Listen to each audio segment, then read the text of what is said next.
Hi everyone, welcome to tonight's video on Paranormal M. Thanks for being here.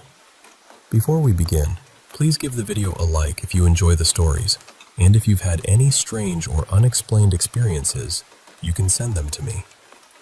The first story tonight takes place at a summer camp called Camp Unokijig, where a young counselor had a night in one cabin that stayed with him for years. So settle in, get comfortable, and let's start with this one. I hope you have a calm night and get some good sleep.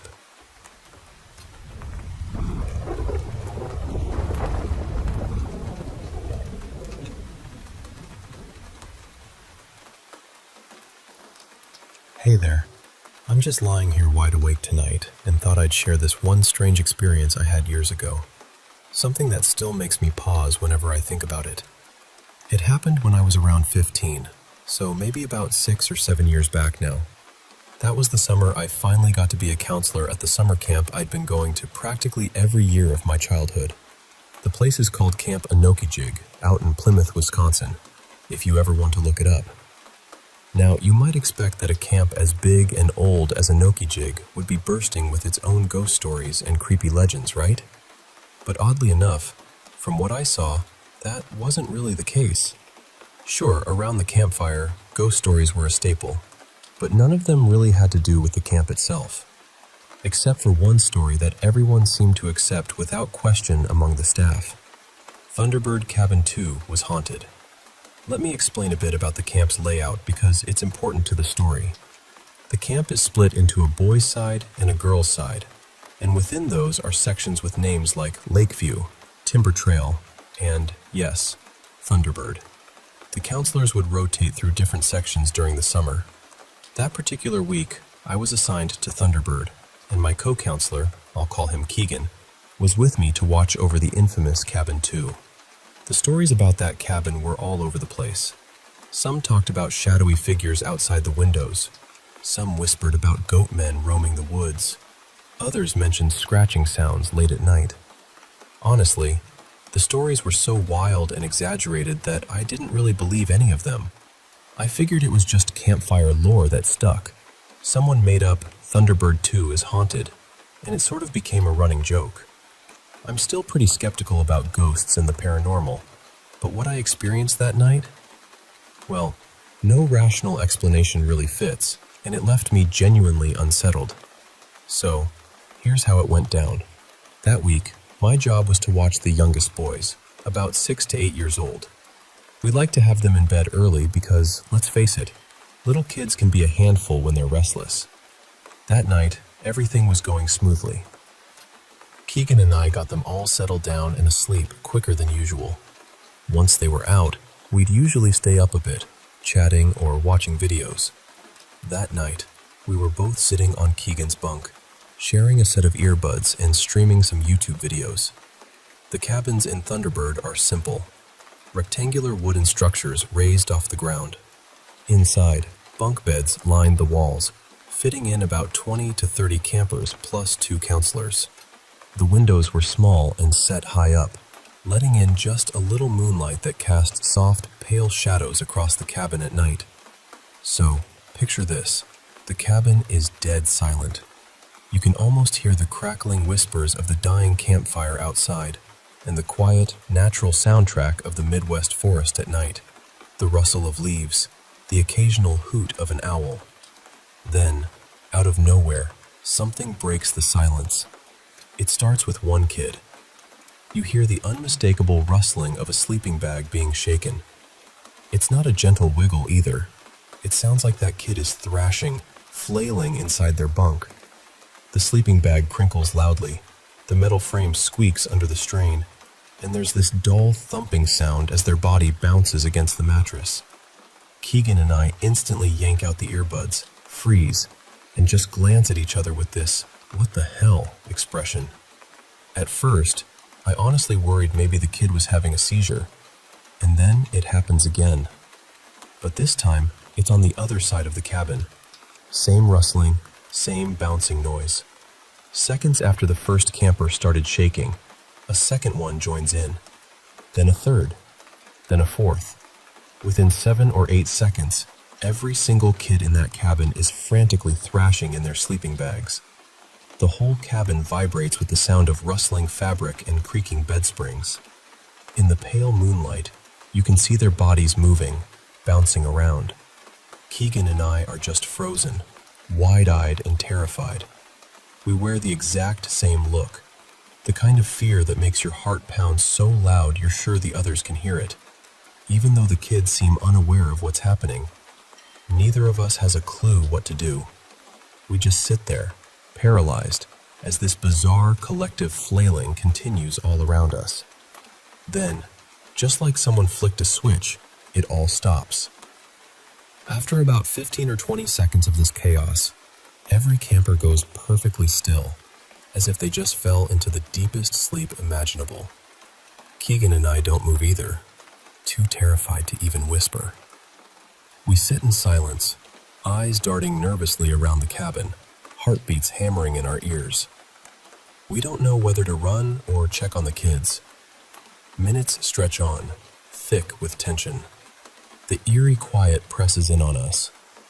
Then, without a word, we both silently agree. It's time to get out of there. We leap from the bunk and sprint out the door into the clearing. The night air feels heavy and cold against our faces. Only our senior counselor is there by the fire, scrolling through his phone, looking calm and unaware of what just went down. He's surprised to see us bolt out like that. Panicked, we try to explain what happened, but he brushes it off, though he does agree to check on the kids. Of course, when he goes in, everything is normal. Quiet, peaceful campers, no sign of any disturbance. Reluctantly, we return to the cabin and climb back into our bunks, still jittery and on edge. I lie awake for a long time, staring at the ceiling, waiting for something else to happen. But eventually, exhaustion wins, and I drift off to sleep. Morning comes, and none of the kids remember a thing. They all say they fell asleep just like any other night, and that strange shaking never happens again. I'm a skeptic by nature, someone who trusts science and reason above all else. I want to believe it was some kind of prank or coordinated joke, but honestly, I just can't see a bunch of 6 to 8-year-olds pulling off something so perfectly timed and then pretending it never happened. If anyone has ever experienced anything similar or has any ideas about what could cause something like that, I'm all ears.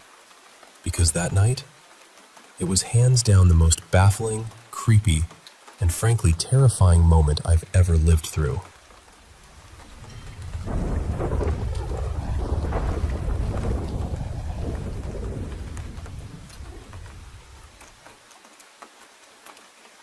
Hey there.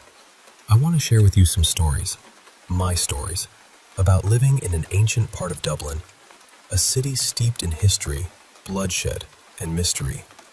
I grew up in a neighborhood where the past feels alive beneath every cobblestone and corner, where the echoes of those who walked before us still seem to linger in the night air. My family has lived here for generations, deep-rooted in old Irish bloodlines, and I think that connection matters in these tales. The street where I grew up is now paved with tarmac, but it used to be cobblestone, and many of my neighbors have told me they've heard the unmistakable clip-clop of horse hooves on those stones during the dead of night. If you've ever heard horses on cobbles, you know the sound is hauntingly unique, almost like a whisper from the past creeping in. One story that's been passed down through my family is about my great-grandfather.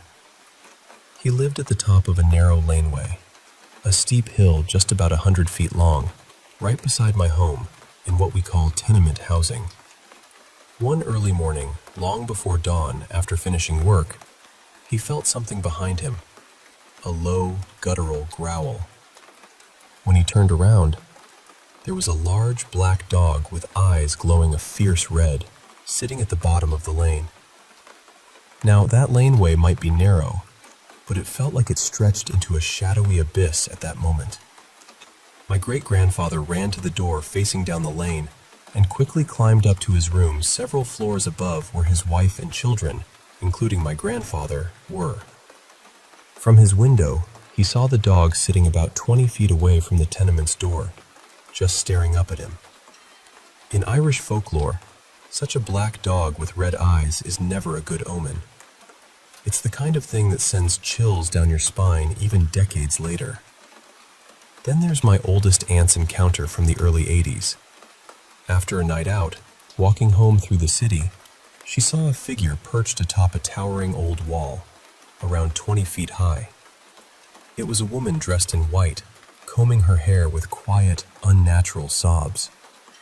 The cries weren't just sad, they were otherworldly, a sound that seemed to pierce through the night's stillness.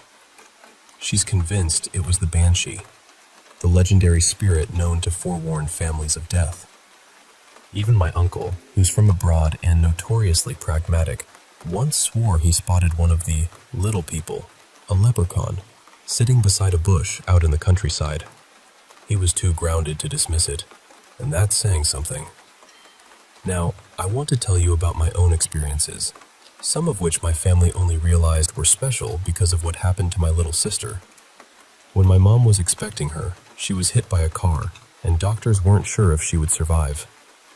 Against all odds, she did, but with some health challenges. When we were kids, me and my 3 siblings, we shared one bedroom, and one night, when we were about 7 or 8, I woke up to hear her talking in the pitch-black room. I was on the top bunk and leaned over groggily, asking what she was doing. She was sitting on a chair, speaking excitedly to our grandfather, who had passed away years earlier. That moment was when we all began to realize she was different, special in ways none of us could explain. There's another night I'll never forget. I was about 12, and my little brother maybe 8 or 9. We were alone in our ground floor bedroom, having stayed up late playing games while our parents thought we were asleep. Our window faced that same huge slate wall my aunt had seen the Banshee on decades before. Suddenly, we heard a sound that I will never be able to fully describe. Not like any urban fox or wildcat fight I've heard before, but something unnatural.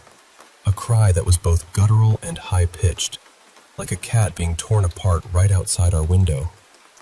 We froze in terror. My curious little brother wanted to look outside, but I stopped him, remembering our father's warning about the Banshee.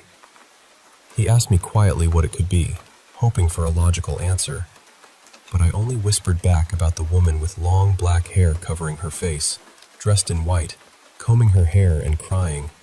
A spirit who, if looked upon or spoken to, brings death or grave misfortune to your family.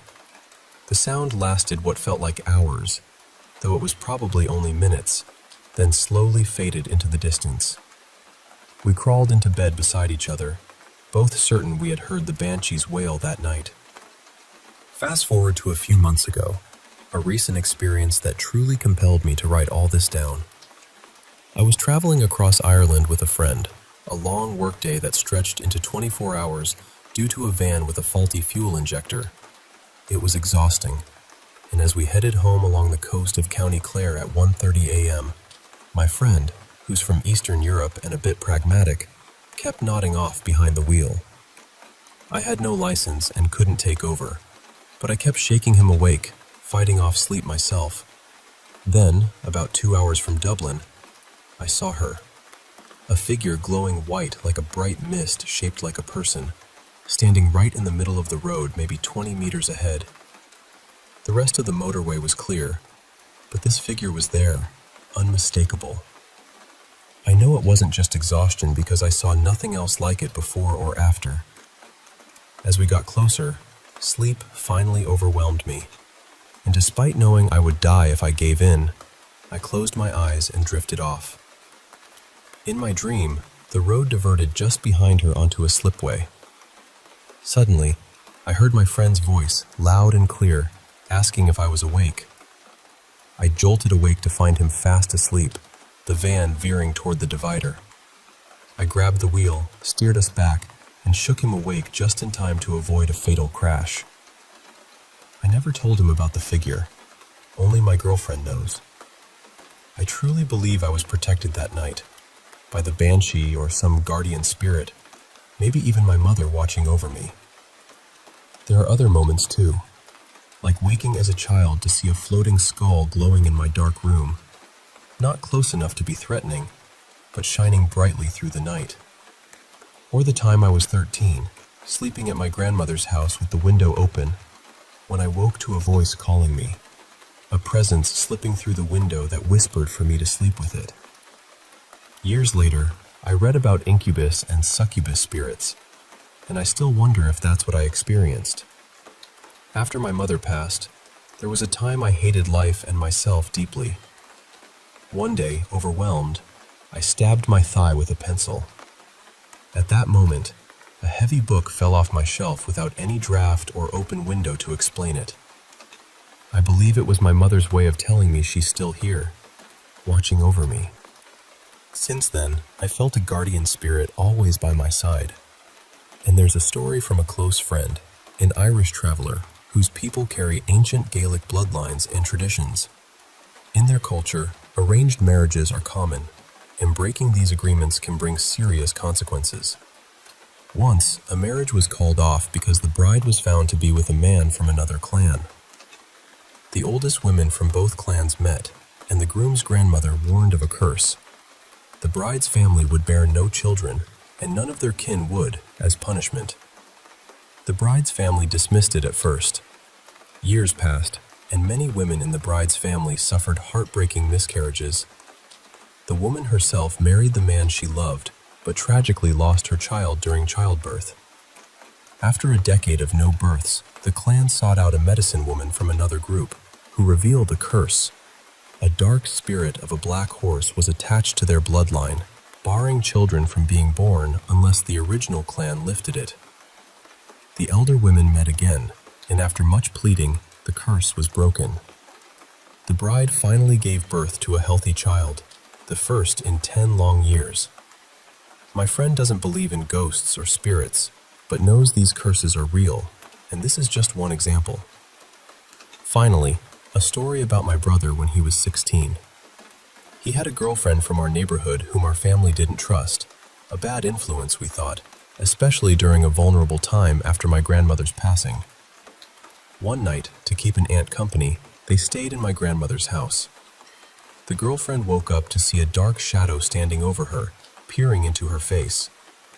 She was not spiritual or superstitious and was terrified. She woke my brother, and they left immediately, never returning. They broke up soon after. That shadow was never seen again, and I always feel calm in that house, as if my grandmother's love still lingers there. I've even slept there alone, in her old bed, without fear or disturbance. These stories are part of my life, woven into the fabric of Dublin town's ancient streets and my family's history. I share them now, hoping they might bring comfort or understanding to someone else walking through their own shadows. Thanks for listening.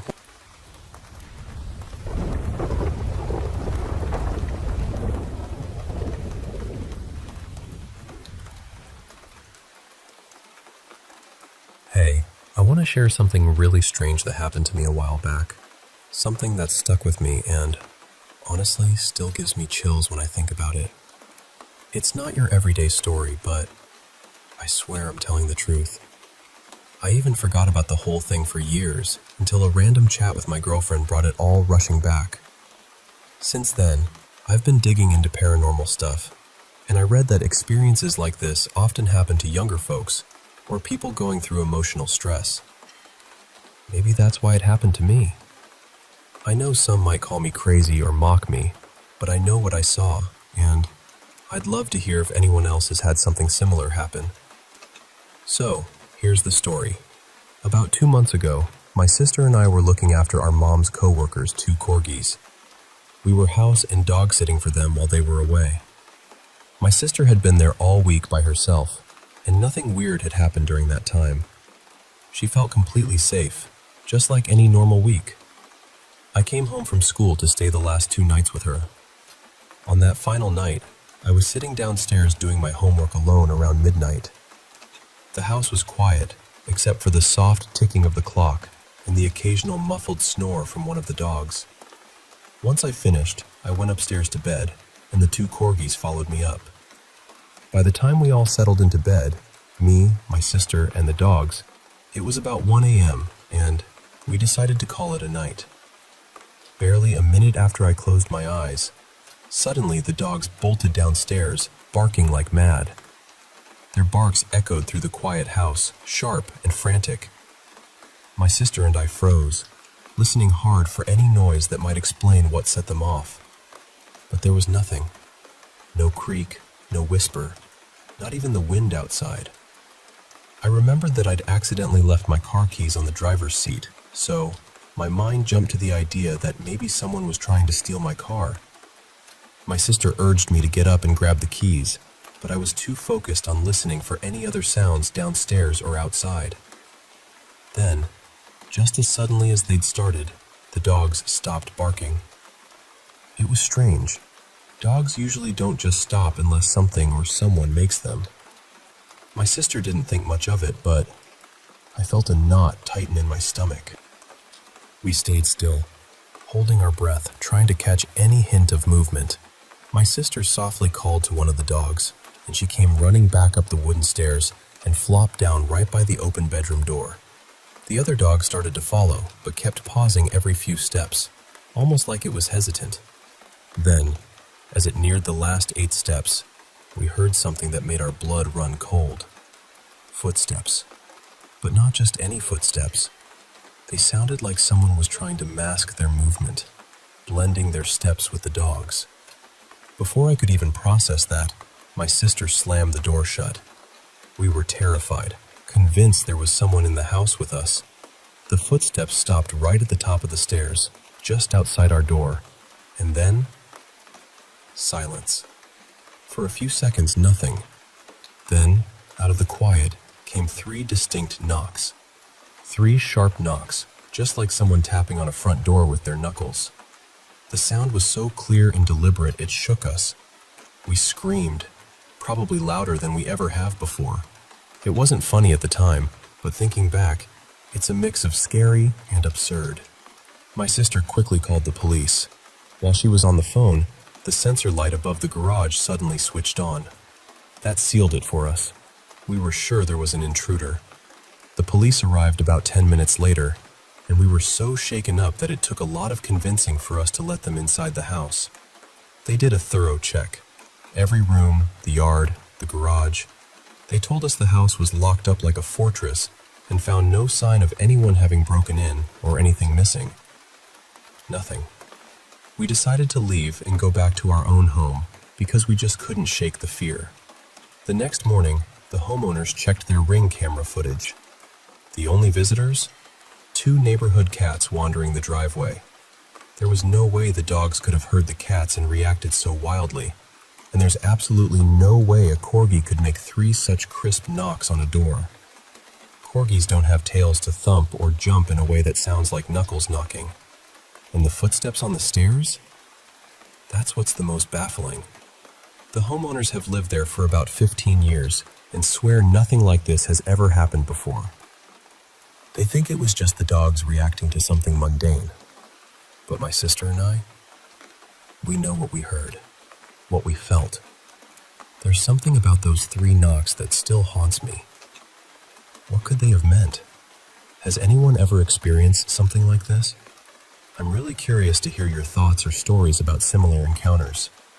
Because whatever it wasn't the dogs, and it sure wasn't any normal visitor.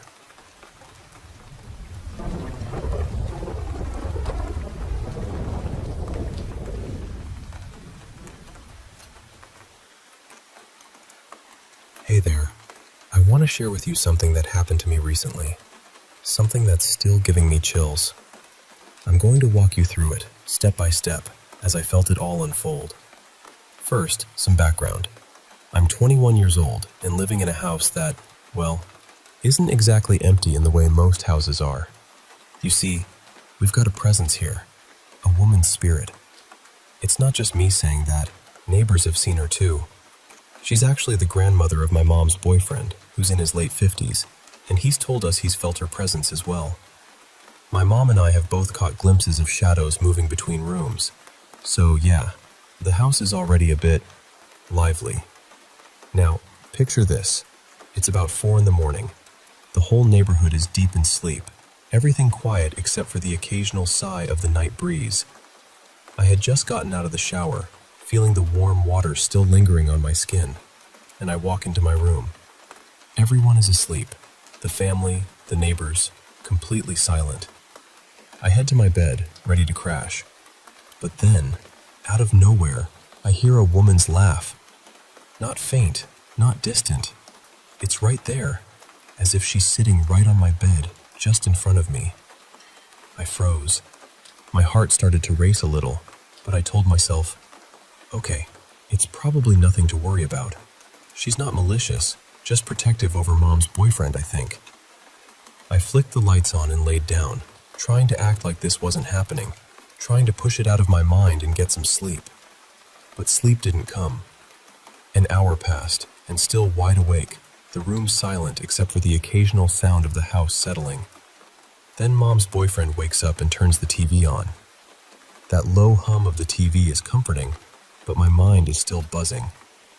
I decide to talk to him about the laugh I heard. He tells me, just pray, it'll pass. I nod, but deep down I know that hasn't worked for me before. While we're talking, I notice something odd, a faint flicker of light from the balcony outside. The weird part? That light fixture hasn't worked for years. I mean, it's been dead. No bulb, no power. My stomach knots up a bit, but I keep talking, explaining to him some of the other strange things I've experienced as a kid. The light flickers again. This time, it's harder to ignore. My skin prickles. Fear starts creeping in. I glance at Mom's boyfriend, hoping he's not just chalking this up to my imagination. Then, just moments later, the light flickers a third time. That's when I tell him, look, the light just flickered again, and decide to retreat back to my room. As I walk in, an icy chill spreads over me, like the cold has seeped into my bones. My heart pounds. Every hair on my body stands on end. The room feels heavy, like the air itself is pressing down. I sit on my bed, trembling, feeling fear and dread wash over me. 30 minutes later, the chills still haven't left. I can't turn the lights off. I'm too scared to be alone in the dark. I lay there, wide awake, the silence broken only by the soft hum of the ceiling fan and my shallow breaths. And that's where I am now, still unsettled, trying to make sense of it all. If you've ever felt like the walls around you are hiding secrets, or heard a laugh when no one should be there, you might understand a bit of what I'm feeling.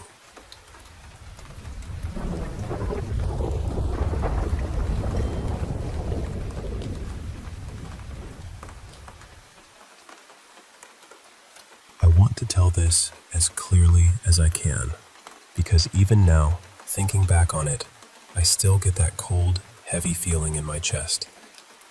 My best friend Marin and I both have our own spiritual practices. They are not exactly the same, but they sit somewhere close to paganism, nature worship, that kind of thing. So for the solstice, we decided to go out just before dusk and spend some quiet time in the woods. Nothing dramatic, nothing foolish, just a peaceful little ritual. Or at least, that was the plan. There was a crossroads in the forest, and we decided to split up there so we could each have some time alone. The moment we separated, everything shifted. I know that sounds vague, but it really did feel like the air changed. I started seeing animals coming away from the direction I was walking. Not just one or two, pairs of them. 2 frogs, 2 crows, 2 hares, 2 pale moths flickering low over the path. It was strange enough that I noticed it, but not so strange that I panicked right away. Eventually, I came to a lake. Later, I found out Marin had gone the opposite direction and somehow ended up at that same lake at almost the same time. We could not see each other, though. It was like the place had swallowed the sound and space between us. As soon as I sat down, mosquitoes covered me. I do not mean a normal summer swarm. I mean dozens of them all over me at once, biting through every moment I stayed there. Today, I am absolutely covered in bites.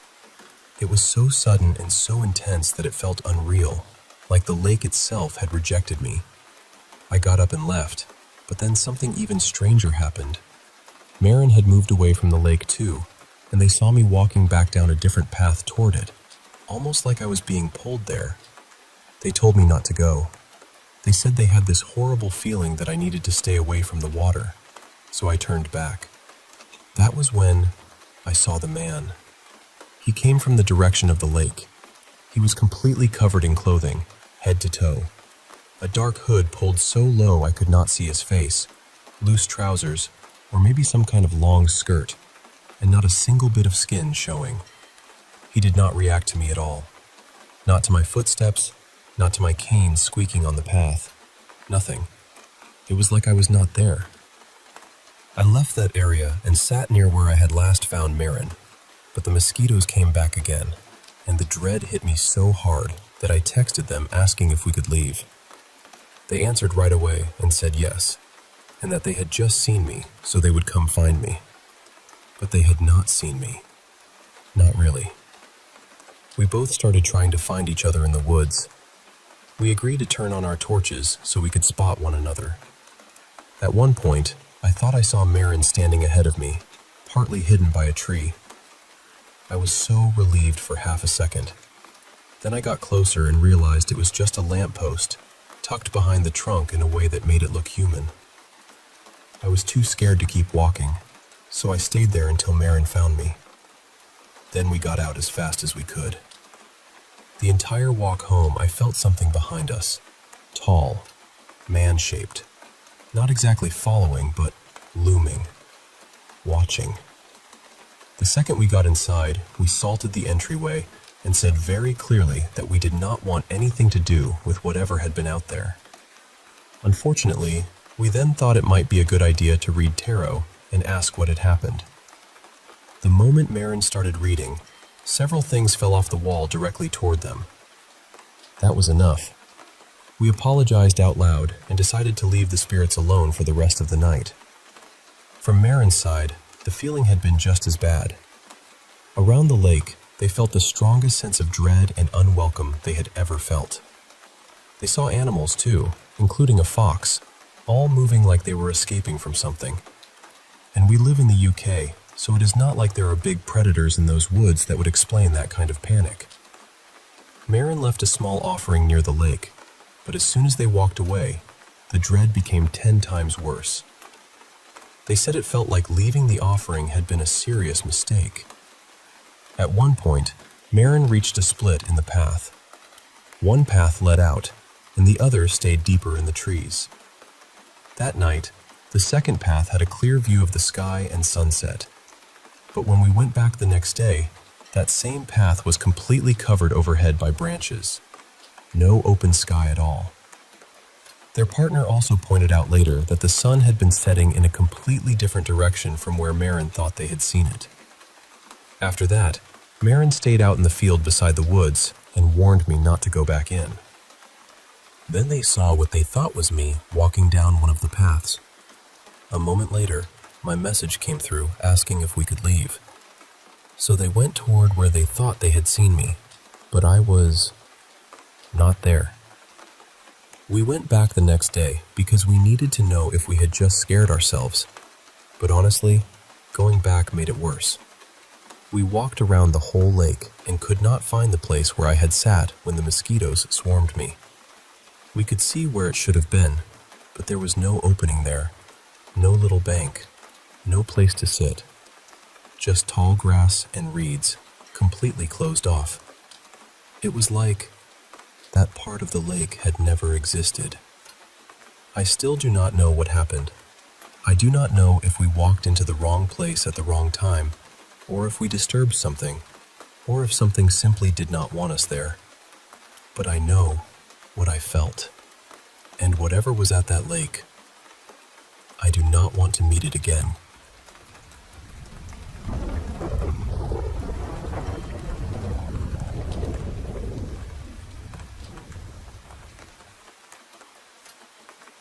I've never really believed in ghosts or anything paranormal, and honestly, even after everything I'm about to tell you, I still don't. I keep feeling like there has to be some normal, scientific explanation for it. Maybe I just don't know enough to understand what happened. This was a few years ago, around 2020 or 2021, when my family and I were living in a small apartment. It wasn't a creepy place or anything. It was just a regular apartment. But for about 4 days, strange things kept happening one after another, and then everything just stopped.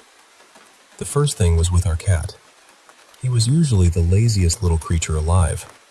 He could lie in the same spot for hours without moving or making a sound. But one day, he suddenly sat there staring straight into the empty bathroom. Then he started meowing really loudly. Not just a normal meow either. It sounded urgent, almost scared. He kept doing it for about a minute, and then he ran into my mother's room and hid under her bed for the rest of the day. Now, I know cats do weird things. Anyone who has had a cat knows they sometimes act like they're seeing something invisible. So by itself, I wouldn't have thought much of it. But because of what happened next, it stuck with me. The next day, my uncle, who smoked at the time, went out onto the balcony for a cigarette. He always closed the balcony door behind him so the smoke wouldn't get inside. I was sitting in the living room when he came back in a few minutes later looking confused. He asked me if I had opened the balcony door. I told him I hadn't touched it. He said he was completely sure he had closed it, but when he turned around, the door was wide open. Again, maybe he just forgot. That's the easiest explanation. He wasn't usually forgetful, but people forget things. It happens. So I tried not to make it into anything bigger.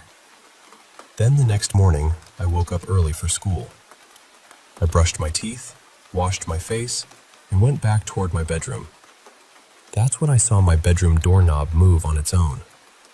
It turned quickly, in this sharp, unnatural way. Then the door slowly opened. That one still bothers me, because I can't really explain it. I used to hang clothes on the back of the door, so my best guess is that maybe something heavy slipped and pulled the handle down at the exact moment I was standing there. But even that doesn't make perfect sense to me. If something was heavy enough to move the metal handle, I feel like it should have fallen in a way I would have noticed. And if it was blocking or pulling the door, why would the door open so smoothly? The windows were closed too, so it wasn't wind. I'm sure there's an explanation somewhere, but I still don't know what it is. Later that same day, when I came home from school, my grandmother told me the stove had lit by itself. I didn't see it happen, so I'm only going by what she told me. With that stove, you normally had to turn on the gas and then hold a match near it to light it. I don't know much about stoves, so maybe there was a leak, or maybe something was wrong with the burner. I can't say for sure.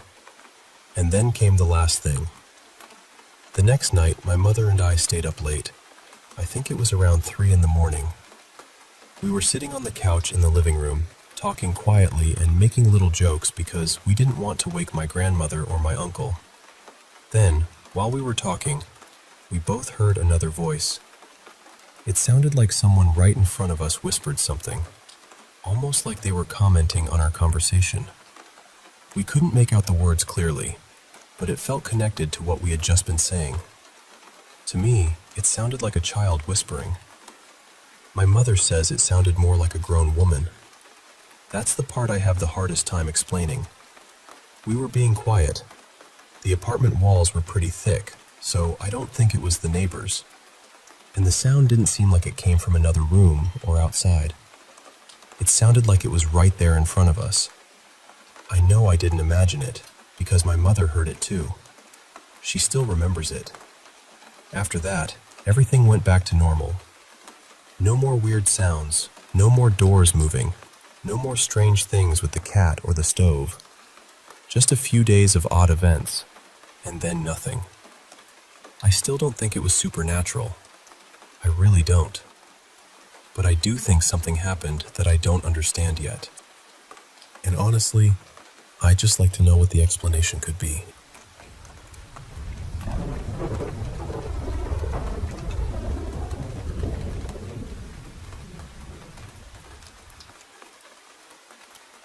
So, let me ask you something first.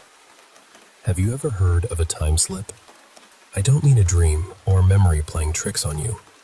I mean one of those strange moments where, for a few seconds or maybe a few minutes, the world around you seems to open a side door into another time. This happened in 2005, sometime around late June. And if you know Bengal summers, you know they don't play around. The air was thick, the heat was sitting on everyone's shoulders, and most tourists with any sense were staying far away from sightseeing. But Mr. K wasn't most tourists. He was a banker, a serious family man, and he had this quiet love for photography. Nothing dramatic, nothing flashy. He just liked capturing old places, old walls, old corners that looked like they still had stories breathing inside them. That day, he was visiting Hazarduari Palace with his wife and a few friends. Hazarduari means the Palace of 1,000 Doors. It stands in Murshidabad, about 220 kilometers from Kolkata, and it's one of those places where history doesn't feel buried. It feels awake. The palace was built in the 1800s for the Nawab of Bengal, with British engineers involved in its design. By 2005, of course, it was already a protected monument, with proper visiting hours and museum rules. The group had hired a guide, and by around mid-afternoon, the palace was almost empty. The heat had scared away most visitors, so their footsteps echoed more than they should have. At one point, Mr. K stopped to take photographs of a corridor and some old architectural details. He told the guide and the others to go ahead. "I'll catch up in a minute," he said. And they did. Their voices drifted away, becoming softer and softer until the palace felt completely still. That was when he heard it. Footsteps. Not ordinary footsteps. Heavy ones, slow, firm, and sharp against the floor, like leather boots. Now, he knew he was alone in that section, or at least, he thought he was. So naturally, he followed the sound. As he moved closer, he heard voices too. Men speaking. Low conversation. Not loud, not theatrical, just steady and real. Then he reached a hallway, and what he saw there made him stop. There were people gathered inside, dressed in clothes that looked like they belonged to the 1800s. A few British officers were in uniform. Some Indian men wore rich, flowing garments, the kind you'd associate with nobility or court officials. There was a throne-like chair, and on it sat a man while the British officers spoke to him. Mr. K's first thought was simple. It must be a film shoot. That made sense to him. Historical places are often used for movies or television. Maybe some crew had permission. Maybe he had wandered near a closed section by accident. But here's the strange thing. There were no cameras, no lights, no cables, no crew members whispering into walkie-talkies. No one seemed to notice him at all. Still, he didn't panic. He just backed away and went to find his group. When he finally met them downstairs, he told them what he had seen. Some laughed. A few thought the heat had gotten to him. The guide looked more serious and said something like, "You may have seen the palace spirits." But Mr. K didn't accept that easily. He later checked with the administration, and they confirmed there was no film shoot, no documentary, no serial being made there that day. And the part he kept repeating was this: those people did not look ghostly. They weren't pale, transparent, floating, or eerie in that usual storybook way. They looked alive, solid, real, flesh and blood. So what was it? A trick of the heat? A well-told story? A glimpse of the past caught in the walls of Hazarduari Palace? Or was Mr. K standing, just for a moment, in the wrong century? I'll leave that for you to decide.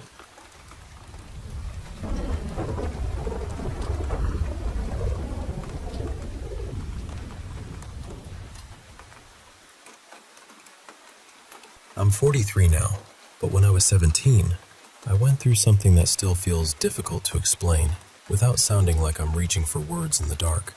I hadn't slept properly in nearly 10 days. I was barely eating. I remember finding old lunch rolls and half-wrapped snacks stuffed into the pockets of my school blazer because I'd carried them around and forgotten they existed. My body was running on fumes, and my mind felt like a radio stuck between stations. I stopped going to classes, even though I was still putting on the uniform. I'd sit there and look at the board, and the words might as well have been carved symbols from another world. Conversations didn't make sense either.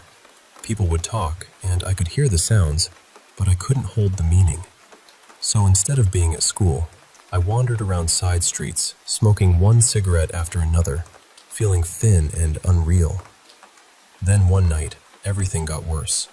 I was lying in bed, wide awake again, exhausted beyond words, but unable to cross over into sleep. It felt like torture. Not dramatic torture, real torture. The kind where your own mind becomes the locked room. I started hearing this awful brass music, like trumpets and trombones playing that cruel little tune from an old quiz show when someone gets the answer wrong. It sounded like failure itself had learned an instrument. My alarm clock glowed red beside me, and the numbers seemed to twist and wheel around instead of staying still. I remember thinking with absolute certainty that this was what hell must feel like. So I prayed.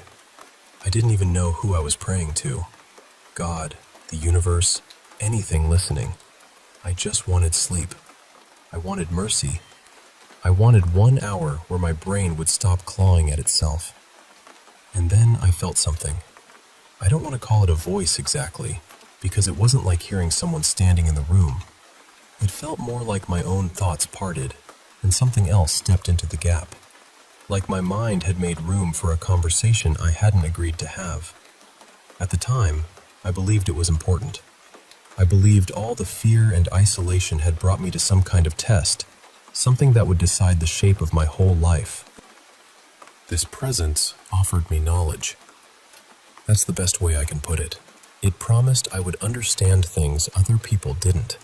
I would see into the past and the future. I would have access to old wisdom, hidden answers, all the questions I had ever carried. But there was a condition.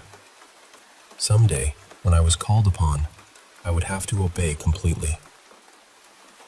And I said yes. Not because I wanted power. Not really. I was desperate. I would have agreed to almost anything if I thought it would let me sleep. But the moment I agreed, it laughed. That laugh still lives somewhere in me.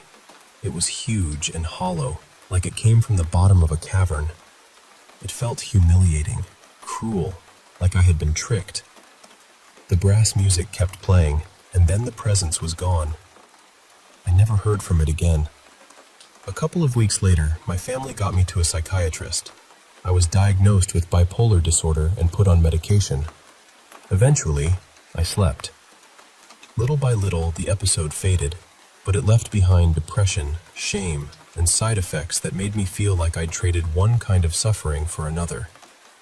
The hardest part was realizing I couldn't fully trust my own mind. That broke something in me. I took time away from school, and during that period, I started using harder drugs because I wanted relief from myself. That became its own trap, and I've been fighting addiction ever since. Lately, I've come too close to not wanting to be here anymore. More than once, I tried to disappear through overdoses, and somehow, I survived. The last time, my mother drove me to the hospital in a panic. I can still see her face. That memory hurts more than I know how to say. But something has shifted in me now. I want to live. Not perfectly, not magically, but honestly. I want to stay alive for my family, and maybe, eventually, for myself too. But I feel like I need help that goes deeper than just willpower. For years, I believed that presence from my teenage years was the devil. Recently, I knew someone who was involved in occult beliefs, and when I told her the story, she said, "That wasn't the devil, that was someone else." I never got the chance to ask what she meant, and the words stayed with me. So I keep wondering, did I make some kind of pact with a dark force when I was young and unwell? Would reaching out to that presence help me heal, or would it pull me further under? In recovery, People talk about needing a higher power. Is that what I'm searching for? Or am I still trying to make meaning out of an illness that nearly destroyed me? Do I need spiritual cleansing? Do I need to make peace with whatever I encountered? Or do I need to accept that my mind was very sick, very frightened, and trying to survive the only way it knew how? I don't know the answer. I only know that I'm still here. And for the first time in a long time, I think I want that to mean something.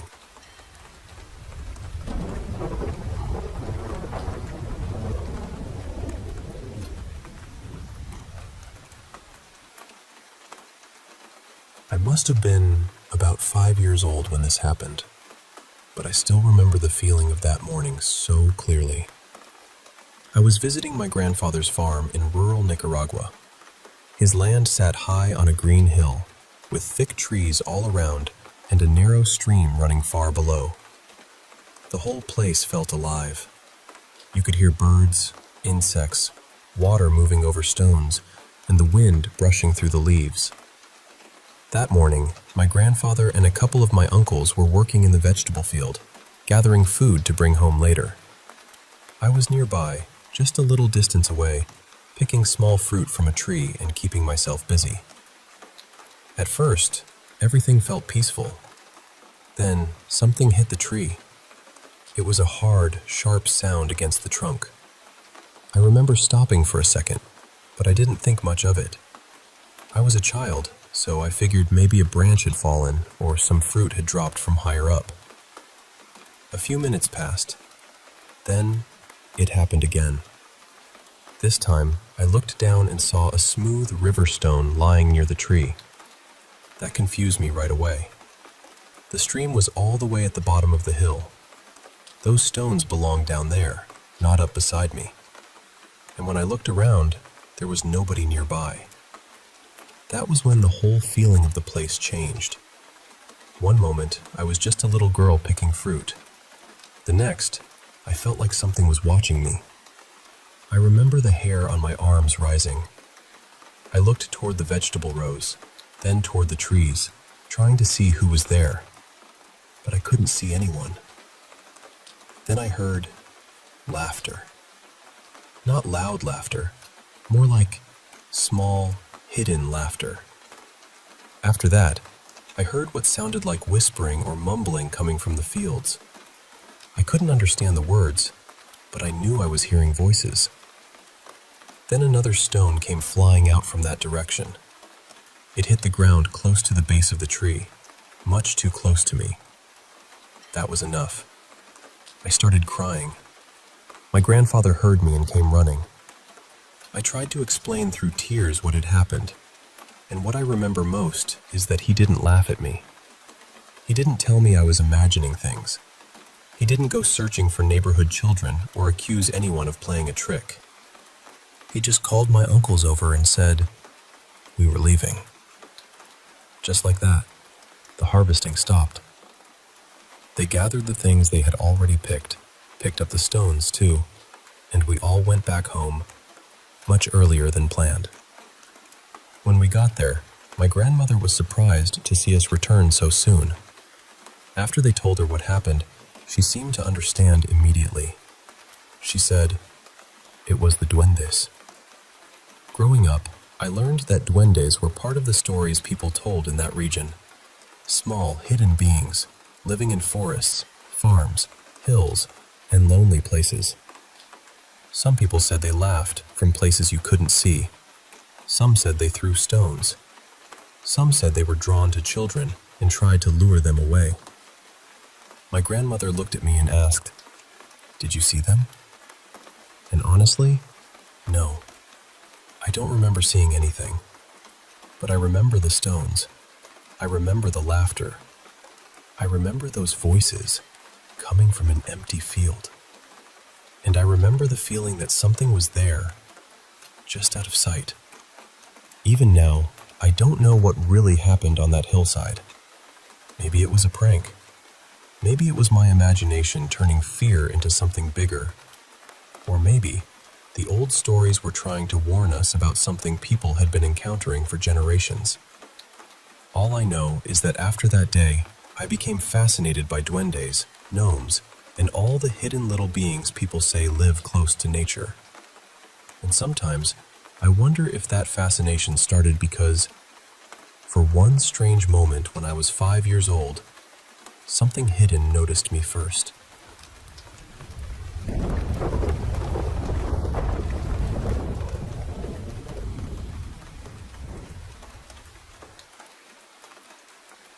I'll be honest with you.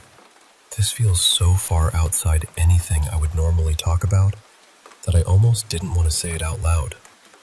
I'm nervous it's going to make me sound ridiculous, but I need to tell someone because I'm scared and I don't really know what else to do. My husband and I have lived in this house for about 7 years now. Nothing strange ever happened here before. Nothing I couldn't explain anyway. For the past 9 months or so, I've been sleeping in the spare room because my husband snores so loudly that I just can't get decent sleep beside him anymore. It wasn't a dramatic thing. We're fine. I just needed rest. Then, about a month ago, I had this awful dream. And calling it a dream almost feels too small. It felt like something was trying to pull me out of my own body. Not just wake me up, not just scare me, but actually drag out whatever part of me makes me myself. I remember fighting so hard to stay where I was, like I was clinging to my own skin. When I finally woke up, I was shaking, but I told myself it was just a nightmare. The next night, it started.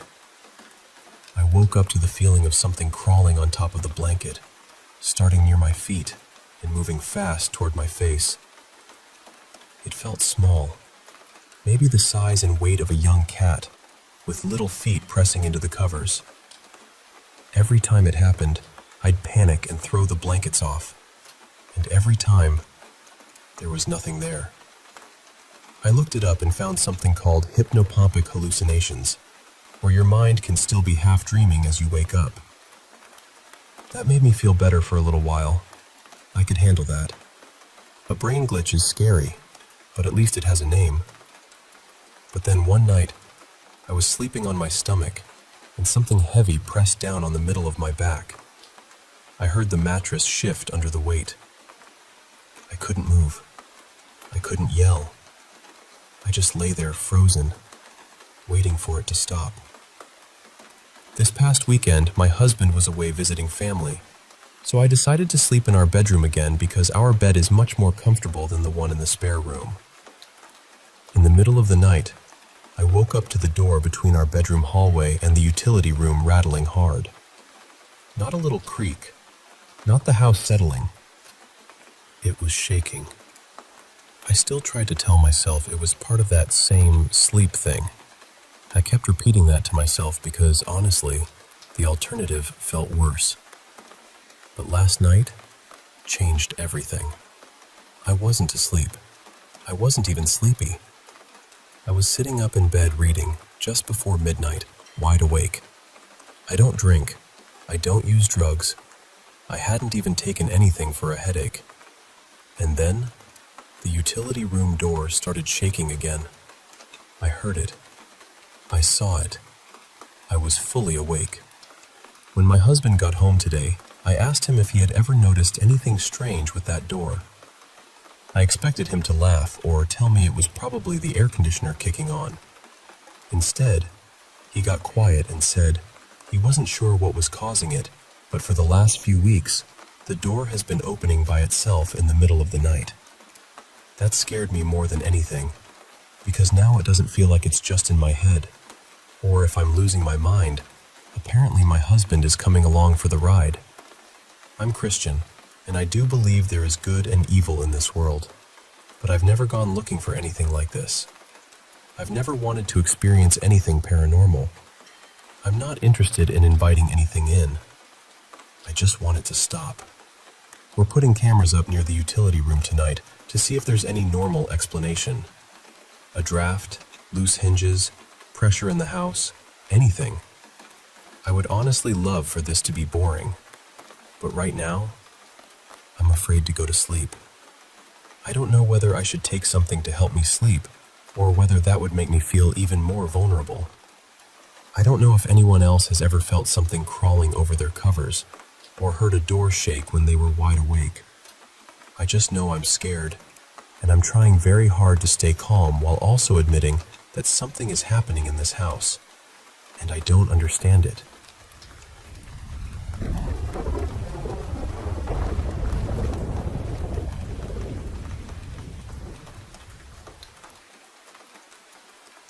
This happened when I was about 15, right near the tail end of summer, when the nights were still warm but starting to feel a little emptier. My friend Charlie was staying over at my house that weekend because my parents were away visiting family. Back then, I was completely obsessed with anything paranormal. Ghost stories, haunted places, weird noises in the dark, all of it. Charlie was the same way, so naturally, when we were left alone in the house, we decided we were going to go hunting for proof that something was out there. At some point that night, we downloaded one of those ghost detector apps. I think it was called something like Spirit Signal or Ghost Radar. It claimed it could pick up energy around you and translate it into words. Now, obviously, I know it was probably nonsense. But when you're 15, sitting in a quiet house at night with your equally curious friend, that kind of thing feels incredibly convincing. We messed around with it inside for a while, asking dumb questions and waiting for creepy words to pop up on the screen. Eventually, though, we decided the house wasn't scary enough, so we took it outside. Behind my house, a little ways past the yard, there was a patch of woods. Not a huge forest or anything, just enough trees and brush to feel dark and closed off once the sun went down. Over the years, my family had buried a few pets out there. One of them was my childhood golden retriever, Sydney. I said to Charlie, half joking, "We should see if we can talk to Sydney." At the time, we both laughed. Looking back now, I really wish we had just stayed inside. We walked across the yard and stopped near the edge of the trees. The air was still, and the only sounds were crickets and the occasional rustle somewhere far off in the brush. I remember holding my phone out in front of us, watching the screen glow in the dark. Then I called out, "Sydney, if you're here, give us a sign." Nothing happened. We waited for a moment, then tried again. Still nothing. For a few minutes we just stood there, two kids whispering into the woods like my old dog was somehow going to answer back. Finally, I said we should try one more time. So I took a breath and said, "Sydney, if you're here, give us a sign." And right after I said it, something slammed into the ground deep in the woods. I don't mean a branch fell. I mean something hit the earth hard enough that I felt it through my shoes. Before either of us could react, branches started snapping. Not just one or two. It sounded like a whole section of the woods was being torn through. Something was moving in our direction, and it was moving fast. I don't remember screaming. I don't remember deciding to run. One second we were standing there, and the next we were sprinting across the yard, like our bodies had made the decision before our brains could catch up. Charlie got to the door first, and I remember him fumbling with the lock while I kept expecting something to come crashing out of the dark behind us. When the door finally opened, we shoved our way inside, slammed it shut, and locked it. Then we just stood there in the house, breathing hard, listening. Neither of us wanted to say much. Neither of us wanted to look out the window. And neither of us even considered going back outside. At the time, we tried to explain it away. Maybe it was a person in the woods. Maybe it was a deer.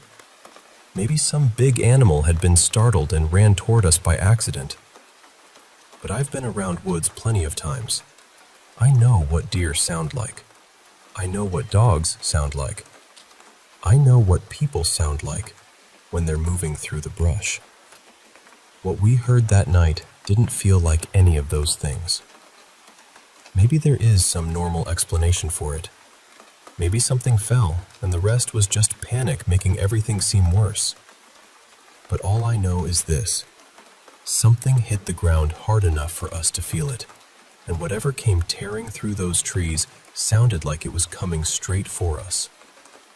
Even now, Charlie and I still talk about it sometimes, and neither one of us has ever been able to explain what was in those woods that night.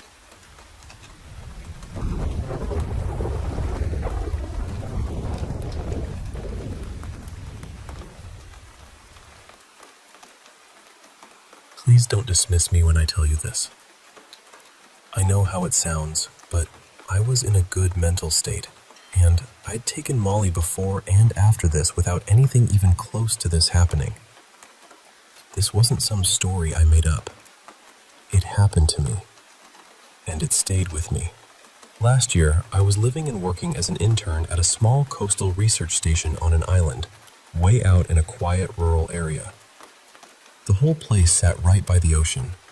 There was a boat dock, a stretch of mangrove forest, and a wooden boardwalk that cut through the trees and led down to the beach. One night, I took Molly. At first, everything was fine. Honestly, the high itself was good.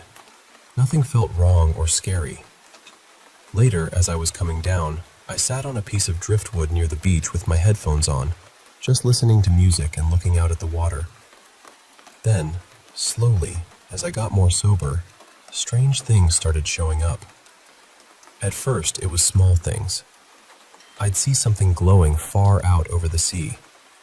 Then I started noticing beetles, these thick, heavy-looking beetles, passing near me. That was strange because I'd never really seen beetles like that by the beach there, but I tried not to make anything of it. Then it started happening more often. I'd see something, blink, and it would be gone. I'd turn my head, look back, and nothing would be there. I saw shapes out in the water. I saw eyes in the mangroves, staring from the dark. I saw glowing eyes in the sea that felt like they were getting closer and closer. Then I saw an old woman sitting right next to me on the log. She looked so real. Not vague, not dreamlike. Real. She was maybe a foot away from me. That was the moment something inside me said, "Leave." So I got up and started walking back to the dorms. It was about a 7-minute walk through the boardwalk. I was terrified, but I made a decision not to react to anything. I didn't want to panic. I didn't want to give anything a reason to come closer. Usually, people at the lab walked that boardwalk at night without lights. It was sort of a tradition there, letting the moonlight guide you. And that night, the moon was full. But as I walked, shadowy human shapes kept appearing in front of me. They weren't running at me. They weren't touching me. They were just there, looking at me. They didn't have faces. No eyes. Just these half-transparent silhouettes. And every time they appeared and vanished, they felt closer. There were glowing eyes in the mangrove trees too, watching from both sides of the path. That's when I turned on the flashlight on my phone. I didn't want to walk through those shapes. I kept my eyes locked on the light and refused to look into the dark anymore. Eventually, I made it back to the buildings, and once I was near the lab again, I felt calmer. Safer. I knew I wasn't going to sleep anytime soon, so I decided to talk with a couple of friends and act normal. I didn't want to seem like I was losing it. We sat near the boat dock where there was some light, and I looked out over the water while I talked. That's when it got worse. I started seeing things coming from the sea. Not sea creatures, more like ghosts, ghouls, monsters. They stayed far away at first, but they were there. I saw something decayed and four-legged crawling over rocks. I saw what looked like a rotting horse with a rider on it rising up into the sky. I kept seeing beetles too, again and again. Then the vision started appearing closer. I saw a pale, ghostly hand resting over mine, or over my friend's hand. I saw a white, mask-like face covering my friend's face, so I couldn't see her eyes or her mouth moving while she talked. Things kept appearing right in front of me, or just off to the side. where I could still sense them in the corner of my eye. I didn't react. I just kept talking, but I was aware of everything. The strangest part was that it felt tied to the sea. The closer I was to the water, the more intense it became. When I was indoors in bright rooms, I didn't see anything.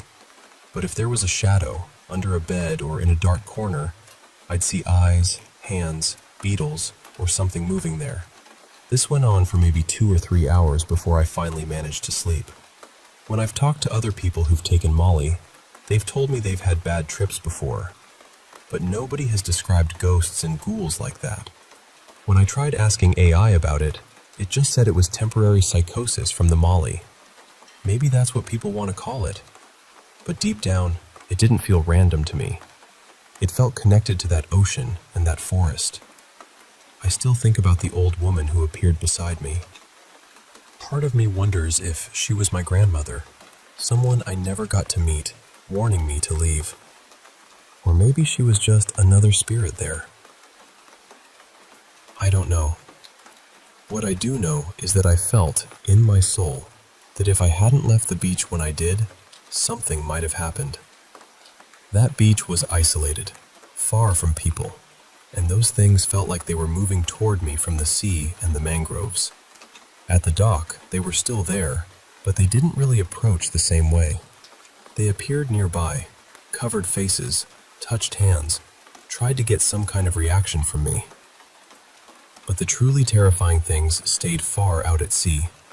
This happened months ago, back in September, and it genuinely traumatized me.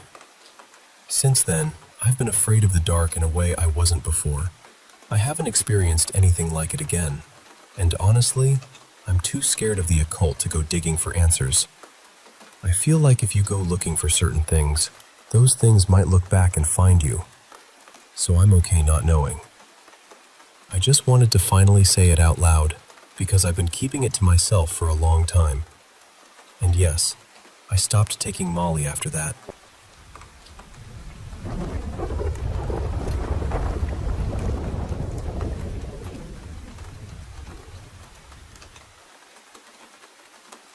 Hey there, I want to share with you a story about a place that's been both a landmark and a source of mystery in Salt Lake City, Utah, the Capitol City Theater. Now, back in 2006, a guy named Dan Murphy became a police officer there, working as a protective service officer. Basically, he was responsible for the physical security of county facilities, and his very first post was right inside this historic theater. This place had been standing tall since the early 1900s, a real cornerstone of the city's culture and history. When Dan showed up for his first day, he met his partner, Morgan Matthews. Morgan was the kind of guy who seemed all business, very serious, no nonsense, definitely not the type to joke around much. The first thing Morgan did was take him to the theater's control room on the first floor. Imagine a small room filled with monitors showing camera feeds from all over the theater. But the cameras were pretty old, and they only worked well if there was plenty of light. And since the theater's lights were almost always off at night, the cameras were basically useless after dark.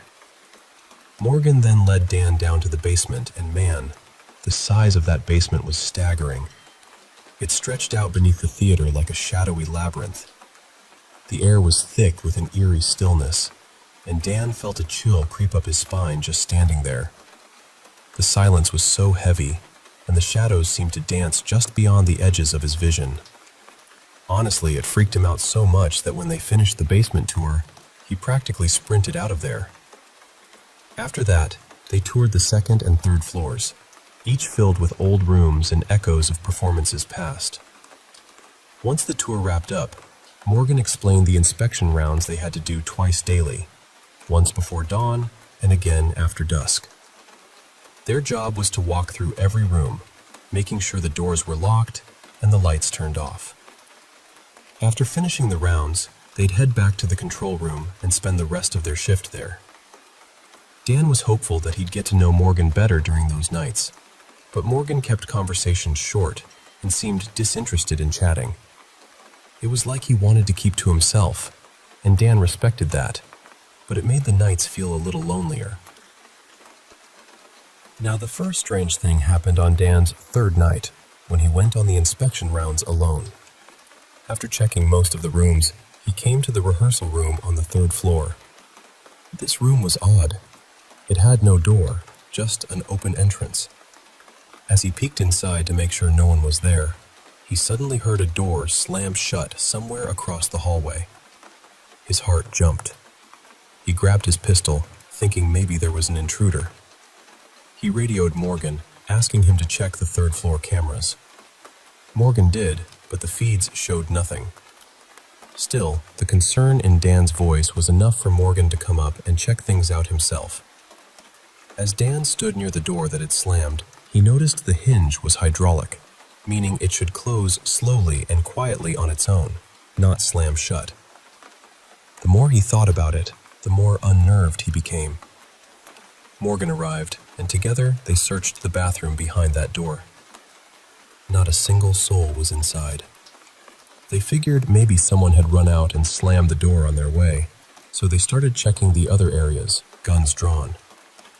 As they made their way down the stairs, Dan suddenly noticed something strange. The lights were on in a room on the second floor, and doors that he'd closed earlier were wide open. This didn't make sense. They were positive they'd locked everything up tightly. They checked the entire theater 3 times over, but no sign of anyone else. No footprints, no sounds, nothing. It was as if the place was playing tricks on them. A few days later, Morgan found himself alone during his shift. While sitting in the control room, he suddenly heard faint whispers drifting from the hallway behind him. Memories of the earlier weirdness flooded back. He grabbed his pistol and cautiously stepped toward the sound, the whispers retreating just out of reach with every careful step. His heart pounded as he followed the whispers down to the basement stairs, where the voices stopped, replaced by a soft cough echoing from below. Convinced there was someone down there, Morgan descended with his gun raised, checking every dark corner of the vast basement. But just like before, the shadows held no one. Then, as he turned back toward the stairs, he noticed a thin wisp of smoke slipping out from beneath the door next to him. Panic surged through him. He threw open the door and flipped on the lights, but inside was nothing unusual. No fire, no smoke source. The scent of smoke faded as quickly as it had come. He searched every basement room again and again, but the mystery remained. One evening, Dan arrived early for his shift and overheard a conversation between some theater employees about ghosts haunting the place. Intrigued, he talked with a man named Carl, an accountant who worked late nights up on the third floor. Carl shared his own chilling experience from his last shift. Carl was alone, diligently working when he heard the elevator start up. Looking out from his cabin window, he saw it descend to the basement and return empty. He thought maybe maintenance was underway and went back to work. But then the elevator alarm sounded again, and this time, the doors didn't close all the way, as if someone was blocking them. Curious, Carl stepped inside. The doors shut on their own, and the elevator began its descent. When it reached the basement, he stepped out and called out, "Is anyone there?" Only silence answered him. Nervous, he hurried back to his cabin. Then, a loud banging erupted from the hallway. Peeking out, Carl saw something that froze him solid. All the drawers of a file cabinet at the end of the hall were pulled out, then slammed shut one after another, as if an invisible hand was at work. Terrified, Carl fled the theater, leaving his belongings behind. As these strange events piled up, Dan decided to bring a friend for a tour, hoping to get a fresh perspective. Morgan agreed, and Dan invited his buddy Greg. The next day, the three explored the theater, starting in the grand auditorium, then moving to the basement. As they walked down the basement hallway, Dan noticed a door slightly ajar on their left. Immediately, Dan and Morgan drew their pistols and crept toward it, Greg following closely behind. Just as they were about to step inside, the door slammed shut in their faces. Then, the handle rattled violently, as though someone was trying to get out. After a tense moment, Dan and Morgan forced the door open, and Greg, too afraid to stay alone, stepped inside. Suddenly, Greg gasped and pointed to a dark corner, insisting someone was sitting there. Dan and Morgan whipped their heads around, but the corner was empty. Fear overwhelmed them all, and they bolted out of the basement as fast as their legs could carry them. Once outside, Greg decided he'd had enough and left the theater for good. After persistent requests, the police department finally upgraded the theater's cameras to models equipped with infrared night vision. Morgan was assigned the very first shift to test the new system. While monitoring the feed in the control room, he spotted a man sitting alone in the main auditorium. The figure slowly turned his head toward the camera, locking eyes with Morgan in a piercing, chilling stare. Morgan felt as if the man was looking straight through the screen at him. Then, suddenly, the man levitated toward the ceiling and vanished into thin air. That terrifying sight was the last straw. Morgan requested a transfer the very next day. A few days after Morgan left, Dan found himself alone for a night shift. Following his rounds, he returned to the control room and began watching the cameras. Out of nowhere, he heard the soft, haunting notes of a piano playing. Knowing that the only piano was in the basement, he headed down cautiously, gun drawn. As he reached the basement stairs, the piano music continued, but the room was empty. Then, the piano lid slammed shut on its own. Startled, Dan bolted up the stairs, shaken to his core. The next day, like Morgan, he asked for a transfer. The theater remained unguarded for a while, until a seasoned officer named Josh Thomas was assigned. On his very first day, Josh heard voices coming from the basement. He descended to investigate, flipping on every light, but found no one. Heading to the third floor, Josh watched as the elevator suddenly moved on its own, descending to the basement and returning without anyone inside. Then, the doors opened, revealing an empty shaft. Convinced he wasn't alone, Josh called for backup. Dan, nearby, heard the call and rushed in to help. When Dan arrived, Josh's face was pale and shaken. Together, they cleared the theater, checking every room except the main auditorium. Before leaving, they decided to check the auditorium. Standing on the stage, Dan had his back to the seats, while Josh faced him. Suddenly, Josh stammered and froze, eyes wide with fear, staring over Dan's shoulder.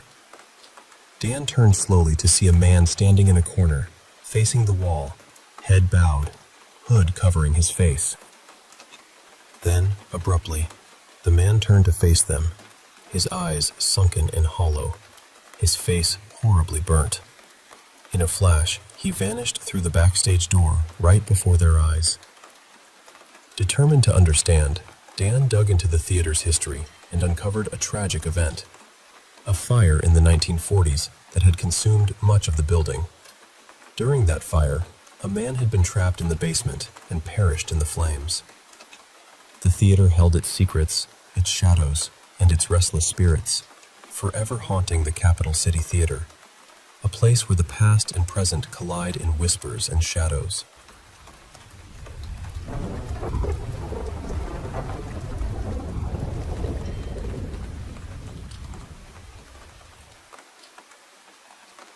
Hey there, I want to share a chilling tale with you, one that unfolds deep in the heart of the Sierra Madre Oriental, a rugged mountain range stretching from southern Texas down through northwest Mexico. It's a story about fear, darkness, and a young boy named Sebastian Guerrero, who unknowingly stumbled upon something truly terrifying one night back in May 1963. So, picture this. Sebastian, just 14 years old, lives in a tiny, isolated village surrounded by these ancient caves. The villagers are mostly poor farmers, many of them illiterate, living a simple life, and there's this local legend about treasure hidden in those caves. Like any curious kid, Sebastian often explores these caves, hoping to uncover something valuable. On this particular night, Sebastian leaves his home under the cover of darkness and starts his usual trek up the mountain. As he walks, a strange light flickers from a distant cave entrance to his right. That alone would have made anyone curious, right? These caves were never visited at night before. Intrigued, Sebastian quickens his pace, heading toward that glowing cave. The closer he gets, the more unsettling the sounds become. At first, a strange noise, like laughter or screams, echo through the air. His heart pounds, but curiosity pushes him forward. Then, about 200 feet from the cave, he hears a chorus, people singing and chanting together. But then, piercing through that harmony, a scream of agony cuts through the night.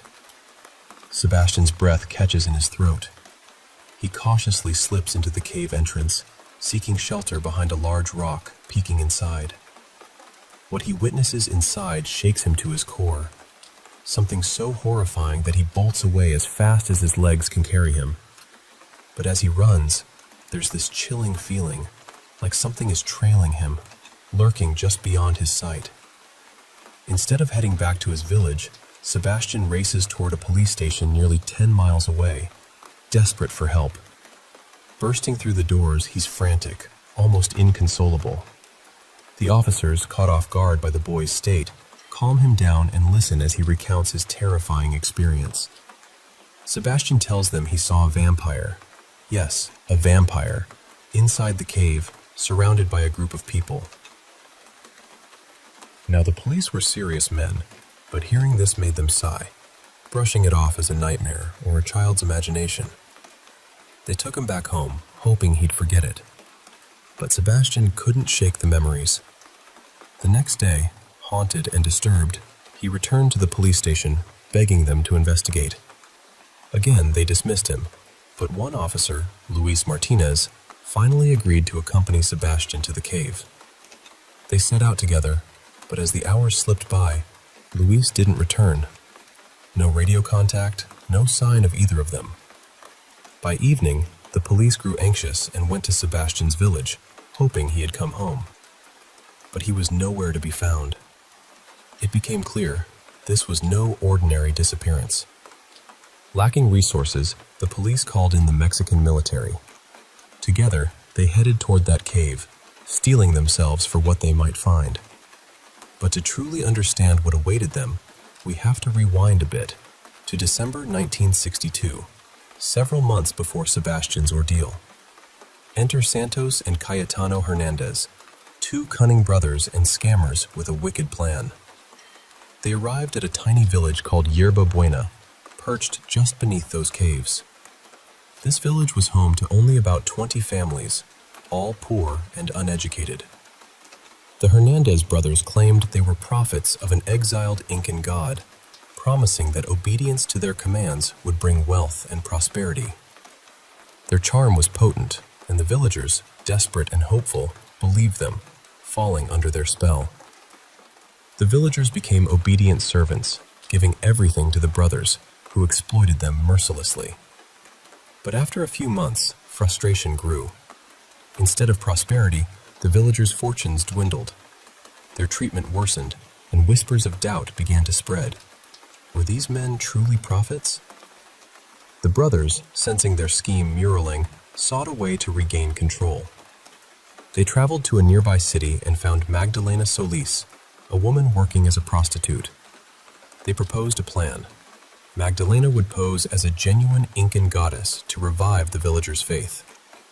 Magdalena agreed, lured by the promise of money. Hidden away in one of the caves, dressed in elaborate Incan garb, she waited. Then, the brothers gathered the villagers, telling them of a special ceremony inside the cave. Inside the cave, amid smoke and shadows, Magdalena emerged, declaring herself a goddess with a terrifying proclamation. She would kill anyone who disobeyed her. The villagers, overwhelmed and frightened, believed her, their faith rekindled. But something changed in Magdalena. For the first time, she tasted power and respect, and she embraced it fully. No longer content to play a role, she seized absolute control over the village, surpassing even the Hernandez brothers. Her rule was cruel. She inflicted physical, mental, and sexual abuse upon the villagers. Dark desires surfaced, She developed sadomasochistic and disturbing tendencies, using the villagers to fulfill her twisted fetishes. One of her most horrifying beliefs was that to remain a goddess, she needed to drink blood. At first, the villagers slaughtered their livestock, offering their blood to her. But soon, this was not enough. In April, 2 villagers attempted to escape this nightmare.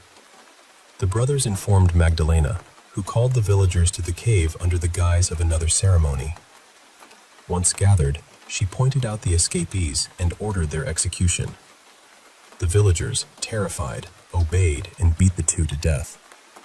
Magdalena dragged their bodies to a spiked pike in the cave, then, with a chalice in hand, pressed it to their wounds, filling it with their blood, and drank. From that moment, human blood became her dark sustenance. The rituals grew more grotesque. She demanded sacrifices, having victims tied up, their hearts cut out while still alive, their blood drunk to fuel her supposed divinity. This was the horrifying scene Sebastian had witnessed. The next day, when he and Officer Luis ventured into the cave, they faced the same brutal fate. Hearts carved out, their blood consumed by Magdalena. When the military and police finally stormed the village and cave, they were met with violent resistance. A fierce shootout ensued, leaving many villagers and the Hernandez brothers dead. Inside the cave, they found the mutilated bodies of Sebastian and Luis, a grim testament to the horrors that had taken place. Magdalena and her brother were eventually found hiding in a hut, arrested, and later sentenced to 50 years in prison. It's a haunting story, isn't it? Of innocence lost, of dark power, and the terrifying lengths people will go in the name of control and belief. The echoes of those screams, the shadows in the caves, they linger still, a chilling reminder of what truly happened in Yerba Buena.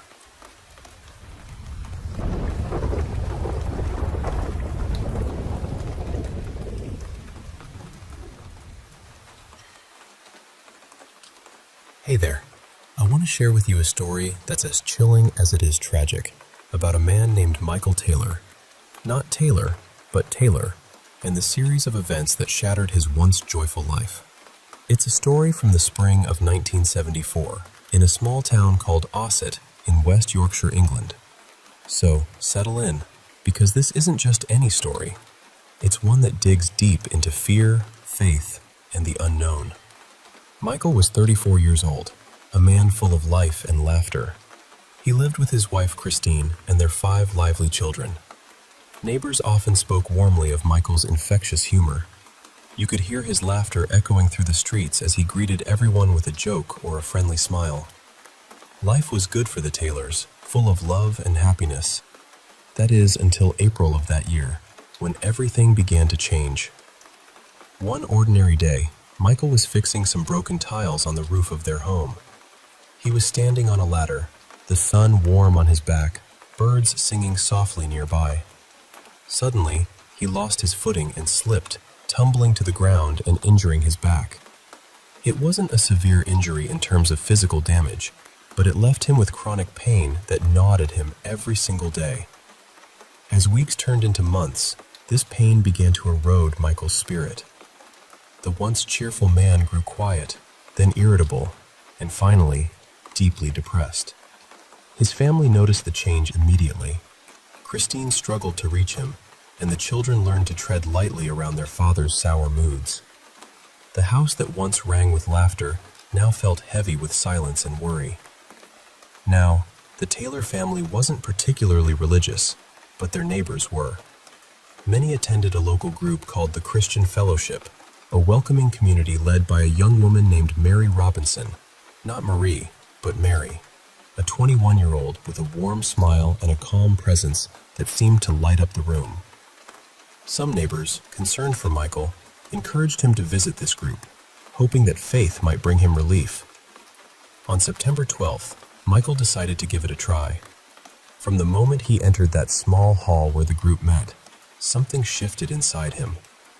Mary's kindness and the collective prayers seemed to ease his pain, and for the first time in months, Michael smiled genuinely. He started attending regularly, finding comfort not just in the prayers, but in the companionship. Over time, he and Mary developed a close bond, one that sparked whispers among the town's residents. People began to speculate, some saying there was more than friendship between them. These rumors eventually reached Christine, who was already struggling with her husband's strange behavior and withdrawal. One tense evening, while Michael was praying with the fellowship, Christine burst into the room, her voice trembling but fierce. She demanded that Michael confess if he was having an affair with Mary. The room fell silent, the air thick with tension. Michael, his back turned to Christine, slowly turned his head, not toward his wife, but toward Mary. Their eyes met, and in that moment, Mary let out a terrified scream. She claimed that Michael's eyes were no longer human. The group watched in horror as Michael began speaking in a language none recognized, hurling words that seemed to come from somewhere dark and ancient. Suddenly, he lunged at Mary, his movements wild and violent. The group had to restrain him, holding him down as they prayed fervently for what felt like an eternity, close to an hour, before Michael finally collapsed, unconscious. When he woke, he was himself again, confused and frightened by the chaos. Mary, convinced that Michael was possessed, urged the family to seek help from the Anglican Church. Soon, 2 priests, Raymond and Peter, arrived to perform an exorcism. They worked tirelessly, chanting and praying throughout the day, and by evening, they declared that they had expelled 37 of 40 demons they believed were inside Michael. Exhausted, Michael returned home with Christine, hopeful that the nightmare was ending. But it wasn't over.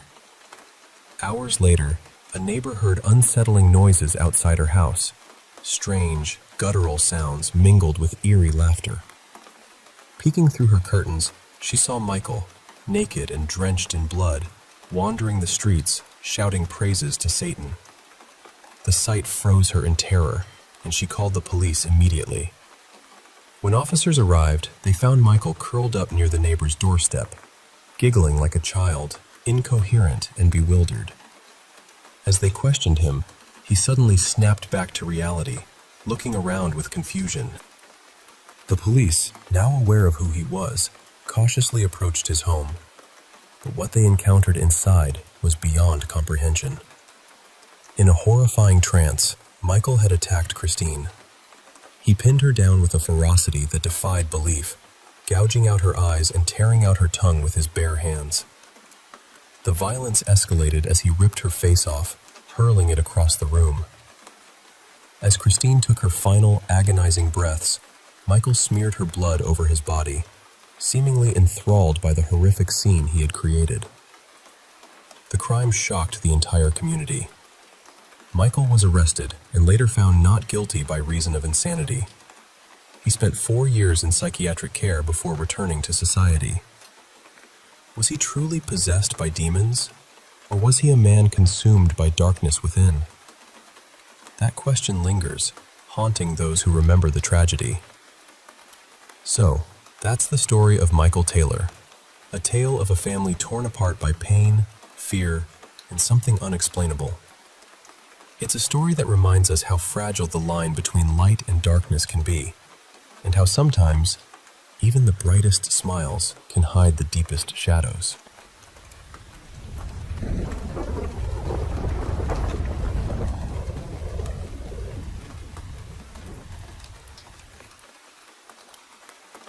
So this happened a few years back, when I was a little younger and probably way too deep into Minecraft horror videos for my own good. I lived with my parents and my younger sister in this older house. Not falling apart or anything, but the kind of house that creaks when it settles and makes you wonder whether that sound came from the pipes, the floorboards, or something you really do not want to think about. Back then, I was obsessed with Minecraft creepypastas, Herobrine especially. I watched those videos almost every night, so when the first strange thing happened, I honestly thought my brain was just playing tricks on me. It was around 10:45 at night. I was in my room playing Minecraft with my headphones on, completely focused, when I heard someone quietly say my name. Not in the game, not through my headset. It sounded like it came from right behind me. I spun around so fast, expecting to see my dad standing there, but my room was empty. I checked the hallway, and everyone was downstairs watching TV. So I told myself I was tired, shook it off, and went back to playing. A few nights later, I woke up sometime after 3 in the morning because my room felt freezing. Not just a little cold. It felt like the temperature had dropped all at once. I looked toward my doorway, and there was someone standing there. At first, I thought it was my dad checking on me, but then I saw the eyes. They were completely white. No pupils, no shine from the hallway light. Just flat, pale white eyes staring into my room. The figure stood there for a few seconds without moving, then slowly stepped backward into the dark hallway. I jumped out of bed and turned on every light I could reach. When I looked outside my room, there was nothing there. The next morning, I told my family. My dad laughed a little and said I had been watching too many scary videos. My mom figured I had been half asleep, and honestly, I almost believed them. Until my sister came into my room a few days later looking scared in a way I had never really seen from her before. Before I could ask what was wrong, she said, "Why were you standing outside my room last night?" I told her I was not. She said she woke up around 2 in the morning and saw someone in the hallway, just standing there and looking into her room. She thought it was me because it was about my height. Then she said, "But its eyes were white." That made my stomach drop because I had never told her about the eyes. After that, my parents stopped laughing about it. A few nights later, my mom woke all of us up. She looked pale and genuinely shaken. She said she had gone to the bathroom and saw a figure standing at the end of the upstairs hallway. White eyes, human shape, just standing there. My dad checked every room in the house. When he came back, he looked different too. He said that when he reached the hallway, he thought he saw someone slip around the corner, but when he followed, nobody was there. Then came the part that still bothers me the most. One weekend, we were all downstairs watching TV. My sister suddenly looked toward the stairs and asked, "Did one of you call me?" None of us had. A few seconds later, I heard it too. A voice from upstairs quietly said my name. It was soft, like someone trying to get my attention without waking the whole house. And the worst part was that it sounded familiar, almost like someone in my family, but not quite right.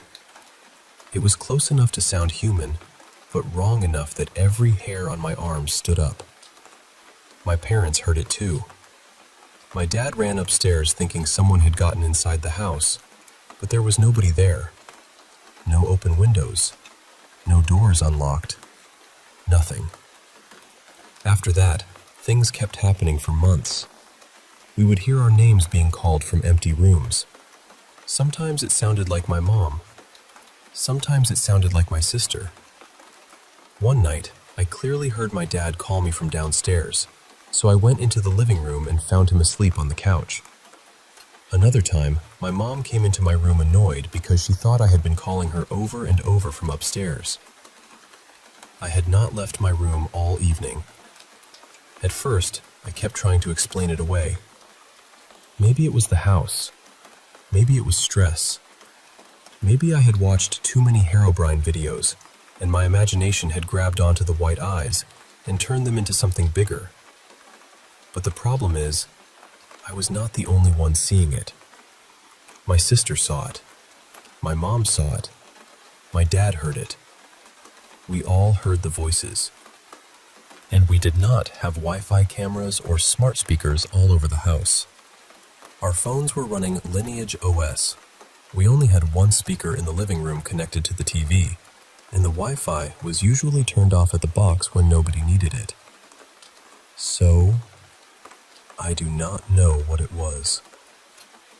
A few months ago, I came across stories about things people call mimics, the voice copying, the name calling, the way they sound like someone you know, the human-shaped figure watching from a distance.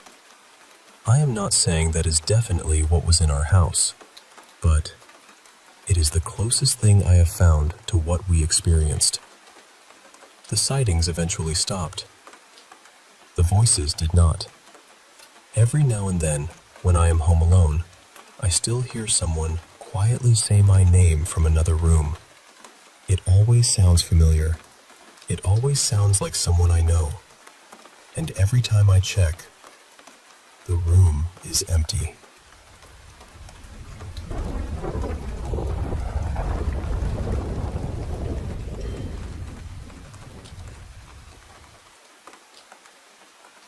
I want to tell you this gently, because even now, after all these years, some of it still sits heavy in my chest. This started back in late 2014, after my brothers, my sister, my mom and I left a really difficult situation with my father. We were already carrying a lot, more than kids should have to carry. For a while, we stayed in a shelter, and then, near the beginning of December, we finally moved into a house of our own. That first night, it was just me and my brothers there. We brought boxes upstairs and stacked them in one of the bedrooms, waiting for the furniture to arrive before unpacking. I remember checking the stack carefully. I made sure it looked steady. Later, we went down to look at the basement. It was the first house we'd ever lived in that had one, so of course, we were curious. Near the furnace, melted into the concrete, there was this dark red symbol. It looked like a six-pointed star inside a circle, almost like wax that had hardened into the floor. At the time, I didn't know what it was. Years later, I learned it looked like a seal of Solomon.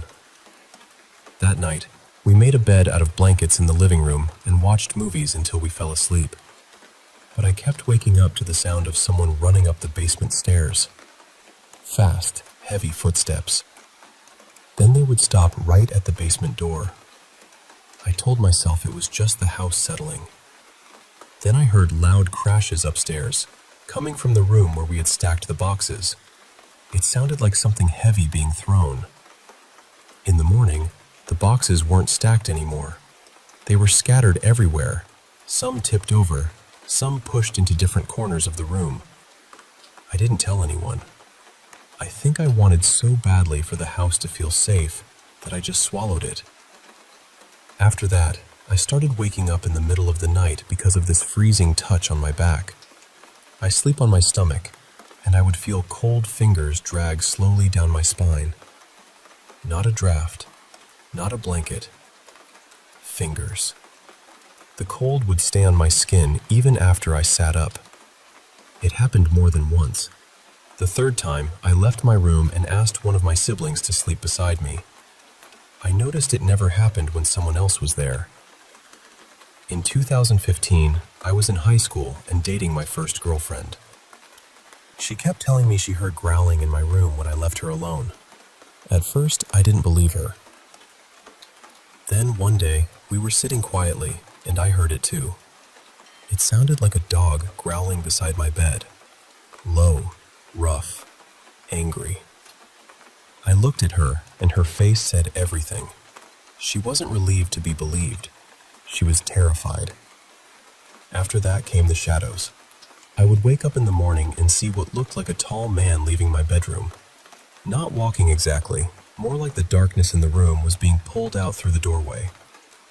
Around that time, my mom spoke with a neighbor who casually mentioned that strange things happened in the area. She said people had seen something like a dark cloud moving through houses. By 2016, the rest of my family started seeing things too. One day, my mom and sister were baking in the kitchen when my sister suddenly froze. Her eyes followed something across the room.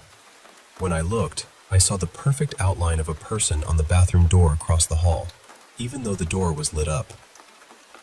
Then things became physical. Objects started flying across rooms. One night, while my mom was putting the younger kids to bed, a toy car flew from the closet shelf and shot across the room. It didn't fall. It launched. Another time, my aunt was doing laundry in the basement when a framed photo flew off the windowsill toward her and shattered. She was shaken badly. She kept saying there was no way it could have moved like that on its own.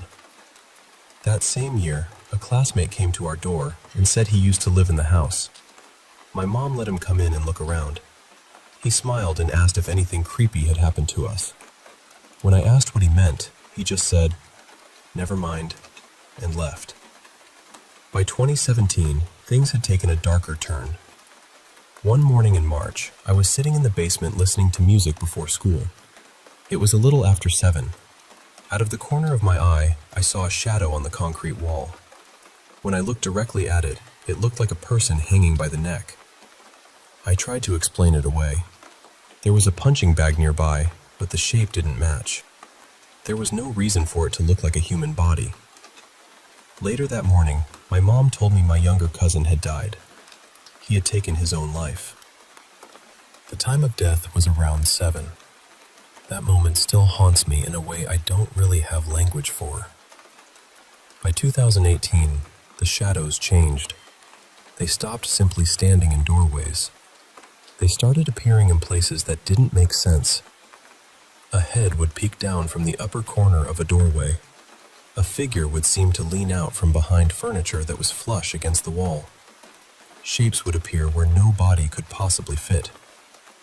That was also when the nightmares and sleep paralysis started getting worse for all of us. My brother Connor would feel hands grabbing at him from beneath the bed, like something was trying to pull him down through the mattress. My brother Leo would see a black figure with horns and goat-like legs blocking the light in his room. Leo became fixated on it for a while. He kept drawing the same figure over and over. Eventually, I destroyed the drawings, and he stopped. Around then, I started waking up to the sound of someone breathing in my room. A slow exhale. Close enough that I would hold my own breath just to make sure it wasn't me. That still happens sometimes. In 2019, my mom and I both began having dreams that felt like warnings. She came to me crying once because she believed her brother was going to die. A few months later, he was diagnosed with aggressive pancreatic cancer, and he passed not long after. I had my own dreams too, but some of them are hard to talk about because they sound impossible, even to me. In early 2020, we had the house blessed by a pastor. For a while, things seemed to calm down. Then, for reasons I still regret, I started reading about demonology. I think after years of fear, I had become numb in a strange way. I read things I wish I hadn't. Around that time, I began hearing a loud clicking sound in the house, almost like someone clicking their tongue. It only happened when I was alone, or when no one else was close enough to hear it. In 2021, something happened while I was on the phone with a friend during a really emotional moment. I heard a hissing sound building beside my ear. Then my ear burned. I ran to the mirror and it was red, hot, and inflamed. That was when it felt like whatever was in the house had crossed another line. Later, I became friends with an Ojibwe medicine woman and invited her over. She wasn't there long before she told me she felt another presence in the home. She described it as angry, jealous, cruel, and full of hatred.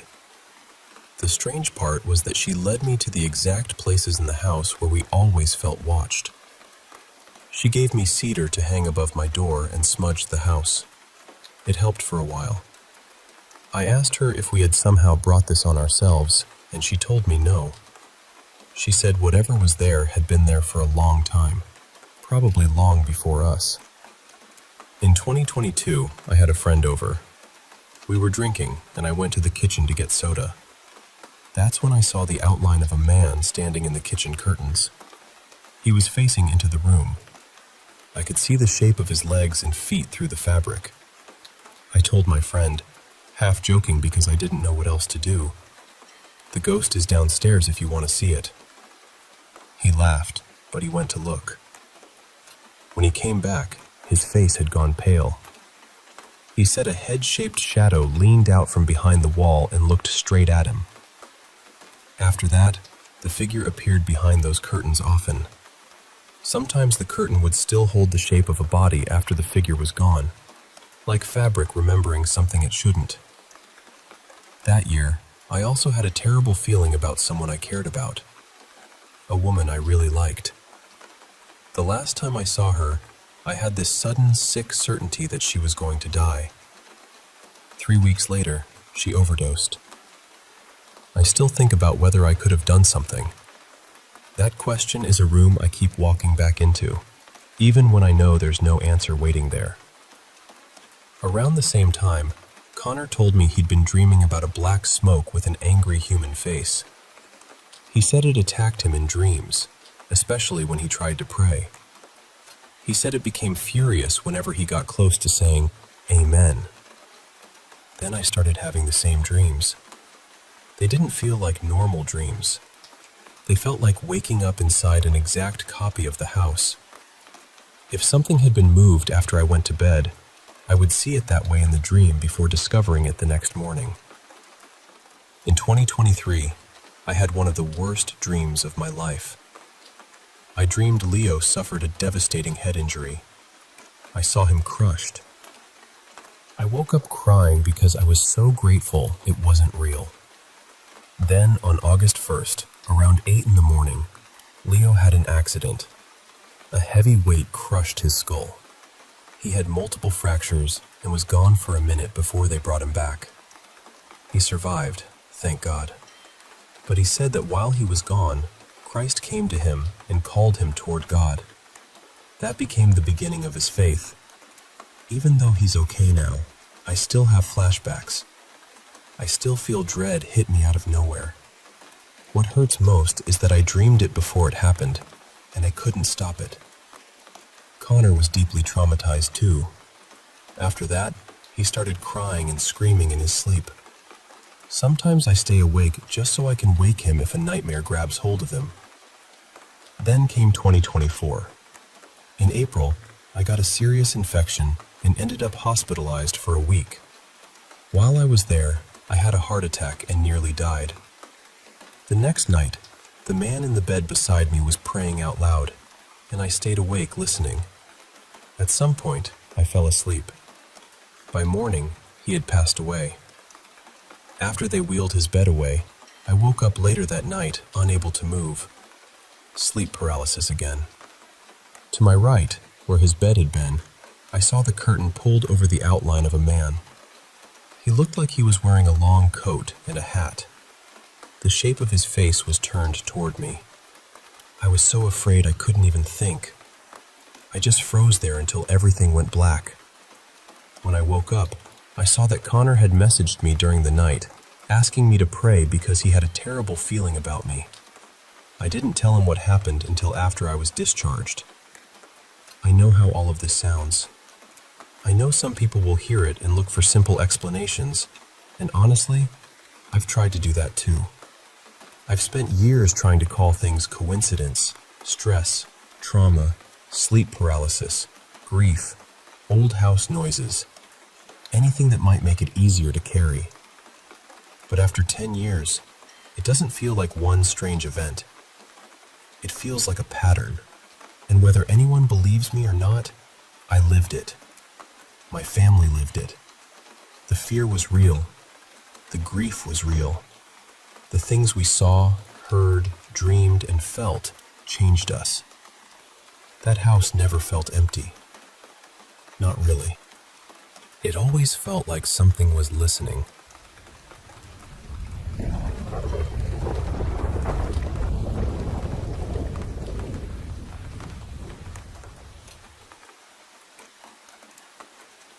I went camping with two close friends of mine, who I'll call Jonah and Andrew. We headed up to Wall Lake in the Uintas. It's not a long hike from the parking lot, maybe a mile and a half or so, but far enough that once you're out there, you really feel tucked away from everything. When we got to the lake, we walked around a bit, and ended up choosing a quieter spot on the east side. It felt more private than the other areas, and at the time, that sounded perfect. The way we set up camp matters. I had my tent near a rocky drop-off, kind of right on the edge. Jonah hung his hammock maybe 20 or 30 yards east of me, and Andrew set up his tent farther off, probably 80 or 90 yards southeast. The day itself was honestly great. We fished, wandered around, joked with each other, and just enjoyed being out there. Nothing felt strange. Nothing felt wrong. By the time night came, we were worn out. We sat around the fire for a while, telling stories and talking the way you do when you're tired and the woods are quiet around you. Around 11 p.m., we finally decided to call it a night. I fell asleep pretty fast. Then, at about 1:40 in the morning, I woke up suddenly. At first, I thought I was still half dreaming, because I could hear what sounded like a man talking nearby. Not far away either. It sounded like it was maybe 30 feet from my tent. But the longer I listened, the more I realized it wasn't real speech. It had the rhythm of talking, but there were no actual words. Just murmuring, mumbling, nonsense sounds. And that's when I really woke up, because I knew there shouldn't have been anyone else out there. Earlier that evening, we had seen the only other group at the lake pack up and leave. As far as we knew, it was just the three of us. So I lay there completely still, barely breathing, waiting for something else to happen. But there was nothing. No footsteps, no branches moving, no voices, just silence. Eventually, I tried to convince myself it had been some weird dream bleeding into waking up. I was tired. I was in the woods. Maybe my brain was just filling in the blanks. I managed to fall asleep again. Then, about an hour later, I woke up to this deep, guttural call right beside my head. I mean, right beside me. It sounded like it was barely 2 feet from the wall of my tent. It made the sound in a pattern. 5 calls in a row. Then it stopped. A couple seconds later, I heard the same call from the direction of Andrew's tent. Then, only a few seconds after that, it came from Jonah's hammock. That was when fear really took over. Whatever this was, it was moving between us impossibly fast. I stayed frozen in my sleeping bag, staring into the dark inside my tent, trying to make myself think clearly. But I couldn't. My mind just locked up. Then I heard footsteps. Heavy footsteps. They were coming toward my tent. I could hear rocks shifting under its weight, twigs snapping, dirt scraping. It walked right up to me and stopped. Right outside. And it just stood there. I remember lying there with tears in my eyes, too scared to move, too scared to make a sound. I kept thinking that if I stayed completely still, maybe it would leave me alone. But it didn't leave. From around 2:30 in the morning until a little after 5, it kept moving around our campsite. And it wasn't just walking. It was making those awful calls. It was screeching. It was mumbling like a person trying to speak through a mouth that didn't know how. At one point, it sounded like it hit or slapped the trees. Every so often, it let out this sharp, piercing cry that felt like it went straight through my chest. I spent the whole time praying the sun would come up. I was also sending satellite messages to my girlfriend throughout the night. Every time I used my phone, I hid under my sleeping bag so the light wouldn't show through the tent. When morning finally came, I still didn't move right away. It took me until about 7:30 to gather enough courage to unzip my tent and step outside. I went to Jonah first and asked him if I had lost my mind. Before I could even explain everything, he looked shaken and said, "It was standing over my hammock." He told me he couldn't see out clearly because he had pulled himself deep into his sleeping bag, but he was sure something had walked right up to him. He said he could feel it there, staring down at him. Then he said something that made my stomach drop. He told me it said his name. Not clearly the whole time, mostly mumbling. But once, he said, it whispered his name clearly enough that he knew what he heard. He also told me that around 3:30 in the morning, he had suddenly turned on his flashlight and scanned the area, but he didn't see anything. I remembered that moment. I remembered seeing the light flash through the trees, and right when it came on, I heard something sprint toward my tent. Andrew had a different experience. He said he had finished off the rest of his flask before bed and slept through most of it. He only woke up once because his air mattress had gone flat. He admitted he felt like he was being watched, but said he figured that was just part of sleeping in the woods. We didn't debate it. We didn't try to investigate. We packed up immediately and left. The trip was over, and honestly, I haven't slept right since. I keep having these sharp little flashbacks to that night. The footsteps, the voice, the way it moved between us, the feeling of something standing just outside my tent. I still don't know what scares me more. The fact that none of us ever saw what it looked like, or the fact that it somehow knew Jonah's name, because that means it may have been listening to us before we ever went to sleep. I keep hoping someone can explain it away. An animal, a person, some weird echo or sound carrying across the lake. Anything. But part of me has accepted that maybe there's something out there in those mountains. Something old and mean and waiting. And we were lucky it only wanted to scare us.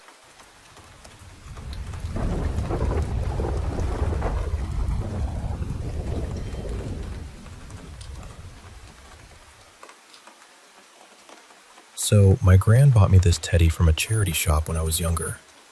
I didn't think anything of it at first. It was just a teddy, right? But honestly, from the moment that thing came into the house, everything started feeling wrong. I'd leave it in my room, go downstairs for tea, or come back from school, and it wouldn't always be where I'd left it. At first, because I was a kid, I genuinely thought maybe toys could move when nobody was looking. I told my mom about it, and I remember her face changing. She tried to stay calm, but I could tell it unsettled her. Not long after that, I remember some priest coming round to the house. I think I was about 9 at the time, so I don't remember every detail because I ended up staying at my uncle's for a bit. But after that, things started going missing. I used to play games on my dad's old phone, and one day it just disappeared. I had this old Buzz Lightyear toy too, one of the older ones, and that vanished as well. He was always kept in my room, so I thought maybe my mom had sold him or thrown him out, but she swore she hadn't touched it. Then I started hearing things. Little taps on the walls, noises at night. Sometimes it sounded like stones or something were being thrown at my bedroom window. It was the sort of thing where you try to convince yourself it's nothing, but deep down, you know something feels off. When I was around 11, I got up to use the toilet really early in the morning, and I saw something move out of the corner of my eye. It was fast, just this shape slipping away before I could properly look at it. That scared me so badly that I didn't sleep in my own room for months. I stayed with my parents because I just couldn't face being in there alone. Eventually, I did go back to my room. I had bunk beds, and I slept on the top bunk, close to the ceiling. But then I started hearing footsteps above me in the loft. Sometimes it sounded like walking. Other times it sounded like running. I just lie there frozen, listening, too scared to move. Things at home got worse around that time too. My sister started going through some really difficult stuff, and there was a lot of violence and chaos in the house. I won't go into all of it, but it was a lot.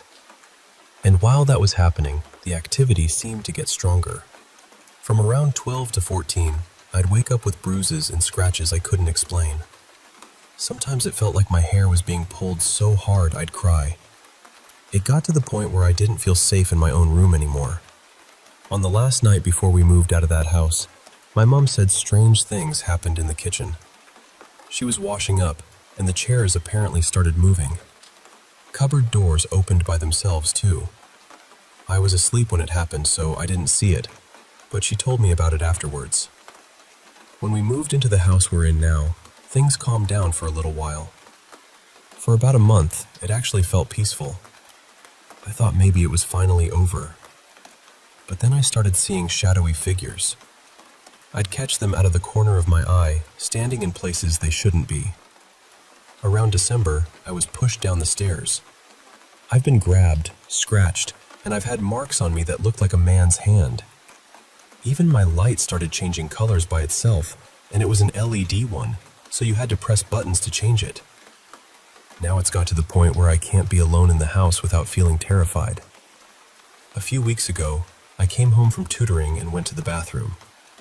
While I was in there, I heard the kitchen cupboard open, then the sound of glasses crashing or flying out. Nobody was near the kitchen. And one of the scariest things was when my 2-year-old neighbor pointed toward the top of the stairs, absolutely terrified, and said, "It's looking at me. The man is looking at me." Everyone else was downstairs. I don't really know what to do anymore.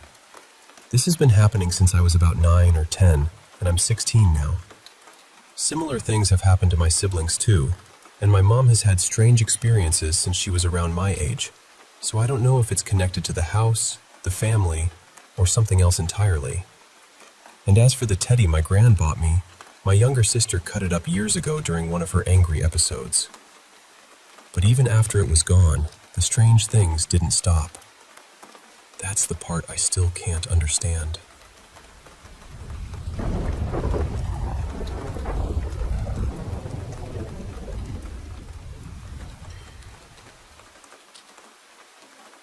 I used to think university ghost stories were just little things students made up to frighten first years.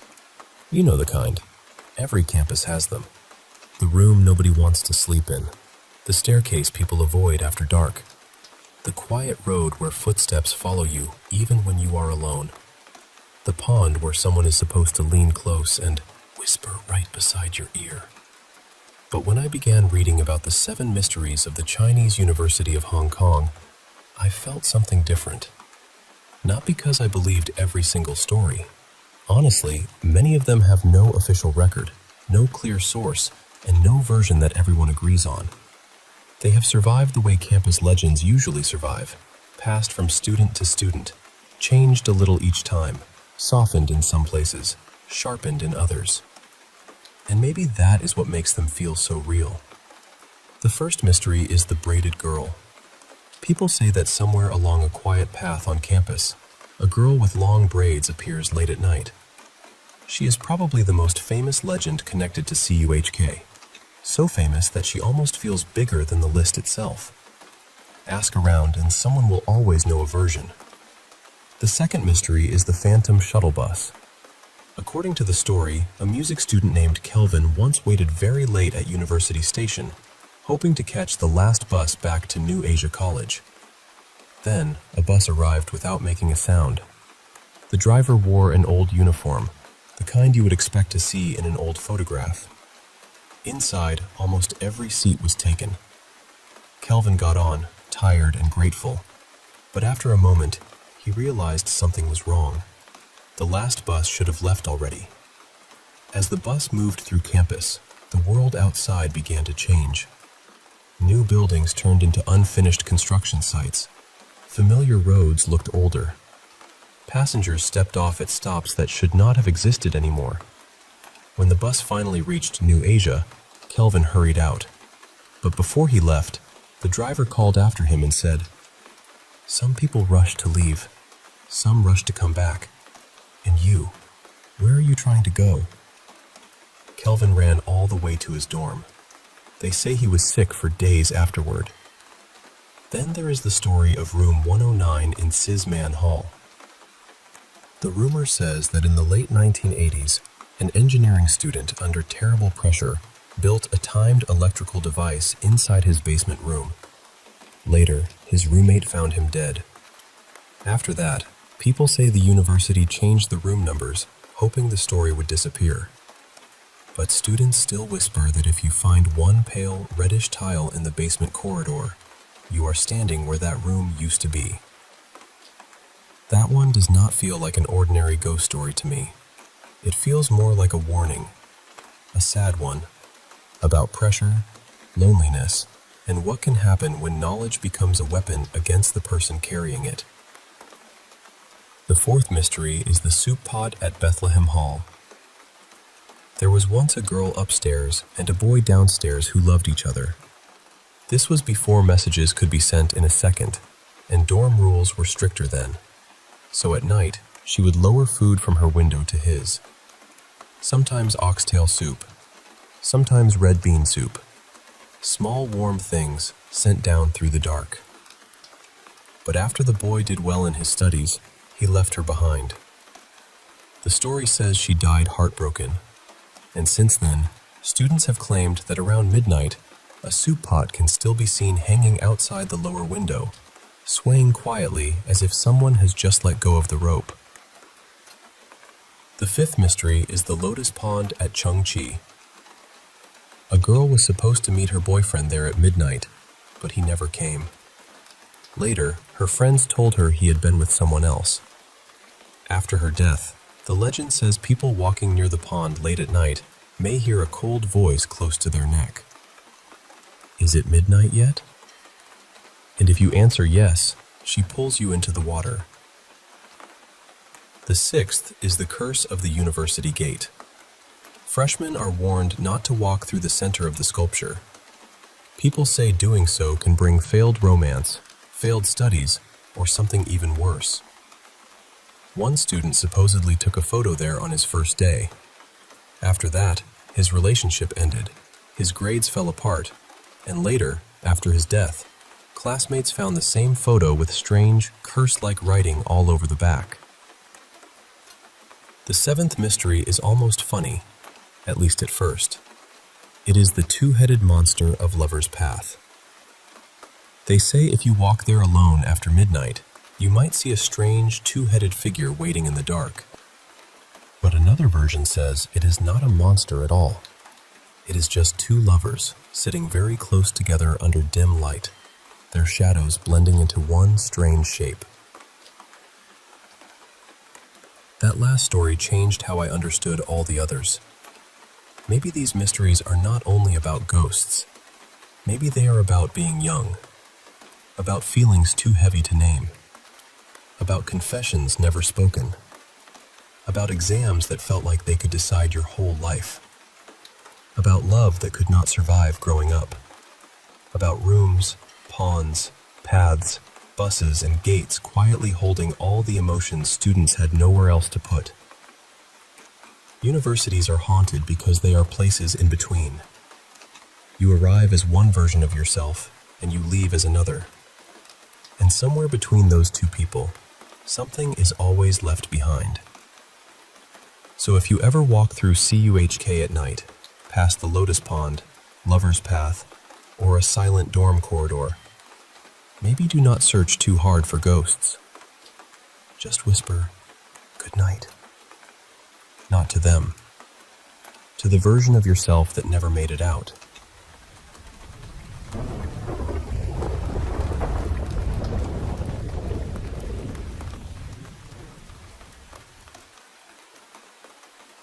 I live up on the far north coast of Scotland now, where the sea has a way of sounding alive at night. Last Tuesday, just after 10:30, I decided to walk out and revisit an old wartime pillbox on the coast, not too far from the road between Thurso and Scrabster. I'd been there once before, back when I first moved to the area, but that had been during the day. This time, for whatever reason, I wanted to see it after dark. So I left town and followed the cliff path west, with the wind coming in cold off the water. After a while, I made my way down toward a stony little beach. From there, I kept walking along the shore until I reached a narrow headland jutting out toward the sea. The pillbox sits right up on top of it. To get there, I had to find this thin little trail that climbed through the grass. It wasn't much of a path, really. More like something made by sheep, weather, and people who probably shouldn't have been wandering around there in the dark. When I reached the top, I saw the structure properly. It was small, square, and squat, built of old brick and concrete, with an open entrance where a door might once have been. I took a few photos from outside first, just standing there with the sea behind me and the black shape of the pillbox in front of me. Then I stepped inside. The interior was about the size of a garden shed. The walls were painted white, though most of the paint had worn away or been stained by damp. There were narrow firing slits in the walls, just enough to let in strips of night and the sound of the wind. Along one side, there was a low concrete ledge, roughly knee-height, covered in graffiti and old scratches. At first, it felt exactly how you'd expect an abandoned coastal bunk to feel. Cold, quiet, forgotten. But then I noticed something strange. Whenever I stood near the entrance or turned my back directly toward it, I started to feel deeply uneasy. Not frightened in a dramatic way, not panicked, just watched, pressed on, as though something about that doorway had its own weight. If I moved to the far side of the room, the feeling faded. I could breathe easier there. I could look around, take photos, and convince myself I was being silly. But the moment I drifted back toward the entrance, that same discomfort returned. It felt as if the air around the doorway had gone sour. I know how that sounds, I really do. It sounds like nerves, darkness, imagination, all of it gathering together and making a little theater in the mind. But standing there, in that cramped white room with the sea roaring outside, it didn't feel imaginary. It felt specific. It felt located, like the wrongness belonged to that one spot. After taking a few more pictures, I decided I'd had enough. I stepped out of the pillbox and started heading back toward town. The strange thing is, this wasn't the first time I'd felt something like that in an old military place.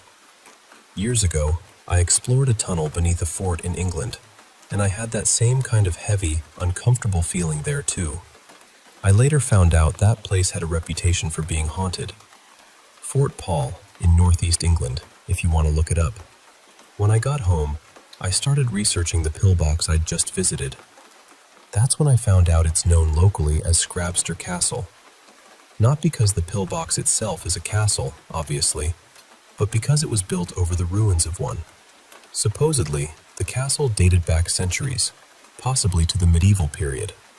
And according to one old story, a bishop was once horribly tortured there. His tongue was cut out, and his eyes were taken. Now, I couldn't find any proper record of the pillbox being haunted. No ghost stories. No reports from other people saying they'd felt anything strange inside it. Nothing like that. So maybe it was just me. Maybe it was the dark, the isolation, the wind, and the knowledge that I was standing in a place layered with old violence and old stone. But I'll tell you this. There was something about that doorway. And even now, when I think about it, I don't remember the room first. I don't remember the graffiti, or the ledge, or the narrow windows. I remember that entrance. I remember standing near it. And I remember feeling, very clearly, that I should not turn my back on it.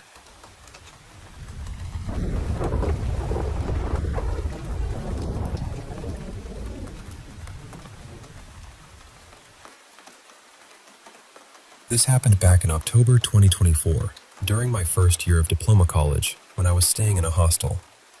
I'm not sharing this because I want to prove anything to anyone. I'm not trying to say ghosts are definitely real, or that everyone has to believe me. Honestly, even now, I don't fully understand what happened. I've gone over it in my head so many times, and I'm still searching for an answer. For privacy, I'll change the names a little. It started one night at around 3:40 in the morning.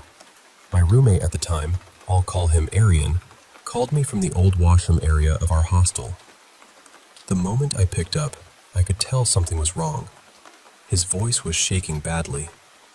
He didn't explain anything. He just said, "Bro, come to the old washroom. Please come now." I got up immediately and went there. The corridor felt strange that night. It wasn't just quiet. Hostels are usually quiet at that hour, but this felt heavier somehow, like the whole building was holding its breath. When I reached the washroom, Arian was still inside. The first thing he asked me was, "You're outside, right?" I said, "Yes, I'm here." He stepped out slowly, and I still remember his face. He wasn't just scared. He looked completely shaken, like he had seen something his mind couldn't accept. He looked straight at me and said one word, "Run." And we ran.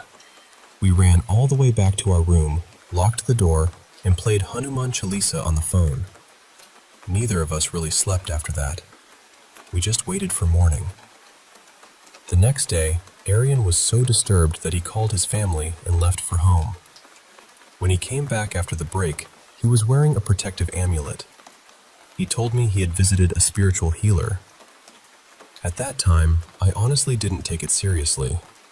I thought maybe he got scared. Maybe he imagined something. Maybe the old washroom just got into his head. I even laughed a little. I thought whatever happened that night was finished. But later, things changed. A few months passed, and Arian and I had a small argument. Nothing huge, just hostel room kind of tension. After that, I shifted rooms. Around that time, I became very close with another friend. I'll call him Bhavesh. I was already spending most of my time in his room, so eventually I moved in with him. For a while, everything felt normal again. No strange sounds, no bad dreams, no weird feeling. Life became ordinary. Then the second semester started. I had gone home for a festival, and before returning to the hostel, I changed my sacred thread, the paita, or janu. In my family tradition, it's something Brahmin boys wear across the body. I had eaten non-vegetarian food and hadn't changed it for a long time, so before going back, I replaced it. When I returned, I don't know what came over me, but I suddenly wanted Bhavesh and me to shift to room number 17. He didn't want to move at all. He kept saying the room was unnecessary, that we were fine where we were. But I kept convincing him, and somehow he finally agreed. Sometimes I still think about that decision. Room number 17 had a window facing an empty ground. Not too far from there was a government hospital. I don't know if that matters, but I remember it clearly. I liked keeping the window open at night because I wanted fresh air. It made the room feel less suffocating. Then one night, around 1 in the morning, I woke up. Or at least, I thought I woke up. I could see the room. I could see the wall, the fan, the beds, and Bhavesh sleeping nearby. Everything looked real, but I couldn't move. I couldn't speak. I couldn't even move my fingers. Then I saw the door of the room slowly opening, and someone came inside. It looked like a woman wearing a white sari. She walked slowly toward my bed. She came near my feet, climbed onto the bed, and sat on my chest. The pressure was unbearable. My breathing became heavy. I wanted to scream. I wanted to call Bhavesh. I wanted to push her away, but my body wouldn't listen. I could only lie there and watch. Then, after what felt like forever, I suddenly snapped out of it. I moved closer to Bhavesh, terrified, and somehow forced myself to sleep. At first, I told myself it was just sleep paralysis, but then it happened again, and again. For the next 2 nights, the same thing kept happening. After that, something in me started changing. I became angry for no reason. Small things irritated me. I felt emotionally unstable, like my mind was full of noise I couldn't switch off. One day, Bhavesh and I had a minor argument. It wasn't serious, but suddenly I felt completely alone. I went to the hostel terrace and cried for hours. I would come downstairs, try to calm myself, and then go back up and cry again. I made sure nobody saw me. I didn't want anyone to know how badly I was breaking inside.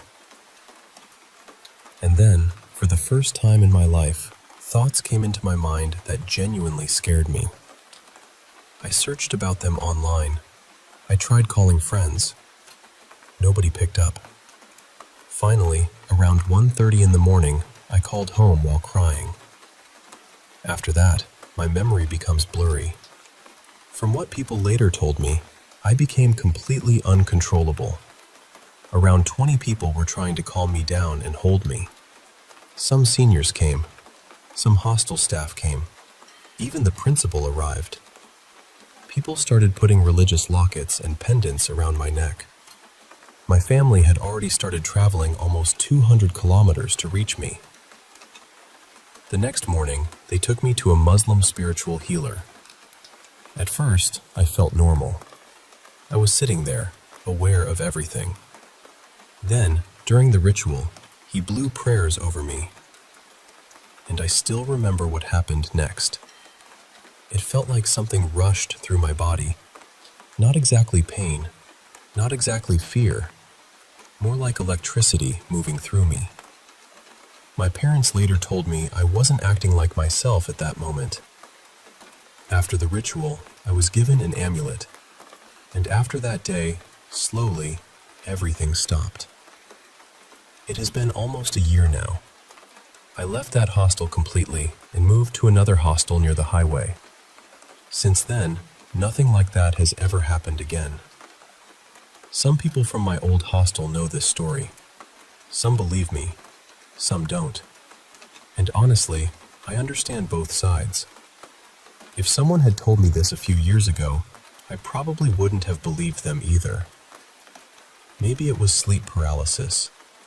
Maybe it was stress. Maybe it was a mental breakdown. Maybe there's a scientific explanation for everything that happened. I really don't know. But I know this much. The fear was real. The pressure on my chest felt real. The crying was real. The sleepless nights were real. And whatever happened in that hostel changed me. Even now, I don't sleep beside an open window. I never went back to that old washroom alone. Maybe that's fear. Maybe it's trauma. Maybe it's just my mind trying to protect itself. But whenever I randomly wake up between 3 and 4 in the morning, room number 17 comes back to me. The silence. The fan. Bhavesh sleeping peacefully beside me. Me checking whether the door was locked. Me making sure the window was closed. And sometimes, I still ask myself one question. If I had never convinced Bhavesh to move into room number 17, would any of this have happened? And the strangest part is this. Why did everything stop only after I left that hostel? I still don't know. And maybe I never will. But after almost a year, I'm still searching for an answer.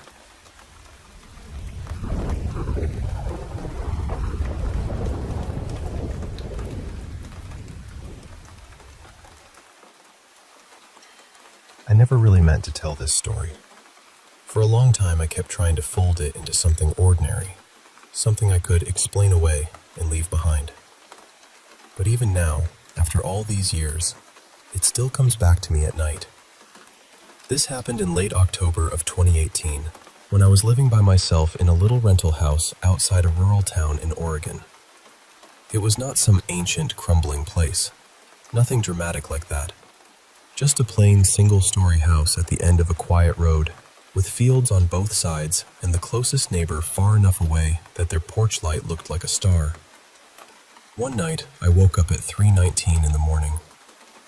I remember the time clearly because my alarm clock was facing the bed, glowing red in the dark.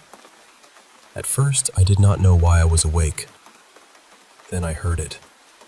Footsteps. Not on the porch. Not outside the window. Inside the house. They were coming from the hallway, slow and heavy across the wood floor. 3 steps. Then a pause. 3 more steps. Another pause. I lay there completely still, telling myself it was pipes or old boards shifting, or my tired brain still dragging pieces of a dream into the room with me. But then the footsteps stopped right outside my bedroom door. The door was shut. Underneath it, I could see a thin strip of yellow light from the kitchen lamp I had accidentally left on. And then something blocked that light. A shadow filled the gap. It did not sway.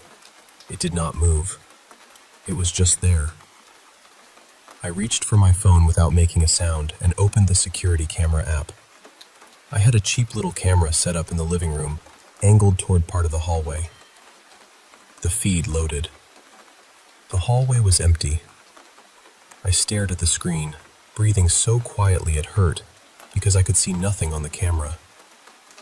But with my own eyes, I could still see the shadow under my door. Then the doorknob moved. Just once at first. A soft rattle. Then again. Then a third time. It turned slightly back and forth, careful and patient, like someone was checking whether I had locked it. I could not move. I could not even call out. After maybe 10 or 15 seconds, it stopped. The shadow vanished. The strip of kitchen light came back beneath the door, warm and ordinary, like nothing had happened at all. I stayed awake until sunrise with every light in the house on. The next morning, I checked the camera footage. At exactly 3:19 a.m., the living room recording glitched. There was no person in the hallway, no movement I could clearly point to. But the picture broke apart for several seconds, turning grainy and warped, almost like static. At the edge of the frame, for just a moment, there was a dark shape. I know what that sounds like. I told myself it was a bad camera, a compression error, dust maybe, anything else. A few weeks later, I mentioned it to an older woman who lived on a farm down the road. I barely got through the first part before she went quiet. Then she asked me, very softly, "Did it stop at your bedroom door?" I laughed because I did not know what else to do. She told me people had talked about that house before. A couple had left after only 3 months. Another renter said they heard someone walking the hallway almost every night. Always after 3. Always stopping at the bedroom door. I moved out the following spring. But the part that still bothers me happened on my last night there. I was clearing out a closet when I found an old photograph wedged behind the back of a shelf. It showed the land before the house existed. Just a wide, empty field under a pale sky. On the back, written in faded blue ink, were 6 words. "Don't let him know you're awake." I threw the photograph into the trash outside. The next morning, before I drove away for good, I checked the bin. The photograph was gone.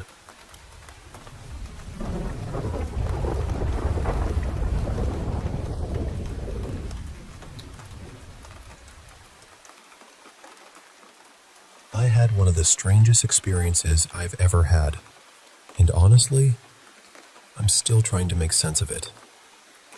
I'm sharing this because I'd really like to hear serious thoughts from people who understand paranormal experiences, religion, dreams, sleep-related phenomena, out-of-body experiences, or spiritual encounters.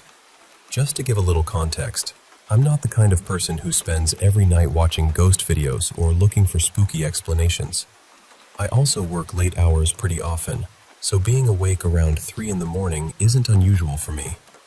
This wasn't a situation where I saw the time, thought about the so-called witching hour, and then convinced myself something strange had happened. The experience came first. The research came afterward. I remember waking up around 3:17 a.m., but before I woke up, I was somewhere that felt like my living room. It looked familiar enough that I knew what it was supposed to be, but it didn't feel like my actual living room. It felt almost like a copied version of it, or another layer of the same place, the same room, but not quite the same reality. Everything was dark, muted, and almost drained of color. There was a figure in the room with me. I could tell it was dressed in something that looked like a dark suit, but I couldn't see its face. Where the face should have been, there was this bright glow or light around it, strong enough that the features were completely hidden. The thing that unsettled me was that it seemed aware of me. It felt like it was looking right at me the whole time. And then it started moving closer. But it didn't move normally.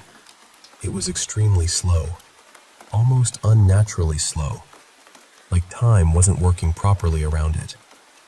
The movement had this delayed, overlapping quality. At a few points, I honestly couldn't tell if there were two figures standing there, or if I was seeing some kind of trailing image from the same figure moving through the room. As it got closer, I started feeling this humming sensation. It wasn't just something I heard. It felt physical, like a vibration moving through the space and through my body. The closer the figure came, the stronger that vibration became. When it finally sat down near me, the humming was at its strongest. It felt intense, almost like being surrounded by a frequency I couldn't escape. And then I woke up. I checked the time and saw it was around 3:17 a.m. My first feeling was relief. I was awake. I was in my real room. I was safe. Still, I felt shaken enough that I brought my dog into the bedroom with me, just to feel a little more grounded. Later, I remembered that my door camera records audio, so I went back and checked the footage from around that time. Between about 3:14 and 3:15 a.m., there were two distinct sounds captured. I'm not saying that proves anything paranormal. I'm not trying to force that conclusion. I'm only saying the sounds were there, and I don't know what caused them. Since then, I've been reading about the period between 3 a.m. and 4 a.m. I've seen some religious and spiritual traditions describe that time as significant, while other explanations point to sleep cycles, vivid dreams, sleep paralysis, or the brain being in a strange in-between state. I'm not looking for someone to tell me, that was definitely a spirit, or that was definitely just a dream. I'm more interested in hearing from people who have experienced something similar, or who know about paranormal traditions, religious teachings, sleep phenomena, out-of-body states, or spiritual encounters. Has anyone else ever felt like they were in a familiar place, but it seemed like a different version of reality?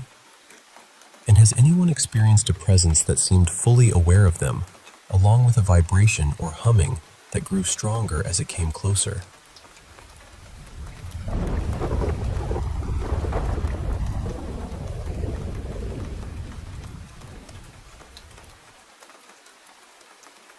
I've only told a handful of people about this, mostly close family, because it's still happening, and honestly, it's been weighing on us. I'm sharing it now because I don't really know what else to do with it, and I'm hoping someone out there might have some kind of insight. I spend a lot of time along the coast here in Maine. I know this area well. I know the tide patterns, the usual sounds at night, the wildlife, the way the water moves when the weather changes. My girlfriend, Lena, and I take late walks pretty often, usually somewhere between 10 at night and midnight, along a quiet beach not far from where we live. At that hour, it's empty. Not quiet in the peaceful tourist brochure sense. Empty. No people, no headlights, no voices. Nothing but the surf, the wind, and the sky. This started a few weeks ago. We were doing our usual walk, about 2.5 miles along the shore, when I noticed something standing in the surf. At first, I thought my eyes were playing tricks on me. It was a tall, black silhouette, very slender, with what looked like arms hanging at its sides. It was standing in ankle-deep water, perfectly still. I pointed it out to Lena, and she immediately wanted to turn back. I don't blame her. Something about it felt wrong from the first second. I'm usually the curious one. I've always been interested in strange sightings, UFOs, unexplained things, so my first instinct wasn't exactly fear. It was this intense need to understand what I was looking at. But the closer I got, the stranger it felt. I'm about 6'2", and whatever this was looked taller than me. Maybe 6'6", maybe close to 7 feet. There was no artificial light out there, just moonlight and stars, but I could still make out the shape clearly enough. It looked humanoid. Not like a person in a wetsuit, not like driftwood, not like a post or a buoy. It looked like something standing there and watching us, and I mean that in the most literal way. I could feel it watching us. I walked closer, maybe within 100 feet, trying to make sense of it. My body was buzzing with adrenaline. I had my phone, but I didn't even think to take it out. I was locked onto this thing, staring, trying not to blink, trying not to look away. Behind me, Lena kept calling for me to come back. She was scared, and her voice had that sharp edge people get when their instincts are screaming louder than their thoughts. Eventually, I turned around with her, and we started walking back toward the car. That's when we saw 2 more. They were farther down the shoreline, standing in the water just like the first one. Same tall, narrow shape. Same stillness. They were maybe 5 feet apart, both facing toward us, both in the surf. The part that bothers me most is that we had just walked past that stretch of beach. There is no way we wouldn't have seen them earlier. The beach was wide open. The shoreline was visible. They had not been there. Lena started running. I followed, slower at first because I didn't want to take my eyes off them. I kept looking back until they faded into the darkness and disappeared. After that night, we were both shaken. I tried to explain it away. I looked into everything I could think of. People, animals, reflections, markers in the water, weird shadows. None of it really fit. Then came June 18th. Same beach, same time, right around 10 at night. It had been windy all day, so the ocean was rougher than usual. The waves were choppy, and there was a damp fog hanging low over parts of the beach. When we started the walk, it was still dusk, and because the beach stretches for miles, we could see a long way down the shoreline. It was empty. We walked like normal, though I'll be honest, the first sighting was sitting in the back of my mind the whole time. By the time we reached the turnaround point, it was fully dark. Just stars, moonlight, and the white noise of the surf. On the way back, we saw it again. It had not been there before. I am completely sure of that. This time, it was farther out in the water, maybe knee-deep or waist-deep depending on the slope. A tall, black figure standing in the surf. I could make out the body and arms, but not a face, not clothing, not any detail that made it feel human. This time, I forced myself to take out my phone. I tried recording first, but the flash just lit up the fog and ruined the view. So I switched to night mode on my Samsung and started taking photos. Then I did something I still don't fully understand. I moved toward it. As I got closer, the figure seemed to move backward into deeper water. Not fast, not like it was splashing away. More like it was withdrawing, keeping distance between us. I got maybe 30 or 40 feet from it. I was standing in shallow surf, water around my ankles and shins, taking photos with my heart pounding so hard I could feel it in my throat. And then this feeling hit me. Do not go closer. It wasn't a thought exactly. It felt heavier than that. Like my whole body understood something my brain hadn't caught up to yet. The figure stayed there, watching. The waves were breaking against it, and I could see its body shift slightly with the water. But the movement was wrong. It had these quick, jolting motions, especially in the arms, almost glitchy, like it wasn't fully matching the world around it. That's the only way I know how to describe it. Lena had already started walking back. She was terrified and wanted nothing to do with it. After maybe a minute of taking pictures, I got another strong wave of dread and finally turned and ran after her. We kept looking over our shoulders the whole way back. Later, when I checked the photos, I felt frustrated more than anything. The camera didn't capture what it looked like in person. In the images, it looks thicker, blurrier, almost farther away than it really was. But I know how close I was. I know what I saw standing there. And here's another strange part. 2 nights before that second encounter, we were walking the same beach and saw 3 or 4 boats in the shallows near that exact area. They looked official, maybe police or Coast Guard. They had huge spotlights and were sweeping them across the shoreline and water like they were searching for something. Maybe it was training. Maybe it was some kind of operation. I don't know. But when Lena and I decided to cut the walk short and turn around, the boats turned their spotlights directly onto us. They followed us with the lights the whole way back along the beach, keeping pace until we reached the parking area. I don't know what they were doing. I don't know if we accidentally walked into something we weren't supposed to see. I don't know if it's connected. All I know is that we've seen these figures more than once now, standing in the surf at night, in places where they were not moments earlier. And every time, it feels like they're watching. So I'm asking this genuinely. Has anyone else seen anything like this on a quiet coastline? Tall figures in the water, strange silhouettes, unusual activity offshore. Anything like that? Because I know the Maine coast. I know what belongs there at night. And whatever this is, it doesn't feel like it belongs.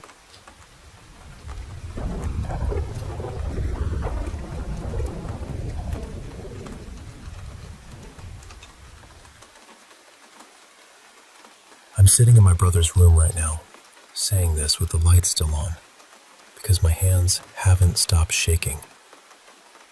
I don't really know what we saw tonight. I don't even know what to call it. It started a few days ago. I was in my room at my desk, working on some 3D stuff in Blender, just practicing little models and textures, when I heard this heavy thudding above me. At first, it sounded like footsteps. Then it turned into these sharp knocks, almost like someone was punching the ceiling from the other side. I tried to brush it off. Houses make weird noises. Pipes shift. Maybe something upstairs moved. I told myself all the normal things people tell themselves when they don't want to be scared. But earlier tonight, it came back. I was at my desk again when I heard scratching right above me. Not light scratching either. It sounded like something was clawing at the drywall with real force, scraping over and over like it was trying to get through. I froze for a second, then tried to make it make sense. I thought maybe maintenance workers were in the ceiling space, or maybe someone was fixing something connected to the air vents. I kept telling myself there had to be a boring explanation. Then the scratching moved closer. There's this small open gap near the ceiling in my room where the ventilation system is.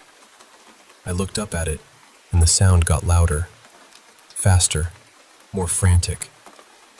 And then I heard breathing.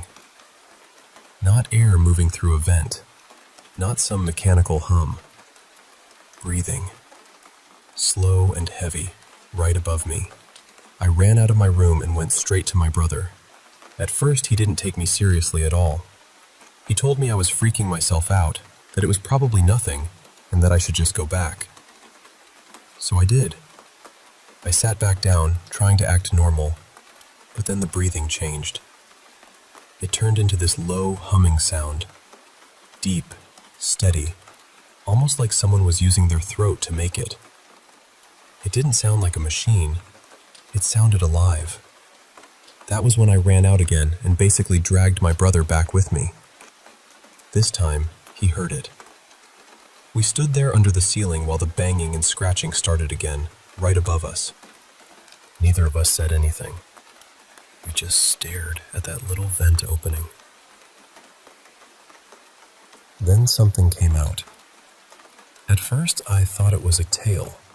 That's the closest word I have for it. But it was too thin, too dark, too strange. It was completely black, almost glossy, and it had this pattern on it. Not stripes, not scales exactly.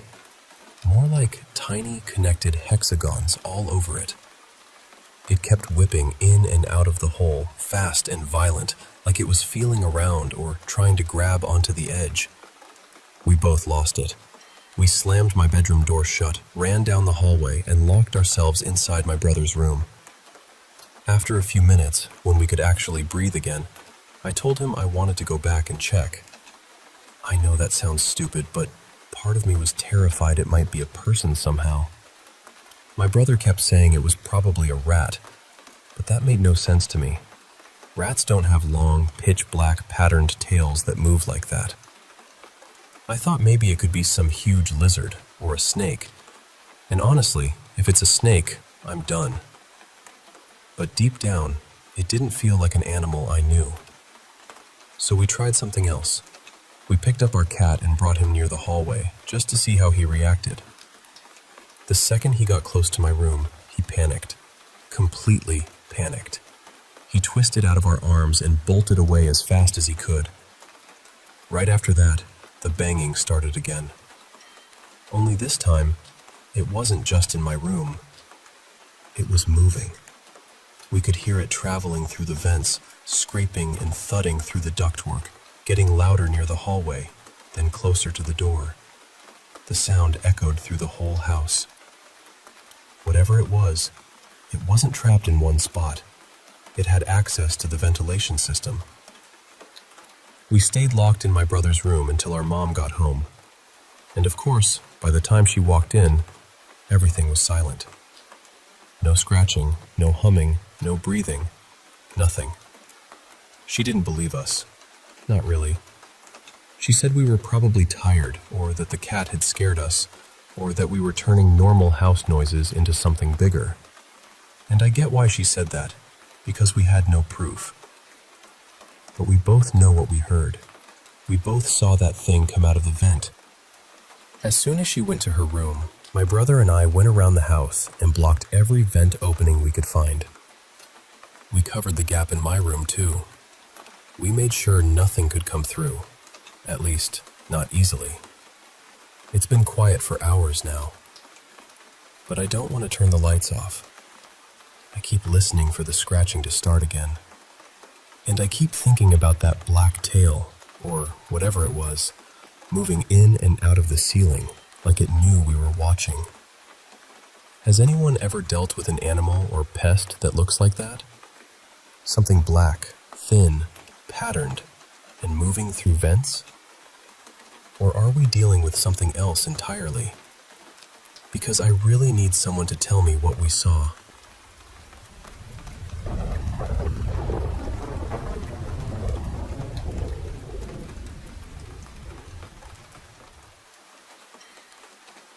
I'm going to try to tell this as clearly as I can, without letting my thoughts run off in every direction. This happened in Capri, Italy, near the Blue Grotto.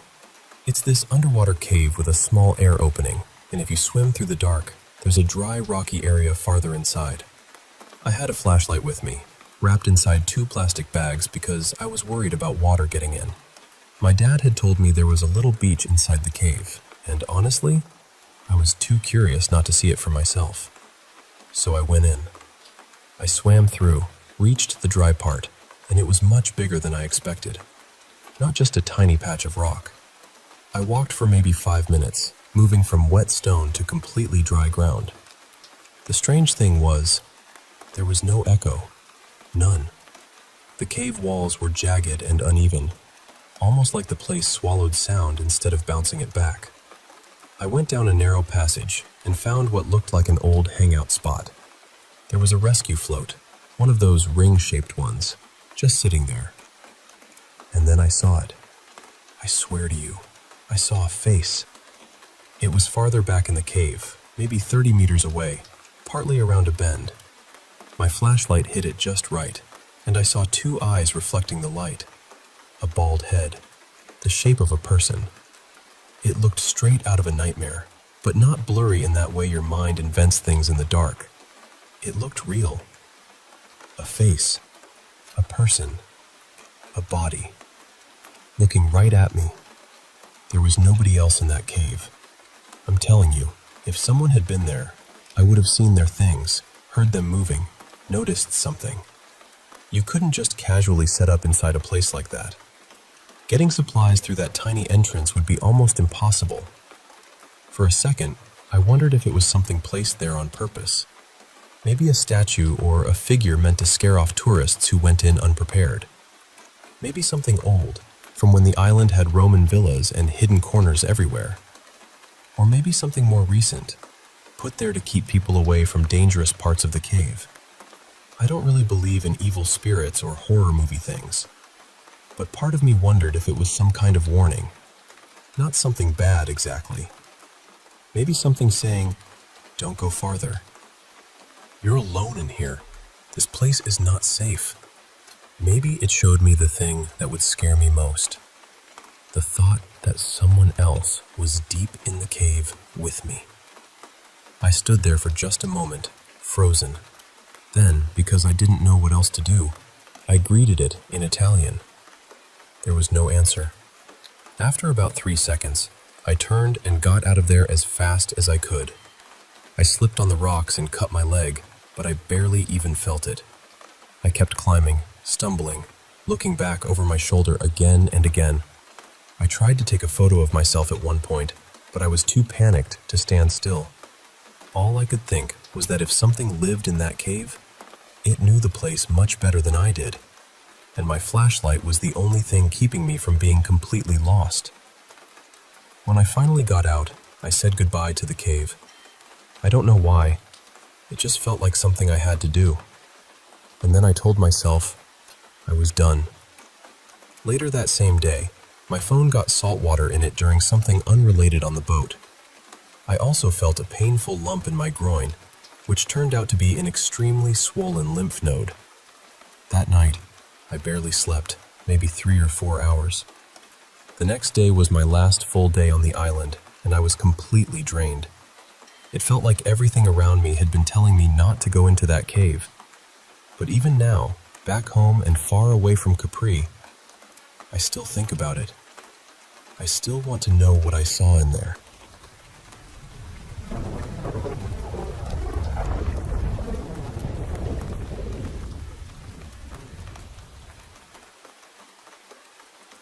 I'm honestly not sure where to begin, so I'll just start with the part that has never really left me. When I was about 12, my older cousin Mara came to stay at my parents' house for a little while. We shared my room, and back then it felt like a sleepover that just kept going. We'd watch TV too late, sneak snacks after everyone else was asleep, and play video games until one of us finally gave up and crashed. She slept on a mattress on the floor, and I remember feeling lucky to have her there. But there was one night that changed everything. After that, she was ready to go home, and she never stayed overnight at our house again. That night started like any other. We did our usual routine, got ready for bed, talked for a bit in the dark, and fell asleep around 9:45. I had this dream that I was at a big shopping center with my mom, Mara, my aunt, and 2 of my uncles. Everything felt normal at first. We were walking around, looking at clothes and random things, when I passed this girl. She smiled at me, not in a friendly way. It was too still, too fixed. I didn't know her. I had never seen her before. But every time I turned a corner, there she was. Every time I looked behind me, she was standing somewhere nearby, smiling at me like she had been waiting for me to notice. Mara saw her too. I remember my cousin glancing back at the girl, then looking at me with this expression like, "You see her too, right?" Eventually, Mara said she had to use the bathroom, so she left the group, and the girl followed her. I stayed with the rest of my family in the dream. We kept shopping like nothing strange had happened. When we were finished, we paid and started heading out. I told everyone Mara still hadn't come back from the bathroom, but they acted completely calm and said, "No, she already went to the car." So I went with them. But when we got to the car, she wasn't there. I remember saying I was going back inside to find her. I started running across the parking lot, and suddenly I heard this awful horn blaring. I turned and saw a truck coming straight toward me. Then I sat up in my bed. Except I was still dreaming. My room was dark and quiet, and the first thing I noticed was that Mara wasn't on the mattress. Her blanket was gone. Her bag was gone. It looked like she had never been there at all. I got up and stepped into the hallway. I started checking rooms as I passed them, calling for her, getting more scared with every second. Then I saw that my parents' bedroom door was slightly open. I pushed it just enough to look inside. I don't want to describe every detail, but what I saw was horrible. My parents were dead, and the room looked like something violent and impossible had happened there. I was 12. I had never imagined anything like that before, and I still wish my mind hadn't been able to make it. Somehow, I made myself run to my little brother's room. When I got there, I saw him being pulled out through the window by a tall man wearing a brown jacket, black pants, and a red cap. The worst part was that he didn't have a face. It was just blank, empty, like someone had erased the part of him that was supposed to be human. My brother was screaming. I ran out the front door, and the air outside was freezing. I saw a red truck parked near the curb. One of the doors slammed shut, and then it sped away. I tried to chase it, and then I woke up for real. I was shaking so badly that I told my mom, even though I didn't want to talk about it. Later that day, I told both of my parents the whole thing. They just stared at me for a second and asked if I was joking. I told them I wasn't. That was when they told me Mara had woken up terrified too, and she had described the same dream, at least up until the part where she left us to go to the bathroom. That's where her dream split off. She said that when she got to the little hallway near the store bathrooms, she passed a man coming out of the men's restroom. Brown jacket, dark pants, red cap, no face. She said he scared her, but he was leaving, and she really had to go, so she kept walking. When she was done, she went to wash her hands. The smiling girl came in and stood at the sink beside her. She turned the water on, but she didn't wash her hands. She just stared at Mara. Then the girl started pulling off her own fingernails. Mara said there was blood running into the sink, and the girl never stopped staring. She tried to leave, but the bathroom door was gone. Not locked. Gone. Like it had never existed. When Mara turned back around, the girl was pulling out her own teeth. Mara started pounding on the wall, thinking maybe somehow it was a prank, even though that didn't make sense. Then the girl screamed at her. Mara fell backward through what felt like a hole in the wall or floor, and suddenly she landed outside on a street. But not my street. It was the street where she had lived when she was little. She knew it immediately. She said she could see her childhood house down the road, so she started running toward it. Then she realized the girl was there too, chasing her. Mara said the street stretched in front of her like it would never end. No matter how hard she ran, her house got farther away. Right before she woke up, she felt the girl's hand brush the back of her neck. That was it. We were both terrified. Not just because the dreams were scary, but because they matched. We remembered the same store, the same girl, the same moment when Mara left for the bathroom. We even remembered little bits of the conversation before everything went wrong. After that, Mara refused to use public bathrooms for years. I started checking the locks before bed, then checking them again. When I got older, I used my own money to buy a taser and a small security camera setup because some part of me still felt like I needed proof that the house was safe. People have tried to explain it. We went to therapy.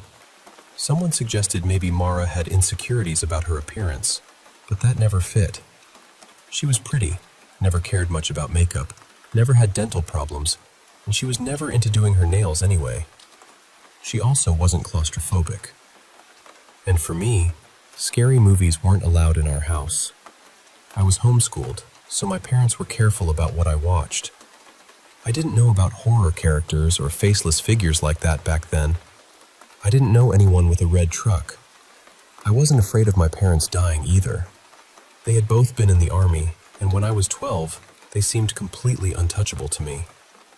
So I still don't know what happened.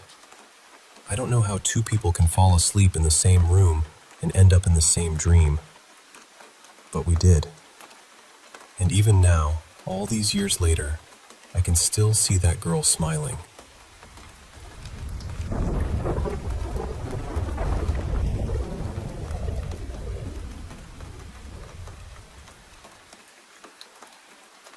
I need you to bear with me, because I've tried to figure this out for years. I've searched on my own, and I've even asked people with academic linguistics backgrounds, but nobody has ever been able to give me a direct match.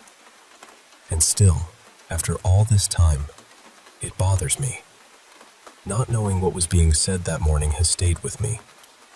My gut has always told me it was an omen. The word was decum. Just that. One word.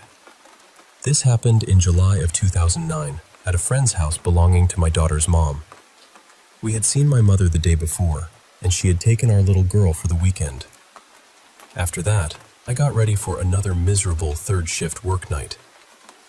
By the time I got back to the house, the sun was just starting to come up. The layout of the place was simple. You came in through the front porch and front door, and the living room was immediately off to the left. If you walked farther in, the dining room was on the right. Then there was a turn toward the bedrooms, and past that, the kitchen sat farther back.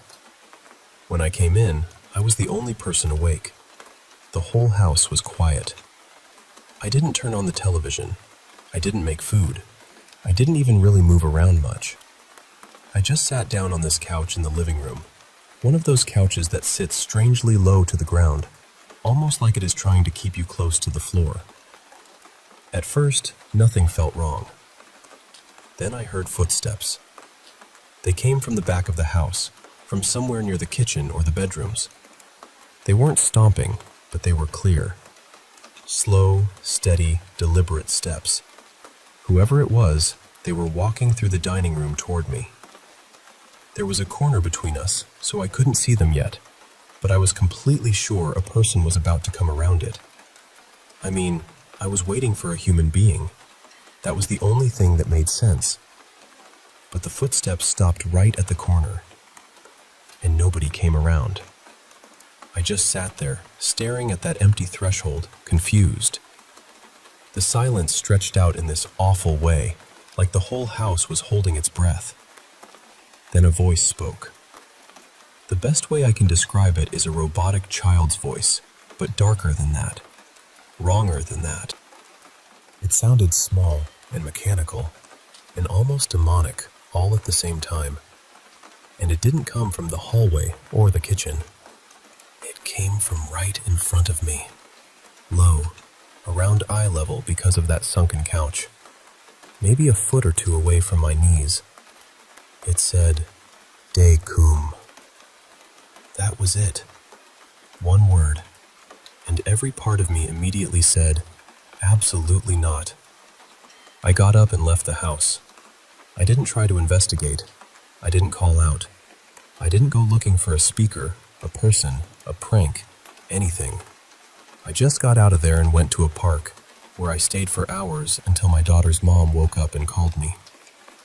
For years, I couldn't find anything that explained that word.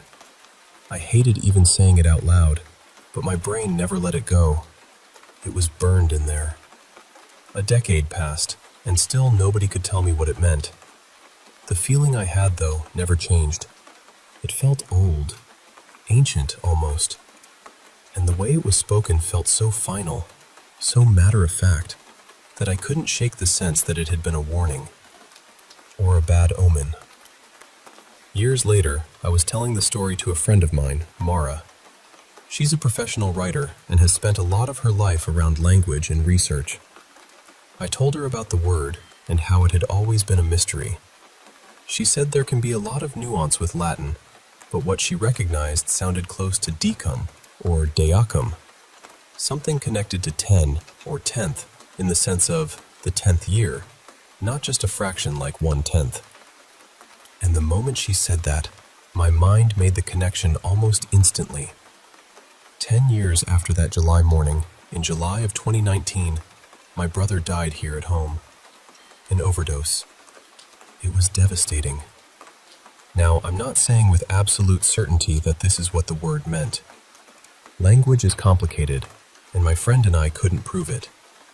But it checked too many boxes for me to ignore. It sounded like an omen when I heard it. Latin has that old association with demonic things, whether people believe that or not. And the timing, 10 years to the same month, was just too strange. One more thing, too. The house where this happened was less than a mile from another house I lived in as a child. A house my family was basically driven out of by things I can only describe as demonic. This was all in Cuyahoga Falls, Ohio. Maybe that land has something wrong with it. Maybe it's cursed. I don't know. But I do know this. I heard that word. I heard those footsteps. And after all these years, I still remember exactly how it felt.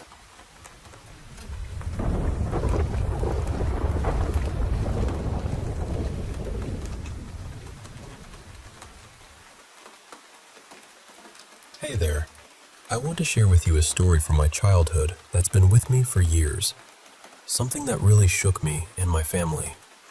It's about the time when I was around 7 years old, and the strange things began after my older sister and her friends decided to play with a Ouija board. Now, I wasn't part of the game. I just watched from the sidelines. But somehow, something attached itself to me that night. Almost right away, weird activity started happening around our trailer home. Our cats, who were usually so calm and sweet, suddenly started hissing and swatting at thin air like they could see something we couldn't. Our dog, who was so brave and loyal, began having panic attacks, especially near doorways. He would snarl and bark at nothing visible, going into full defense mode. It was like he was protecting us from some invisible threat. The very next night, after the Ouija board session, the pictures hanging in our living room and those resting on the entertainment center had been moved. Even the candles my mom kept scattered around the living and kitchen areas were shifted. No one actually saw anything move, but everyone, my mom, my sister, and I, heard strange noises throughout the night. But nobody got up to check what was going on. My sister and I knew exactly what was happening, but my mom thought we were just up messing with the furniture and yelled at us, accusing us of rearranging everything. Months passed, and one night we had one of those classic Anchorage storms.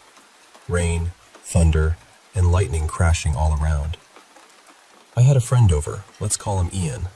That's not his real name, by the way.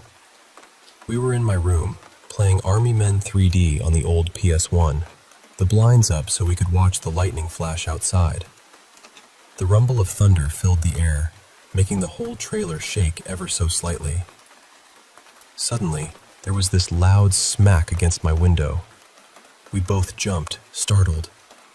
At first, we thought maybe lightning had struck nearby, but then I told Ian it was probably just a bird flying into the glass. Moments later, the storm stopped.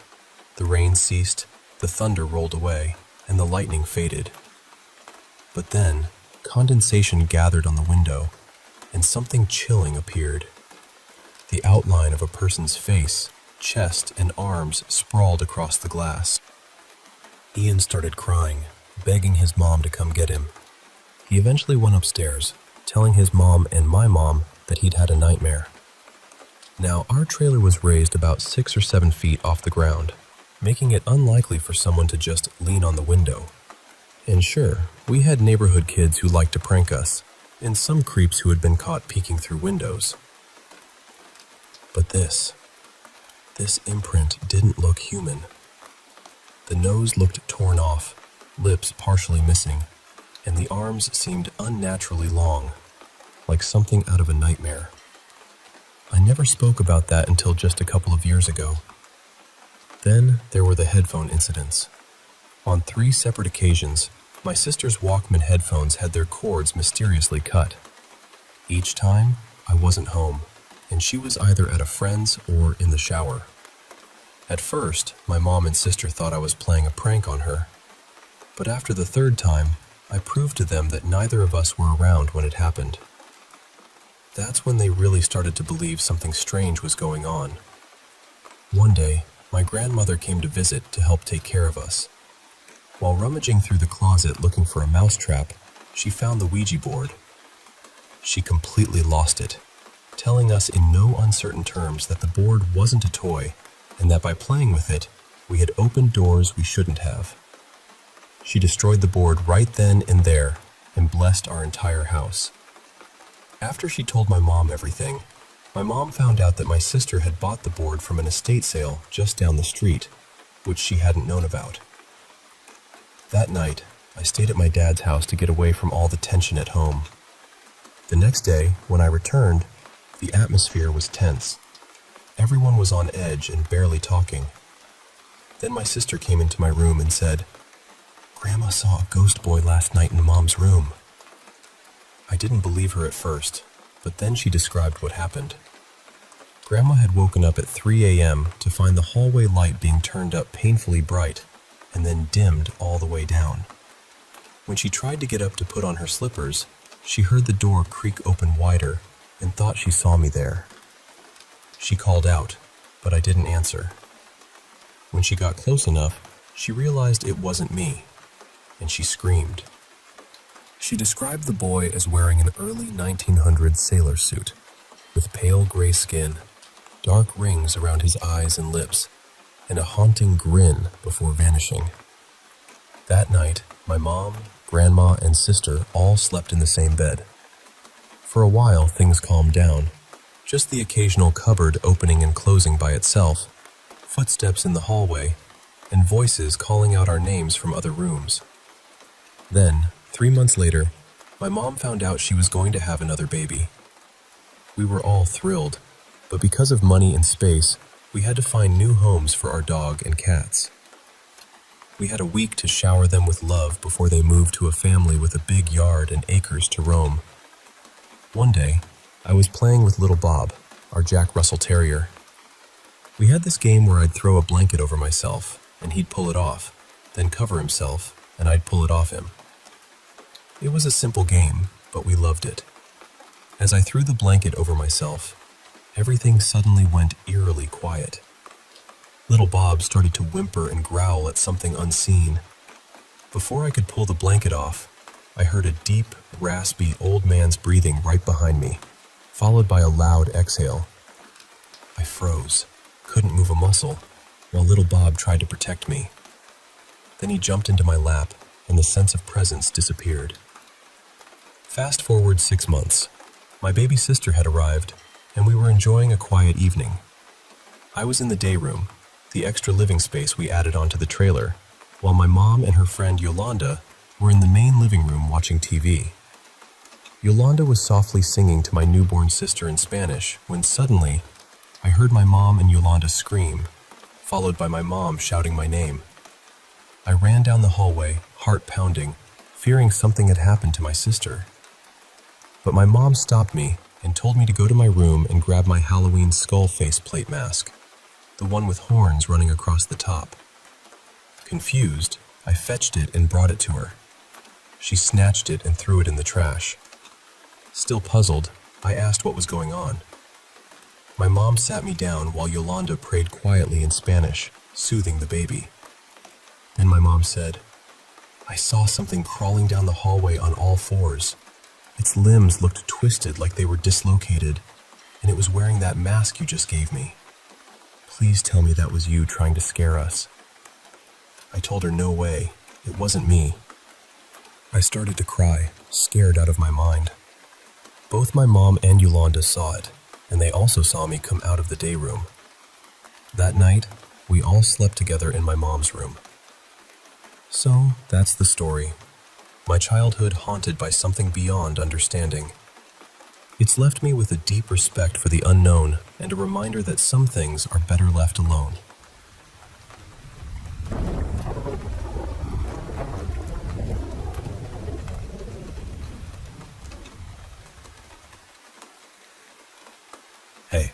I want to share a story with you.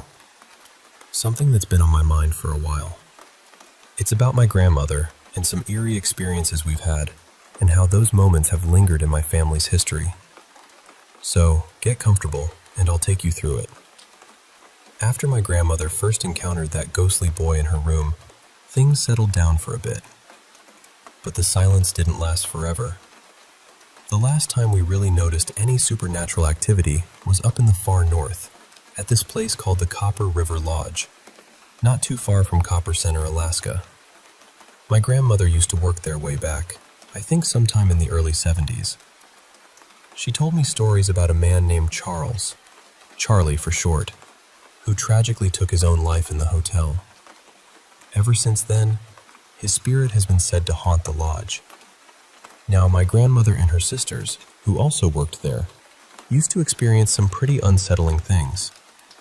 They'd feel their hair being tugged or feel hands grabbing them in the dark, sometimes on their backsides, which they thought was Charles messing around as a shadowy figure. Can you imagine how creeped out they must have been? Years later, in the late 2000s, my family and I got the chance to explore the Copper River Lodge when it was still in a bit of a rundown state. It had gone through renovations since, and now it's up and running again. When I visited, they had kept Charles's room almost exactly as he'd left it.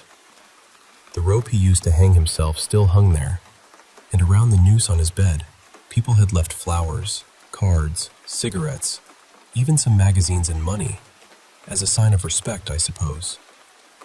One evening, while we were there, we thought we heard voices drifting through the halls. My grandmother swore she saw a face peering through one of the windows from outside the lodge, but that part's up for debate. What I did manage to capture, though, was something wild. A giant red orb floating just above my youngest sister's head in a photo. She was staring right at it. If you look closely, you can almost make out a face inside that orb. My grandmother has that photo somewhere. I'm planning to reach out to her this weekend and see if she can dig it up for me. Fast forward to 2008. I was about 14 then, living with my dad. Odd things started happening around his apartment. Small, but unsettling. My favorite Misfits beanie would vanish, along with my dad's and stepmom's keys. One moment, they'd be hanging right on the hooks by the door, and the next, completely gone. The apartment wasn't huge, just 2 bedrooms, a bathroom, kitchen, and living room. So finding missing things shouldn't have been a challenge. We'd all split up to search, but after an hour or so, we'd give up. Then, just when we were about to relax on the couch, we'd hear the jingle of keys back on the hook, or the soft thud of my hat landing on the floor. It was like the things were playing hide and seek with us. Months went by without any incidents, until one night I had this intense dream. I was a corpsman on Iwo Jima, running through tall grass, hearing a Marine call out for help. I rushed to him, trying to treat his wounds, only to realize he was already dead. Then, someone shouted behind me, "Tenoheka Banzai!" I spun around and saw a Japanese soldier camouflaged as a bush. He stabbed me with a bayonet right through the chest. Then I woke up, gasping, and my chest hurt like crazy. When I looked down, I saw a huge red scratch running from just above my left nipple all the way to my belly button. My dad even took a picture of it, but I don't have it anymore. My grandmother and a few family members who have a knack for the supernatural think it might have been a sign from one of my past lives. Maybe they're right. I've always been intrigued by reincarnation, especially since I've found old photos of people throughout history who look almost exactly like me.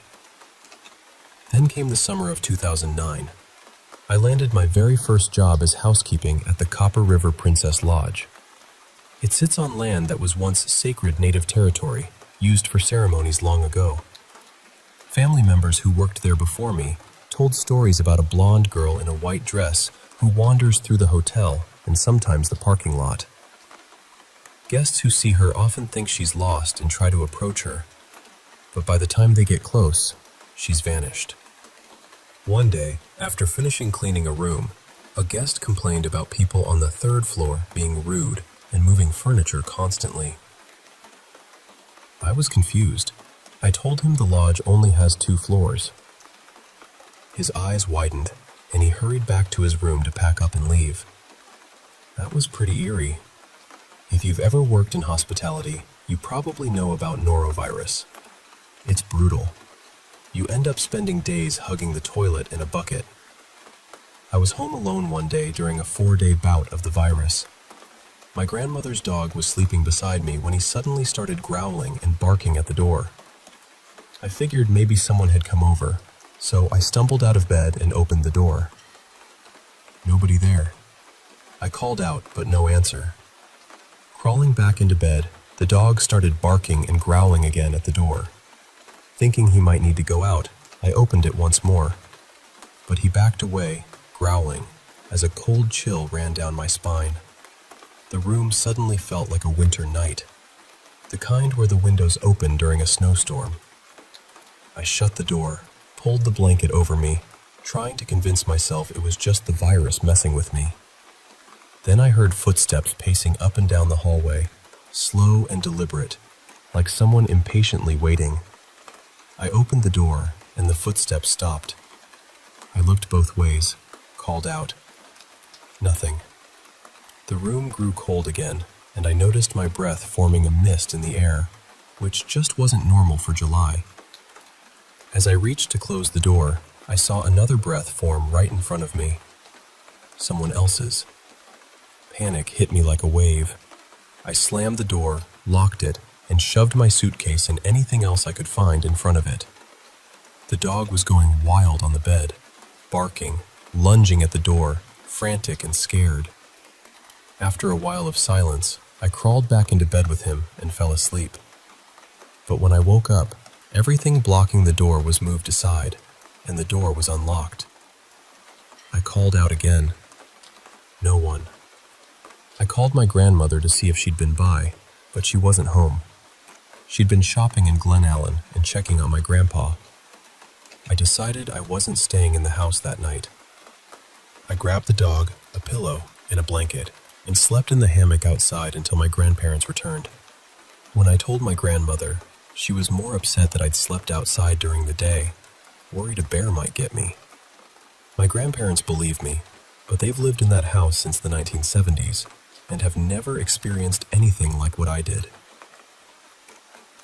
By 2010, my mom had moved out of the trailer park into a nice 2-story house. The first 6 months were quiet. Then, after the birth of my youngest sister, strange things began again. My mom had this water bottle that kept disappearing and reappearing in odd spots around the house. She had my grandmother stay with her and my other younger sister, Julia, sleep on a fold-out bed nearby because of strange noises, disembodied voices, and footsteps echoing through the hallway outside my mom's room. I stayed over for a week to help out and slept in Julia's room across the hall. It was around 3:45 a.m. when I was jolted awake by my grandmother shouting at someone to get out. At first, I thought she was yelling at my mom's boyfriend, but when I rushed in, everyone was huddled on the bed crying. The ghost boy from the trailer, the one in the sailor suit, had returned. My grandmother woke up to find him standing over Julia, then turning and pointing at the newborn baby. She told him firmly, "No, you are not a child. You're a sick, disgusting demon, and you will not harm my grandbabies, my daughter, or me. Leave now before I show you something scary." She shared this with my mom and me privately, so Julia wouldn't be scared. When she said demon, the boy's face twisted into something horrifying, like an old man's face with no nose and half of his lips missing on one side. Then he lunged at my grandmother, who screamed, "Get out!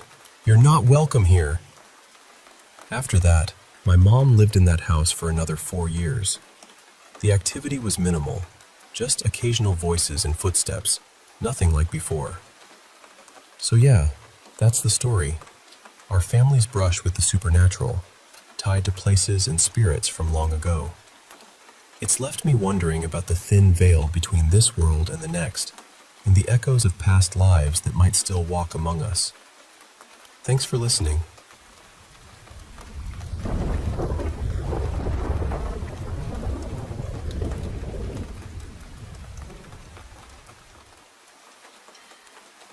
Hey, I want to share with you some experiences that have been part of my life. Moments that blurred the line between our world and something far more mysterious. It all started back in August 2012, just before I was about to begin my senior year of high school, and things had been quiet for a while after some earlier strange events at my mom's place. But this new chapter, it was something else entirely. My dad had recently moved into a 2-story house, a fresh start for him and my stepmom. Not long after settling in, they discovered something eerie. The previous owner had passed away there, and, strangely, her beloved cat had died just days later, seemingly from heartbreak. That revelation seemed to stir something in the house.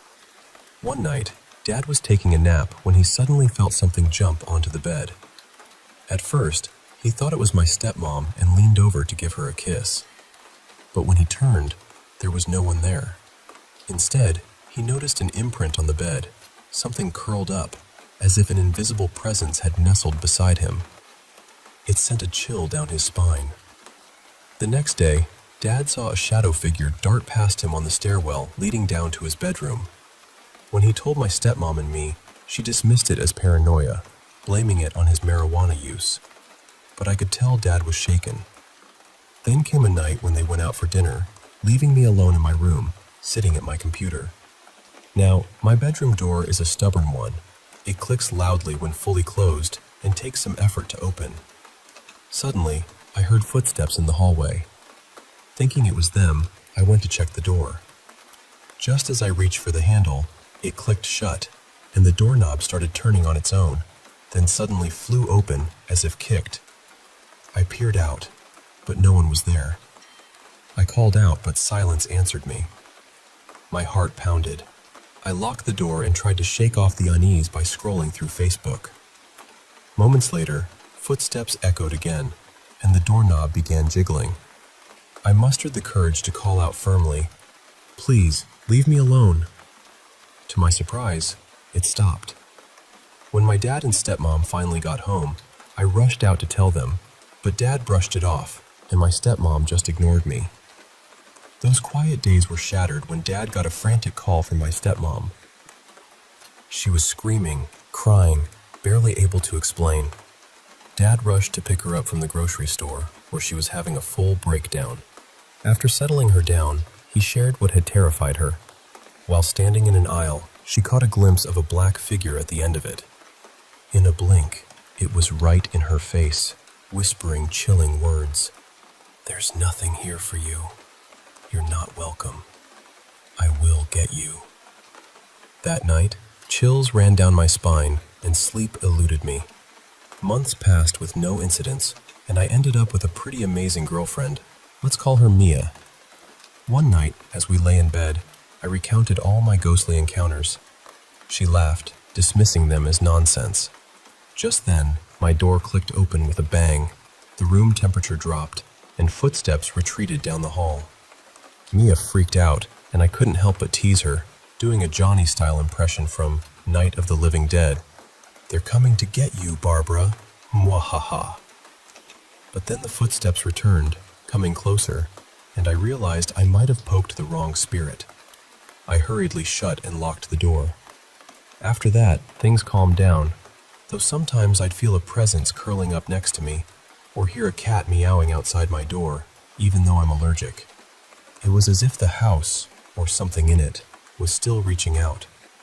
After graduating, I returned to Copper River Princess Lodge for my final summer season. The first month was quiet, but then, one early morning around 3 a.m., I woke to the sound of someone in my room. At first, I thought it was a friend who had keys, but as my eyes adjusted, I saw a translucent figure levitating, touching my jackets in the closet. It turned toward me and floated nearer. I pulled the blanket over my head but dared a peek.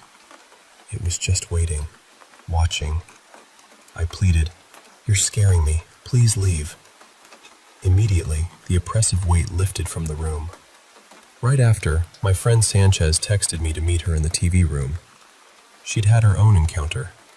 A black figure flicking her beer can pyramid. At first, she thought it was me playing a prank, but then she realized she could see through it. It charged at her until she covered herself with a blanket and told it firmly, "Fuck off." We stayed awake together, feeling something poke at our backs and ribs, accompanied by a muffled laugh. The next night, Double D, a girl I was seeing who worked as a night auditor at the hotel, called me, terrified and crying. When I arrived, she was hiding behind the front desk, shaken. She told me she had seen the black figure near the bar's portraits, acknowledged its presence, and asked it not to bother her. But suddenly, it was right in her face, moving closer without her seeing it approach, snarling and laughing with a distorted, inhuman face, missing teeth, pocked with holes. She'd barely escaped as it slammed into the glass door, leaving its eerie imprint. Double D stayed with me afterward, saying the bed shook while she slept, or she heard footsteps when I wasn't home. Others at the hotel had similar experiences. A housekeeper once woke to find a figure sitting on her bed, touching her leg. A week later, my close friend, who we'll call Luke, visited with his fiancée and her friend before heading off to basic training. Not telling them about the paranormal happenings, I booked them into room 138, a room infamous for strange complaints, footsteps, voices, lights, and TVs flickering on and off. I figured Luke could handle it. After all, he once fought off an attacker at 15 without help. As we walked to their room, his fiancée stopped, asking, "Who's that little blonde girl peeking from behind the soda machines?" We looked, but nothing was there. That night, they reported voices in the bathroom, something grabbing Luke's fiancée's friend's foot while she slept, and the TV turning on and off. I finally confessed about the ghost, the blonde girl in the white dress, curious but harmless, seen since the lodge opened. The land itself used to belong to Alaskan Native tribes before partnering with Princess Touring. Later, my cousin mentioned the Bayless House, a cabin in Glen Allen tied to our family since the 70s. It had a dark past, stories of abuse, murder, and dark rituals. I heard several chilling accounts from family members who had been there. My grandmother once babysat in the Bayless house. After putting the baby to sleep, she heard scraping noises upstairs. When she tried to open the door, something was holding it shut. With help, they broke it down to find the baby thrown across the room, but unharmed, wrapped in the closet. The floor bore deep scratch marks. My grandmother never returned, and tragically, the baby died soon after from lung disease en route to the hospital. Years later, my cousin and aunt, along with friends, visited the house to play with an Ouija board. One friend, deeply religious, begged them to leave.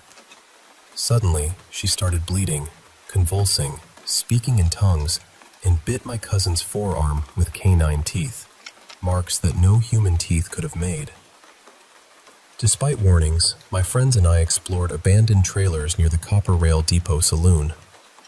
In one, Pretty Boy fell into a hidden cellar, a maze-like space with a rusty bed frame, handcuffs, and old underwear scattered about. The atmosphere was suffocating, and we fled in terror. In another trailer, after an ill-advised explosion near rotten food, we discovered decomposed remains of a cat. It was clear the area was steeped in darkness. The third trailer was like a time capsule from the 90s. We split up exploring, finding ammo, expired pills, a camcorder, and vintage hockey cards, items we foolishly took. That night, we all had nightmares of violence and torture, haunted by visions of an old man. We returned the items under cover of darkness, but as we prepared to leave, a noise behind us and approaching footsteps forced us to flee in panic. Determined to confront the Bayless house, Gare Bear, Pretty Boy, Fake ID McGee, Red, and I arrived around 1:30 a.m. We laid down a salt circle for protection.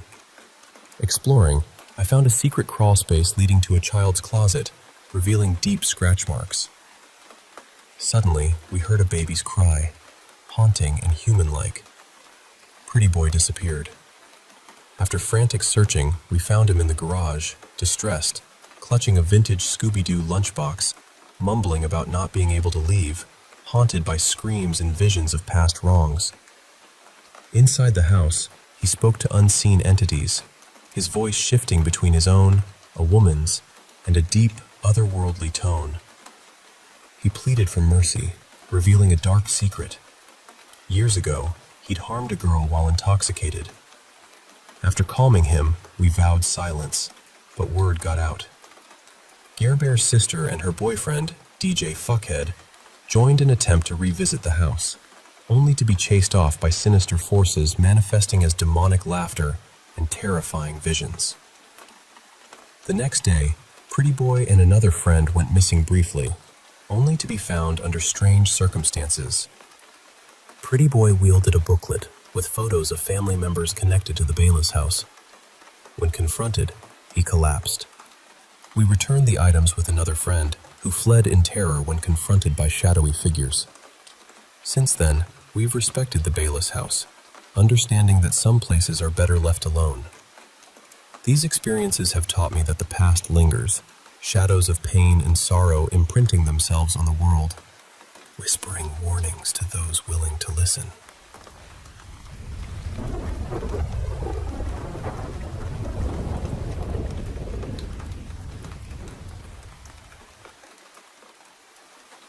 Hey, I want to share a story with you that still gives me chills when I think about it. It happened back in September 2020. My wife and I had this routine. Every night, I'd drive her to work. Nothing special about that, right? But the route we took passed through this quaint little country town called Riley, near Oxford, Ohio. There's this big hill on the road heading down into the town that we knew like the back of our hand. We'd been down that road so many times. Every tree, every mailbox, every road sign was familiar to us. So, one night, as we were rolling down that hill, just about to enter Riley, right behind the big green sign that welcomed you to the town, something caught my eye. There was a man standing by the side of the road, just looking straight at us. And let me tell you, this wasn't just some ordinary person standing there. Something about him felt out of place, almost otherworldly. I glanced over quickly, trying to get a good look before we passed him by. And at that exact moment, my wife turned to me and said, "Oh my God, did you see that?" I was about to ask what she saw, because I wanted to be sure I wasn't imagining things, and she told me exactly what I'd just seen. He was dressed like a Civil War soldier, and I'm not talking about some guy in a costume. No, this was different. He looked too real, yet not quite human. My wife said she saw his face clearly, but I didn't. His whole figure was glowing white, almost like he was lit up from within. My headlights weren't shining directly on him, but he was bright enough that he stood out in the dark. His face was the strangest part. It wasn't detailed like a normal person's face. It was just a blank, glowing white space. No features, just a smooth, lighted area where his face should have been. He stood with his right leg propped up on the small incline by the road, holding a rifle like it was a cane. He wore a kepi hat. You know, those flat-topped caps soldiers used to wear during the Civil War. His entire figure shimmered in shades of white and light gray, glowing softly but clearly visible. That was it, just a moment, and then he was gone as we drove past. It left me and my wife stunned. After that night, we made it a point to drive that way every single night, hoping to catch another glimpse of him. But as the pandemic hit and my wife lost her job, those drives stopped, and, sadly, we never saw him again. I've thought about stopping by the house closest to where we saw him, just to ask if the people there ever noticed anything strange, or if maybe someone was playing a prank with a costume. But honestly, how could someone explain the glowing figure with a faceless head? It just doesn't add up. I haven't stopped wondering, though. Maybe I'll find the courage to ask one day, or maybe I won't. Oh, and here's something else that adds to the eerie feeling about the area. There's another cemetery in Riley nearby, And a man, who was never known for spinning tall tales, once told my dad that he drove by and saw a werewolf there. The whole area just has this creepy vibe that's hard to shake. So yeah, that's the story of the Riley soldier. An apparition or something else I can't say. But every time I think about that glowing, faceless figure standing quietly on the hill, I get this mix of awe and unease. It's like the past is reaching out, just for a moment, to remind us it's still there.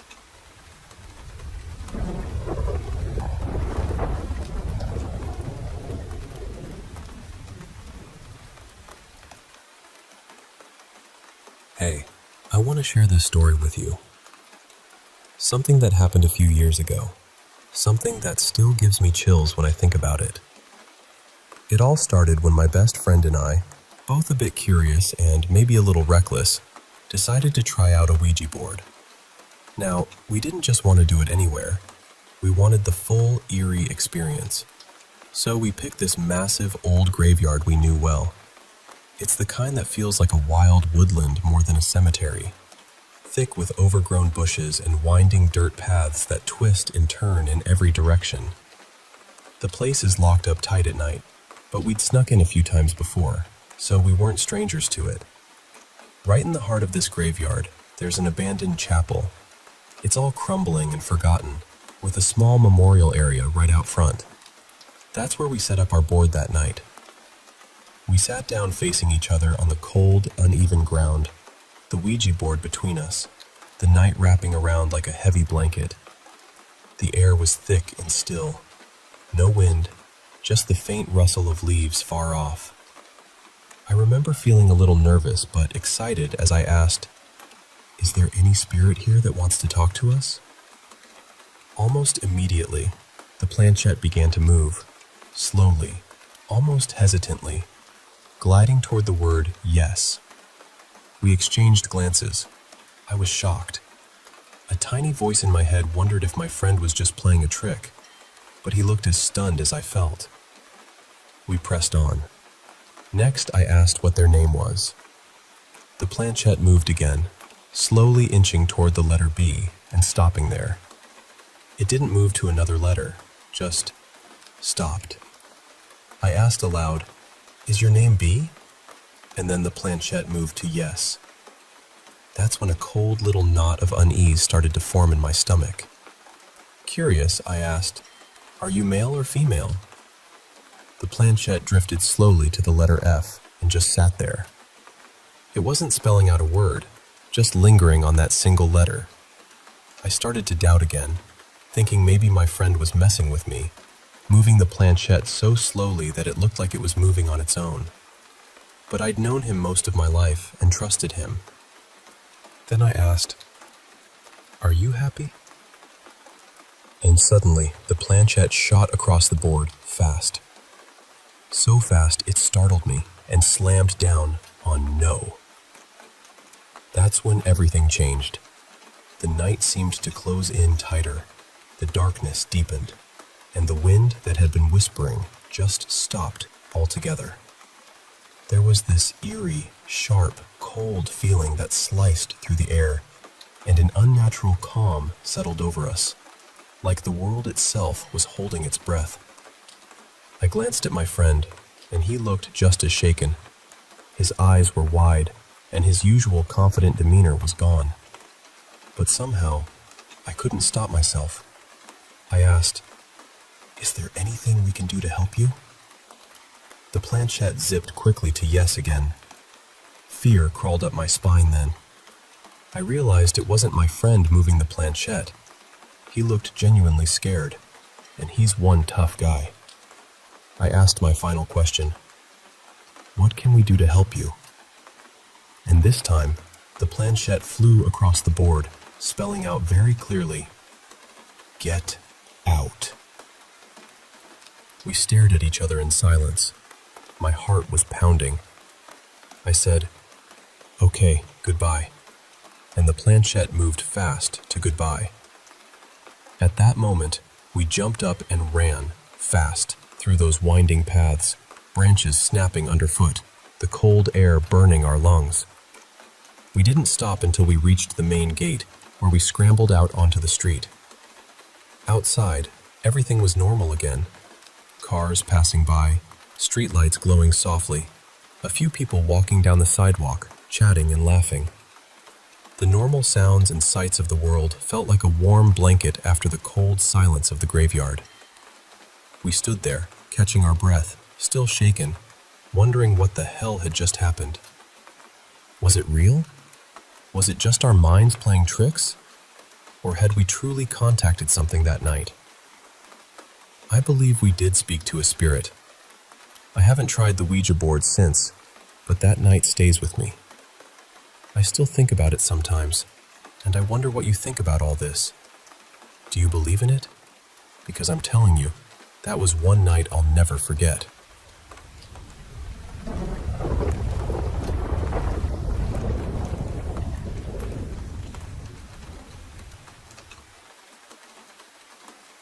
Hey, I want to share a story from when I was younger, back in middle school, living in one of those cozy neighborhoods filled with charming brick bungalows. It was a summer day, warm but with a gentle breeze rustling the leaves outside. I was upstairs, curled up with a book, completely absorbed in the quiet world of pages and words. Suddenly, I heard a faint blast, like a muffled pop from somewhere nearby. Honestly, I didn't think much of it at first. It was so indistinct, almost like a far-off firecracker or a car backfiring. I was home alone that day, which made everything feel a little more eerie now that I think about it. Then the phone rang. Yes, this was before everyone had cell phones. Remember those long cords tethered to the wall? I went downstairs to answer, the house still and quiet except for the shrill ring slicing through the silence. It was a family friend on the line, sounding a bit shaken. They told me they'd heard on their police scanner that a gun had been fired at the house right next door to mine. As we talked, I could hear distant sirens wailing through the neighborhood, growing louder by the second. After hanging up, I stepped out onto the front porch to see what was happening. The evening air was thick and still, the usual chorus of birds and insects, strangers absent. I noticed one of my neighbors nearby, her voice piercing the quiet with desperate screams. "She did it! Oh my God, she did it!" Emergency responders had their arms around her, trying to soothe her frantic sobs and frantic shaking. The terrible truth came out.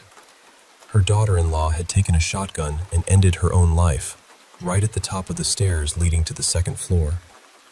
The tension in the air was suffocating.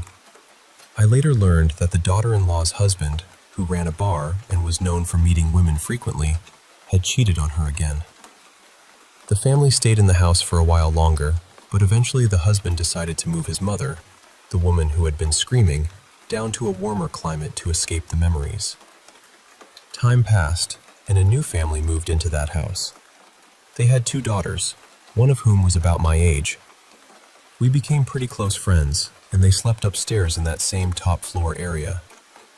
It was a single long room with a private bathroom and these massive closets that felt like little rooms themselves. Fast forward to high school. One night, a big group of us were carpooling to a school dance. As we pulled away from our houses, my friend suddenly realized she'd forgotten her ID. She was crammed into the back seat, and I was sitting more towards the front. She handed me her house key, telling me the ID was on her bedside table. I didn't hesitate. I got out and walked into her house, which was completely dark.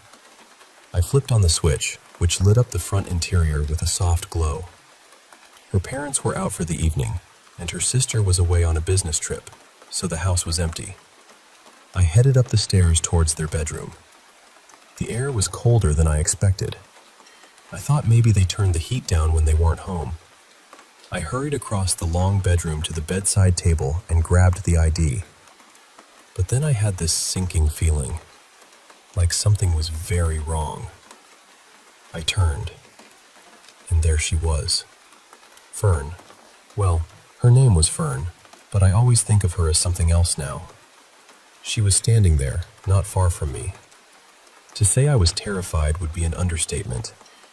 My heart pounded so loud I thought she might hear it. But she wasn't menacing.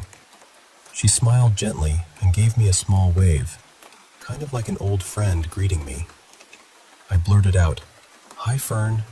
It's nice to see you again." Then I bolted out of the house faster than I ever thought possible. When I got back to the car, my friend was already screaming, "Don't tell me what you saw, don't tell me." She knew something was going on, something she'd experienced before. I was trembling the whole ride there, and our other friends tried to calm us down. Later, I felt a strange mix of fear and pity. Fern, I think, was just so lonely. She meant no harm, just lingering in a way that was more sad than scary. That night, and many nights after, I thought about Fern, about how her presence was a reminder that sometimes people's pain doesn't just disappear with their passing. Sometimes it lingers in the quiet corners of old houses, in the shadows of staircases, and in the memories of those left behind. And maybe, just maybe, it reaches out not with anger, but with a silent longing for understanding.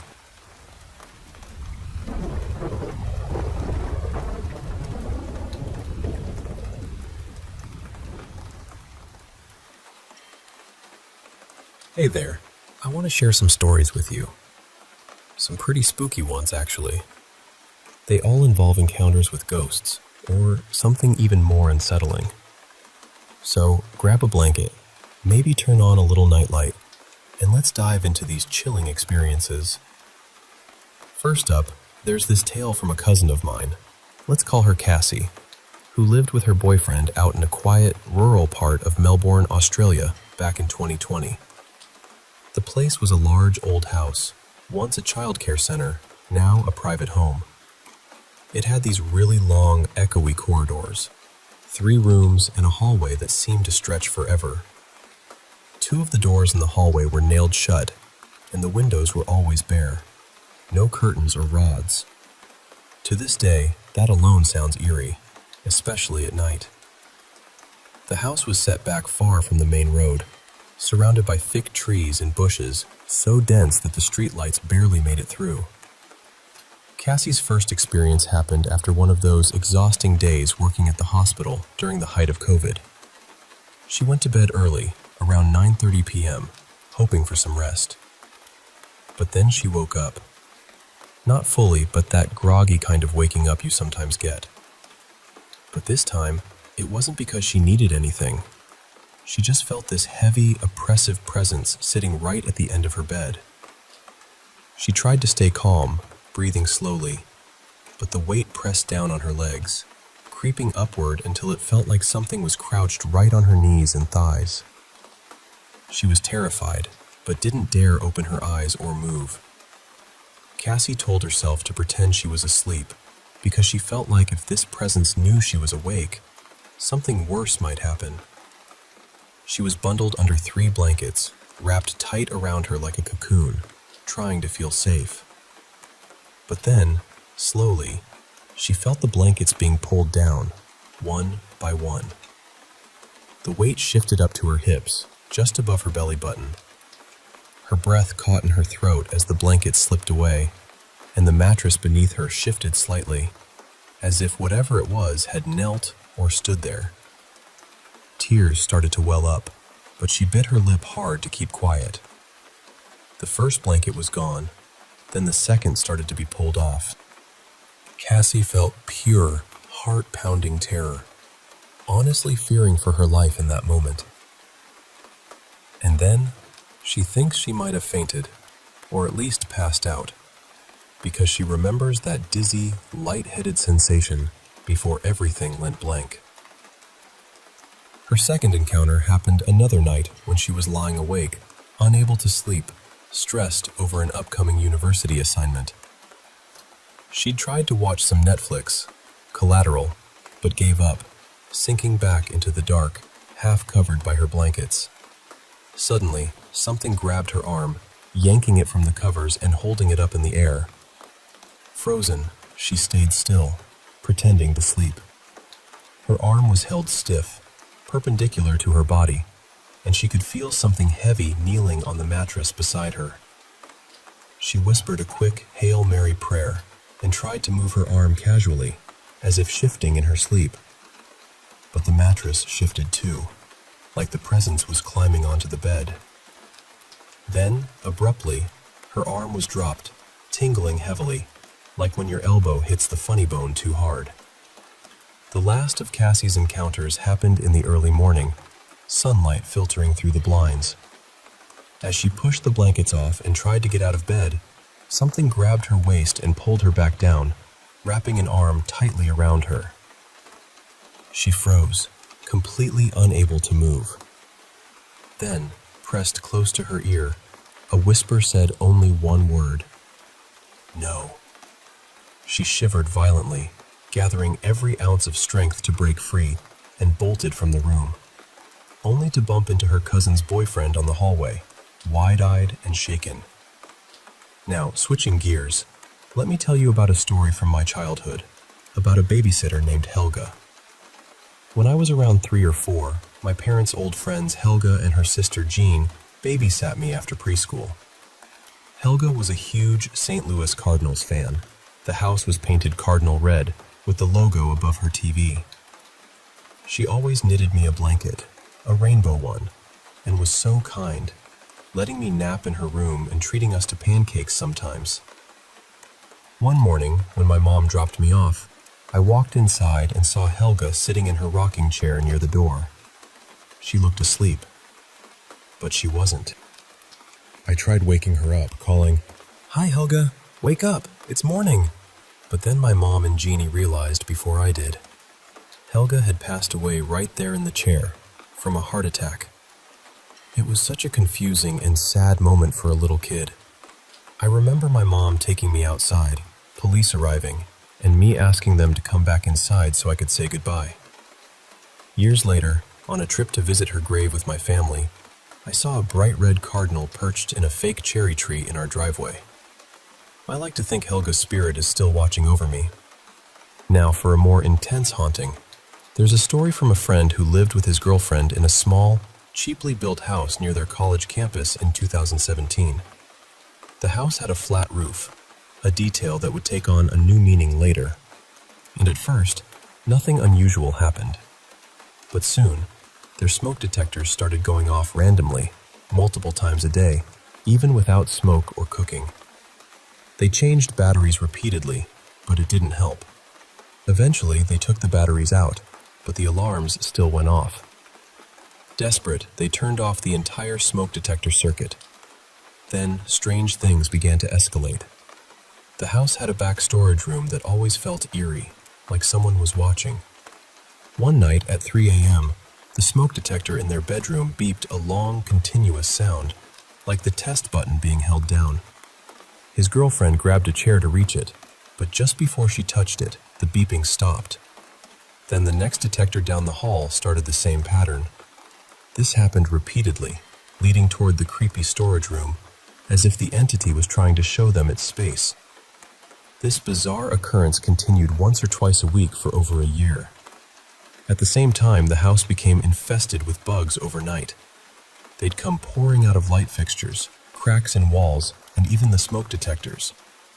Exterminators came repeatedly, but the bugs always returned, making their lives miserable.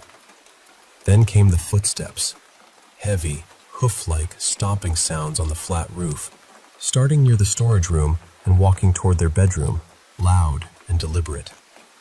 They'd rush outside looking for animals, but found nothing. The haunting escalated to sounds of metal bowls being thrown off the counter, even though nothing had moved. This happened multiple times daily. They stopped using the bowls, but then heard ceramic plates crashing and cabinets slamming violently, despite having soft close hinges. One night, the phone's face-tracking camera caught a yellow square indicating a face, hovering at the foot of their bed, too high and in a spot where no one was. They had posters on walls, but the square stayed fixed no matter where they moved. Face-tracking anomalies became a constant, terrifying feature of their home. The final straw came when their friend Jamie stayed over. Around 3 a.m., she woke feeling a heavy presence stepping onto the couch. She sensed feet on either side of her body, slowly moving from feet to head, feeling a malicious energy watching her. Cabinets began slamming violates in the kitchen nearby. Jamie pretended to sleep for hours, terrified. Eventually, they sold the house at a loss and moved away. The friend still wonders about the poor soul now living there. His takeaway? If a house seems too good to be true, maybe it is. From another perspective, there's the story of a high school freshman, let's call him Max, who comes from a family sensitive to the paranormal. One morning at school, Max arrived early and was walking to class through the crowded entrance when he locked eyes with his art teacher. Normally friendly and approachable, the teacher looked startled, and Max noticed a dark aura above his head. A painful chill ran down Max's spine, and he felt drawn to the teacher's energy in a way that scared him deeply. He struggled to break their gaze and hurried to class. Later, chaos erupted. News spread that the art teacher had committed suicide the night before. Students panicked and cried, but Max insisted he had seen the teacher that morning. Many accused him of lying, but then 3 upperclassmen approached, confirming they had seen the teacher at the same time, in the same place, with the same eerie feeling. It was a shared, surreal experience none would forget. Next, there's a haunting tale from northern Pennsylvania, near an old mining cemetery known for ghost stories. Around 2006, a group of friends went for their annual Halloween visit. While standing among the headstones, a white pickup truck pulled up a nearby hill, its cab light on, but no driver was visible. They called to a friend to check inside, and after seeing no one, she jumped back into their vehicle, pale as a ghost. The truck slowly backed down the hill and disappeared into the night. To this day, they wonder if it was a ghost truck or the most elaborate prank ever pulled off. Finally, there's a more subtle haunting from someone who grew up in a house about 40 to 50 years old. They never experienced anything like this anywhere else. The most persistent was the faint sound of clanking metal, pots and pans, coming from the kitchen late at night, though no one was ever there. It happened so often it became a lullaby of sorts. Then, once, while running through the hallway, they caught a glimpse of a 5 to 6 foot tall figure dressed in brilliant white. A figure they named the Bride. It was fleeting, seen only from the corner of the eye, but unforgettable. Whether it was real or a trick of the mind, they still wonder.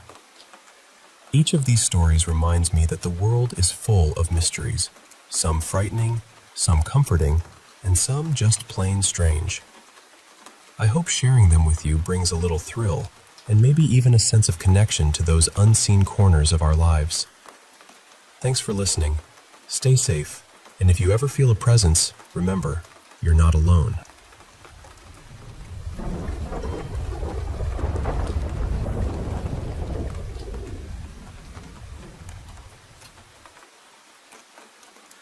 Hey, I want to share something that happened to me during my very first night shift at a gas station. Now, working nights at a gas station is definitely not what any young guy dreams about, but sometimes you just gotta pay the bills, right? I was determined not to let money slip away from me again. I had big plans. If I could just make one small investment and move to Minneapolis, I'd be set with a 6-figure salary. But the funds were nowhere to be found. So here I was, stocking shelves at this small-town gas station. Money is money, and there's always a future to look forward to. Or so I told myself. I had done a few day shifts before and knew the place pretty well. But this was different. My very first night shift alone. No supervisor in sight. Jada, my supervisor, was heading out for the night and kept repeating the same instructions like she was on a loop. Maybe the high staff turnover made her forget I wasn't that new anymore. No phones, she said firmly. If it's slow, make yourself useful. I nodded and smiled, trying to hide my nerves. I decided to tackle the worst chores early. Cleaning the bathroom, restocking the freezers, taking out the trash, checking the receipt rolls, watering the plants. Took me about an hour, and it wasn't even midnight yet. I was practically done with my tasks.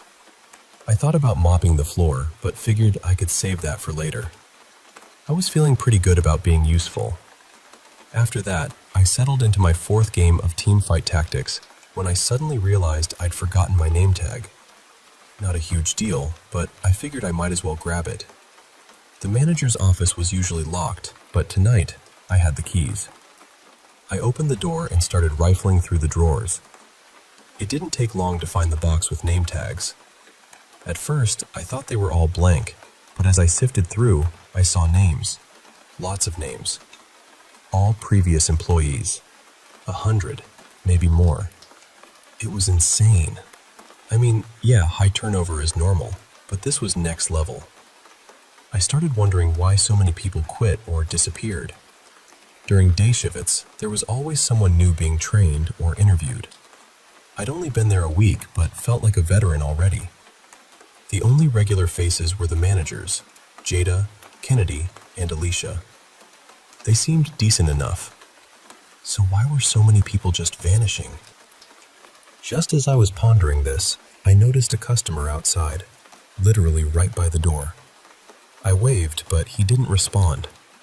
He just stood there, too close for the automatic doors to stay shut, but they didn't open. This guy, late 30s, scruffy beard, rough red shirt, a bit chunky with sunken, bloodshot eyes and a natural frown, stared in at me. I waved again, no reaction. "Can I help you?" I called out. Silence. No blinking, no movement. I pulled out a chair and sat down, trying to calm myself. The man stayed put, just staring. I couldn't see a car on the cameras, no sign of him arriving or leaving. Was he on drugs? Just weird? I gave him a few minutes, but he didn't budge. Finally, I stood up. "Sir, I'm gonna have to ask you to leave," I said. He ignored me. He was shorter than me, but easily 50 pounds heavier. Could be trouble if things got physical. "I don't want to call the police," I said, pulling out my phone and holding it up to show him. I even dialed 911, but still, no reaction. Then my phone rang. Unknown caller. Just past midnight. I answered, still keeping an eye on the creepy guy outside. "Yeah?" I said. "Please don't hang up," a voice whispered. "You're in danger, and I can help." My heart started pounding. I paced back and forth while the man's unblinking, bloodshot eyes followed me relentlessly. "Who is this?" I asked. "I'm Angie," she said. "I used to work here, same shift, same managers. I wanted to warn you." I remembered seeing an Angie name tag in the box earlier, maybe even a few. She sounded young and nervous. "In a few hours, something terrible is going to happen," she said. "If you're not out by then, you might as well be dead." "What are you talking about?" I asked, eyes darting outside. "Look outside!" I'd been watching the man at the door, but across the street, I spotted more people, about a dozen, emerging from the woods. They lumbered forward slowly, their movements stiff. "I need you to leave," Angie urged. "Just walk out. Nothing will happen if you just walk away. Nothing will come for you." Who are these people? What's going to happen? I don't know what... "Look," she interrupted. "It's simple. Just walk out the door." Something inside me screamed not to step outside. They felt wrong, dangerous, malicious even, though I couldn't explain why. Still, I moved toward the door. Leaving seemed like the only option. But it wouldn't open. "It won't open," I said, panic creeping in. "They want to keep you in there," Angie said. "They don't want you to leave. They want you to stay and die." "Die? What do you mean?" I stopped pacing, fear tightening my chest. "Tell me exactly what's about to happen," I demanded. "There's something in there with you," Angie sighed. "It could be minutes or hours, but that thing is coming for you."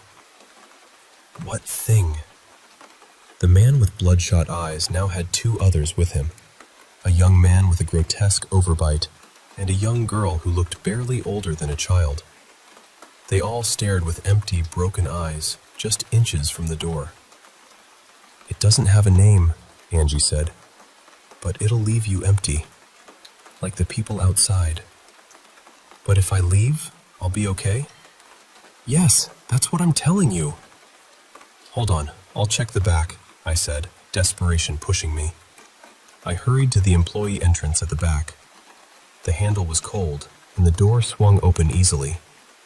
Outside, another 4 people stood waiting. 2 young men, an older woman, and a teenage girl. They all stared like they wanted something. I stopped short. "Why do they come here?" I asked Angie. "They serve their master," she said. "They want the spoils." "What spoils?" I thought about it. She meant me. "Right," I said, nodding slowly. "Are you at the back door?" "Yeah, I'm here." "Just walk out," she whispered. "It's not too late." I hesitated. Why lock the front door but not the back? If they wanted me trapped, wouldn't both doors be locked? "The door's open," I said. "Great, you can still make it." "Why wouldn't they lock the back door, Angie?" She paused. "I don't know," she finally said. "But trust me. They gave me the keys. I can lock and unlock this door 100 times. What's going on?" "They don't usually do that," she whispered. I shut the door and stepped back. 4 more pairs of eyes watching me. "Look," Angie said, voice trembling. "I was the last to leave." They messed up. I found a spare key and got out before it was too late. Maybe they want you to think it's safe, but it's a trick. "Yeah, sure," I muttered. "I'm trying to help you," she cried.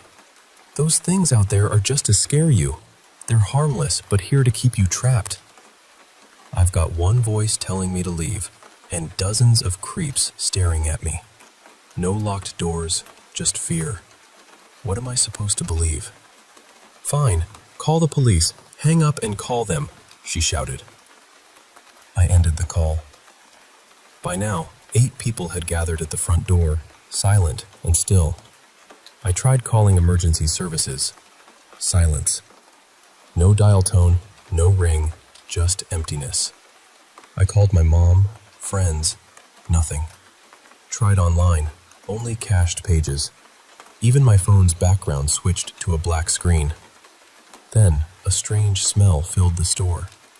The frozen goods I'd just stocked started to smell rotten. Our flowers by the counter withered and died, all except the sunflowers, which turned a sickly blue. I tried the landline in the manager's office. As I entered, my phone rang again.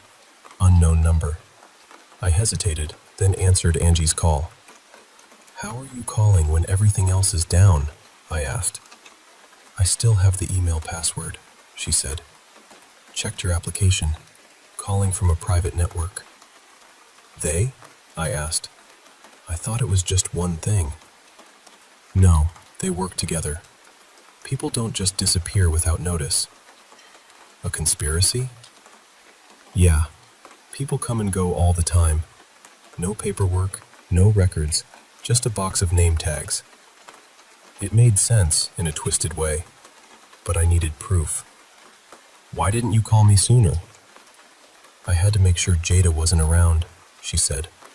"She would have tricked you." "I'm not sure you're not tricking me."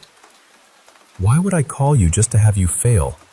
If I was part of this, I'd have let you die," she screamed, then fell silent. I counted my breaths, eyes fixed outside. The crowd had grown. "How did you know what game I was playing?"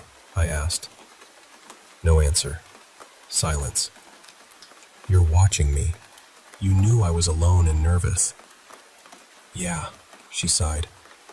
"You tried to get me out before it got worse." "That's not..." She sighed deeply, heavy breathing filling the air. I was ready to hang up. This was a trick. She wanted me outside, to join them. "I'm just trying to help," she said softly. I studied the people outside, their blank stares piercing me. Felt like a snake charmer surrounded by snakes, waiting for one wrong move. "I have all the passwords. I wanted you to have the best chance. I hoped they wouldn't come tonight, but when they did, I had to do something." "You're not being honest." "I'm not lying. It's hard to explain. It sounds insane. I don't want to throw you off." "Tell me straight. What's coming?" "It's not real, but it's there. It steps through the world. Air, time, some kind of ripple. Then it shoves a spike into your head and takes something from inside." "A spike?" "Yes, into your mouth. No mouth of its own. You're just gone." My mind spiraled. Over 18 people outside, all staring. If I stepped out, I'd know for sure. Suddenly, the lights flickered, a loud hum, then blackout. One fluorescent tube burned out, others dimmed to nothing. "This is real," I whispered. "Now!" Angie screamed. "Get out!" I bolted. Tripping and tumbling in the dark, I crashed into the lunch table, barely breathing, mouth aching as if bracing for pain. I fumbled for the back door, pulling instead of pushing 3 times before it budged. "Angie?" I gasped. "Hurry, you can make it." "How did you see it in the dark?" "It was right there." "I can't even see the sign on the door. How do you know about the spike and what it does? You said you never saw it kill." "You're missing the point. It doesn't add up. You're lying, not trying to save me." She stopped breathing. The call ended. I stood in the dark, heart pounding, every little noise amplified. The breeze, the crackling wires, the ventilation struggling to restart. My hand still on the door handle. "You lied," I whispered. Then, footsteps shuffled on the other side. "Yes," Angie's voice echoed from beyond the door. I stood frozen for what felt like an hour until the power returned. The crowd was gone. Angie was gone. My phone worked. I called for help and broke down crying when the police arrived. They found me locked in the bathroom, panic-stricken and barely able to speak. Cameras caught a mob gathering outside, but couldn't identify anyone. Jada and the other managers were called in, genuinely surprised. No one knew why people disappeared or quit. Maybe it's just how things are. Or maybe there's more than one Angie out there, trying to warn short-term workers. The front door? It was just broken wiring causing it to jam. That broken door was the only thing that saved me that night.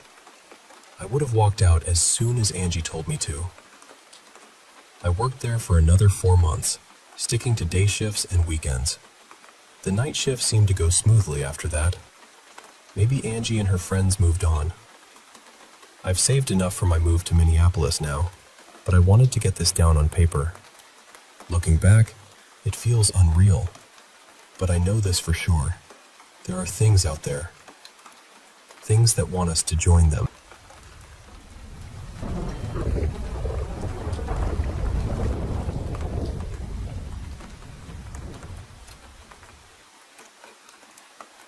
Hey, I want to share a story with you. It's about how a silly prank spiraled into something much darker than we ever imagined. It all started a few years ago when I was a senior in high school. Just your typical restless teenager, really. My parents, overwhelmed with my 3 younger sisters, had pretty much stopped trying to keep me in line. As long as I wasn't hurting anyone, they let me do my thing. So, on this particular night, I snuck out to meet up with my friends down by the path that leads to Willow Lake. There were 6 of us gathered there, with Braden taking the lead and his loyal sidekick, Vicky, close by. When I joined the group, I saw why everyone was so quiet. There, lying on the road, was a dead man. Middle-aged, probably in his 50s. It looked like he'd been dead for a few hours. Judging by the whispers and hushed tones, my friends had just found him. To them, this poor guy had become some kind of strange spectacle. They had already gone through his pockets and agreed not to call the police. Their plan was to leave him there and let someone else find him on their morning walk. While the rest of the group was talking about how gross and unsettling it all was, Braden was plotting something. They had taken all the loose cash from the man's wallet, but Braden wanted more, something memorable. "Vicky, hand me your pencil," he said, his voice low and conspiratorial. She hesitated but passed it over. Then, with a strange kind of care, Braden pressed the pencil into the man's throat, puncturing it in 2 places. Blood started to seep out, even though the man was already dead. I was shocked. "What are you doing?" Vicky protested, reaching for the pencil. Everyone else stared at the body in stunned silence. The puncture wounds looked like something straight out of a vampire movie, 2 neat holes right where the arteries were. Braden grinned, clearly pleased. "This'll get people talking. It's hilarious." Sure enough, the next day the town was buzzing. An elderly woman had found the body and called the police. The cause of death? Apparently an aneurysm. But the wounds, the so-called vampire bites, were what caught everyone's attention. Braden was proud as punch. There was even a short segment on the national news about the Willow Lake bloodsucker. Yeah, that was us. No actual vampires, just a bunch of dumb kids acting out. The story was quickly debunked, but the damage was done. The headline had already grabbed national attention. But the real nightmare didn't start there. A few days later, I was meeting Vicky and her friends at a nearby convenience store. Vicky had her own car, and we were planning to grab some Chinese food. As we stood outside, a man sprinted past us. He looked terrible. Ragged clothes, an unkempt beard, wild hair tangled in all directions, sunken eyes that seemed almost hollow. He didn't even glance our way. It was like he was running from something terrifying. His shoes barely clung to his feet, flapping with every desperate stride. Across town, more people like him appeared. I heard of at least 6 different instances, panic-stricken individuals stumbling into places like the police station and the school cafeteria. Some were arrested, others sent away. But all of them were searching for the same thing, the Willow Lake bloodsucker. The first time I actually spoke to one of these people, I was waiting in line at an ATM. At first, I thought he was homeless, but there was something off about him. His pupils were minuscule, leaving his eyes almost entirely white. He trembled as he approached me, struggling to stand steady. "Do you know the bloodsucker?" he asked each person in line. When he reached me, I shrugged, trying to brush it off. "It's fake, right?" I scoffed. "He died of an aneurysm." "No," he said, his voice shaking. "It's real. It's here. We have to find it." He looked like he might break down any second, like his whole world depended on this. To me, it was just a frustrating rumor, but for him, the bloodsucker was terrifyingly real. Meanwhile, Braden and the others didn't care. To them, messing with a dead body was just another night's mischief. Vicky was practically living the vampire lifestyle, staying up all night with Braden, skipping school, partying hard. I'd heard she was into some serious pills. But around town, people were on edge. The rumors were growing, and with these strange, desperate people roaming the streets, paranoia was spreading. Neighborhood watches started popping up, and the police were pressured to act. Braden even had one of his house parties shut down after an anonymous tip claimed he knew the bloodsucker. Not that surprising, considering, in a way, Braden was the bloodsucker. One Friday night, Braden invited us all over for another party. After what happened last time, I wasn't interested. It was nearly midnight, and I was snug in bed, so I ignored the invite. The next day, I went to his place for our usual Saturday lunch. When I arrived around noon, Vicky's car was in the driveway. Braden's parents had gotten him his own place about a year earlier, so nobody was around to keep an eye on him. Still, something felt wrong. Vicky hated spending the night anywhere but her own home. Inside, the place was a wreck. The couch was flipped over, and the air smelled like iron, sharp and metallic. A glass table was shattered, with dry flowers scattered across the floor. Blue sunflowers Vicky had given Braden when he moved in. It looked like a violent struggle had taken place. Blood spattered on the ceiling made no sense. How did it get up there? I stood frozen, calling out for Braden or anyone else, but no one answered. There were no bodies, just an unlocked door and utter chaos. I called the police immediately. They took over the scene and told me that several people had been reported missing. At least 6 had been at the party, and 3 were now gone. Likely, they snuck out during the night, and their parents noticed their empty beds in the morning. I couldn't shake the feeling that this was tied to the bloodsucker. But was it revenge? Or something else? From then on, I was consumed by paranoia. The rumors only intensified. Interviews, articles, missing person posters. It was spreading all over town. Putting up posters with Vicky and Braden's faces was surreal. Their eyes seemed to follow me, silently asking where I had been that night. Everyone started asking me questions. My parents, the police, social workers. They all thought I knew something. And I did. About the prank. But I kept that to myself. It felt irrelevant, like a childish joke that had gotten out of hand. So I stayed quiet. But the silence made me a target. Everyone knew I hung out with Braden and the gang. As days turned to weeks, the pressure grew unbearable. Calls flooded in nonstop. I remember one time the newspaper called and I just lost it. "I don't know anything. Maybe the bloodsucker got them. I don't know," I screamed. Big mistake. That only made things worse. I was hauled into the police station for questioning, dragged to the school counselor with my parents, bombarded with calls from reporters and concerned citizens, and some lunatics online. The bloodsucker had become a headline. People don't just vanish without a reason. I stopped going to school. The halls felt suffocating.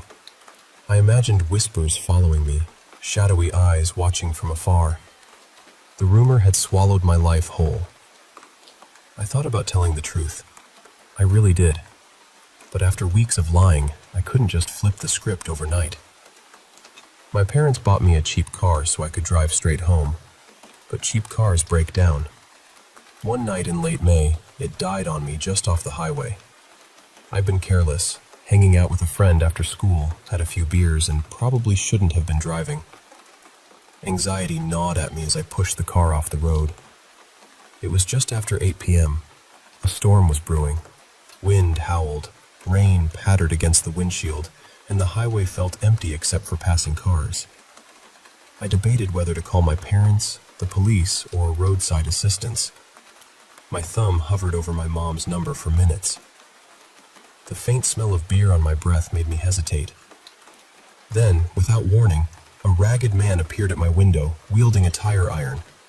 As I hit the call button, glass shattered everywhere. Hands reached inside. I kicked and scrambled to the passenger side, bleeding from cuts I didn't even notice. In the chaos, I must have screamed, though I can't remember. My throat was raw when I came to. Panic took over, and I just ran. But before I fled, our eyes met. His were fully white, no pupils, just cold, empty orbs. It felt like he was looking right through me, seeing something I couldn't see in myself. Those eyes haunt me to this day. I ran into the field beside the road, then plunged into the pine forest. My body moved on autopilot, lungs burning, heart pounding. Behind me, I heard rustling and screaming, some angry, some pleading. "Please, sir, talk to us," one cried. They called out, desperate and broken. I found a hollow beneath a pine tree and hid, clutching nothing but fear. I realized I'd dropped my phone inside the smashed car. Hours passed as I listened to them shuffle nearby. One muttered, "Gotta find him. Not too late. Gotta find him." Through the branches, I caught a glimpse of those white eyes. I closed mine, held my breath, praying for it to end.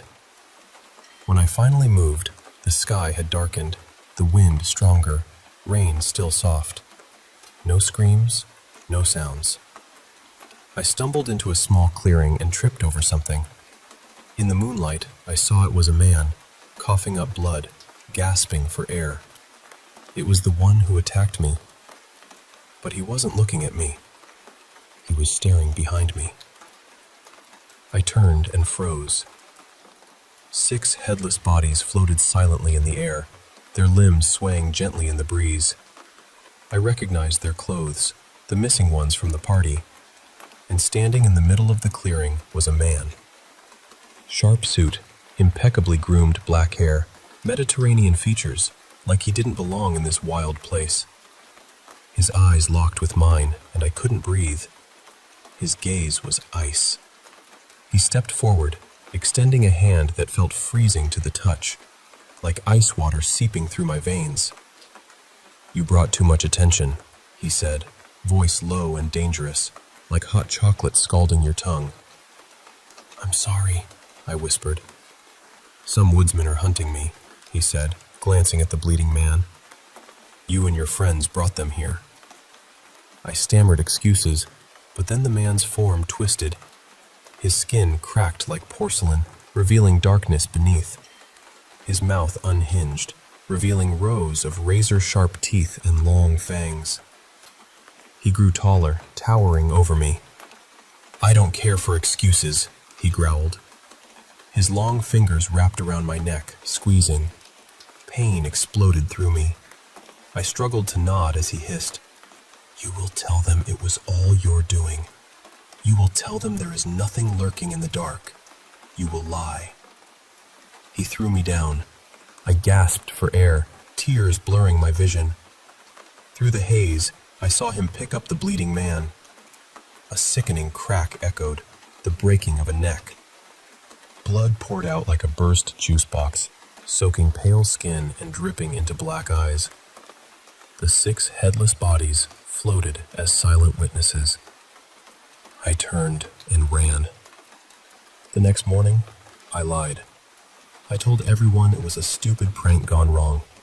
I said I didn't know what happened to Braden and the others. I claimed I walked home that night, that someone broke into my car. I lied about everything, but I couldn't sleep. If I'd missed something, if I'd exposed that thing in any way, I was sure I'd pay with my life. Years have passed. I left that town, that state behind. But sometimes I get strange emails or friend requests, people asking uncomfortable questions. And I still lie. It weighs on me. But I'm just a person, not made to face monsters. Not again.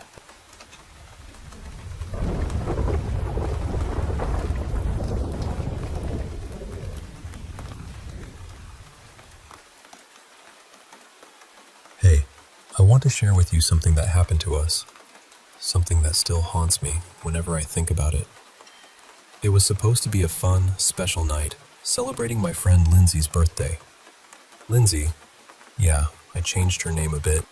She turned 30 right when the pandemic hit, so all the big celebrations were canceled. When we finally could get together again, we wanted to do something memorable, a proper girls' night out, just like old times. Lindsay always had this fascination with the spooky and the eerie. Her birthday's just a week before Halloween, so by then, everything around us would be pumpkin-spiced and draped in fake cobwebs. It was kind of her vibe. Even as a mom of 2, she'd still wear skull necklaces or pentagram earrings now and then, a little nod to the gothic side she loved. But organizing the night was tricky. Our schedules were all over the place. Some of us could take the whole weekend off. Others had to be home by midnight or had work early the next day. We kept going back and forth on what to do, until Aggie, another friend, found the perfect thing: an escape room.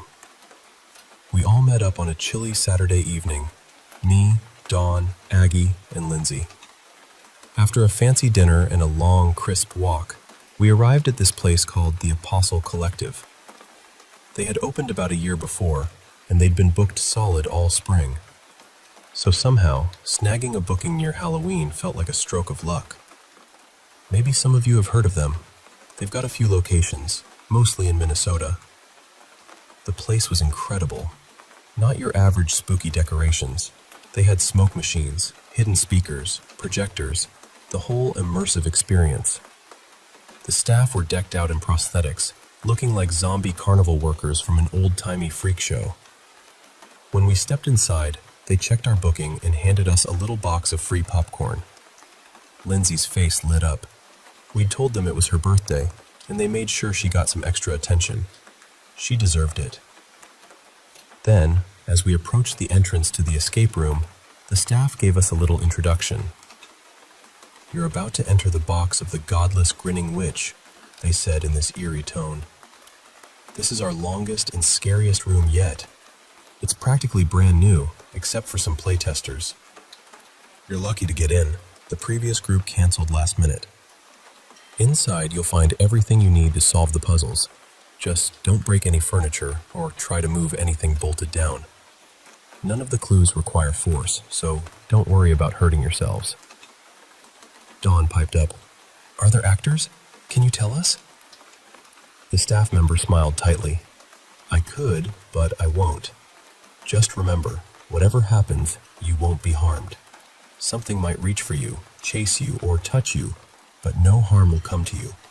Please keep that in mind." Aggie asked nervously, Is the door open? Can we leave at any time?" "Just knock or send us a text. The door locks automatically, but we can open it remotely with a click of a button."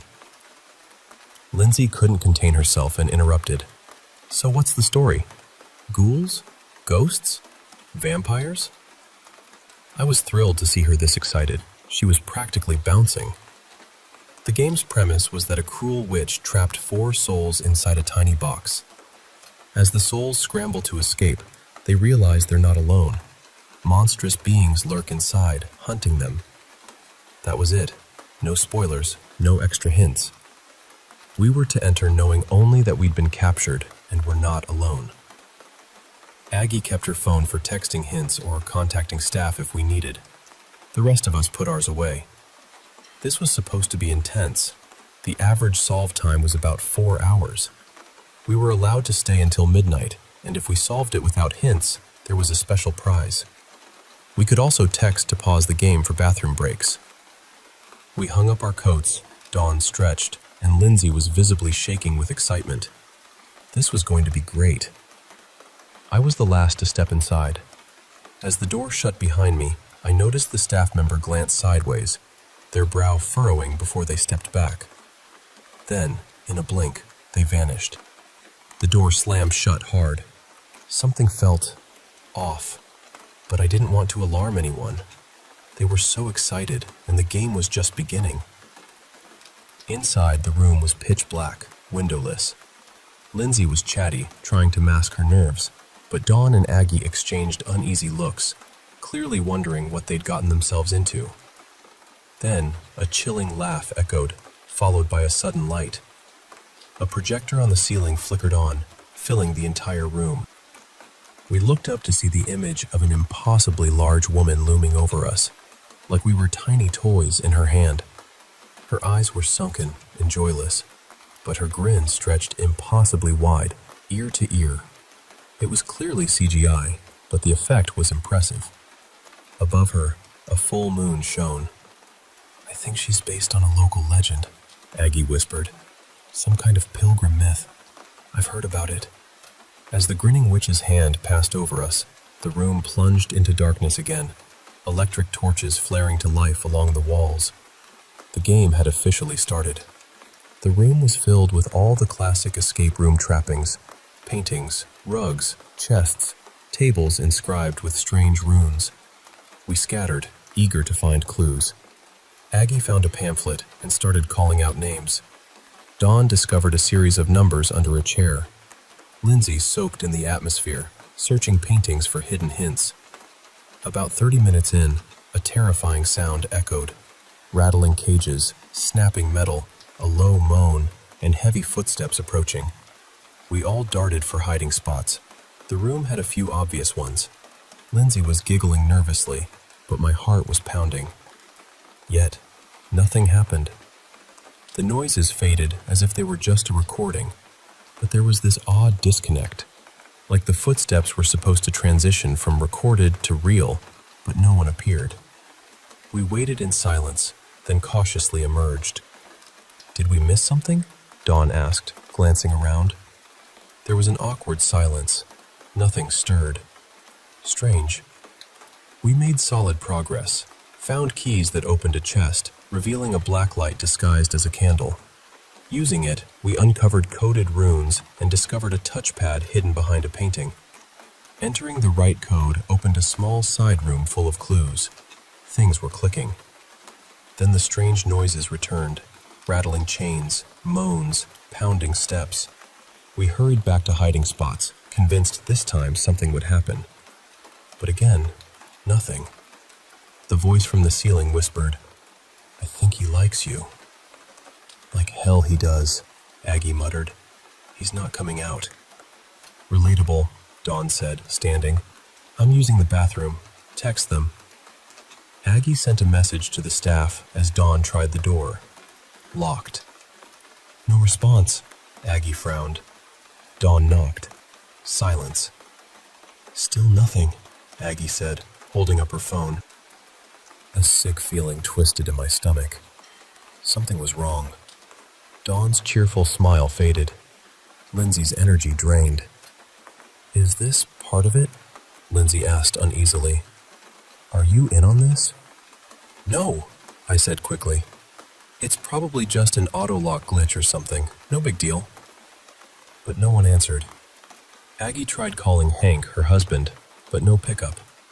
I pressed my ear against the wall, hoping to hear staff chatter nearby, but silence. There were supposed to be actors or staff just outside. This didn't add up. Then, I heard footsteps. Heavy, real footsteps, not recorded. I motioned for quiet. There was a small opening in the wall, a door perhaps. Someone was coming. "Is that them?" Dawn whispered. The steps were large and heavy. None of us knew what to do, but we all agreed this felt wrong. Dawn hissed, "Hide!" We scrambled to the best places. Lindsay and I squeezed into the little side room and shut the door, holding our breath. Dawn squeezed inside a chest, and Aggie hid behind a curtain at the back. The dim light might help. The doors slid open with a creak. Heavy breathing, dragging feet, and a wet snorting sound filled the room. Something sharp scraped the floor. "Please pick the small one first, Byron," a hoarse voice wheezed. A pig-like screech replied. This wasn't pre-recorded. Someone was really there. Something big. Then, tearing fabric, followed by a scream. An awful, drawn-out scream of terror and pleading. Someone was being dragged out. I couldn't tell who. Then, silence. The door shut. We peeked out. The curtain Aggie had hidden behind was torn down. She was gone. Blood smeared the floor. We found Dawn curled up inside the chest, trembling, her eyes wild, barely breathing. When we tried to reach her, she screamed and clawed at us. She saw something, but we couldn't get through. "What did you see?" Lindsay whispered. Dawn shook her head, lost. "I'm not waiting for that to come back," Lindsay said firmly. "Help me turn off the lights." "The lights?" I shivered. "It can't find us in the dark," Lindsay said. One by one, we extinguished the torches. Darkness swallowed the room. We crouched near Dawn, trying to calm her. "This is part of it, right?" Dawn whispered. "Is Aggie in on this? Are you messing with me?" "No," I whispered. Something's wrong. Bullshit, Lindsay snapped. Who has the phone? All eyes on Aggie. There has to be something, Lindsay demanded. Try to find anything. What? Where? I was panicked. I don't know. Just try. I felt along the door frame and found 2 cables, maybe for lights. Then a thought hit me. Maybe the door unlocks when we solve it, I said. Won't work, Lindsay sighed. Some clues need staff to open them manually, but I don't think anyone's out there anymore. What about fire escapes? You can't just lock people in. Lindsay sank to the floor. This is a mistake. Suddenly, the side door slammed open. Heavy footsteps filled the room again. Even in the dark, we knew something huge was here, smelling of earth and dampness. That scraping noise returned. Byron, get another one, the hoarse voice laughed. Lindsay and I pressed ourselves against the wall, holding hands tight. Dawn was panicking. No, she coughed. No, no, no. A loud snort. The scraping lifted off the floor. We heard a heavy thud as Dawn was thrown down. She tried to speak but couldn't. Then, a horrible sound. Something heavy falling on her, and then being dragged away. Her scream was raw and terrifying. The door slammed again. Lindsay sobbed nearby. I was frozen, muscles stiff. Time stretched, probably only minutes, but felt like hours. Finally, Lindsay stood, flipped a table on its side, broke off the legs, and handed me one. Don't just let them, okay? She said. Okay, I nodded, trembling. My hands were slick with sweat, slipping on the wood. I didn't know if I could fight whatever was hunting us. Maybe barricade the door, Lindsay suggested. Then, faster footsteps approached. The thing entered alone this time, no guiding voice. Lindsay and I pressed against the wall, heartbeats pounding. It sniffed, munched, and grunted as it searched. After a few tense minutes, it left. Then, the projector flickered on again. The grinning witch's giant form filled the ceiling. The room lit up.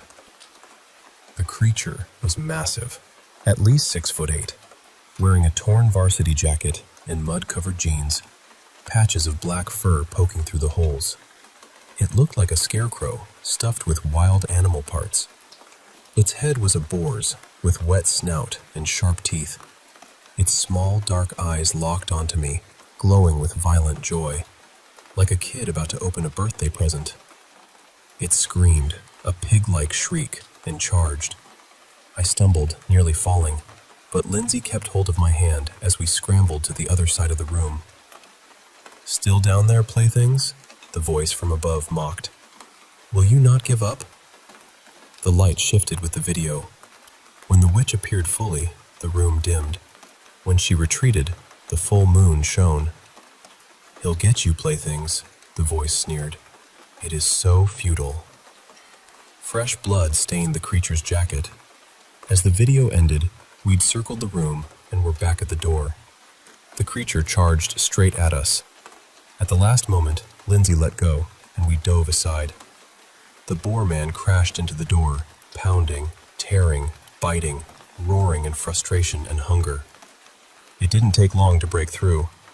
The sudden flood of light from outside scared it, and it fled down the hallway. Lindsay and I stayed down a moment to catch our breath, then crawled out, ready to run. Bloodied handprints smeared the walls. A severed fingernail was stuck to the ceiling. We ignored it all, sprinting for the exit. Come on, come on. I'd sprained my ankle. Lindsay was bleeding from a cut on her hand. About 40 feet from safety, we heard that terrifying voice again. Tell them, it screamed. No carnival games in the name of her ladyship. Tell them to fear. Tell them all. Fear the grinning witch. The laughter echoed behind us as Lindsay pulled me forward. No time to look back. We burst through the doors into the cool night air. The laughter faded, but the terror stayed with us. Writing this down feels strange, like recounting someone else's nightmare. But Lindsay is real as when I last saw her, and I don't think any of us will ever fully heal. I still catch myself freezing at random sounds, listening for footsteps. Lindsay's developed a deep claustrophobia. No more locked doors for her, ever. The police called it an armed robbery. Security footage showed 4 intruders entering through the back door. 3 hooded figures and a large masked man in a varsity jacket. The case was handed to a special unit, which was promptly dropped. No updates. No kidnappings were filed. Dawn, Aggie, and the staff vanished without a trace. No witnesses, no getaway vehicle. They just disappeared. The Grinning Witch is a local legend about a witch who collected cursed animals and souls in a box. The escape room barely touched on it, just a loose inspiration. But somehow, it attracted something dark. A hate sect, maybe. But that man with the boar head, no mask, wet snout, real teeth, that wasn't human. No matter how I try to explain it, I can't shake the image. I don't think this will ever be solved. Things like this don't just happen. But this time, they did.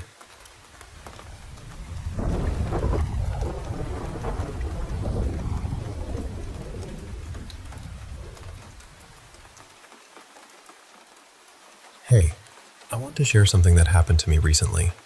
Something that's been truly unsettling.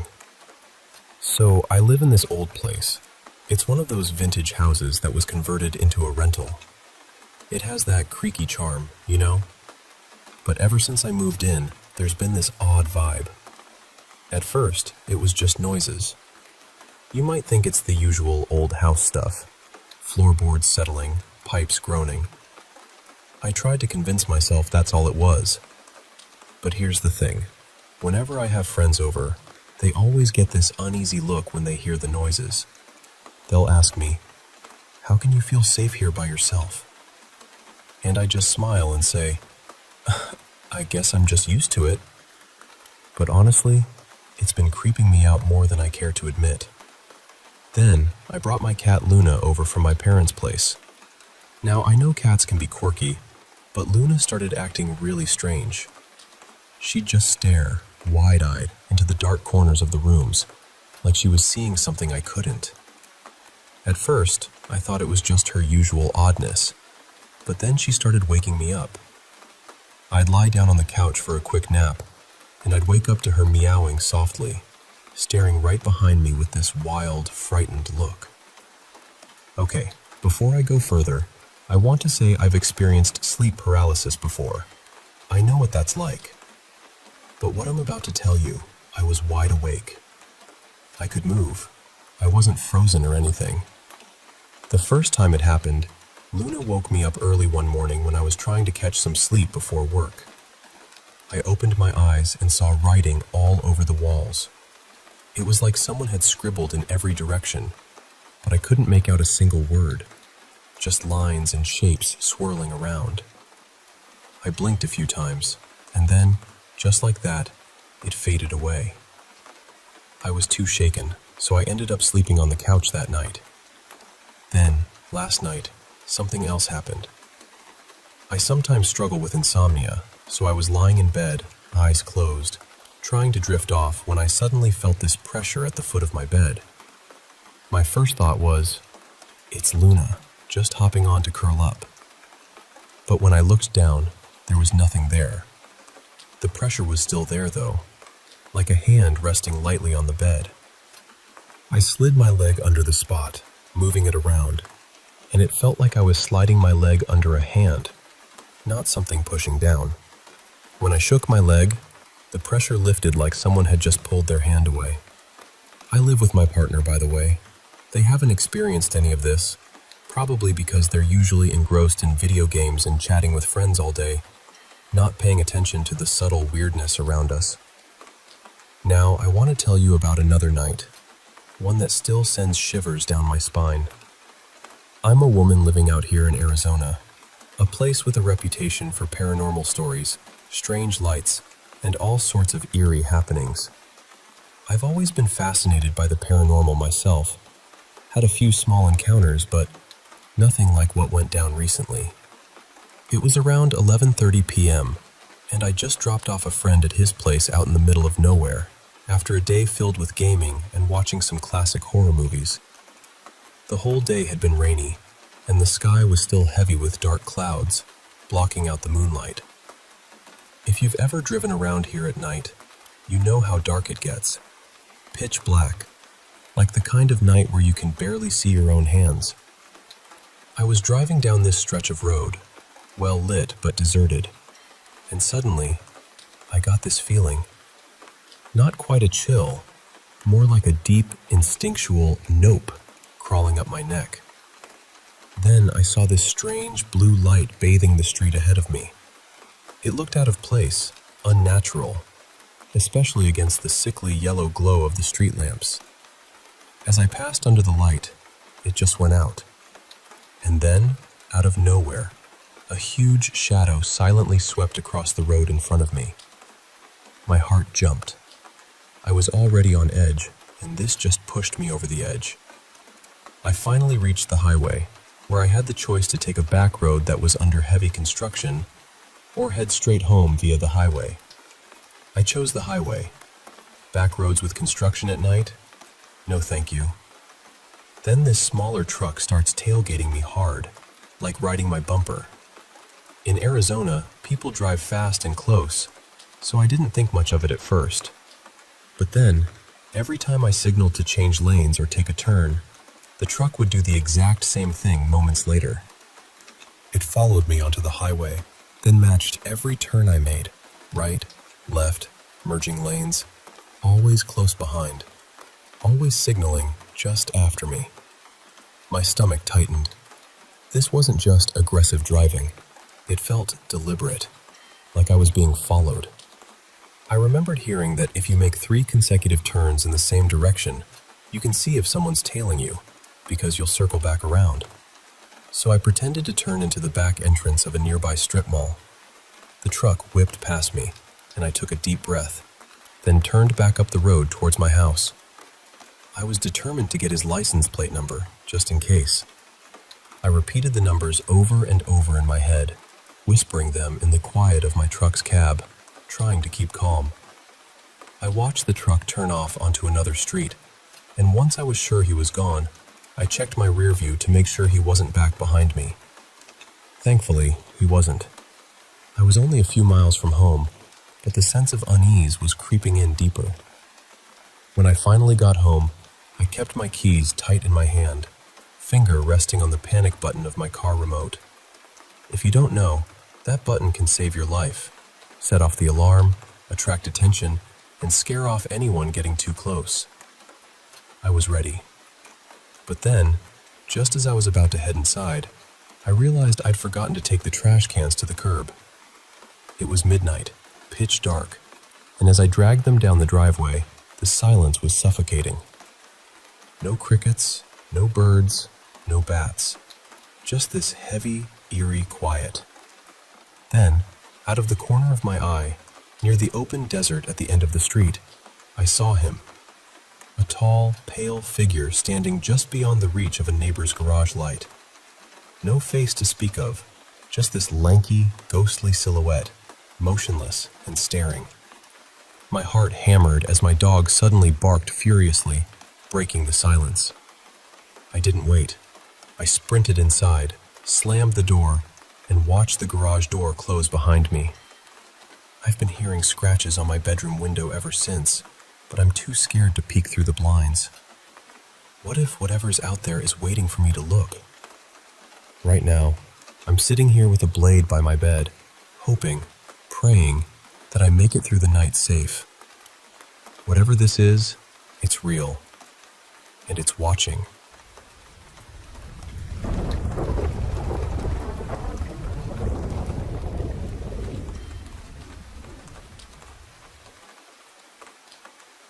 Hey, I want to share with you the absolute creepiest night I've ever had out here in Arizona. Now, if you're familiar with the Southwest, you probably know that the nights can get incredibly dark. Like, no stars, no moon, just this heavy, all-consuming darkness that feels like it's swallowing everything whole. And Arizona, well, it's a hot spot for all sorts of strange tales. Paranormal stuff, UFO sightings, weird vibes, you name it. I've always been fascinated by the paranormal myself, and I've had my share of minor weird experiences, but nothing, and I mean nothing, prepared me for what happened just an hour ago. So, picture this. It's about 11:30 p.m., and I've just dropped off my buddy, let's call him Mike, at his place. His house is way out in the middle of nowhere, the kind of place where the silence is almost deafening. We'd spent the day hanging out, playing video games, and watching one of my favorite horror movies, which probably didn't help my nerves. The sky had been cloaked in thick, dark clouds all day from the rain, and those clouds were still hanging around, blocking any moonlight from piercing through. The road I was driving on was slick and slippery from the rain, and honestly, my truck's headlights aren't the strongest, so visibility was pretty rough. I was driving down this deserted stretch of road. It's usually pretty well lit, but tonight, the streetlights gave off this sickly yellow glow that just didn't feel right. Then, out of nowhere, this strange feeling crept up the back of my neck. It wasn't exactly a chill, more like this instinctive, gut-wrenching sensation of, nope. Right as that feeling hit, I noticed this odd blue light shining down on the street just ahead of me. It was so weird because it didn't match the rest of the streetlights at all. As soon as I drove under that blue light, it flickered off, and I caught sight of a massive shadow passing silently right across the road in front of me. My heart started pounding. This was way too much for my already jumpy self. I kept driving, adrenaline kicking in, until I finally reached the highway. I had two choices: take a back road that was under heavy construction, or stick to the highway and head home the normal way. Of course, I chose the highway. The back road seemed like a trap. Dark, deserted, and messy with construction equipment everywhere. Almost immediately, this smaller pickup truck started tailgating me hard, like literally riding my bumper. Now, around here, it's normal for people to speed or tailgate, so at first, I tried to brush it off. But then things started getting weird. I signaled to take my turn, and so did this guy, right after me. Then, at the next turn, which was a left, he did the exact same thing. Every time I changed lanes, he mirrored me, staying way too close, always signaling just a second after I did. My heart was hammering by this point, and all the stories I'd heard about people being followed flooded into my mind. I started thinking about how to handle this without leading him straight to my house. Then it hit me. If I make 3 turns in the same direction, it'll form a circle. If he's still following me after that, I'll know for sure. So, I pretended to turn into the back entrance of a strip mall near my house. As I stopped at the right turn lane, the truck sped past me. I took a deep breath, then turned around and headed back up the road toward my place. I was determined to catch his license plate, just in case. I repeated those numbers over and over in my head, and even whispered them out loud in the silence of my truck's cab. Being the one following him instead of the other way around gave me a sliver of control, and that helped calm me down a bit.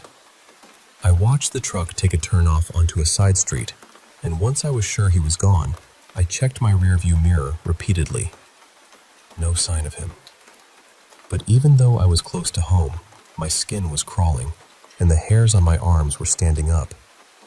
The quiet around me felt heavy, like the night itself was holding its breath. When I finally pulled into my driveway, I made sure to look around carefully before I got out. My hand gripped my keys tightly, finger hovering over the panic button. For anyone who hasn't used this trick, the panic button on your car's key fob can be a lifesaver.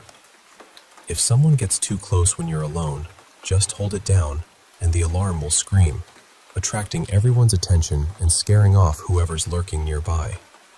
I hurried inside, breathing a little easier once the door slammed shut behind me. But then, just as I was about to head to my bedroom, I remembered. I hadn't taken the trash cans out to the curb yet. It was midnight, pitch black outside, and the silence was suffocating. No crickets chirping, no birds fluttering, not even bats darting through the air. It was like the desert itself had gone completely still.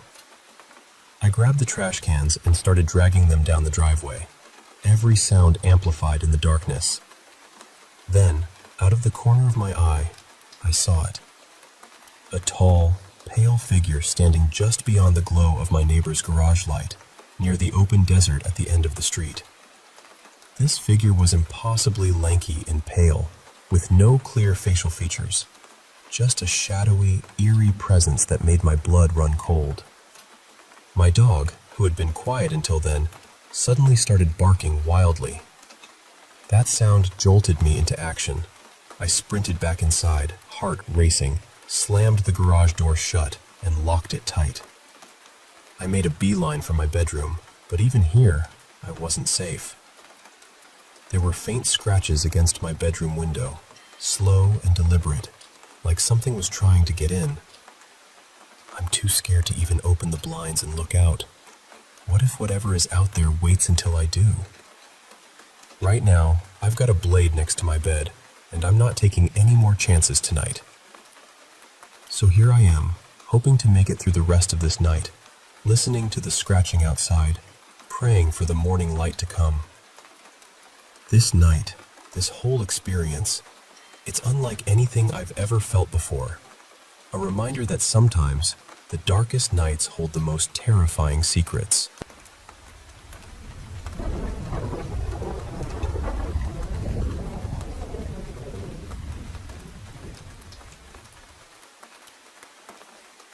I want to share a session story with you because it reflects something I have witnessed many times. Sometimes the body has physical symptoms, absolutely. And I want to be very clear about this.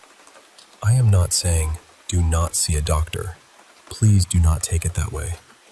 What I mean is that sometimes a doctor looks at one layer and the higher self reveals another layer underneath it. Emotional, ancestral, spiritual, energetic. Sometimes the body is speaking in more than one language. The woman in this story, I will call her Alina, came for a soul session. That is not her real name. She was in her early 50s and lived in Portugal. For years, she had been exhausted. Not just ordinary tired, not the kind of tired that a good night of sleep can fix. She said she could sleep for hours and still wake up feeling hollow, as if her energy had leaked out somewhere during the night. She also had a burning sensation in her stomach. Acid, reflux, heat rising through her body. She had tried changing her diet, taking medication, adjusting habits, all the usual things. Some helped a little, but nothing really reached the deeper heaviness she felt. Her eyesight had also been getting worse. A doctor had suggested surgery. On the outside, she agreed, but inside, something felt unsettled. Not fear exactly, more like her body was quietly saying, "Wait, something is missing here." During the session, once she went into deep trance, her higher self first took her to a foggy forest path near an old stone doorway. From there, we began scanning her body slowly, from the top of her head down to her feet. When we reached her eyes, there was a strange flickering movement. It looked like flashes of white light, almost like a tiny lens moving back and forth. The answer came that Alina had inner sight, but she had been using it in a distorted way. She was always looking outward, trying to understand everything outside herself, trying to read other people, situations, signs, dangers, possibilities. But she was not turning that seeing inward. Her gift had become reversed, and the eyes were carrying pressure from that. Then we moved to the stomach. That was where the session opened completely. There were 7 attached spirits connected to her body. The first one came forward through the stomach. It was her grandmother, Rosina. Rosina had been with Alina since Alina was a baby. When the guide asked why she was there, Rosina said, "She is mine. She is my little one. I have no one else here." And it was not evil. It was not threatening. It was deeply sad. She was lonely, confused, and attached. Rosina did not truly understand that she could leave. She did not understand that her life had ended in the way the soul needs to understand it. She believed no one was waiting for her. The guide asked her to look within herself and find her own spark of light. At first, she said, "There is nobody there." The guide gently told her that this was a false belief. No soul is truly alone. Soul family is always near, even when we forget, even when grief makes the world feel empty. Then Rosina softened. She said she had never told Alina how much she loved her. So she told her there, in the session. And after that, her form began to break into tiny sparks of light. She released from the stomach and went home. The next spirit was more difficult. His name was Josan. When he came forward, the first thing he said was, "Alina should not be here. There is no need for Alina in this world." And honestly, when something like that comes through, you pause. The higher self showed that Josan had been Alina's father in another lifetime. In that life, she was a little girl, around 7 years old. He was in his 30s. During a violent uprising, men came and took her away. He could not protect her. He carried unbearable guilt. Later, he ended his own life by setting fire to his home. But he was not truly angry at Alina. He was trapped inside guilt and helplessness. That pain had hardened into something dark and twisted.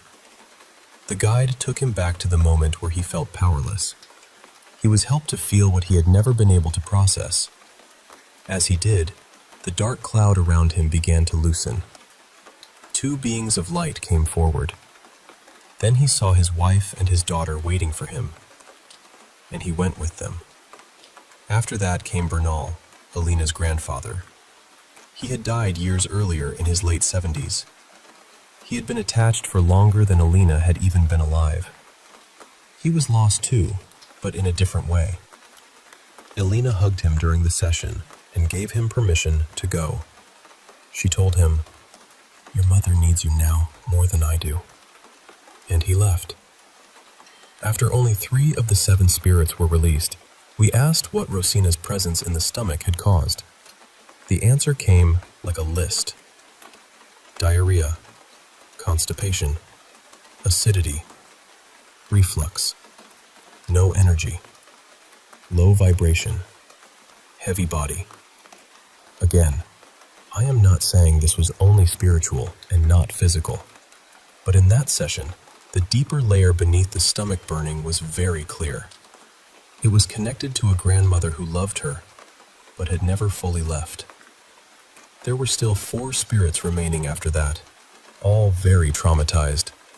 So it was not a neat little story where everything was solved in one moment. It was layered. The body had been carrying a whole hidden attic of pain. The eye surgery also came up. The higher self did not say, "Never do it." It said the procedure needed to change. A different machine, a different doctor, a different approach. And Alina would know when the right moment came, but only if she became quiet enough to listen. What stayed with me from that session is how much the body can hold. Sometimes tiredness is not only tiredness. Sometimes stomach fire is not only stomach fire. Sometimes weakening eyesight is not only about the eyes. The body can carry grief, family attachment, other life trauma, spirits who never crossed, beliefs, guilt, energies that do not even belong to us. And I think many people do not know what is sitting in their field until they go deep enough. They think, "This is my anxiety, this is my stomach, this is my depression, this is my bad luck." Sometimes yes, and sometimes no. Sometimes it is many layers braided together. So please be gentle with yourself. Use doctors. Use therapists. Use practical support. Take care of the physical body. But also remember that the spiritual and physical layers can exist at the same time. The body may be asking for medicine. And sometimes, quietly, it may also be asking for release.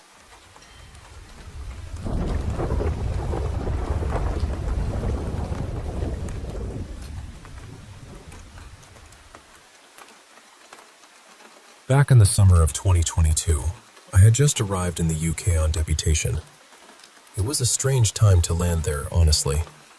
The war in Ukraine had just begun, COVID had only recently loosened its grip, and finding a decent house felt almost impossible.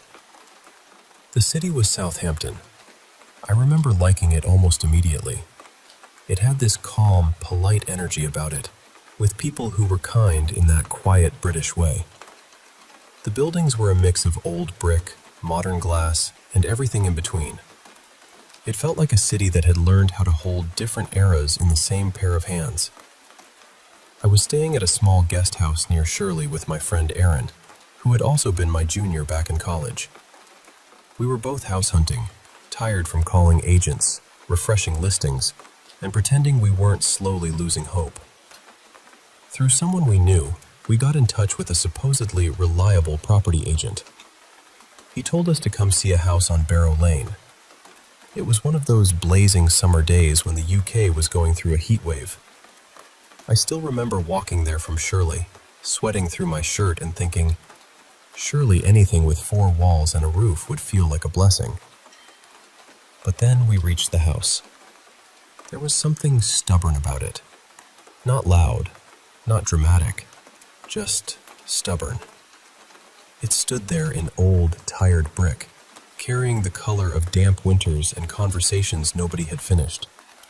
The roof sagged slightly, worn by years of rain, like the back of an elderly storyteller who had seen too much and stopped explaining himself. The windows were tall, still, and watchful. Their white frames looked less like paint and more like pauses in the house's long, uneasy sentence. The chimney was stained dark with age. You could imagine old fires inside, once pushing back the cold. But even that didn't make the place feel warm. It only made it feel older. The agent arrived, opened the front door, and casually said he would be back in a minute. He told us to go in and look around. The moment the door opened, cold air came out and touched our faces. And that was the first thing that felt wrong. Outside, Southampton was baking. Inside, the house felt as if winter had been locked in and left to rot. Right behind the door, there was a pile of electricity bills scattered across the floor, as though the postman had been feeding the house paper for months and nobody had ever picked it up. We stepped over them carefully and entered the hallway. On the right, there was a staircase. Under the stairs, a tiny storage room had been taken over by termites or some kind of wood-eating insects. It looked less like damage and more like something had quietly moved in. On the left, there was a bathroom. The shower curtain had collapsed, the floor was filthy, and everything looked abandoned in a way that felt personal. I remember standing there and thinking, for no clear reason, that someone could have drowned in that bath, and the house would have simply kept the secret. Then we went upstairs. Every step cracked under our feet. Not creaked, cracked, like the house was objecting to us being there. When we reached the first floor, I saw one of the worst rooms I have ever seen. The bed was still there, with old sheets and pillows thrown across it. One pillow had a dark stain on it. The agent later told us it was blood from a previous tenant who had cut his hand on broken glass. He said it so casually, as if he were talking about tea stains. There was a wash basin in the bedroom, and a window overlooking the backyard. I looked out and saw a rusty swing hanging there, completely still in the heat.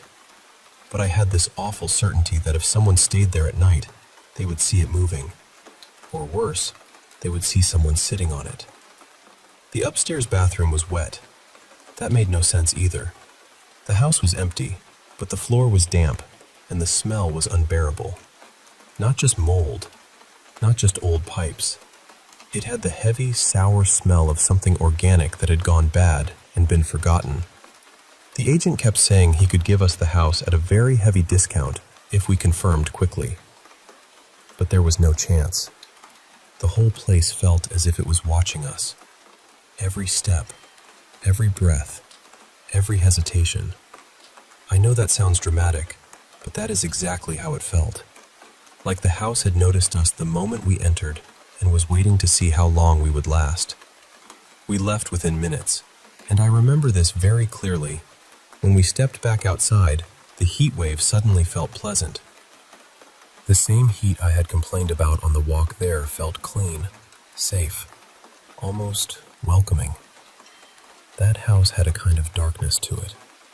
Not just neglect, not just bad maintenance. Something heavier. Pure negative energy. The last time I checked, sometime in 2023, it was still empty. And honestly, I wasn't surprised.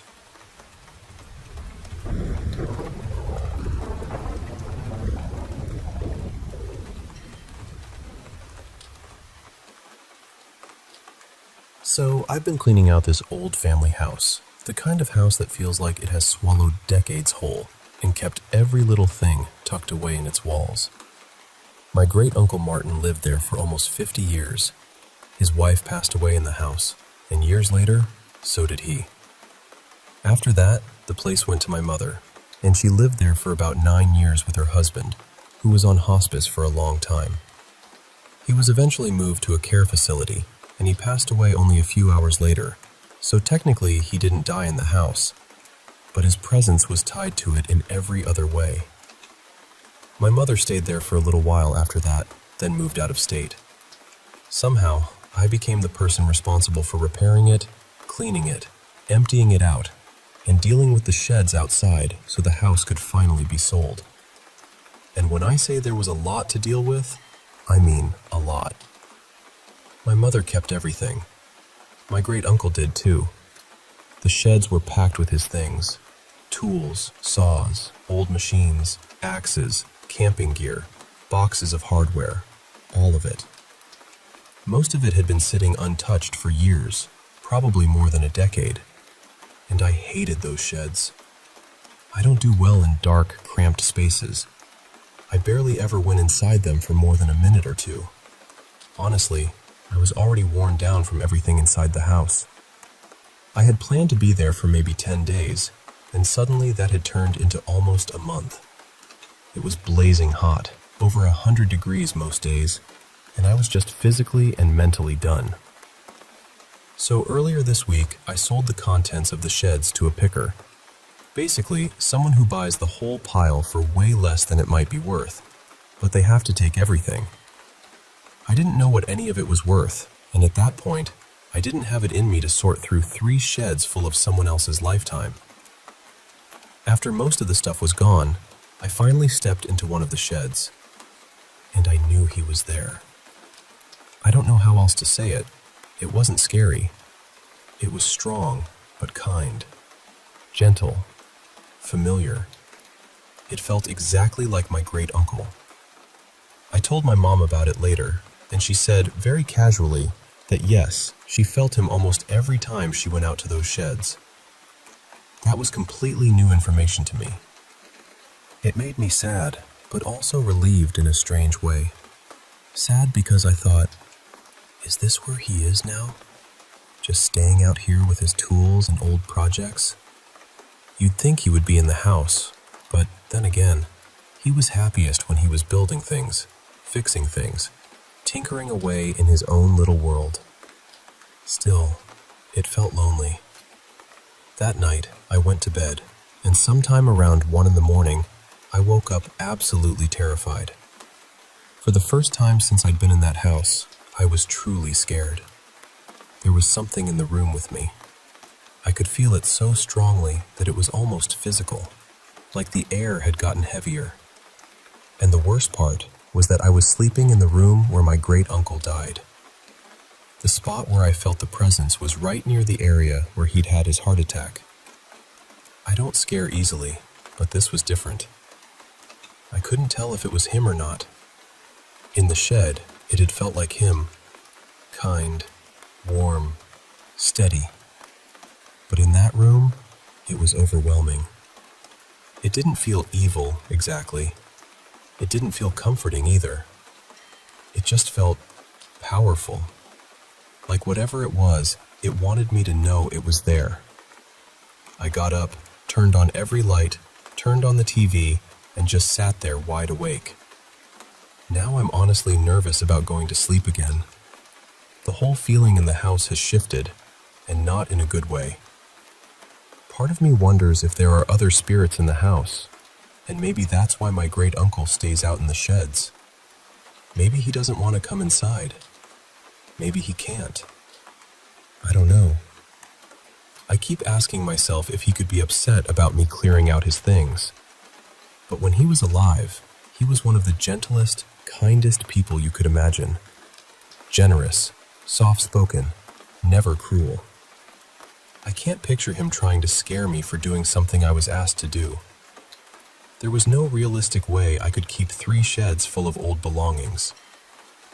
But then another part of me wonders if moving all of that stuff stirred up something else. Something darker, or at least something that doesn't want me there.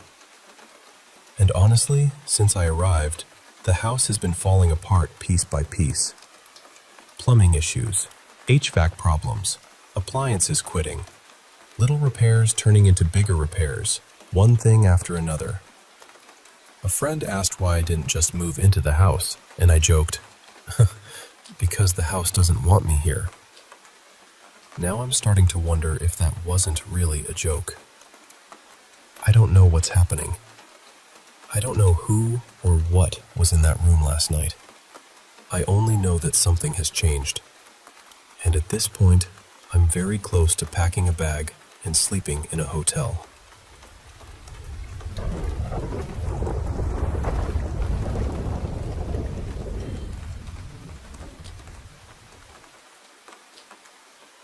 We were both completely sober when this happened.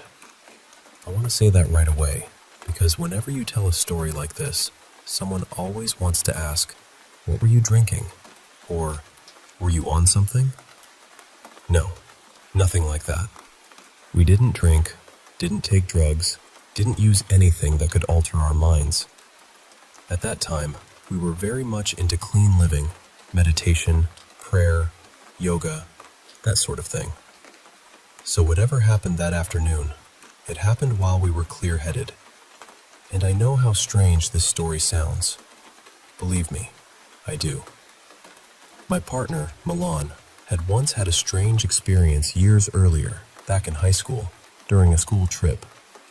Some classmates were messing around with a spirit board, or something close to it, and apparently the glass moved while several people were in the room.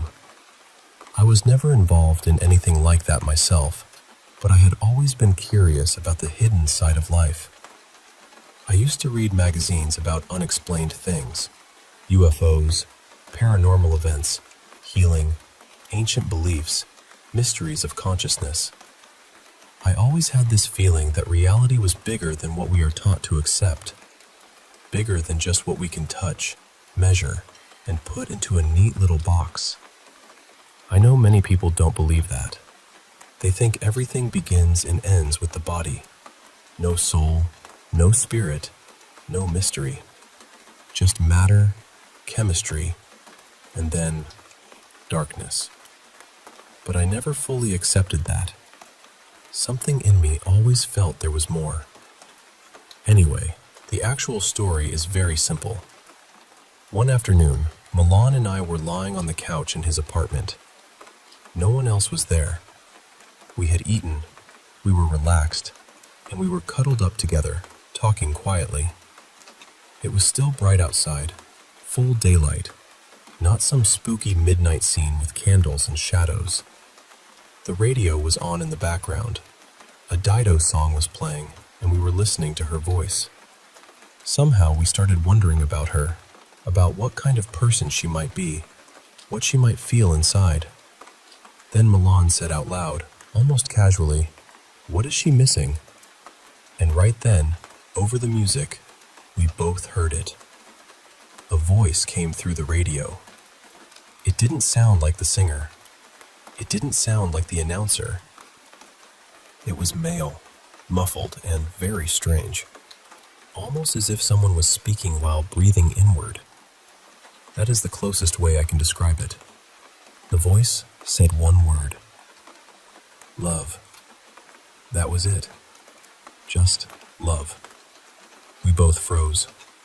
Neither of us said anything for a moment. The song continued, then ended, and the radio went back to normal, as if nothing had happened at all.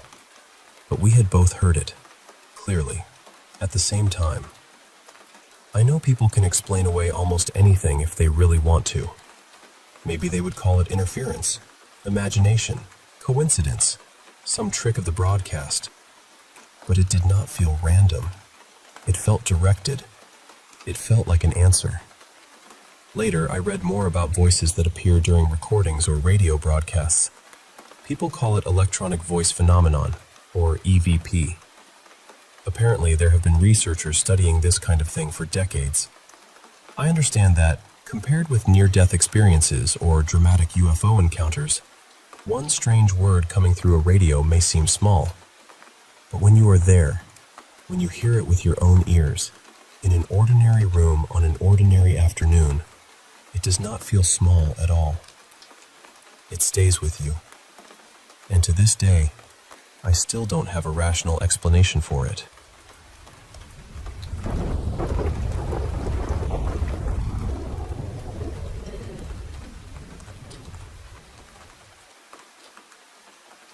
I grew up in a Mudhill Brahmin family, in a home where studies and discipline mattered a lot.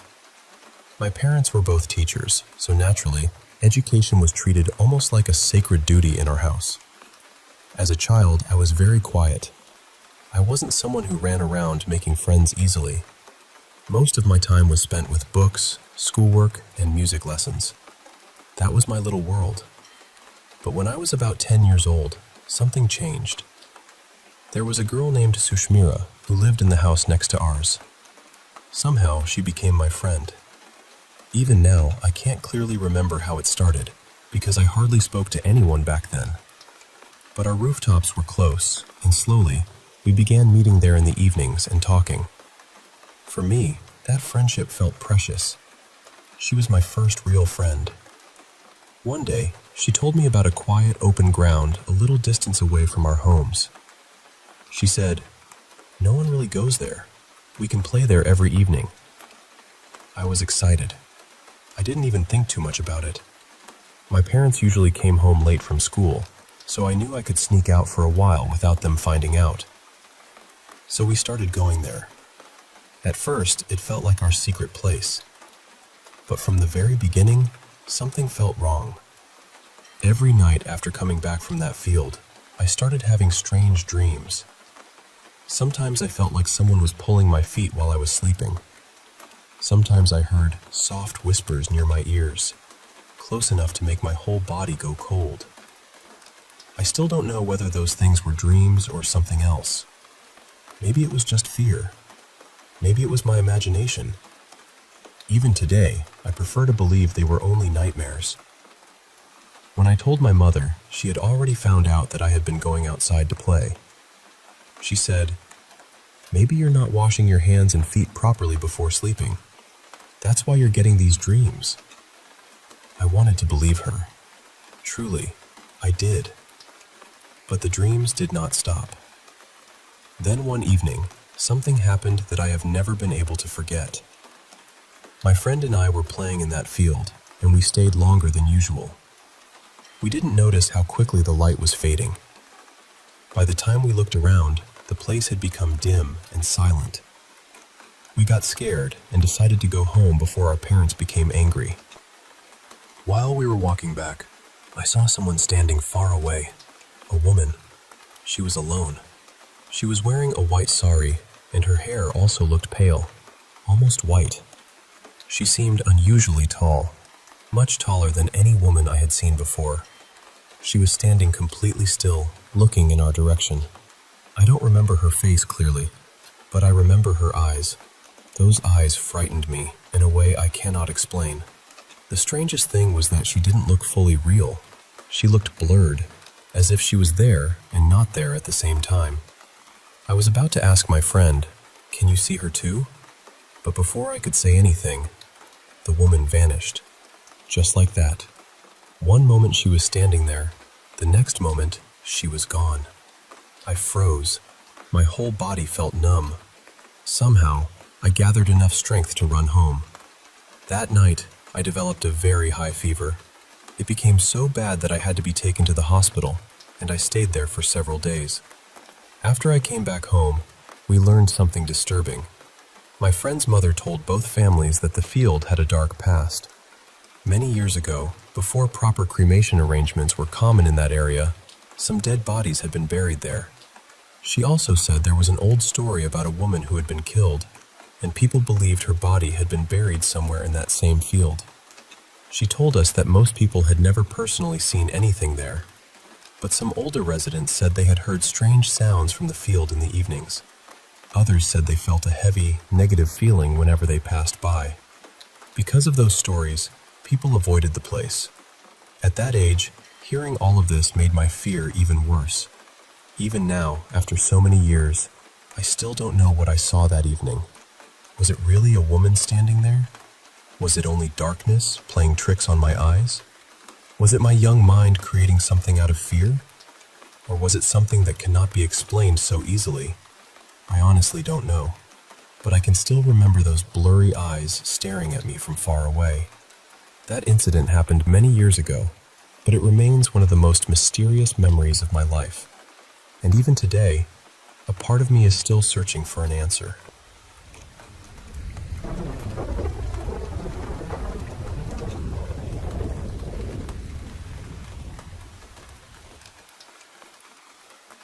My name is Emery, and if you're hearing this, then I've probably already told the police everything they were willing to write down. They closed it as an accident. That was the word they kept using. Accident. Clean, simple, easy to file away. One officer suggested I might have imagined parts of it because of shock. Another said stress can do strange things to the mind. Maybe it can. But I know what I saw. There were 7 of us that weekend. Just a normal trip to the coast. Nothing dramatic. We rented a small place near an old campsite, brought drinks, snacks, blankets, all of it. We took stupid pictures, laughed too loudly, told stories we'd already told each other before. Around midnight, someone suggested we go past the fence. There was this closed-off area near the beach, all concrete shells and rusted warning signs. No entry. Danger. That sort of thing. Naturally, that made it more interesting to us. We weren't trying to hurt anyone. We just wanted pictures. The kind people post online with captions pretending they're braver than they are. So we climbed over. Inside, it was quiet. Too quiet, maybe, but at the time we were laughing too much to care. There were abandoned storage buildings, shattered windows, old pipes sticking out of walls, and sand blown into every corner. We took photos for maybe 10 minutes, then went back to the beach. I remember Sarah sitting beside me, scrolling through the pictures on her phone. She laughed at one, then another. Then she went still. She turned the screen toward me and said, "Look." In the background of one photo, near a broken window, there was someone standing there. Not clearly, just a shape, almost blurred. But the face was clear enough. White. Not pale, white. Flat and chalky, like something that had never seen the sun. And the eyes were just dark spaces. We told ourselves it was nothing. A camera glitch, a guard, a reflection. We laughed because we needed it to be funny. About 20 minutes later, an actual security guard came down the beach with a flashlight. He asked if we had gone past the fence. All of us said no. I said no, too. I think about that constantly now. He looked at us for a long moment. He didn't argue. He didn't threaten us. He just nodded once and walked away into the dark. When he left, I watched him go. And then I saw it. Near the waterline, Where the sand was wet and shining, there was another figure standing still. Same white face, same black eyes. It was looking straight at us. A wave rolled in, covered the sand, and when it pulled back, the figure was gone. Later, around 2 in the morning, after we had gone back to the house, there was a knock at the door. 3 knocks. A pause. Then 3 more. We thought it was Mason trying to scare us. He was exactly the sort of person who would do that. So we went outside, calling his name, half angry and half laughing. But Mason wasn't there. We searched for him for almost an hour with our phone lights cutting through the dark. Then we found his phone lying in the grass. The screen was still on. That same photo was open. Only now, the white-faced figure wasn't standing by the broken window anymore. It was closer. Much closer. Almost right in front of the lens. That's when everyone stopped pretending. We ran.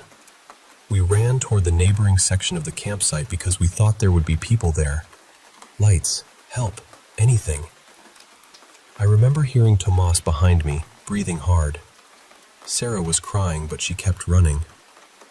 Then Tomas screamed. I looked back just in time to see a hand come out of the dark under the trees and grab his hood. It pulled him backwards so fast his feet flew out from under him. He didn't even get the chance to fight. He was dragged into the bushes and vanished. We kept running. I hate saying that, but we did. By morning, only 3 of us were alive. And then the police told us something worse. The part of the campsite we had run toward had been empty for more than a week. Locked up. No guests, no staff, no one. I told the investigators almost everything, but not this. At dawn, when we reached the main gate, it was standing there. It didn't chase us. It didn't move. It just watched. Those black, empty eyes were fixed on me. Then I heard a voice. Not in my ears, inside my head. Cold, sharp, like glass scraping stone. It said, "You lied first." That was 3 months ago. I moved apartments, then cities. I changed my phone number. I stopped lying about anything. Not big things, not small things, not even polite little lies people use to keep life smooth. But every night, at exactly 3:13, someone knocks on my door. 3 times. A pause. 3 more. I never open it. Tonight, my phone lit up with a cloud notification. A new photo had been added. I haven't opened it yet. And I know this may sound like something made for the internet. I know people will say I'm a journalist, and maybe I'm shaping it into a story because that's what I do. But I'm telling you this as plainly as I can. Some stories don't want to be written. Some of them follow you home.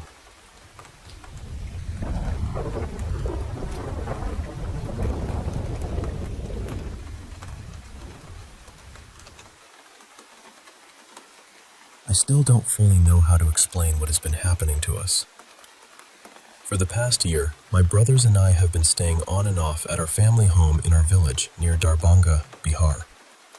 At first, we tried to ignore everything. We kept telling ourselves it was probably some animal, or maybe someone outside, or just our minds playing tricks in the middle of the night. But after a while, it became harder to say that. It started last August, when I wasn't even in the village. My 3 brothers were there, and late at night, usually after 1 or 2 a.m., they began hearing someone crying. They said it sounded like a woman crying quietly, almost like a widow mourning. The sound would come suddenly, then fade, then come again. For 2 or 3 nights, no one in the family believed them.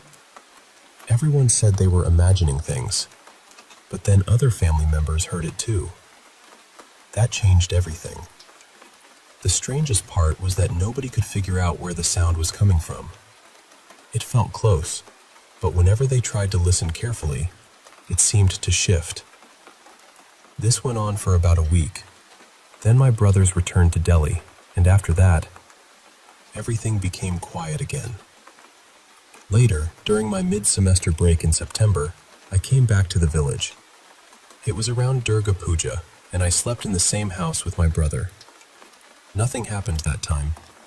Not a sound. Not a knock. Nothing strange at all.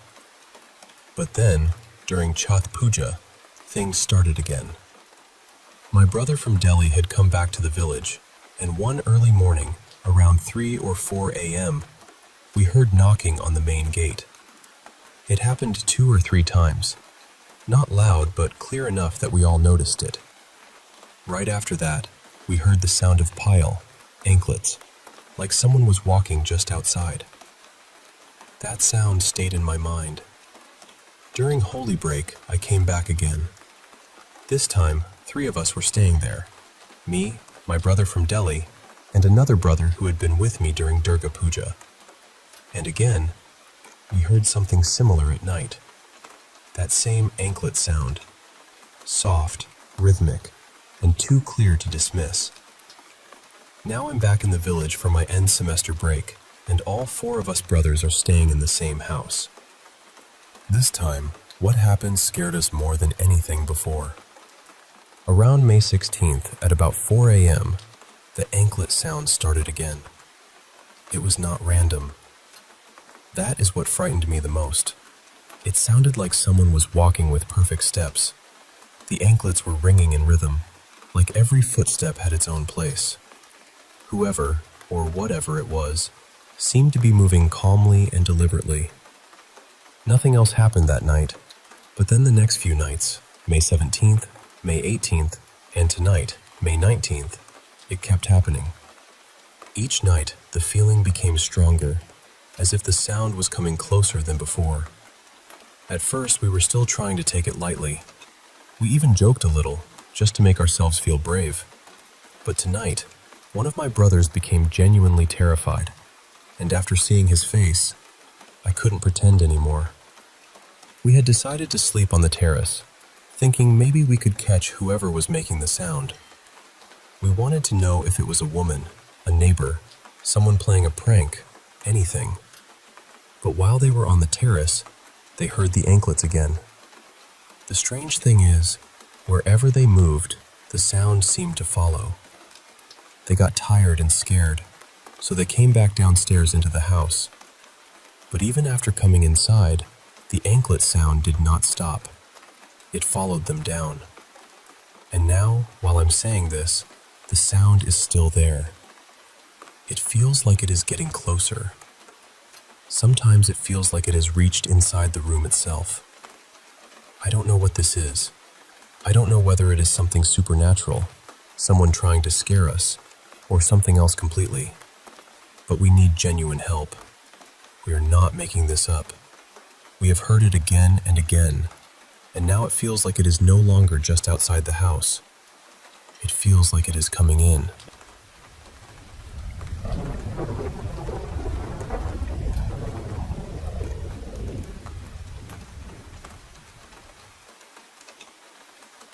So I planned this little birthday getaway for my girlfriend Kara and me. We both love paranormal stuff. Not in a casual, let's watch a spooky movie way, but more like, let's willingly sleep somewhere people swear is haunted and see what happens. Maybe not our wisest instinct, but there we were. I booked us one night at the Jerome Grand Hotel in Jerome, Arizona. For anyone who hasn't heard of it, it has a pretty strong reputation for being one of the most haunted hotels in the state. When I called about 2 months ahead of time, I asked if room 34 was available, because that was the room I had heard the most stories about. Somehow, it was open. So I booked it for June 14th, 2026. Just one night there. Then we were spending the rest of the trip in Sedona. And I came prepared. I brought an EMF meter, an EVP recorder, a spirit box, and a small body camera, because I figured if something happened, I wanted proof. Or at least something I could look back at and question my sanity over. We got to the hotel around 4:45 in the afternoon, and once we were settled in the room, I started testing the equipment. I turned on the spirit box and began asking questions. A few responses came through that were strangely relevant to what I was asking, and I did catch some of that on video. But honestly, nothing at that point felt too wild. The EMF meter was a different story though. I placed it in the middle of the bed, away from phones, chargers, anything electronic, and it kept spiking into the red whenever Kara was nearby. That unsettled both of us a little, but we tried not to make too much of it. Around 6:15, we stopped investigating and went out to eat at Haunted Hamburger. The food was great, and I ate way too much. By the time we got back to the hotel, I was exhausted. I had planned to stay up between 11 p.m. and 1 a.m. to do more investigating, but I completely crashed. Before I fell asleep though, I set the EVP recorder and body camera on the lamp table next to my side of the bed, hoping maybe we'd catch something during the night. Then at 1:18 in the morning, I woke up suddenly. Kara was already awake. She told me later she hadn't been able to sleep because the whole room felt heavy and wrong to her. According to her, I shot straight up in bed, and the sounds coming out of me didn't sound human. She said it sounded like something was choking me from the inside. I couldn't breathe. For maybe 30 or 40 seconds, I was gasping, trying to pull air in, and nothing was working. Kara was screaming my name, hitting my chest, slapping my face, trying to snap me out of it. She was terrified. I was terrified too, once I realized what was happening. When I finally caught my breath, my eyes were watering, and I honestly thought I had almost died in that room. I tried to calm her down. I told her it was probably nothing paranormal. Maybe the elevation got to me. Maybe it was sleep apnea. Maybe it was some weird medical thing I didn't know about. But she looked right at me and said, "We've been together for 3 years. I have never seen you do anything like that in your sleep. Something came over you." The way she said it made my stomach drop. Eventually, I went back to sleep, though I don't know how. The next morning, I checked the body camera footage. Since the camera didn't have infrared, the video was mostly dark until Kara turned on the light. But the audio was clear enough. And the sounds on that recording were awful. It didn't sound like normal choking or gasping. It sounded deep, guttural, almost growling. I don't even like describing it because I know how ridiculous it sounds, but hearing it back made my skin crawl. It didn't sound like me. So I guess I got the paranormal experience I asked for. I just didn't expect it to feel like something was trying to take me out of my own body. I have about a 3-minute clip from that night, and I'd really like other people's opinions on it. I just don't know the best way to share it or upload it somewhere. But I can say this much. I went there hoping to catch something strange, and now I'm not sure I ever want to go looking again.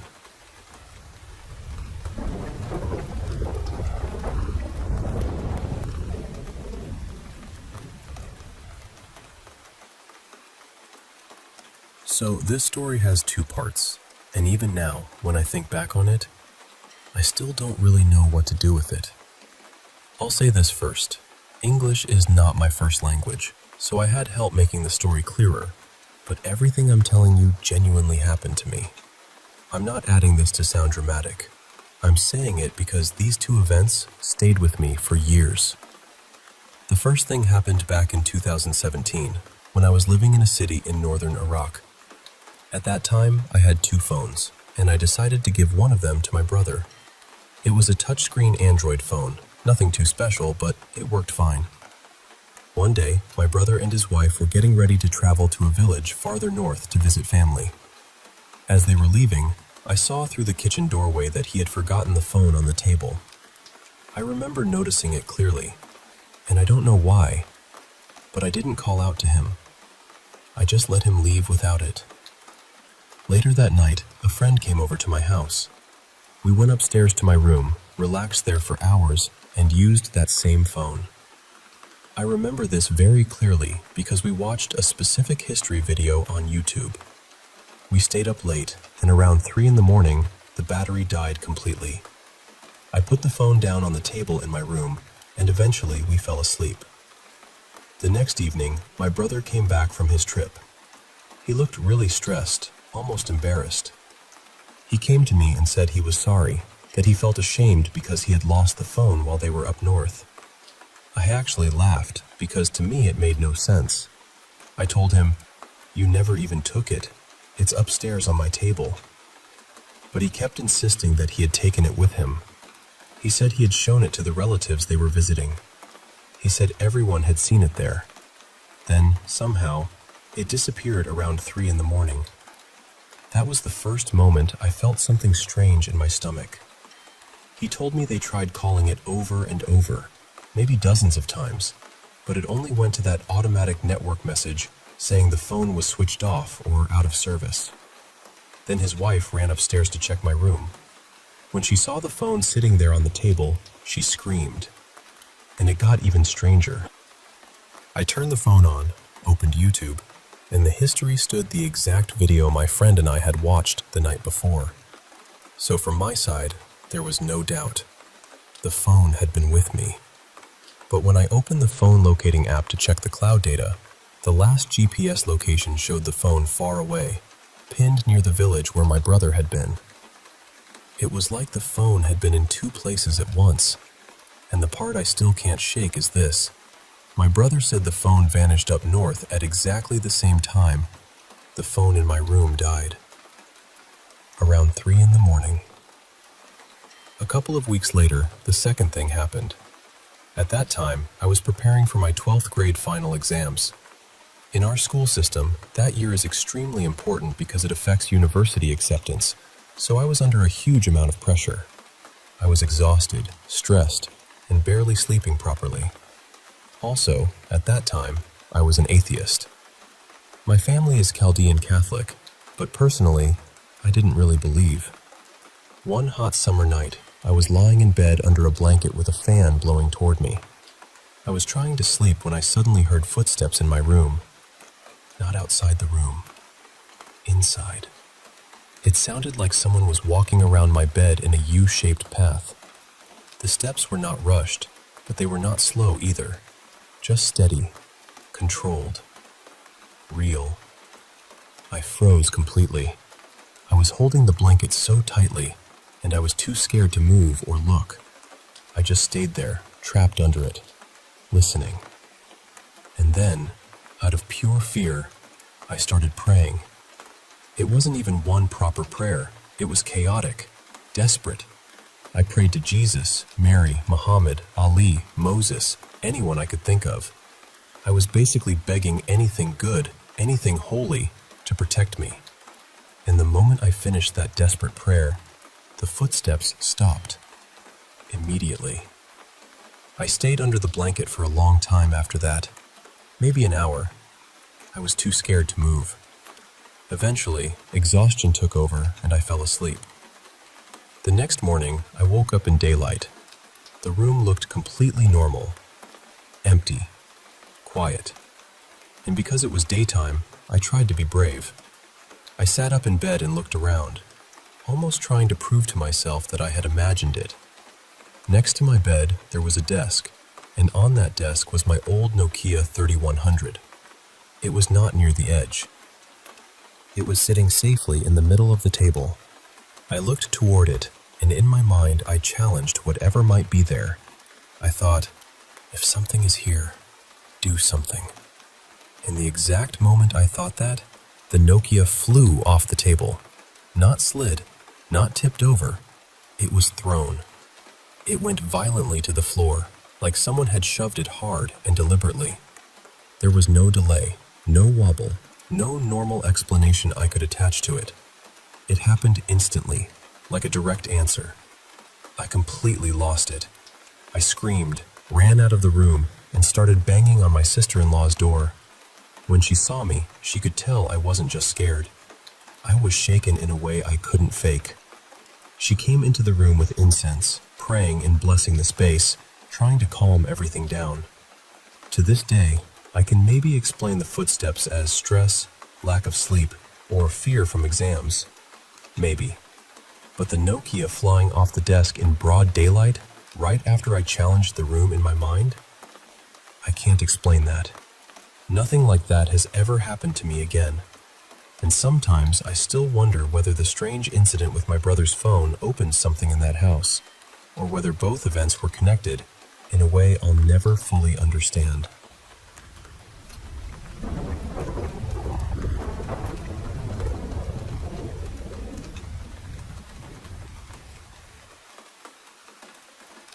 I'll tell you this exactly how I remember it, because even now, I still don't really know what to make of it. When my family moved into this house, we found out it had belonged to a very old woman named Mrs. Marlowe. She was somewhere in her 90s, and apparently she'd been married years before. But whenever we asked the neighbors what had happened to her husband, they would get this strange, uncomfortable look on their faces. They'd sort of smile awkwardly, change the subject, or suddenly remember something they had to do. After a while, we stopped asking. There's also an elderly care home right behind our back garden. We see ambulances there all the time. It's not unusual to hear sirens, see curtains closed, or notice that someone who used to sit by a window just isn't there anymore. It has always made the back of the garden feel heavy somehow, like the air there has too many memories sitting in it. The house itself is old, really old, and from the moment we moved in, strange things started happening. At first it was small things, voices when nobody was talking, odd scraping sounds outside my bedroom door, little knocks in the night that I tried to explain away as pipes or floorboards or the house settling. I told myself I was just tired, maybe stressed, maybe imagining things. But it went on for months, and for some reason, I have always hated the far end of the garden. I can't explain it properly. I just never liked standing there. It felt watched. Then we got a shed, and we had to lay a concrete base for it. While digging, we found bits of broken glass, old pottery, and this horrible little doll buried in the dirt. It had one eye, one arm, one leg, patches of hair missing, and a filthy dress stuck to it like it had been underground for years. I know it sounds childish to say a doll scared me, but that thing was awful. Nobody in my family liked looking at it. It left this nasty little picture in my head that I've never quite shaken off. For a while after that, things quieted down. Then, a little over a year ago, it started again. I began hearing footsteps upstairs while I was downstairs at night. Slow, clear footsteps. Not creaks, not the heating, actual walking. Sometimes it happened when I was completely alone. Other times it was just me and my sister, and her bedroom is downstairs, so I knew it wasn't her. Every time I'd force myself to go upstairs and check. Nothing. No one. Just the room sitting there, dark and normal, as if they hadn't just been moving above me. During winter, especially around December and January, the windows would steam up in the mornings. That part wasn't strange, but sometimes I'd see a handprint in the condensation. A full hand, pressed against the glass. Then I'd blink, and it would be gone. That stopped after February, but the footsteps got worse. More frequent. More confident, almost. Like whoever it was had stopped caring whether I heard them. And then there was the man in the care home. There used to be an elderly man who sat at his window almost every day, looking out toward the back of our garden. I didn't know him personally, but I saw him so often that he became part of the background of the place. Then we found out he had died from cancer. A few days ago, I looked up and saw him at the window again. He was standing there, staring directly into our garden. Directly at me. But he looked different. His head seemed balder than before, and his skin looked pale and strange, almost drained, even though he had been dark-skinned when he was alive. He stared at me for a moment, then turned away and walked from the window. The thing is, he's dead. I know he's dead. Then last night, before I wrote all this down, I was heading to bed when I heard the footsteps again. That same walking sound upstairs. I went into my room, and for just a second, I thought I saw a man standing in there. I blinked. He was gone. You can call me crazy. Honestly, I've called myself that enough times already. I keep trying to convince myself it's nothing, that I'm imagining it, that old houses make old noises and tired minds fill in the gaps. But my sister has heard things too, and she hates the back of the garden just as much as I do. So I don't know what's going on in this house. I only know it doesn't feel empty.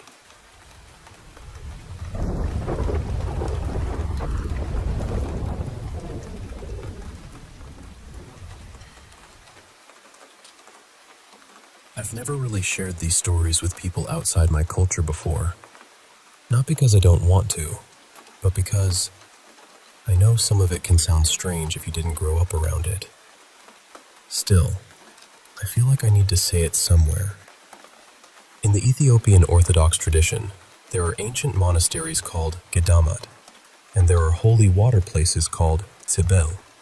People go there for prayer, healing, baptism, and deliverance. The spiritual world doesn't feel far away in places like that. It feels very close, almost like the air itself is thinner. And in our culture, people also talk about Buddha, the evil eye, and Yeseujib, which means human hyena. Some people believe certain people can curse you, harm you spiritually, or even shapeshift. When I was little, I had something happen to me that my family believed was connected to Buddha. My hair was affected. It had been long, but after that experience, it became short, full of bugs, and the texture changed in a way that never fully went back to normal. But what I saw later at monasteries was something else entirely. The first thing happened when I was going up a steep, muddy mountain path to a monastery for a baptism.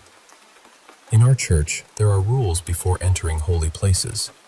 You dress modestly, you don't wear makeup, and your nails are supposed to be cut short. I was young then, and honestly, I liked having long nails, so I hadn't cut them. The path was slippery, and I kept losing my footing.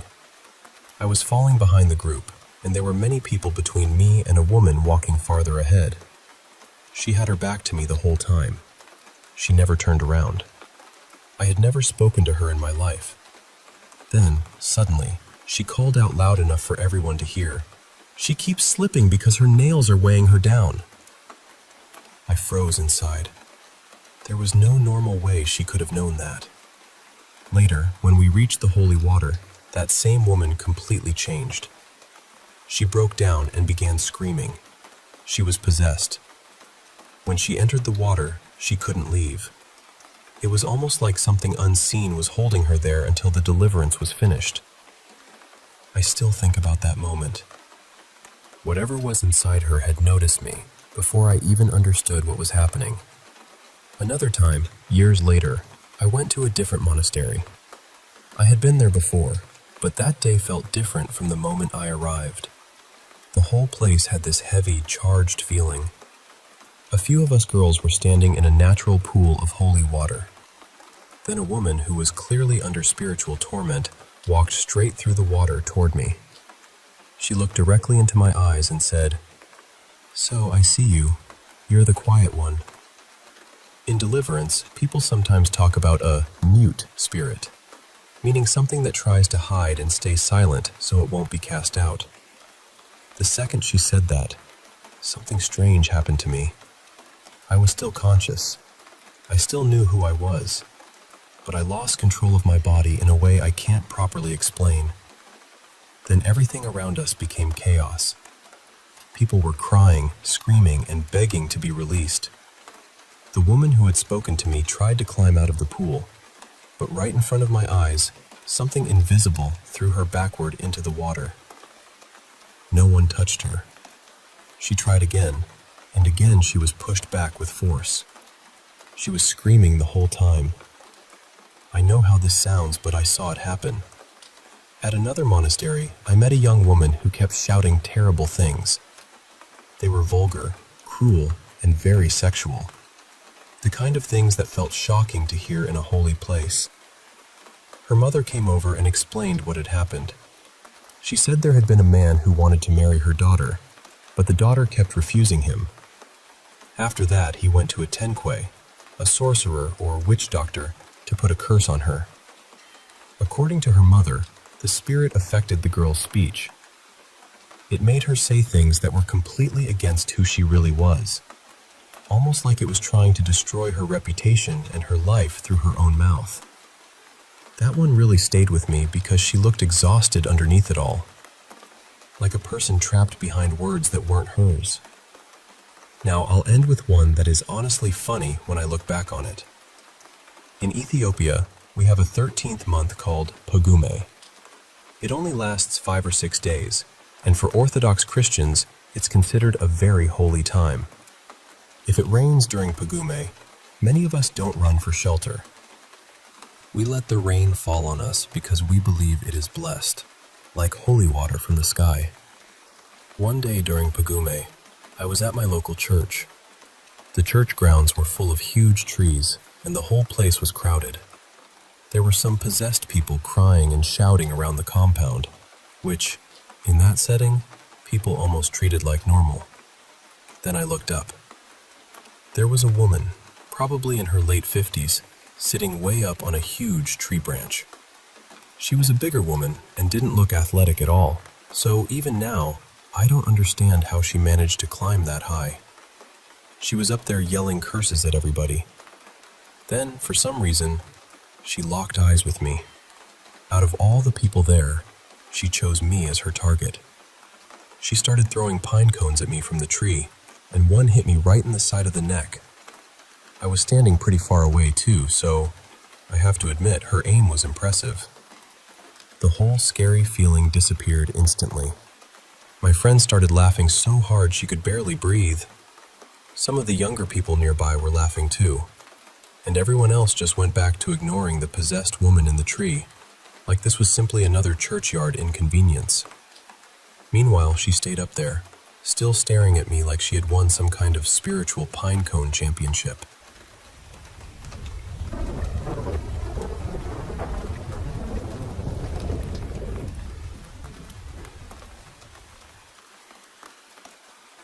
This is something I've carried with me since around 2023, and honestly, it started on one of those nights where everything just felt too heavy. It was about 2 in the morning. Me and my girlfriend Kyla had gotten into an argument, and I just needed to get out of the house before I said something I didn't mean. So I grabbed a few things and walked to this little park nearby.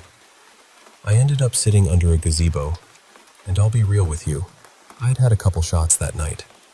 Nothing crazy, just enough to try and calm myself down because I was angry, hurt, all of it. I brought my power station, my Bluetooth speaker, my phone, and my chargers because, in my mind, I might have been staying out there until sunrise. That's how deep in my feelings I was. I had music playing low. I was just sitting there, trying to cool off. Then out of nowhere, the sky started turning this deep, strange purple. Not like a normal storm sky. It felt different. Then the rain came down hard. After that, the thunder and lightning started. Now, I've always been scared of lightning. Always. So I froze under that gazebo, just hoping the storm would pass. But it didn't. It kept going, and I started feeling really exposed because the gazebo didn't have walls or anything. Just a roof over me, with my stuff sitting on the tables. I was scared for a long time. But then something shifted. I don't know how else to explain it. That fear started turning into something else. I suddenly didn't feel afraid of the lightning anymore. I felt powerful, almost like the whole world had turned its attention toward me. Like everything around me was connected to me in some strange way. Then the storm started calming down. That's when I realized I didn't feel alone anymore. I started hearing this faint, static-like vibration around me. It sounded almost like a generator far away, except somehow it also felt close. I tried to ignore it. I tried to tell myself it was nothing, but that feeling kept growing stronger. Something was there. Someone was there. I couldn't see it, but I could feel it. The storm stopped, and then I looked out from under the gazebo. In the distance, I saw what I first thought was a plane. It had bright lights, and it looked like it was coming in my direction. But then I thought, wait, it's too quiet to be a plane. Maybe it's a helicopter. But no, it was too quiet for that too. As it got closer, it looked lower and lower. So then I thought maybe it was a drone. But who's flying a drone at that hour, right after a storm? At that point, I stepped out from under the gazebo to get a better look. And when I did, the light got brighter. I mean, really bright. Almost blinding. That's when I got scared again. Not regular scared either. I was frozen. I couldn't move my fingers. I couldn't yell. I couldn't do anything. It kept coming closer, and my heart was pounding because I knew this wasn't normal. It didn't feel natural. Then all at once, I turned around with my head down and walked back under the gazebo. I felt ridiculous, honestly, like a scared animal running for cover. I sat there praying it was just a plane, or that my mind was playing tricks on me. When I finally looked back up, there was no sound, no light, nothing. I got up and looked around again from inside the gazebo. Nothing. It had only been maybe 15 seconds. That light was gone. And here's the part that probably sounds crazy. I wanted to go back. I wasn't scared anymore. I told my girlfriend about it, and she thought I had lost my mind. I told my best friend too, and he basically thought the same thing. But I knew what I felt. I knew what I saw. So I went back another night. I brought the same things again. My power station, my charger, my speaker, my phone. This time my friend came with me, and he brought his girlfriend too. I told them, just act normal, have a good time. But deep down, I had this feeling. I felt like they knew we were coming. I felt like they knew I was expecting them. We were sitting there, just hanging out, when something inside me told me to step out from under the gazebo and look up. So I did. And when I looked up, I saw it. The black triangle. It was completely silent. 3 faint lights, one on each corner, and this large, dark center in the middle. It was right above us, right over the gazebo. I'd say no more than 50 feet up. I panicked. I basically dove back under the gazebo and yelled at my friend, "Go, look, hurry!" My girlfriend froze, because I think seeing me react like that scared her more than anything. My friend and his girlfriend rushed out and looked up. I yelled, "Do y'all see it?" They said, "Yes." But something didn't feel right. They were standing there in awe, just staring, and I could tell by their reaction that they weren't seeing what I had seen. So I ran back out and looked up with them. And I said, No, is that what y'all saw?" They said yes. I asked, "Is that all y'all saw?" And they said yes again. When I looked where they were looking, they were staring at what looked like a group of shooting stars farther off in the distance, maybe a mile or so beyond where I had seen the triangle. But I know what I saw above that gazebo. After watching Disclosure Day, I feel more comfortable talking about it now. I don't feel as trapped by the fear of sounding crazy. I think more people have experiences like this than we realize, and I hope more people start sharing them too.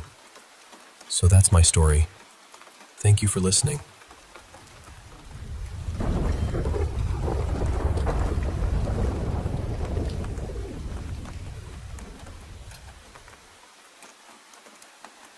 I was reminded of this recently, and I felt like sharing it. I'll be honest, most of it isn't something I personally remember seeing or hearing. I was very young when a lot of it happened, barely old enough to understand the world around me. Most of what I know came from my mom and dad, and the way they told it always stayed with me. A couple of years before I was born, my mom lost her first child. He was 5 years old, and his name was Christopher. Everyone called him Kit. From what I've been told, He was the center of her whole world. Losing him broke something in her that I don't think ever fully healed. Sometime after that, my parents moved into a house in a quiet little town. It was my mom, my dad, and my older brother. Then, later on, I came along, and they set up a room for me upstairs. When I was still tiny, too little to climb out of my crib, my parents said strange things started happening at night. They would wake up in the middle of the night and hear toys being played with in my room. Little rattles, little bumps, the kind of soft clattering sounds kids' toys make. At first, you'd think it was my older brother sneaking around. That would make sense. But my mom said it happened even on nights when he wasn't home. She and my dad would lie there in bed, listening. After a while, one of them would call upstairs and say something like, "That's enough now. Time for bed." And every time, the sounds would stop. My mom truly believed it was Kit. She believed he was there with me, maybe watching over me, maybe just being near the baby brother he never got to meet in life. She told me other stories like that too, though I wish I remembered more of them clearly. A lot of them have faded over the years, the way family stories sometimes do, leaving only the feeling behind. But there is one other story I do remember. When I was 7, we moved into another house. This one had a big front window that my mom absolutely loved. She spent so much time around that window, looking outside, letting the light in. Not long after we moved in, she saw a shadow outside the house. At first, she thought it might be my older brother. Then she remembered he wasn't there that day. He was at his mom's house, so she figured maybe it was me. She told my dad to go check on me, but then they both realized something odd. They hadn't heard the front door open or close. And then they heard me from my room, which was on the far side of the house. There were no outside doors over there. I hadn't gone anywhere. Right as that sank in, my mom saw the shadow turn and sort of walk away. She believed, with her whole heart, that it was Kit saying one final goodbye. After that, nothing like that ever seemed to happen again. The next part isn't about Kit, it's about my mom. When I was 15, my mom died of cancer. We knew it was coming, but knowing didn't make it hurt any less. That kind of grief still arrives like a door being knocked off its hinges. That morning, we woke up around 5 to get ready to go to the hospital. Not long after, we got the call that she had passed. At first, we didn't think much about the timing. We were too numb, too tired, too deep in it. Later, I was the first one to notice the clock in the kitchen had stopped. That kitchen had meant so much to my mom. She had poured herself into it. It was one of those places in the house that felt like her, even after she was gone. My dad was the one who noticed the time on the clock. 5:10. It had been working the night before. I knew that because I had looked at it before going to bed, just like I always did. We realized the phone call had come sometime between 5:10 and 5:15. It's been a long time, so I can't remember the exact minute anymore. I was never told her official time of death either. But as far as I could tell, that clock stopped when my mom did. My dad told me other little stories later on, things he felt were signs from her. Sometimes he would talk out loud, almost like he was speaking to her, and then notice something small, like the smoke detector light blinking strangely. Tiny things, quiet things. I don't know what to believe about all of it. I really don't. Some of it was told to me. Some of it I saw. Some of it could have explanations, I suppose. But there are parts of it that still sit with me all these years later. I wish I could know for sure. But maybe some things don't ever become certain. Maybe they just stay with us, soft and unfinished, like a hand resting gently on the edge of memory.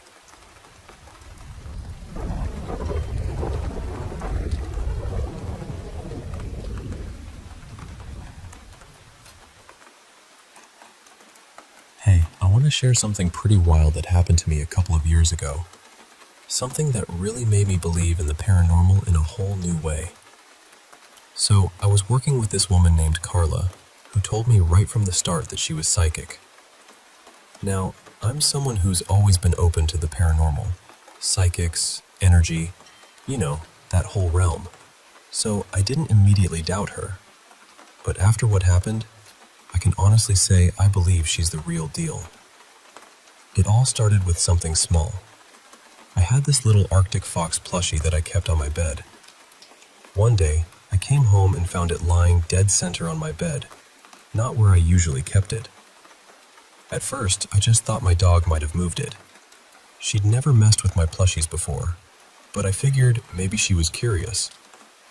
For days, I'd come home and find that same fox in the middle of the bed. I'd move it back to its usual spot, go about my day, and then find it moved again.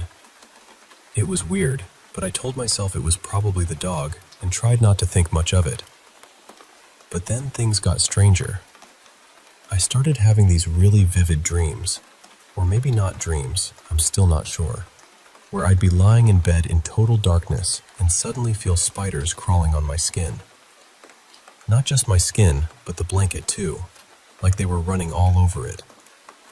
I'd jump out of bed, fully awake, and flip on the lights to check, but I never found a single spider or bug anywhere. It was creepy as hell, and I remember my heart pounding every time. Then came the moment I couldn't explain away anymore. I was lying in bed one night, listening to a horror storyteller on YouTube, something I'd been doing to relax. My bed was this crazy setup, a tall headboard that's actually part of a dresser with cabinets and drawers all around the mattress. Above my bed, there was this little alcove with mirrors and 2 built-in lights. I had one of those lights on, and I was drifting in and out of sleep, eyes half shut. Suddenly, I opened my eyes and saw a small black shadow dart behind the ridge at the top of the headboard. I blinked a few times, trying to see it again, but it was gone. I told myself it was just my tired mind playing tricks and went back to sleep. But the last thing, that was the tipping point for me. One night, as I was doing my usual routine, plugging in my phone by the bed, I noticed something move just inches from my face. It was one of my chunky rubber bracelets. The kind from those alternative stores I like. The bracelet slid across the wooden surface, not rolling, but sliding like someone nudged it. I sat up straight, completely stunned. I knew exactly what I saw, and there was no way to explain it away. I just sat there in this kind of shocked silence for a few moments before I finally plugged my phone in and tried to calm down. Now here's the important part. I never told a single soul about any of this. Not my family, not my boyfriend, not even my coworkers. It was like I was too scared or maybe too embarrassed to say anything. But then, the very next day at work, I sat down in the break room, and the only other person there was Carla, my psychic coworker. The moment I sat down, she looked at me and said, "So, what's going on in your room?" I was stunned. I took a deep breath, then told her, "I thought there was something, but I wasn't sure." She just nodded knowingly and said, "Oh yeah, you have a trickster in your room. It probably got in through your mirrors." I was floored. She had never even been in my room, and as far as I could remember, I'd never shown her pictures of it. Maybe I shared a Halloween photo once, but I honestly can't recall. Either way, her words hit me like a lightning bolt. I asked her what I should do, and she told me to sage my room, especially the mirrors, and firmly tell the trickster to leave. That night, I did just that. I actually grow sage in my backyard, so I made some bundles and went to work smudging my entire room. The closet, the mirrors, the whole space, ending at the window I always keep open on the far side of the room. And just as I finished smudging the window, the entire smudge stick burst into flames. I had to quickly put it out because the flame was suddenly huge and wild, like the sage was burning with a purpose. I immediately texted Carla and told her what happened. She explained that the sudden fire was the trickster's final trick as it left my space. After that, I closed the window, put the sage away, and And honestly, the weird activity just stopped. Nothing like what I had experienced before ever happened again. But here's the kicker. After everything was over, I got curious and looked up tricksters online. Some were spider tricksters, others were foxes. Considering my little fox plushie kept moving, maybe it was a fox trickster all along. I don't know for sure, but either way, the whole thing changed the way I see the world. So yeah, that's my story about the trickster in my room, and how a psychic coworker confirmed it was real. It was scary, confusing, and honestly, a little fascinating. Thanks for listening.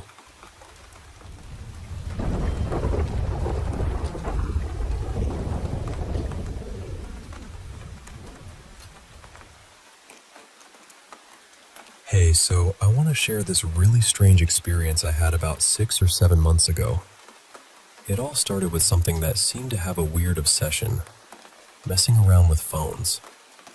Now, before I get into it, a bit of background. I have this phone that's kind of particular. It requires a password to be completely powered off, and it definitely doesn't have any fingerprints saved on it. Not mine, not anyone else's. So shutting it down isn't something that just happens on a whim.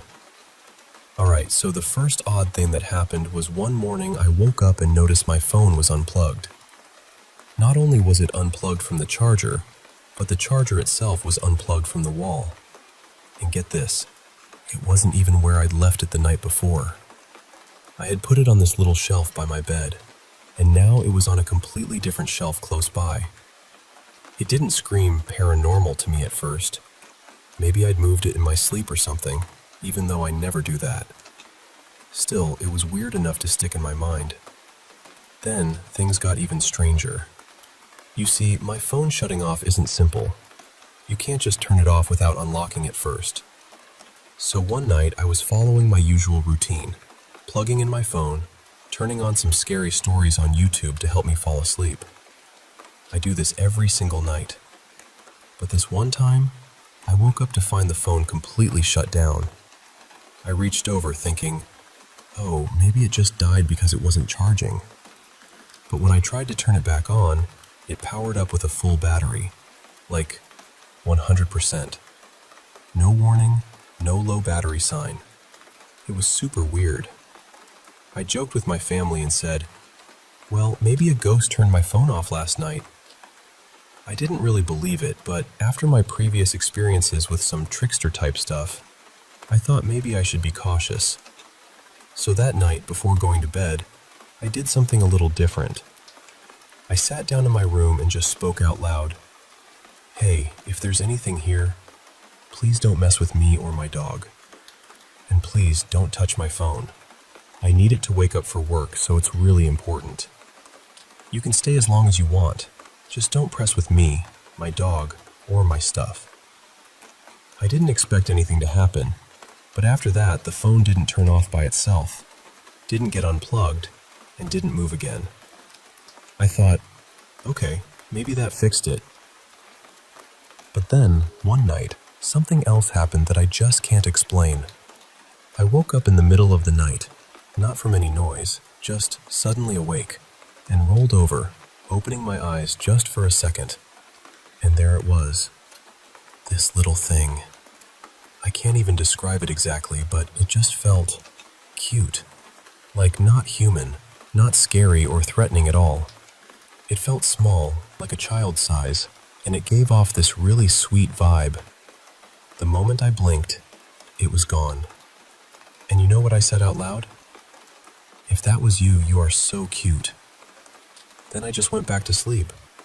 It was honestly the weirdest yet the most endearing moment. A week or so later, my grandpa's work phone went missing, like right before he had to leave for work. He was tearing the house apart looking for it. I helped check everywhere, the couch cushions, under the couch, closets, his bedroom, even under his bed. No phone. It was stressful because he really needed that phone. While we were all searching, I had this idea. I went into my room and talked to that little thing I thought was hanging around. I told it, hey, if you took his phone, you need to bring it back right now.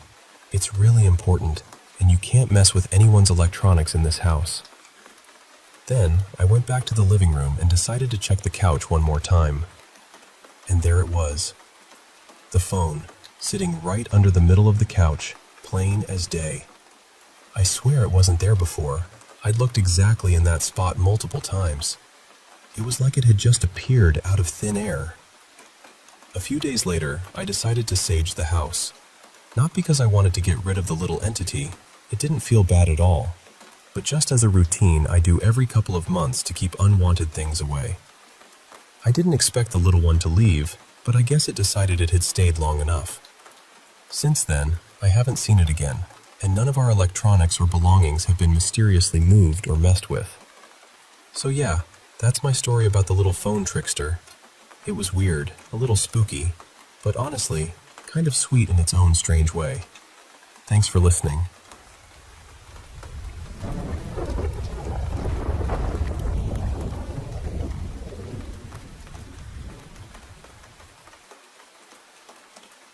Hey, I want to share a story with you that still sends shivers down my spine whenever I think about it. It happened when I was around 16, and back then, I was absolutely fascinated by ghosts, spirits, and everything paranormal. My mom, she's not exactly a medium, but she's definitely sensitive to things most people can't see. She can sense energies around people, sometimes good, sometimes bad. And she's even been able to describe deceased loved ones standing right beside her clients. If you want, I have loads more stories about her abilities, but for now, let me tell you what happened to me. So, my curiosity about the supernatural was partly fueled by my mom's sensitivity. One day, I decided I wanted to try communicating with spirits myself. I found a method online, basically, something like a homemade Ouija board. I wasn't going to do it alone. That felt too dangerous. I invited my sister, her name's Lila, and 2 of our neighbors, kids around our age, to come over and watch. It was important to me that someone else was there, just in case things got weird. My mom, by the way, was very clear that we were never to try talking to the other side, so we waited until she left the house. We cut out letters, numbers, and the words yes and no from paper and arranged them in a circle on my bedroom floor. We lowered the window shutters to make the room darker, lit candles, and scattered them around in different spots to create a spooky atmosphere. The room smelled faintly of wax and something earthy from the melted candle drippings. Lila and I placed our hands gently on an upside-down drinking glass in the middle of the circle, while the neighbor kids lay back on my bed watching, giggling nervously. At first, we tried to get the spirit's attention, asking things like, "Is anyone here who wants to talk with us?" And, "If you want to communicate, please do so." The kids laughed, thinking it was all a game, but I was starting to feel a little uneasy. After a few minutes, some of the candles flickered, something I didn't pay too much attention to because, well, candles flicker all the time. But then, the flickering got more intense, almost like someone was trying to blow them out, but not quite getting it right. The flames bent and danced in strange ways, casting long, jittery shadows on the walls. Then, the glass beneath our hands started to move. I looked at Lila, and she looked right back at me. Our eyes silently asked the same question. Was one of us pushing? But no, we were both holding still. Suddenly, the glass slid across the paper circle all on its own, spelling out words we couldn't understand at first. My heart pounded so loud I was sure everyone else could hear it. I felt a cold sweat break out on my forehead. Panic hit me like a wave. I yanked my hands off the glass, but it kept moving by itself, sliding faster and faster until it stopped abruptly. We all screamed. The neighbor kids jumped up from the bed, and we rushed to the door to get out. But here's the worst part. The door wouldn't budge. We had closed it before starting, thinking it was safer that way, but now it felt like a trap, I grabbed the handle and pushed down with all my might, but it stayed firmly shut. Lila and the kids joined me, pressing their weight against the door, but nothing moved. The candles started going out, one by one, their flames flickering wildly before vanishing into smoke. The room grew darker and colder, and the silence was broken only by our panicked breathing and muffled screams. I felt a presence in the room, something unseen but heavy and suffocating. Then, after what felt like an eternity, the door suddenly swung open with a loud creak. We spilled out into the hallway and ran straight to the kitchen, huddling into a corner and crying from pure terror. From that night on, I couldn't sleep in my room without feeling like I was being watched. My writing desk chair, an old wooden one, started moving on its own. I'd leave it tucked under the desk at night, but every morning it would be a good meter away, like something had dragged it across the floor. My mom noticed the change too. She told me the room didn't feel right, like something was lurking inside.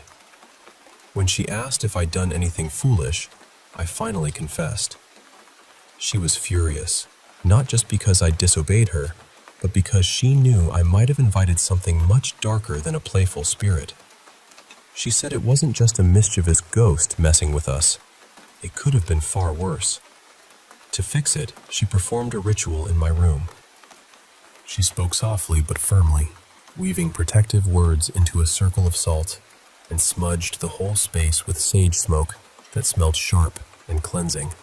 The atmosphere shifted immediately. The oppressive feeling lifted. After that, I never felt disturbed in my room again. And honestly, I've never, ever tried to communicate with spirits since. That night taught me that some doors aren't meant to be opened, and some forces are better left alone.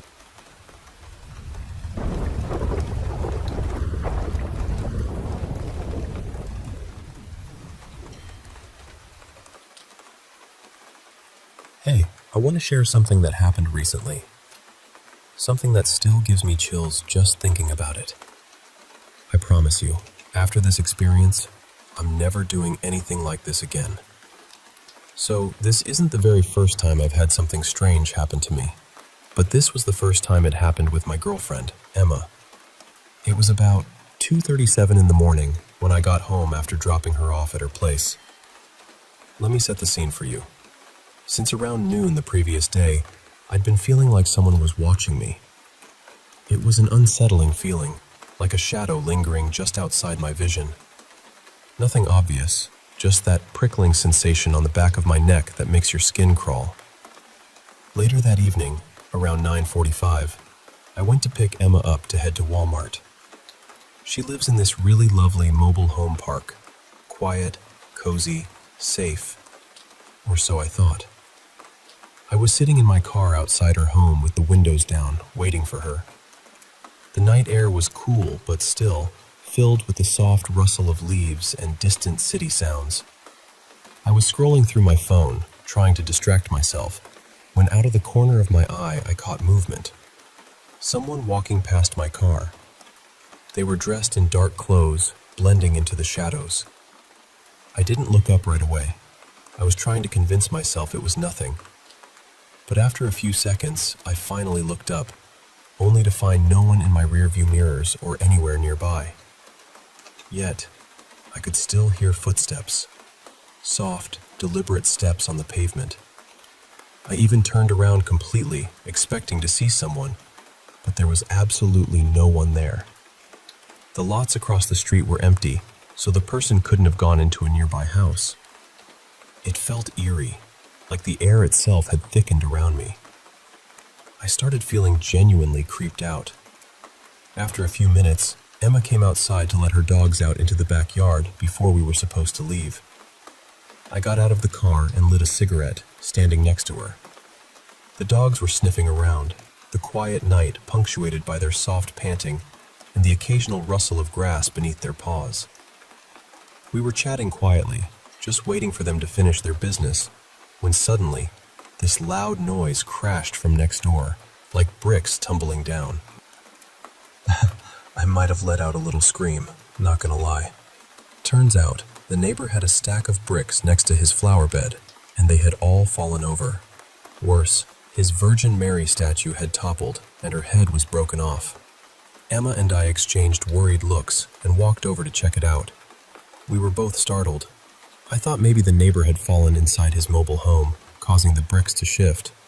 Emma edged closer to the house, and I stayed on the driveway, feeling the weight of the night pressing in. Then, out of nowhere, the neighbor peeked out his window, staring right at Emma. He seemed confused, probably wondering what the noise was. When he saw her, he seemed to think she had caused it and came outside, asking, "What's going on?" We explained about the bricks and the broken statue, and he said he'd look into it in the morning. That's when I told Emma about the person I'd seen walking by my car just before she came out. The look on her face shifted. There was a flicker of fear, the kind that settles deep in your chest. We went inside to get the dogs, but something was off. Squirt, the tiny chihuahua, practically leapt into my arms and was shaking uncontrollably. Blue, the big Catahoula, usually the friendliest, just wanted back in the house. He didn't even come over to me like he normally would. They were terrified, and honestly, so were we. I had no clue what was going on. We managed to settle the dogs, then headed to Walmart. On the drive, Emma kept glancing nervously into the back seat, her fingers tracing her neck as if trying to erase an invisible touch. She never let go of my hand. When I asked her what was wrong, she whispered that something had touched her neck several times. And then she admitted she'd been feeling watched ever since she got home from work at 8:30 that evening. The only thing I could think of that might be connected was the tarot cards I keep in my back seat. I'd just cleansed them a week ago and hadn't touched them since.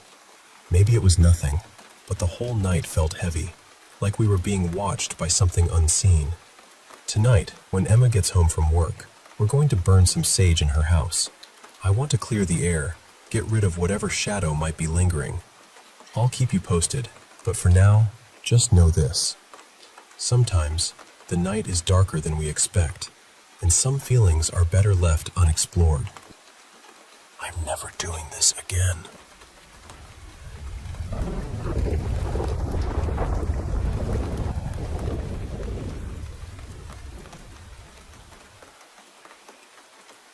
Hey there.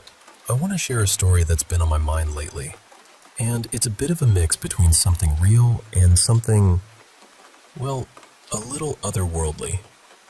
So, buckle up, because this one's got a little mystery and a lot of heart. Alright, so my girlfriend, let's call her Emma instead of Emily, lives in this really quiet trailer park just a short 5-minute drive from my place. We're in a sleepy suburb near St. Pete, Florida. The place is mostly filled with older folks, retirees who come down for the winter, you know, snowbirds.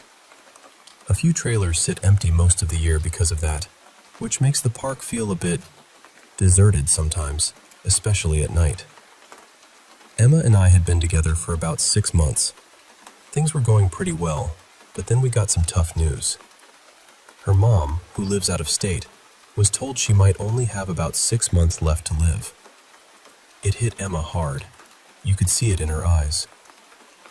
So one night, around 1:30 a.m. on a Friday, she asked me to come over just to be with her. I didn't think twice.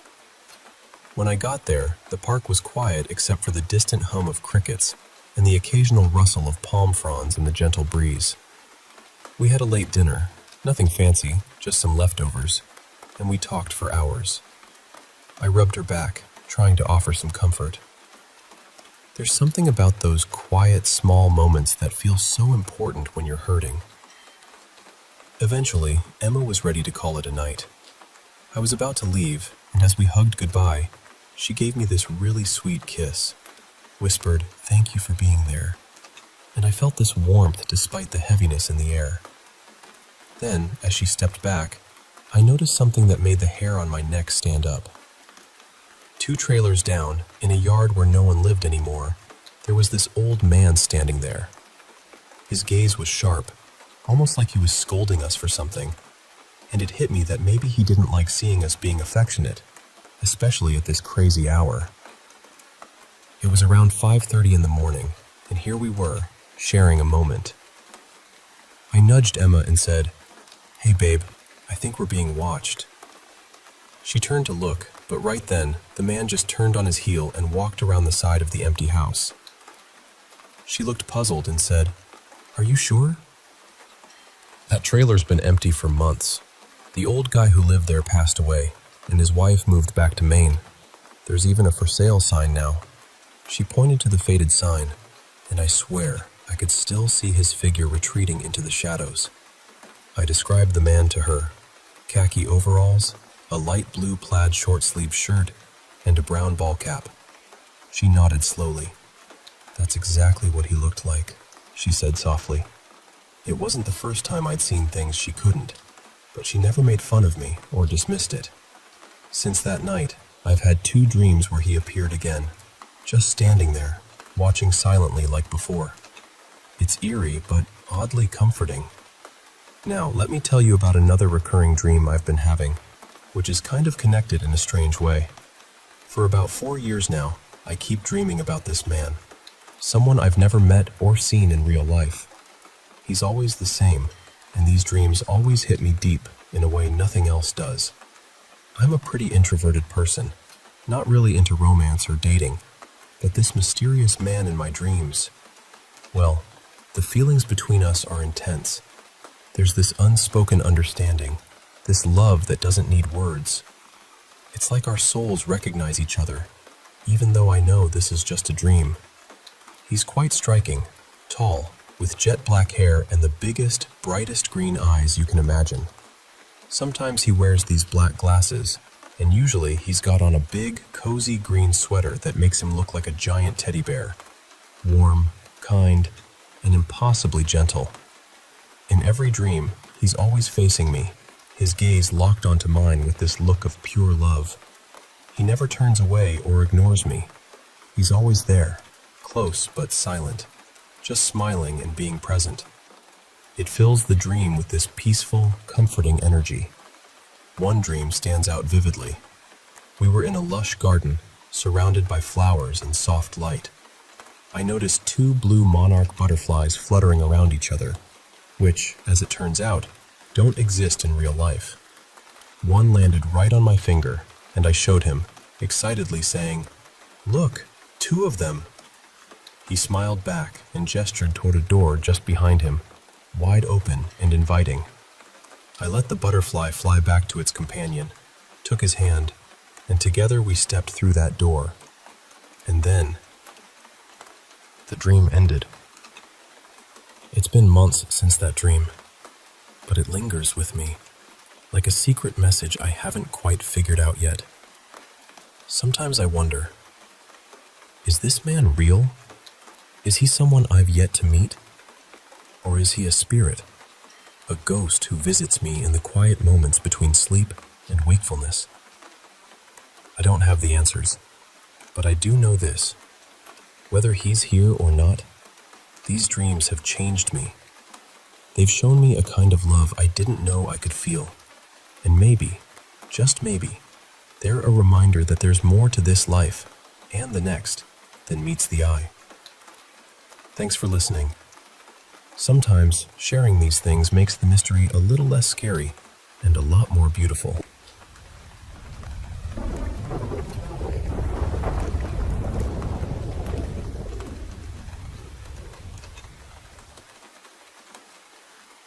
Honestly, I used to avoid thinking about death completely. It made me uneasy in a way I couldn't really explain. I think what scared me most wasn't death itself, but the unknown. That question of what happens after this life. Over time, though, something shifted in me. I started feeling like there's this bigger awakening happening around us. Like more and more people are becoming aware that life is not just what we can see, touch, and explain. And I believe when you truly start searching for answers, life starts leaving little clues for you. You just have to learn how to notice them. For me, a lot of those clues came through podcasts, stories, spiritual conversations, and learning more about the paranormal. I've realized there is so much we don't understand, and maybe we're not meant to have every answer right away. I don't really connect with organized religion. To me, it often feels like it closes people off instead of opening them up. I believe something sacred exists, but I find it more in the earth, in nature, in community, in love, and in connection. I think we've been pulled away from that in so many ways. I believe we are energy. I believe we are consciousness living inside a body for a while, almost like this body is the vehicle, not the whole self. And I don't think this is the first lifetime for everyone. Some souls have been here before. Some of us may even come back with the same people again and again, learning different lessons together. I also believe that before we come here, we're shown possible paths. We choose certain lessons, certain families, certain challenges. Not because everything is supposed to be easy, but because we are here to grow, to experience, to learn, and sometimes to help change things. But I don't think that means our actions don't matter. They absolutely do. I don't believe in heaven and hell in the traditional sense. I think those ideas were created by people and often used to control people.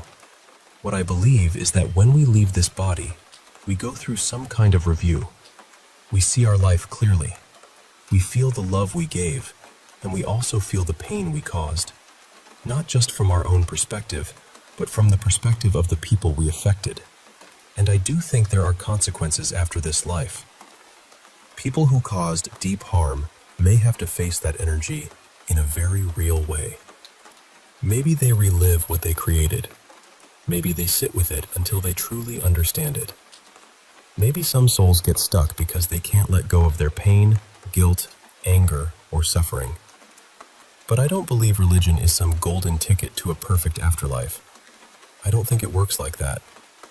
I think what matters is who you are, how you love, how you treat people, and what kind of energy you leave behind. And when I look at the world, I can't help but question things. Why would some people get to live in comfort, power, and luxury here on earth, while others are told to suffer quietly and wait for heaven after they die? That never felt right to me. It feels unfair. It feels oppressive. Some people create suffering here while living in their own version of heaven.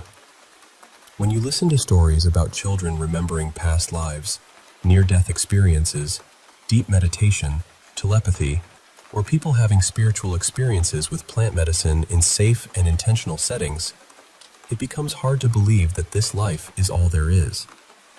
There is so much more happening than most of us realize.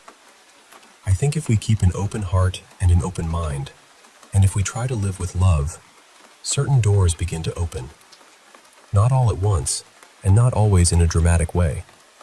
Sometimes it's quiet. Sometimes it's just a feeling. A knowing. And I'm actually proud of myself for getting to this place. Death used to terrify me. I couldn't sit with it. I couldn't talk about it. But now, I don't feel that same fear. In a strange way, I feel peaceful about it. Maybe even curious. I don't see death as the end anymore. I see it as a doorway. And while we're here, I really think the most important thing is simple. Be kind. Be loving. Be good to people. That's what matters.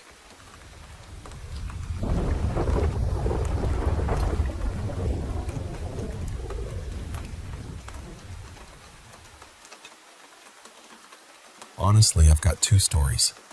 One happened when I was completely alone, and the other happened when there were enough of us there that I still can't brush it off. The first one happened during my first year of college. I was home one evening, sitting at the dining room table, trying to get through some calculus homework. My parents' place had this open layout, so the dining room looked straight into the living room. And if you sat at the end of the table, like I was doing, your back was toward the living room and this huge window that went almost from the floor to the ceiling. So I'm sitting there, pencil in hand, staring at numbers, and then, suddenly, out of absolutely nowhere, I felt this wave of fear hit me. Not nervousness, not a little chill. Fear.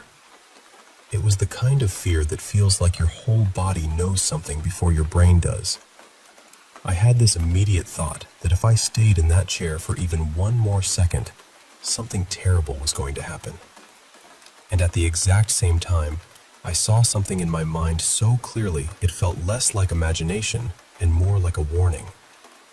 I pictured this tall, twisted thing standing behind me, somewhere between me and the window.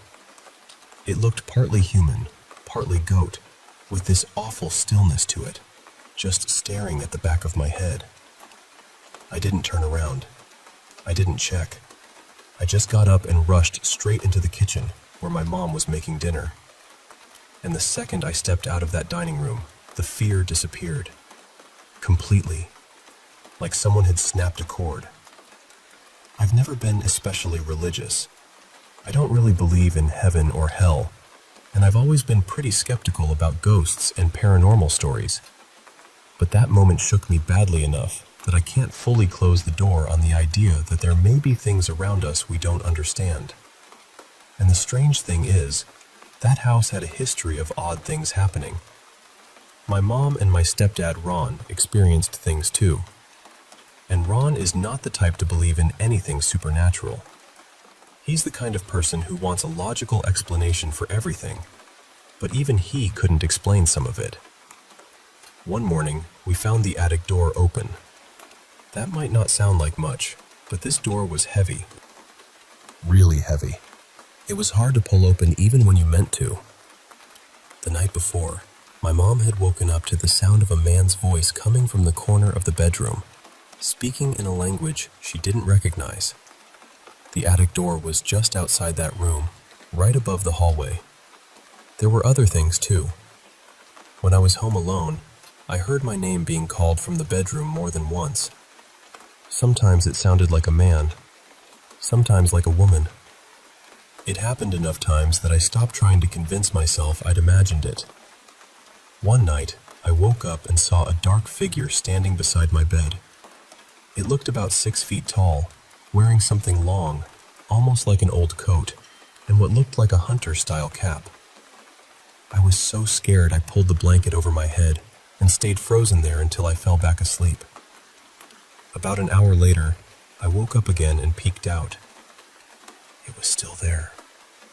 By morning, it was gone. We used to hear footsteps in the hallway outside the bedrooms when everyone was already in bed. Things would disappear for weeks, sometimes months, and then show up in places nobody would have put them. A couple of times, I woke up in the middle of the night to the sound of books sliding in and out on my bookshelf. It was such a specific sound, and I could never recreate it any other way. Part of me still wonders if some of it could have been sleep confusion or hallucinations. I'm open to that.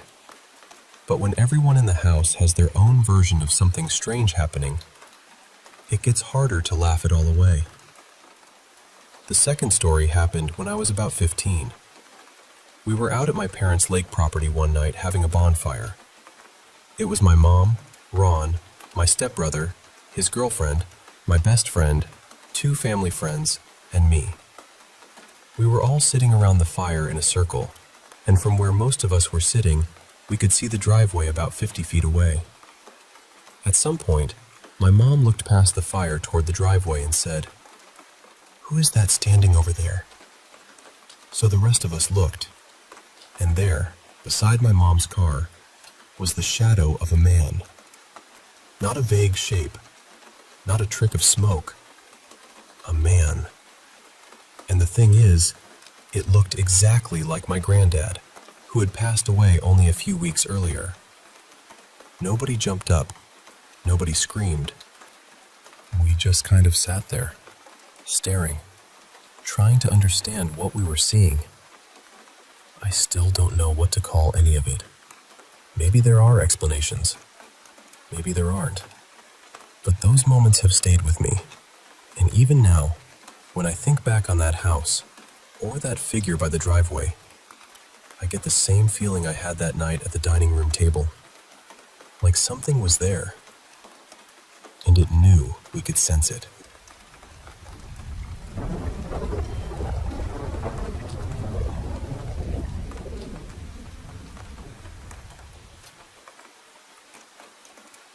I work in this old former church that was built sometime in the early 1930s, with a newer section added on in the late 1960s. These days, it's a thrift shop, but you can still feel what the building used to be. It has that quiet, heavy kind of air old churches have, especially in the basement. Years ago, they held funerals there, and the organization I work for was started back in the 1950s by a woman who really poured her heart into it. She's passed on now, of course, but people still talk about how proud she was of what she built. I think that matters. At first, it was little things. My music would randomly cut out. The speaker system would shut off right in the middle of a song, just like someone had pulled the plug. It wasn't terrifying, exactly. More annoying than anything, but it happened enough that I started noticing. Then, last summer, something happened that I still think about. I'm 42, and up until that day, I had never seen anything in my life that I would call paranormal. I was downstairs in the basement by myself, grabbing donations to bring up to the sales floor. My coworker was upstairs helping customers, so I knew nobody else was down there with me. And then, out of the corner of my eye, this dark gray shape moved right past me. Fast. It was almost like a shadow, but thicker, more solid somehow. It passed close enough that I immediately froze. I didn't feel evil from it. I didn't feel threatened. I was just shocked. My brain kept trying to make it into a person, but there was no person there. I told my coworker what happened, and she believed me. But I didn't tell many other people because my manager doesn't believe in that kind of thing, and I didn't want to get labeled as the weird one at work. About 4 months passed before anything else big happened. One evening, around 7, I closed the store. I locked everything, checked the doors, checked the windows, did the whole routine. It was November, cold outside, and the building doesn't have proper heat, so there was absolutely no reason for any window to be open. The next morning, and asked why I had left a window open. I told her I didn't. I said I knew I had checked everything before I left. But then she said the security camera had sent her a notification at 7:20, saying a window had been opened. That really bothered me, because I had left only a minute or so before that. For a second, I even started questioning myself. You know how your mind does that? Like, maybe I missed it. Maybe I forgot. Maybe I'm losing it. But no. I remembered walking around and checking those windows. A little while later, my manager texted me again and said something like, "Well, then I think it's a ghost." Because the camera had actually caught the window opening. The motion light went off at the same time too. She sent me the clip and there it was. That was the moment when it stopped feeling like random little odd things and started feeling real. There's honestly a lot more I could tell, but the strangest part was what happened after that. The very next day, I felt like something had followed me home. Right before my shift, I had this sudden, awful panic come over me. It didn't feel normal. I felt dizzy, terrified, and completely unlike myself. I couldn't make myself leave the house. It was like my body knew something was wrong before my mind could explain it. Then things started happening at home too, and I wasn't the only one noticing them. Other people saw or felt things. And one night, my partner had something happen on the drive home that shook him so badly he had to pull over. He was trembling when he called, and he even reported what he saw to the police. Whatever it was, it didn't last forever. After maybe a week and a half, maybe 2 weeks, everything slowly faded. The panic lifted. The strange things stopped. I started feeling like myself again. I still don't know exactly what happened. I just know that old building has a history, and I don't think everything inside it is as empty as it looks.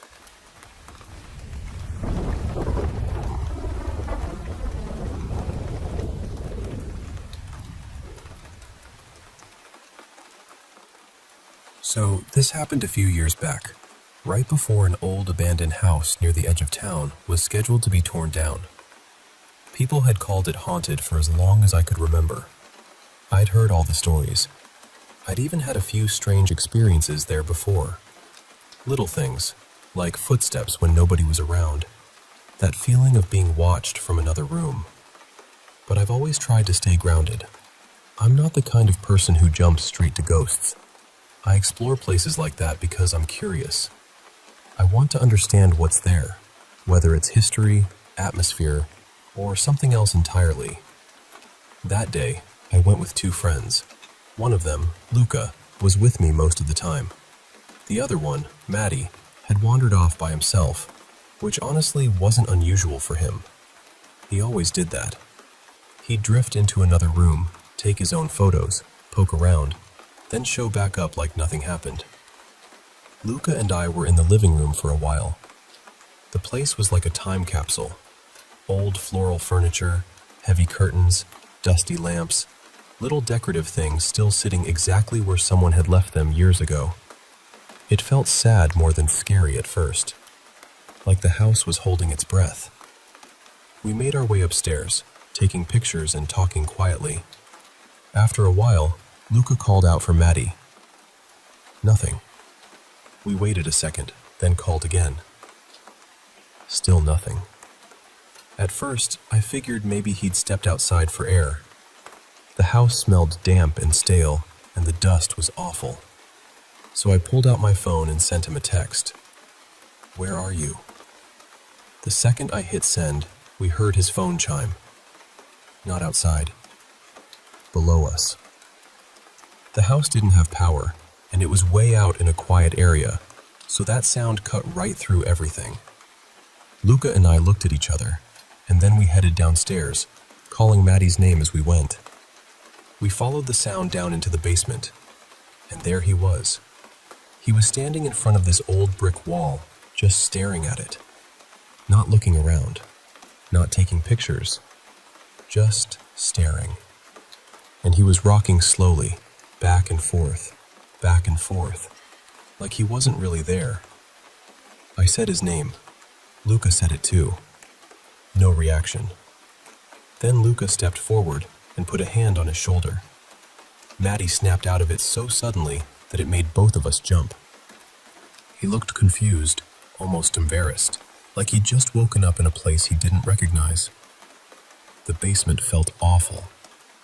Heavy, cold, and wrong in a way I can't really explain. So we told him we were done and that we should get out for a bit. On the walk back to my place, Maddie didn't say a word, and that was not like him. He was usually loud, always joking, always talking with his hands, always digging around in his pockets for cigarettes or a lighter or loose change. But this time, nothing. He just walked beside us, completely blank. I asked him if he was okay. He nodded, but he still didn't speak. When we got back to my house, Luca and I went inside.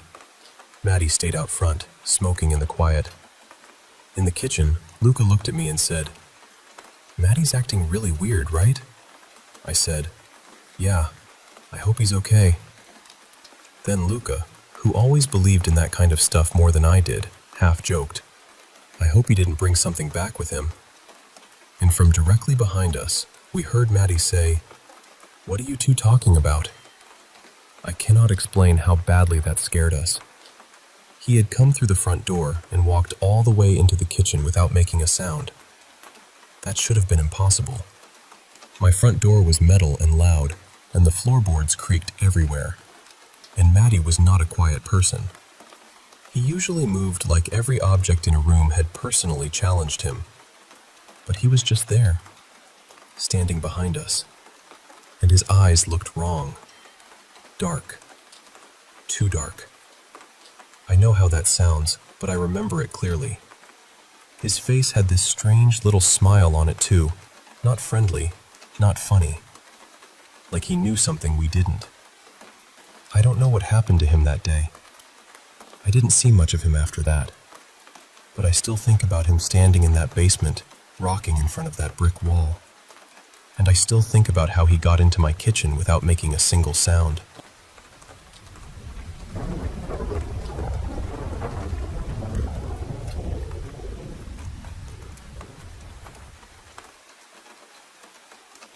When I was younger, my brother Callan and I used to experience strange things in our house all the time. And I know people say that kind of thing casually, but this was regular enough that we actually had a routine around it. Every night, when it started getting close to 3 a.m., one of us would usually warn the other. Not in a joking way either, more like, "Hey, it's almost 3. Be careful." Because almost every single night, right around that exact time, something would happen. There were odd little things during the day too. Sounds, movements, that feeling of someone being nearby when nobody was there. But 3 a.m. was different. That was when the house seemed to wake up. There were a bunch of nights where Callan would be out in the living room playing Xbox while I was already in bed. Then, suddenly I'd hear him tearing down the hallway, and he'd dive into my bed and pull the covers over himself. He'd be shaking, telling me he heard footsteps coming toward him from the other end of the house. One night, that happened again. He ran in, completely terrified, and climbed into my bed. A few seconds later, we heard this huge crash from his bedroom. He started crying right away, and I remember trying to shush him, probably more harshly than I should have. I wasn't mad at him. I was scared too.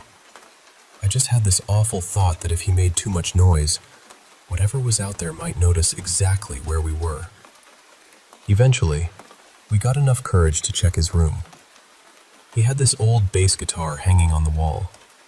It had been there for years, and he barely touched it. When we opened the door, the bass was on the floor, and papers were scattered absolutely everywhere.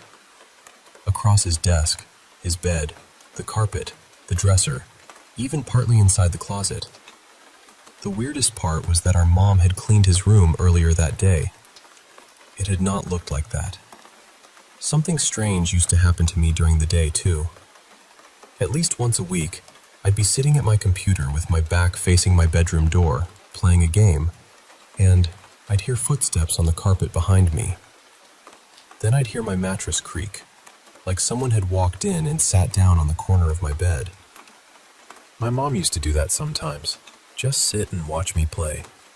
So without turning around, I'd say, "Hi, Mom." But there would be no answer. Then I'd turn around, and nobody would be there. The bed would be empty.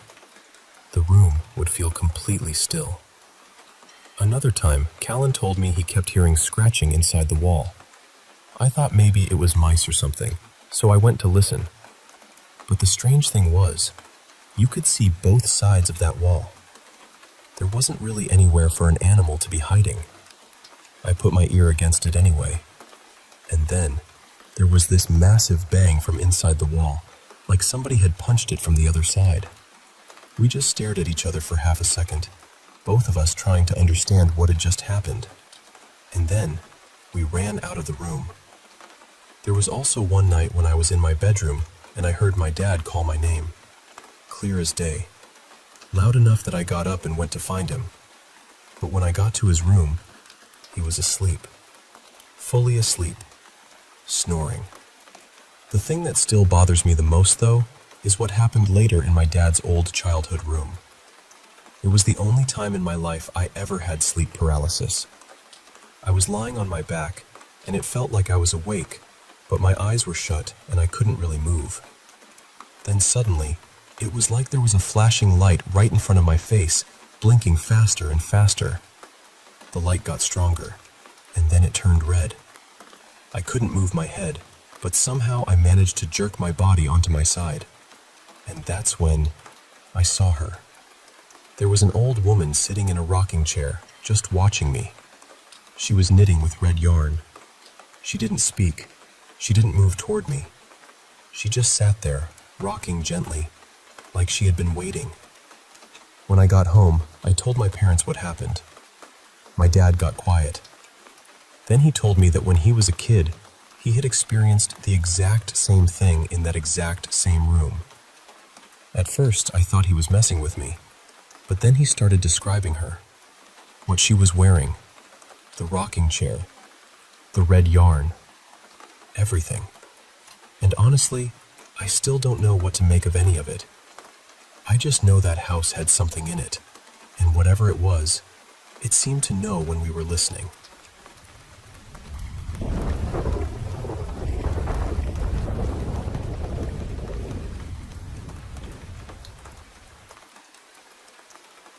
For a little over a year, I've been feeling something curl up beside me when I'm in bed, either when I'm trying to sleep or when I'm lying there watching a show. The first time it happened, I honestly thought it might have been my cat's spirit visiting me. I've always believed animals can come back to comfort us, and at first, that's exactly what it felt like. Gentle, familiar, almost loving. But over time, that feeling changed. Now it doesn't feel comforting anymore. It feels pushy, angry, and almost possessive. When I ignore it, or when I refuse to let it touch me, or when I tell it firmly to leave, it seems to react badly. It stays close to my side, almost constantly.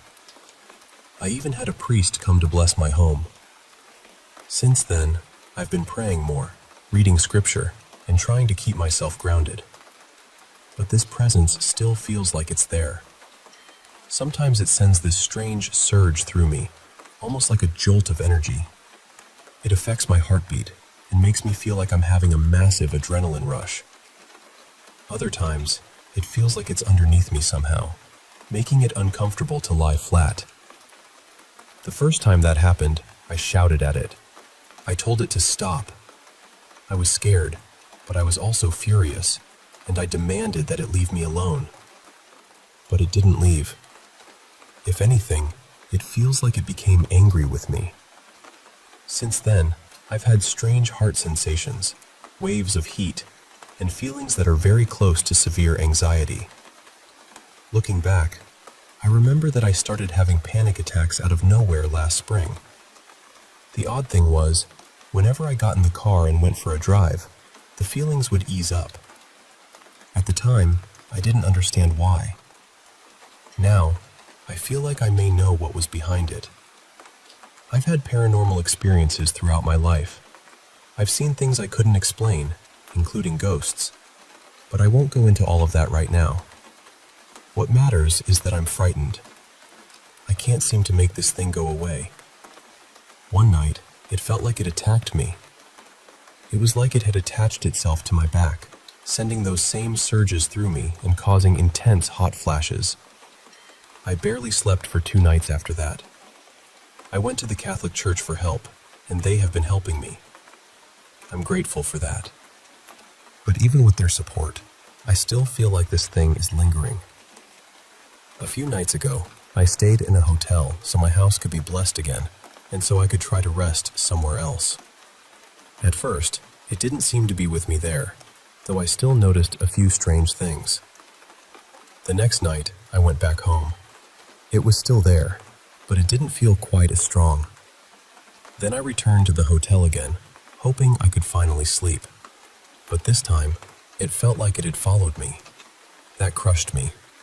I realized I couldn't just run from it. Now I feel like I have to face it, and honestly, that terrifies me. I keep asking myself how this happened. Why me? Why now? It feels like the kind of thing people only expect to see in movies. So I'll say this to anyone who ever feels something unseen cuddling up beside them, even if it feels loving at first. Please be careful. If it really is the spirit of a beloved pet or someone who loved you, I believe they would respect your boundaries. They would understand if you asked them to move on. Some of my other experiences involved being touched in ways that felt deeply wrong, and I'm starting to wonder if all of it may be connected to the same presence.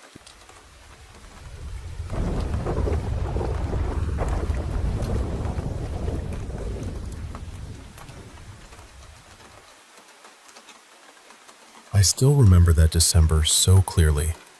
I had gone to stay at my aunt's house for winter break, and at first, it felt like any ordinary visit.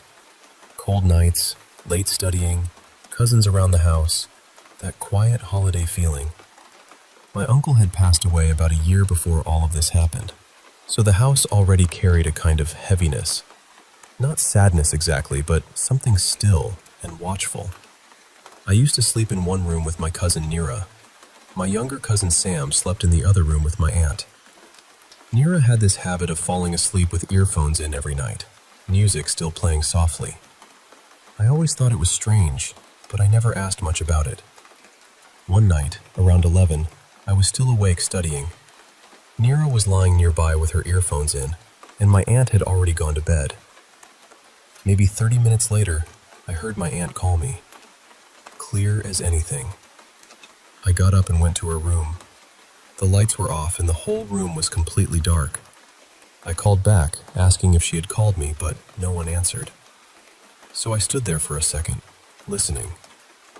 Nothing. I told myself I must have imagined it. Maybe I was tired. Maybe my ears were playing tricks on me. I went back to bed and tried not to think about it. But the next night, I couldn't stop thinking about that voice. I knew what I had heard. It wasn't a random sound. It was my aunt's voice calling me. At that time, I didn't really believe in ghosts or anything like that. But the thought still came into my mind. What if something in that house was copying her voice? I told Nira about it. She looked at me carefully and asked, "Are you sure you heard someone call you?" I said, "Yes, I'm sure." Then she told me, very seriously, "If you ever hear something like that again, don't leave the room. Just wake me up. Stay inside." I asked her why. She only said, "Just do what I'm telling you." After that, she turned over and went to sleep. A few nights later, I woke up suddenly in the middle of the night. I heard the door near the hallway opening. At first, I thought it was their dog wandering around, but then I remembered the dog was sleeping right beside me. So I sat up to see who was there, and that's when I saw the door opening by itself, slowly. At first, I thought maybe it was the wind, but all the windows were closed. The doors were shut. There was no breeze. No explanation. A cold feeling went through my whole body. That was the first time I truly felt like I was seeing something paranormal happen right in front of me. I didn't scream. I didn't move. I just pulled the blanket over myself and held it as tightly as I could. Like that thin piece of cloth could protect me from whatever was outside. The next day, I told Nira. She just stared at me. She didn't say a word. After that, almost every night, I started hearing strange thumping sounds from the floor above us. Heavy footsteps. Sometimes slow, sometimes sharp. Like someone walking around when everyone was asleep. Then, after some time, nothing much happened again. My winter break ended, and I went back home.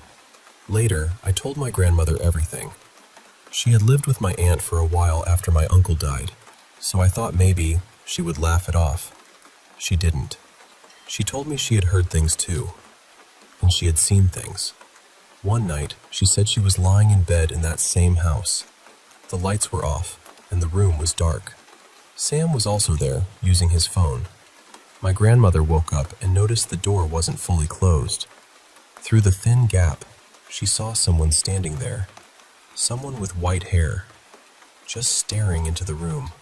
She asked Sam, "What was that?" He said he had seen a shadow too, but when she looked again, it was gone. Another time, everyone was watching TV before bed. Sam suddenly told my grandmother that his sister was hitting herself against the wall. My grandmother turned to him and asked, "Who? Where?" He pointed across the room, but his sister was sleeping right beside him on the bed. Something similar happened again. One night, my grandmother woke up and saw Sam curled tightly inside a blanket. That was unusual for him because he never slept like that. He usually spread out across the whole bed. She pulled the blanket back and saw that he was sweating, terrified, and shaking. She asked him, "What happened?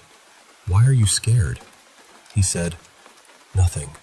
But the next morning, he finally told her. He said that before she woke up, he had seen his sister standing in the middle of the room. Her hair was neatly styled. She was dressed nicely, almost too perfectly, and she was just staring at him with a blank expression. Then he looked beside him. His sister was still asleep there. Another time, Sam saw an old woman standing in the middle of the living room, dressed completely in white. He ran to tell his mother, but when they came back, she was gone. Even my aunt had experiences. She told me that sometimes she heard voices under the staircase. Not one voice, but several. She said once, long ago, when all the kids were at school and she was alone in the house, she heard two men and a woman talking to each other. She couldn't understand what they were saying, but the voices were clear. Then one winter night, Nira was sleeping alone with the lights on. She suddenly felt like she couldn't breathe, like something was pressing down on her throat. She said it felt as if someone was trying to choke her. Half asleep, terrified, she started praying. When she opened her eyes, she saw a dark, cloud-like shape fading away inside the room. But the scariest thing happened later. One night, Nira saw 5 cats sitting on top of the closet. They didn't own any cats. That same night, my aunt woke up to go to the bathroom. As she turned, half asleep, she saw an arm holding her hand. The skin was pale, almost completely white, like an old person's arm. The nails were long and red. She was too sleepy and confused to react properly, so she just went to the bathroom and came back to bed. 2 days later, she told Sam about it. He went quiet. Then he said that on that very same morning, he had woken up with strange bite marks on his arm. Looking back, I think I always felt something strange in that house, even before any of this happened. Since childhood, whenever I visited, there was this heavy silence there. Not normal silence, more like the house was listening. I used to tell myself it was just my imagination, but later, my own sister told me she felt the same thing whenever she visited, like someone else was living there with them. The last thing I remember hearing happened when Nira came to stay with us for a few days. One night, around 11, her brother called her. He said he was sleeping in her room back at their house, and he could hear noises from the floor above. At first, it sounded like someone stamping their foot. Then, as the night went on, it became louder, almost like someone was dancing upstairs. And the worst part was, it didn't sound random. It sounded like whoever was up there wanted to be heard.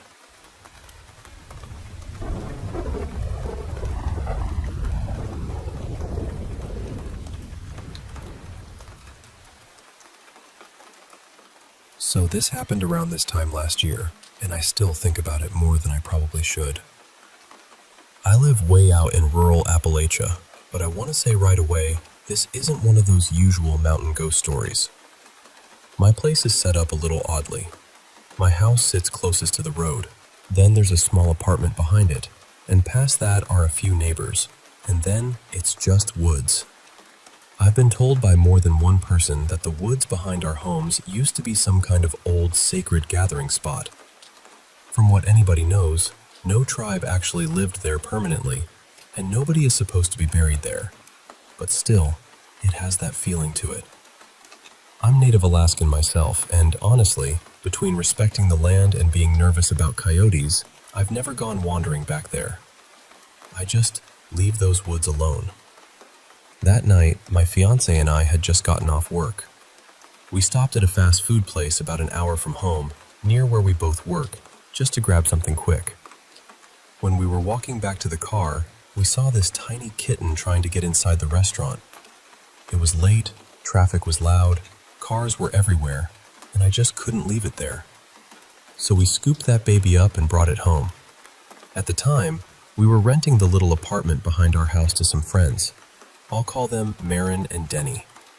They lived there with their 3-month-old baby and their cat. As soon as we got home, I wrapped the kitten in a blanket because I had to show them what we found.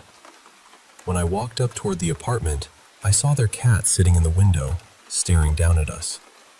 He started meowing, and of course I said, "Hi, kitty kitty. Hi, mister." And I swear to you, clear as anything, a little girl's voice said, "Hi," right back. I froze. It was about 10 o'clock at night. No little girls lived near me. None. I stood there trying to listen, trying to figure out where it came from. I couldn't hear a TV inside the apartment. I couldn't hear anyone talking. Nothing. Then I looked at my fiancé, and he looked just as scared as I felt. I kept whispering, "What was that? Did you hear that?" And he was so freaked out that he just told me to stop talking and come on. Then practically pulled me up the stairs to the apartment. We knocked, and when Marin and Denny answered, I knew instantly it hadn't been them. Denny was in the kitchen cooking, no phone playing, no TV on. Marin was in the bedroom trying to get the baby to sleep, and it was completely quiet in there. I asked my fiancé to explain what happened, and he said he heard the voice from underneath the stairs, but I heard it from around the side of our house. That's the part that still gets me. We both heard it, but from different places. I've told people this story, and most of them just say, "That's creepy," or "That's weird," but I haven't been able to let it go. I can still hear her voice in my head. It wasn't angry. It didn't sound mean.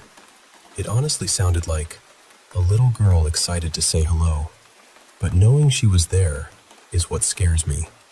I never felt like my house was haunted. Nothing moves on its own. My animals don't act strange inside. There aren't footsteps or knocks or anything like that. Inside feels normal. Outside is different. I used to love natural light, but now I don't even like having the blinds open during the day, and definitely not at night. When I take the dogs out after dark, I stay right on the porch. Sometimes, when I get brave enough to walk around the yard at night, I feel like someone is watching me. Sometimes it scares me. Sometimes it doesn't. And sometimes, it feels like nobody is there at all. Part of me wonders if she really was just a little ghost girl who heard me talking to the cats and thought I was talking to her. And another part of me feels guilty for running away. I've tried researching the property, but I haven't found much. I don't know who she is, or why she's there, or if there's more than just her out there. I don't know if I should try to reach out somehow, or if leaving it alone is the smarter thing to do. All I know is, I don't want to be scared of my own yard forever.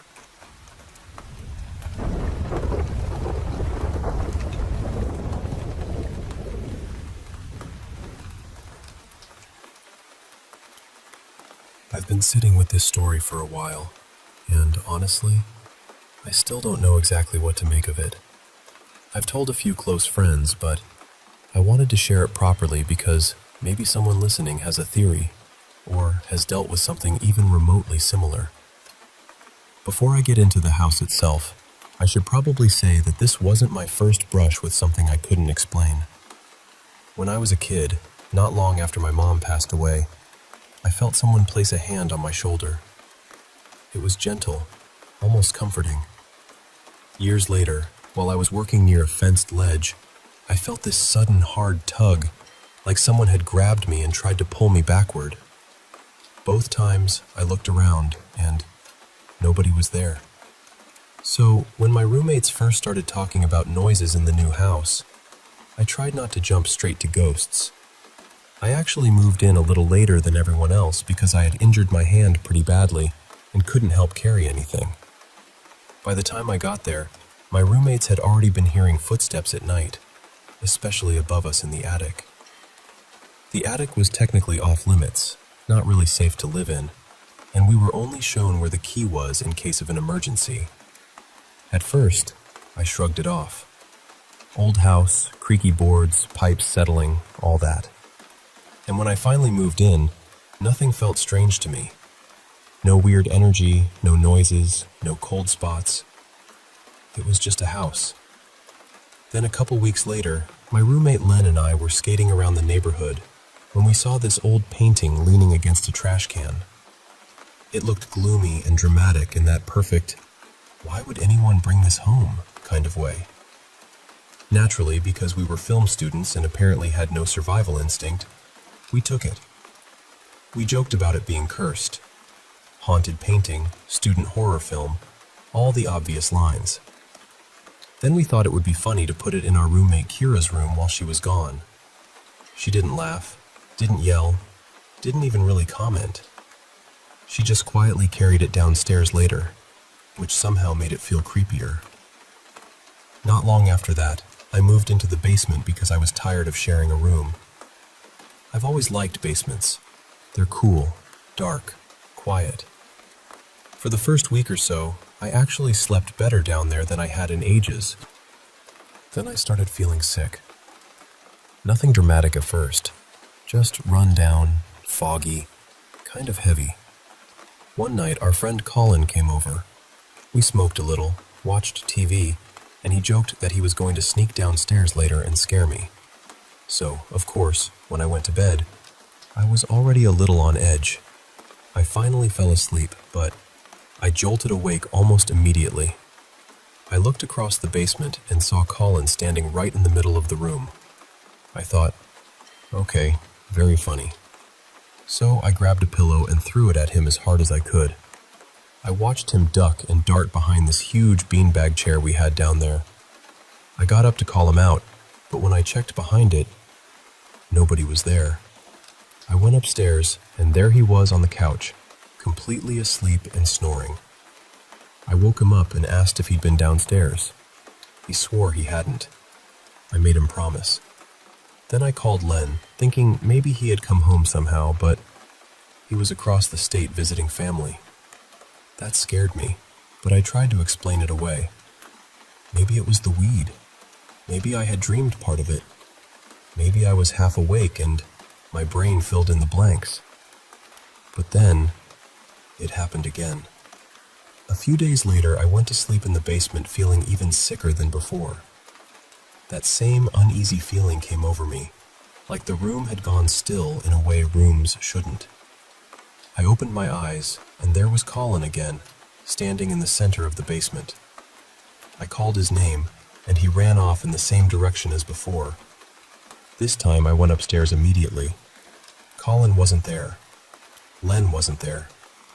I checked my phone and saw Colin's location had updated at his house 1 minute earlier. He lived about 15 minutes away and didn't have a car. I called him, panicking, and he basically told me I was being a baby and needed to deal with it. So I talked to Len. I asked if he had seen anything.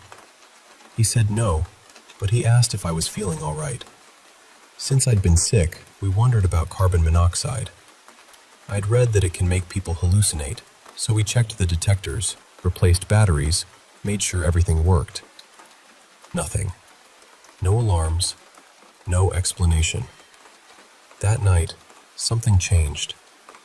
For the first time, I didn't see Colin. I saw Len. I thought he'd come home early and walk downstairs to talk, because he was the kind of person who would do that even if I was half asleep. I called out to him, but he ran off in another direction. Right as I grabbed my phone to turn on the flashlight, my phone started ringing. It was Len, calling from outside, asking me to let him in because he was locked out. I hadn't locked any doors. That was the moment I stopped trying to be calm about it.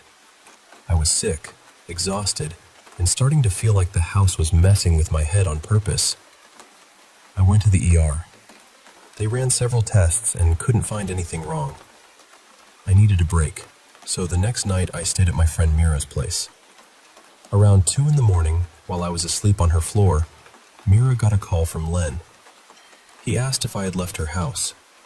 She sent him a picture of me passed out on the floor, and he freaked out. Because back at our house, he had heard me outside the front door, banging and asking him to let me in. When they told me in the morning, I felt 2 things at once.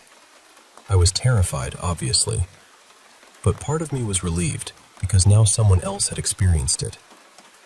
It wasn't just me anymore. We had a friend from film school who was into occult history and old ritual texts. His girlfriend practiced witchcraft, and we trusted them enough to ask him to come over and check the house. The second he stepped into the basement, he walked straight to the spot where I kept seeing the figure. He stopped and said it felt freezing there, and heavy, like the air itself had weight. He gave us sage and, very questionably, an Ouija board. He said if we wanted to communicate, we could try. We also asked him about the painting, but he said it didn't feel like anything special. Just old, weird, and creepy looking. We decided to use the board. I know. Terrible idea. But at that point, I wanted answers. I wanted to know what this thing was. Maybe it wasn't trying to hurt us. Maybe it was lonely. Maybe, in some strange way, we could live with it. We sat in the basement, right where it had appeared. We lit a candle, went over the rules, and started asking questions. At first, it felt fake. The planchette went to 666, and we all thought someone was messing around. But then Len got really quiet.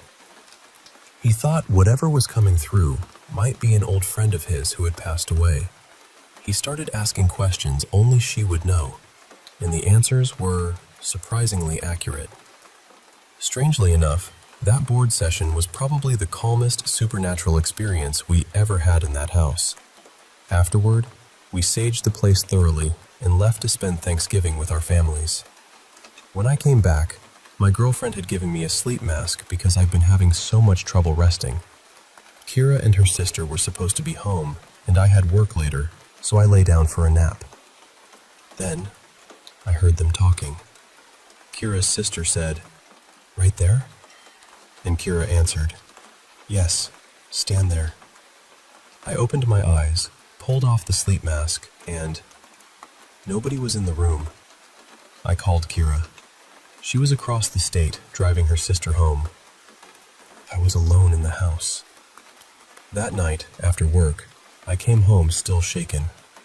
My coworkers had told me that if it was a ghost, I shouldn't provoke it.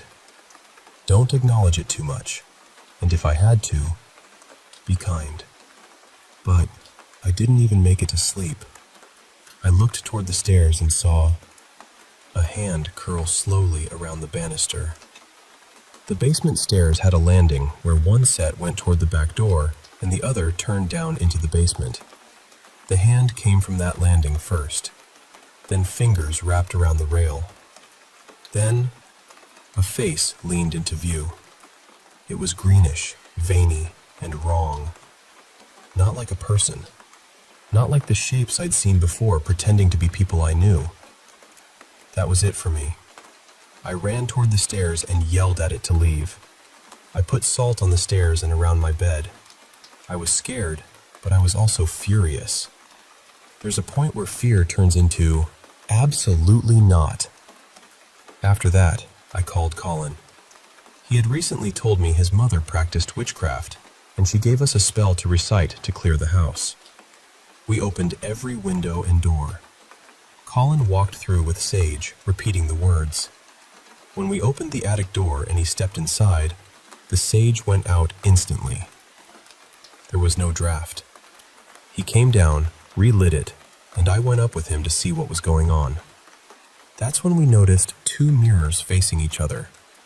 I know people argue about this kind of thing, but some believe facing mirrors can act like a doorway.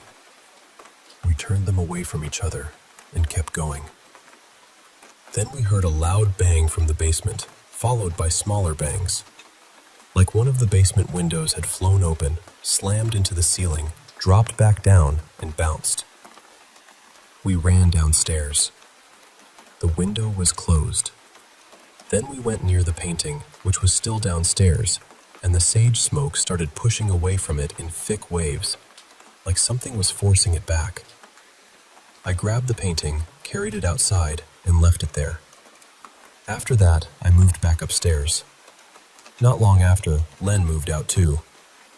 We tried reaching out to several paranormal investigators, but nobody wanted to come check the house. Our landlord once made this strange, offhand comment about someone maybe dying there, or being taken from the house to the hospital and dying later. He never really explained it. I still don't know what we dealt with. Maybe it was tied to the house. Maybe the painting stirred something up. Maybe it was already there and just got stronger once I moved into the basement. But whatever it was, it learned voices. It learned faces. It knew how to imitate the people around us. And that, honestly, is the part that still bothers me most.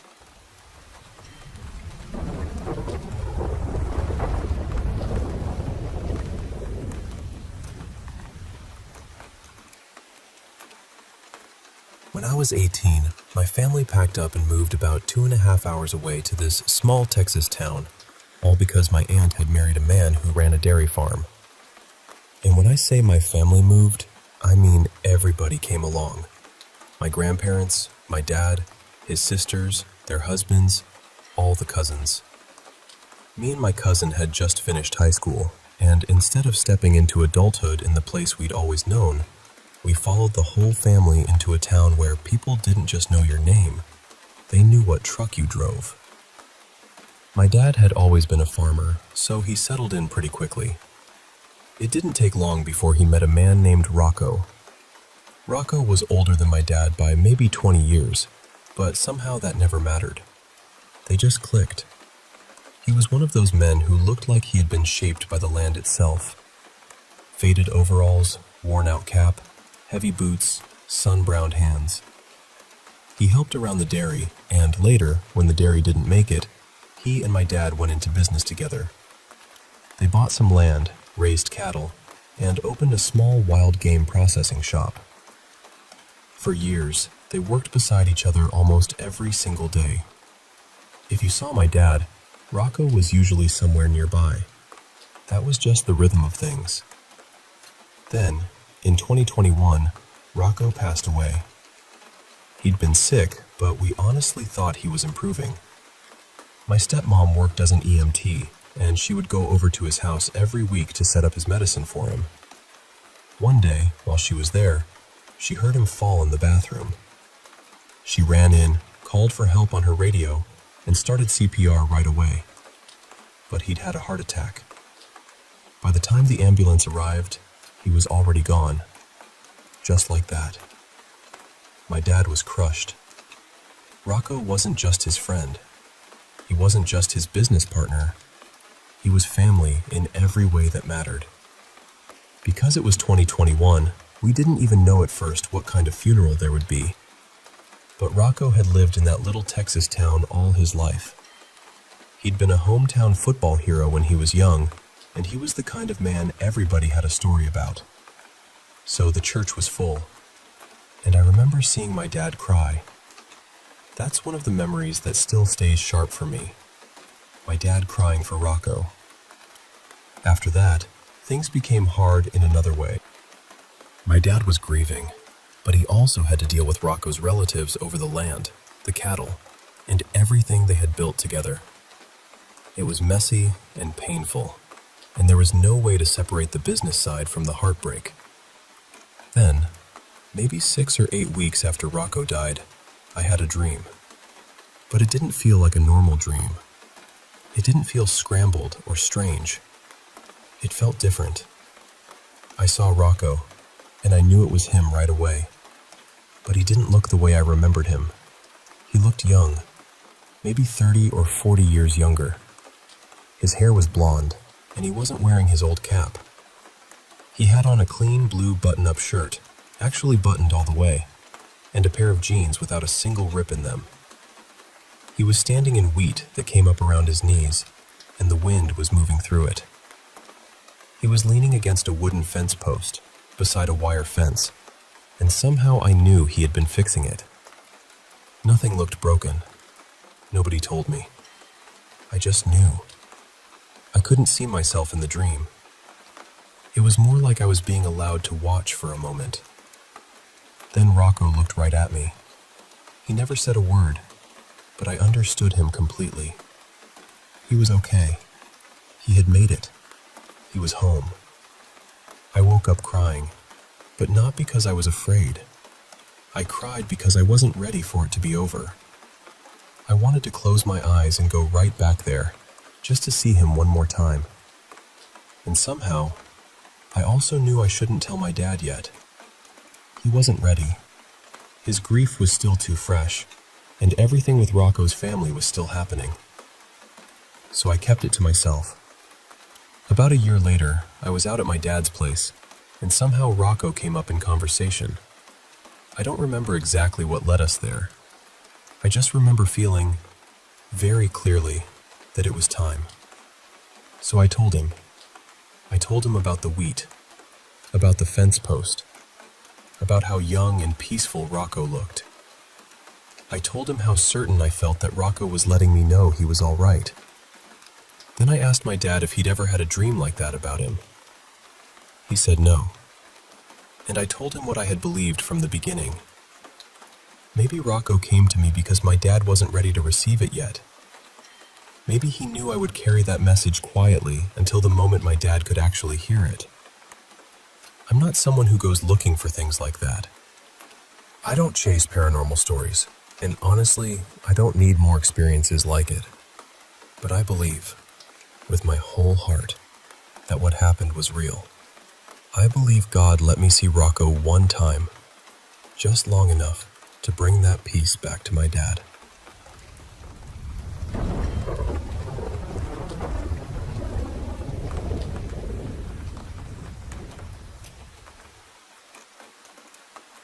Hey, I want to share something a bit personal and really unusual that's been happening to me for quite some time now. Actually, for about 4 years.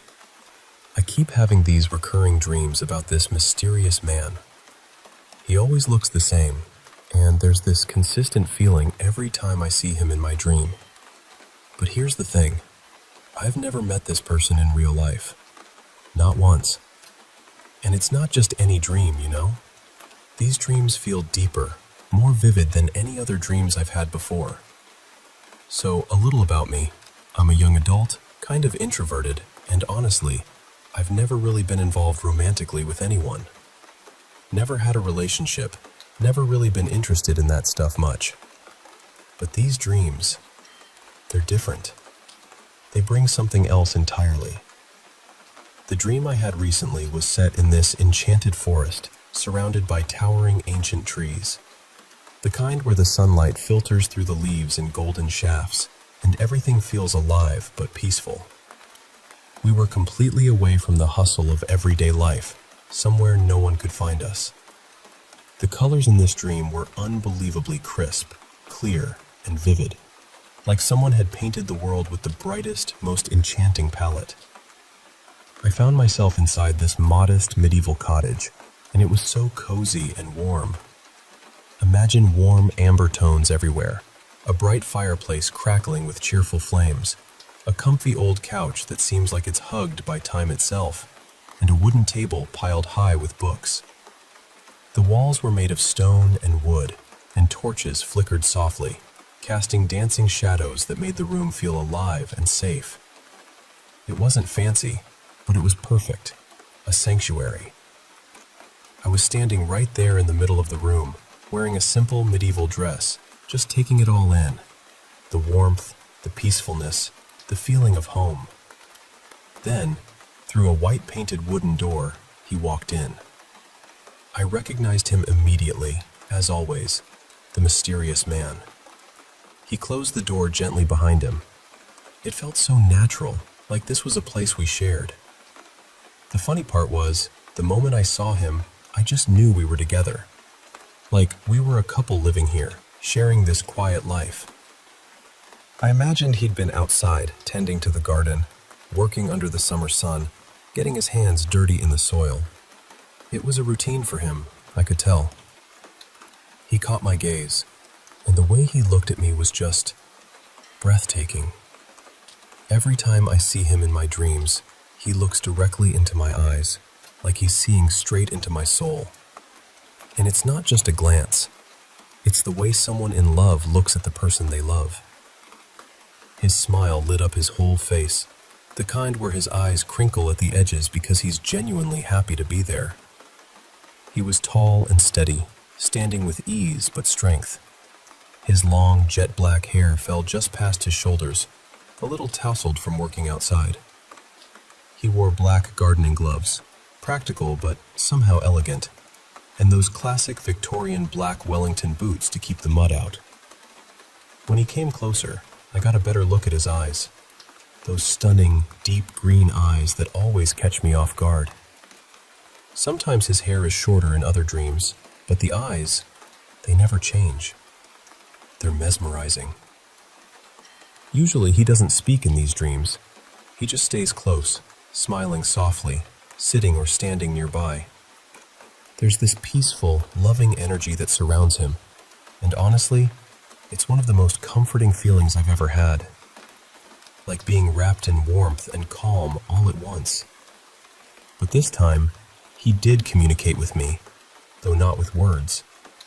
It was like he spoke directly into my mind, telepathically.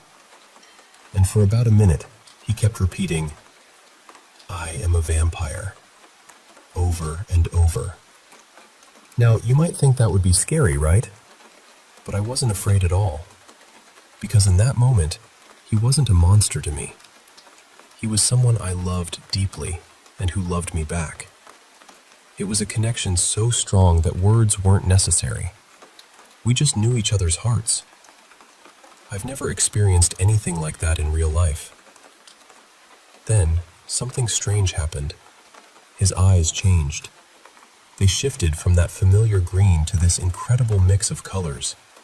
Bright orange at the center, glowing warmly, surrounded by a yellow rim on the outside, and then a thin line of red tracing the inner edge. It was mesmerizing and a little otherworldly. I found myself whispering, "I've never seen eyes like yours before." Just staring, utterly captivated. He smiled that same warm smile, and I wrapped my arms around him in a big hug, pressing a quick, tender kiss to his cheek. And then, I woke up. So, yeah, that's the story. Basically, I was in this beautiful, happy, committed relationship with a vampire, at least in my dreams. I'm not sure what it all means, but I thought it was pretty cool, and I wanted to share it with someone. Thanks for listening.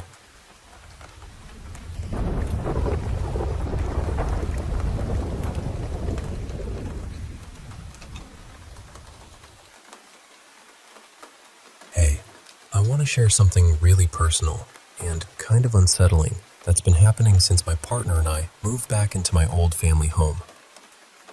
You know, the place where I grew up. My parents had to move into long-term care recently, so we decided to come back and take care of the house. It should have been a comforting thing, but it's been, well, strange, to say the least. Growing up, I never really experienced anything weird here, but my mom always told me about this dark shadow figure she saw hovering over her bed at night. For years, she said it was there, just lingering silently. It terrified her so much that she started drinking every night just to fall asleep. She was in her late 60s then, and it went on for almost a decade until she had to move out this year. I always thought maybe it was dementia or something else messing with her mind. She was diagnosed around that time. But now, after all we've experienced, I'm not so sure. Back when my parents separated, about 8 years ago, my partner and I stayed in the house with my mom for a few weeks while she went to visit family. That's when the first weird stuff happened. I was alone in the basement one day, and I swear the doorknob started resisting me, like something invisible was holding it shut. It's odd because the basement door doesn't even lock. It was like someone or something didn't want me to leave. At the same time, my partner was watering the garden. He was standing right next to the hose faucet in our fenced yard, and suddenly, the water just shut off on its own. No one else was around. He checked the tap, but it was fine, except for that moment when it just stopped while he was holding the hose. We looked at each other, both shaken but not quite ready to admit what was happening. Fast forward to July 2022. My partner and I moved back into the house. The place is a fixer-upper. We've barely touched the inside. Most of our time is outside in the backyard, which is lovely but has one annoying problem. No electrical outlets. So we string up extension cords and use flashlights when it gets dark. That's when things got really weird. Almost every day, one or more flashlights would turn on by themselves. And I mean completely turned on, bright as day in the middle of the afternoon, with no one touching them. We went through batteries like crazy. At first, we argued a lot, because neither of us would admit leaving them on, but we're both pretty careful. My parents left behind tons of flashlights, every size and style imaginable, so I figured it wasn't just a faulty batch or something. Then I started testing it. I'd leave different flashlights in my line of sight when my partner was out. No visitors, no one else in the house.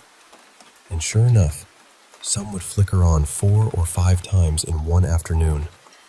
Sometimes the same flashlight, sometimes different ones. It even happened with the safety flashlight in our car while it was parked in the driveway. Until recently, it was just happening to me during the day. But now that I'm back at work and my partner is home alone more, he's noticed it too. Flashlights turning on in the garage, untouched on shelves. It's like the house itself is alive, or something else is trying to get our attention. There are other things too. Sometimes we'll walk into a room and the water taps are running full blast, cold or hot, or sometimes both, loud enough that you can't miss it, and definitely not accidental. It's eerie because neither of us would leave the water on like that. And then there's the shadow. I keep seeing this dark figure out of the corner of my eye, just standing in the corner of a room. But whenever I turn to look directly, nothing's there. It's like a presence, always lurking just beyond my vision. Strangely, the shadow never shows itself when my cat or dog is nearby, so they might sense it too. This whole experience has been unsettling, but it's not the first time something like this touched my life, and I want to share another moment, one that changed me deeply. 3 days after my mom passed away, she had been battling sepsis, pneumonia, and brain cancer. I was exhausted and struggling to sleep. You know that fuzzy, in-between state when you're almost asleep but not quite? I felt myself slipping into that, but this time it was different. I felt completely present, as if time had stopped, and I was caught in this quiet moment between wakefulness and sleep. Then I sensed her, my mom's presence. It was so clear and familiar, like she was right there with me, even though she'd just passed.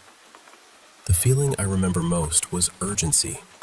She didn't have much time to talk, but she knew I needed her, and I could only ask yes or no questions. We communicated like this. Are you mad at me for how things turned out? No. Could I have done anything differently to help save you? No. Is everything going to be okay? Yes. Then I realized I was running out of time, but I wanted to ask something more. About my older sister. I felt rushed, like I had just seconds to say goodbye. I think I broke some unspoken rule about that state because suddenly I woke up. After that, I felt a little more at peace. I ate for the first time since Mom passed and slept better that night. Since then, I've tried to reconnect with that space, to reach her again, but it's been almost 2 years with no luck. Now, let me take you back even further, to when I was about 7 years old. We had guests over, so my 2 brothers and I were all sharing one big bedroom. There were 2 beds and a fold-out cot packed in there. One night, in the middle of sleep, my brother woke me up, his voice trembling. He whispered, "Something's not right," and told me to look around. The room was bathed in moonlight, and as my eyes adjusted, I realized all the furniture had been moved around, including my bed.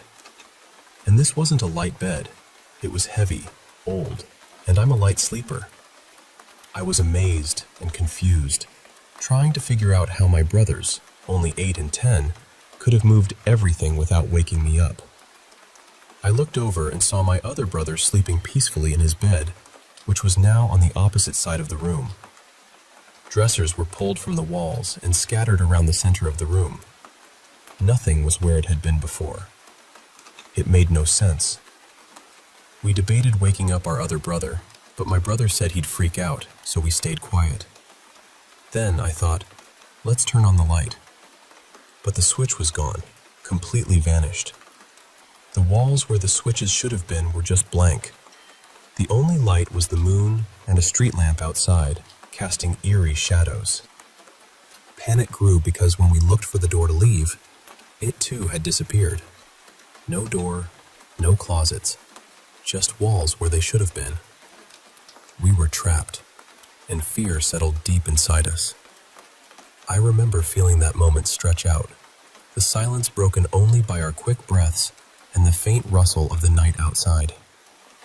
I can't explain what happened, but it was like the room itself had shifted, or maybe something else was controlling it. Looking back, it's hard to believe, but it left an imprint on me. That feeling of being trapped, unseen forces moving the world around us. All these experiences, the shadow figures, the flashlights turning on, the water taps, the dream visit from my mom, and the childhood night in the rearranged room. They weave together into this tapestry of mystery and fear and love. It's like the house holds memories and energies we don't understand yet. I don't have all the answers, but sharing these stories feels like a step toward making sense of it all. Maybe it's a call for attention, a reminder of what's past, or just the house trying to tell us something. Either way, it's made me realize that sometimes the places we think are safe and familiar hold secrets waiting to be uncovered.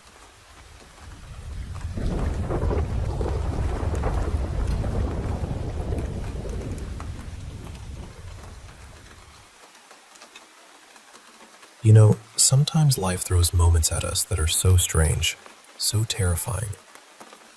They stay with us forever. I want to tell you about one such experience, something that happened to a young mother named Melina.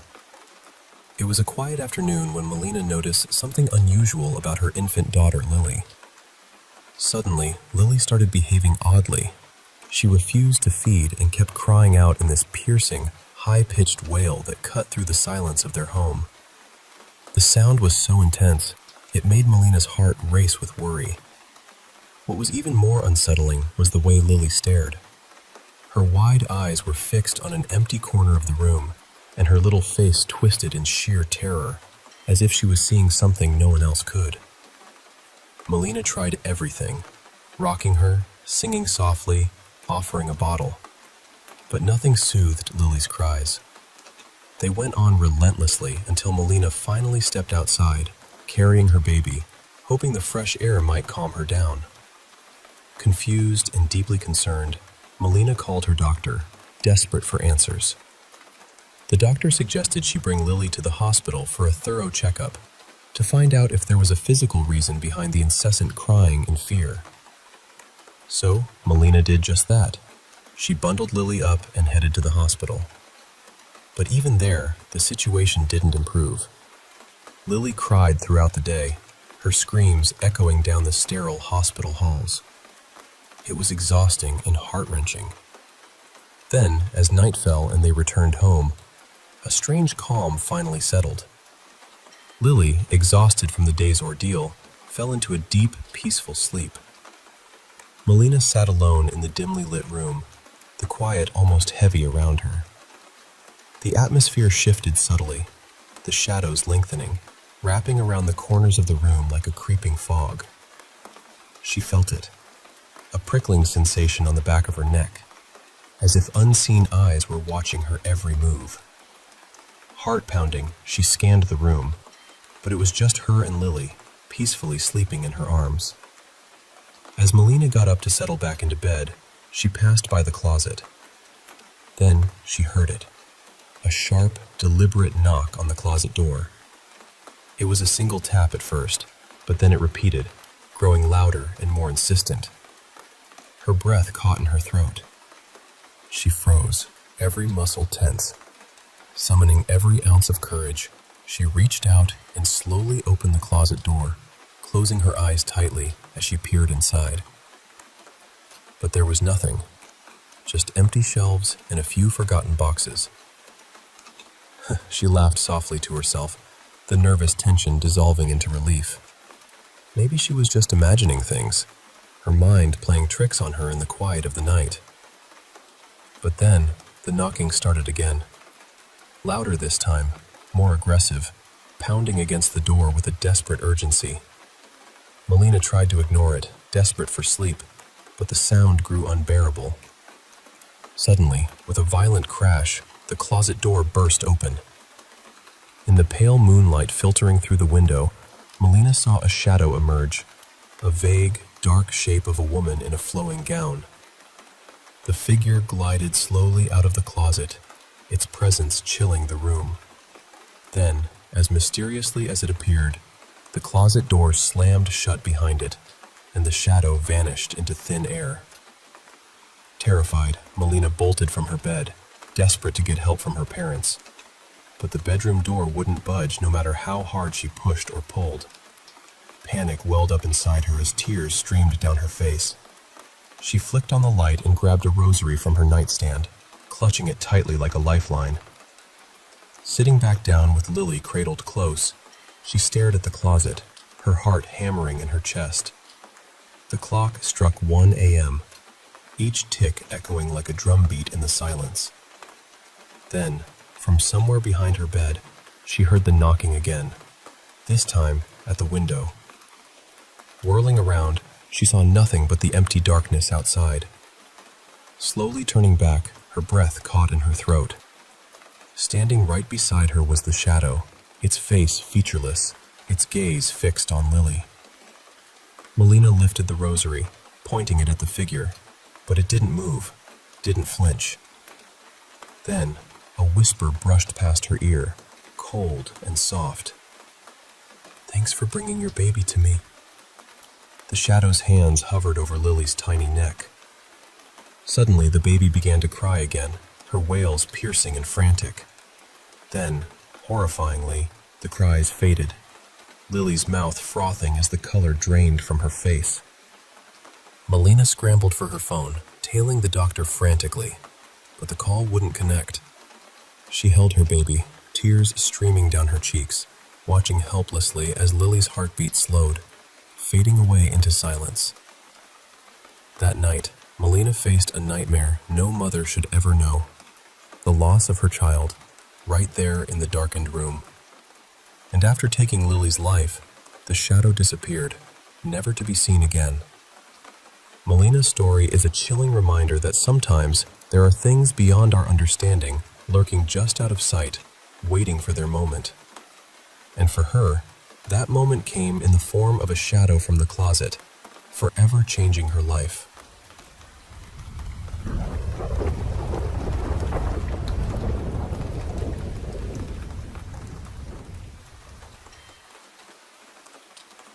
Hey there, let me tell you about a chilling story that unfolded in a quiet house during the mid-'80s. A story about two sisters, Annie and Jessie Andrews, and the strange, terrifying events that followed after they tried to reach out to their late mother. It's a tale that mixes grief, fear, and the unknown in such a way that it'll send a shiver down your spine. So, picture this. It's 1986, and Annie and Jessie had just lost their mother to cancer. It was sudden, and the grief hit them hard.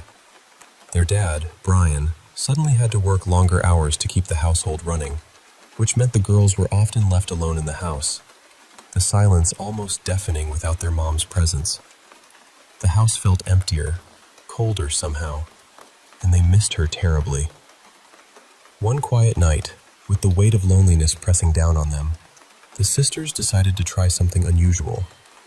They'd heard about Ouija boards, those mysterious boards said to help you talk to spirits. With a mix of hope and a little bit of nervous excitement, they went down to the basement, their footsteps echoing softly against the cold concrete walls, to see if they could connect with their mother's spirit. Now, they didn't really know how to use the board properly, just bits and pieces from what they'd heard or read. As they placed their fingers lightly on the planchette, the air around them seemed to grow heavier, the basement lights flickering faintly. Although the board didn't exactly spell out messages from their mother, they felt a strange closeness, a comforting presence that made their aching hearts feel a bit lighter. After their attempt, they put the board away and went back upstairs to their rooms, hoping for a peaceful night's sleep. But as the night deepened, with shadows dancing in the corners and the wind whispering outside, Jessie noticed a soft tapping sound coming from the walls of her room. At first, she thought maybe it was her imagination, But the tapping persisted, soft, yet unmistakable. Curious and a bit unsettled, she crossed the hall to Annie's room to see if she could hear it too. To their surprise, Annie heard it as well. The tapping was rhythmic, almost like a heartbeat echoing through the hollow walls. In their fragile state, grieving and scared, the girls clung to the hope that this was their mother's spirit trying to reach out to them. They whispered questions into the darkness, hoping for answers, but the tapping never changed in response. Instead, it just lingered, a haunting lullaby in the stillness. When their dad, Brian, finally came home, the tapping had stopped. The girls told him about the strange noises with a mix of fear and relief, hoping he'd understand. But Brian's reaction was different. He was skeptical, torn between worrying about his daughter's fragile mental state and wanting to believe them. He thought maybe they were imagining things, caught up in their grief, and suggested therapy to help them cope. He reassured them that their mother's spirit was watching over them and urged them to get some sleep. But the tapping didn't stop. In fact, it grew louder and more persistent over the following days. Their nights became restless. Sleep became a stranger. And then came the unsettling discovery. Every time they left the house, locking the doors behind them, they'd return to find things moved around. Small objects shifted, drawers left open, furniture slightly out of place. Brian blamed the girls, accusing them of making trouble, but they insisted they hadn't done a thing. He warned them to stop causing trouble, or he'd have to involve a grief counselor. The mistrust was painful. The girls felt isolated, scared, and misunderstood. As days passed, the disturbances escalated. They began to feel the presence of something dark, something not their mother. It wasn't just a ghostly visitor, it was something malevolent, an evil entity that had latched onto them after their Ouija board session. Then came a cold January evening in 1987. The sisters were sitting quietly in the front room when the tapping started again. But this time, it seemed to come from the basement. Their hearts pounding, they knew they had to face it. Armed with a kitchen knife, they descended the creaky stairs, shadows stretching long and eerie under the dim light. The air was thick, each breath heavy and tense. But the basement was empty, except for a chilling note scrawled in red ink. "Come find me. I'm on your closet." Fear gripped them like ice. They fled the house and ran to their neighbors, breathless and trembling, explaining what had happened. Their dad's reaction when he came home was anything but comforting. Exhausted from work, he was angry and dismissive, accusing them of fabricating stories to stir up trouble. It was a breaking point, and he finally agreed to send them to a grief counselor. For a while, the strange events stopped. But peace was fleeting. One night, alone again, the tapping returned, this time from Annie's bedroom. With dread tightening their chests, they entered to find another message written on the wall. "I am back. Find me if you can." Terrified, the girls ran once more to their neighbor's house, staying there until Brian came back. When he arrived, his anger boiled over, but something in the disarray inside the house made him pause. Rooms were tossed, belongings scattered as if a storm had passed through. Then, on the wall, another message. "Marry me." And then, the unimaginable. Brian saw a young boy standing inside the closet, dressed in his late wife's clothes and holding a hatchet. The boy's eyes met his, and in an instant, he vanished, like a ghost slipping through the cracks of reality. Shaken and terrified, Brian fled to his neighbors and called the police. The officers searched every inch of the house, but found no clues. The family was told to stay elsewhere while the investigation continued. For 2 weeks, they stayed with relatives, haunted by the question, how could that boy disappear so suddenly? And the guilt gnawed at Brian for doubting his daughters. Eventually, the crowded relative's house pushed them back home. As they approached, Brian saw a light flicker in the second-floor balcony window. And there, standing silently, was the boy, watching them. Brian called the police again in a panic.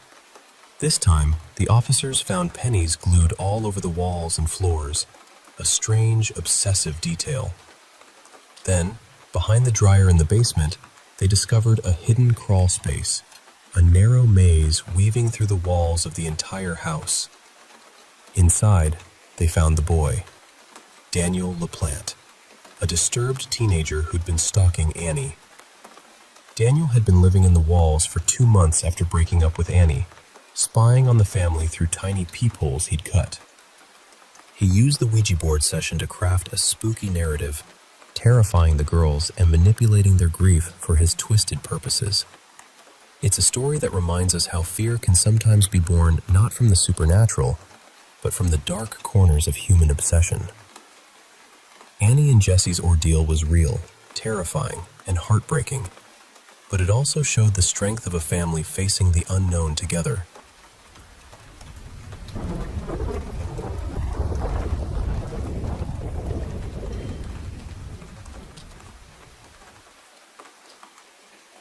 Hey, I want to share with you a story that's been on my mind. A real chilling tale about a young girl named Skylar Neese and the mystery surrounding her disappearance. It's one of those stories where every detail just seems to weigh heavier the more you think about it. It all began on a summer night, July 5th, 2012. Skylar was just 16 years old. She had just finished a night shift working at a local fast food spot, Wendy's. Imagine her coming home, tired, the kind of tired that makes you want to collapse and just stay still. She walked into her family's apartment, exhausted, but still took a moment to hug her parents and tell them she loved them. Such a small gesture, but it was so full of warmth. They watched her walk down the hallway on the first floor, enter her room, and close the door, just like she always did. The next morning, her parents, Mary and Dave, woke up early to get ready for work. They noticed her door was still shut. They thought, she must be sleeping, and decided not to disturb her. So they went about their day, quietly leaving without saying goodbye or checking in, hoping she was getting some much-needed rest. But as the morning turned to noon, Dave came back home early from work. The house was quiet, except for the faint hum of the air conditioning. He noticed the door to Skylar's room was still closed. He knocked, gently at first, calling her name, but there was no answer. His heart started to pound. Something felt off. When he didn't get a response, he broke into her room, and the sight that met his eyes was empty. Her bed was untouched, no sign she had been there recently. Dave's mind raced. Skylar was the kind of daughter who always shared her plans, so he tried to remember if she'd told him about leaving or going somewhere. Nothing came to mind. He tried calling her cell phone, but there was no answer. Panic rising, he called Mary, who suggested checking with Skylar's friends, thinking she might be with them. In a frenzy, Dave called Sheila, one of Skylar's closest friends. Sheila told him Skylar wasn't with her and that they had talked the previous night. Everything seemed normal then. Dave begged Sheila to reach out if she heard anything, hanging up with a knot tightening in his stomach. Then, something strange caught Dave's eye in Skylar's room. The mesh screen on the window was missing, and the window itself was not fully closed. There was a gap just big enough for a finger to slip through. He found the missing mesh hidden inside Skylar's closet. Nearby, a bench was positioned just right beneath the window. It hit him. Skylar might have been sneaking out. But here's the thing. If she had snuck out and come back, she would surely have put the mesh screen back and moved the bench to avoid suspicion. The fact that these were out of place told Dave one brutal truth. Skylar hadn't returned that night. Mary arrived home soon after, and together they waited, hoping she might come back in the next few hours. But when a call came from Wendy's asking why Skylar hadn't shown up for her shift, all hope turned to fear.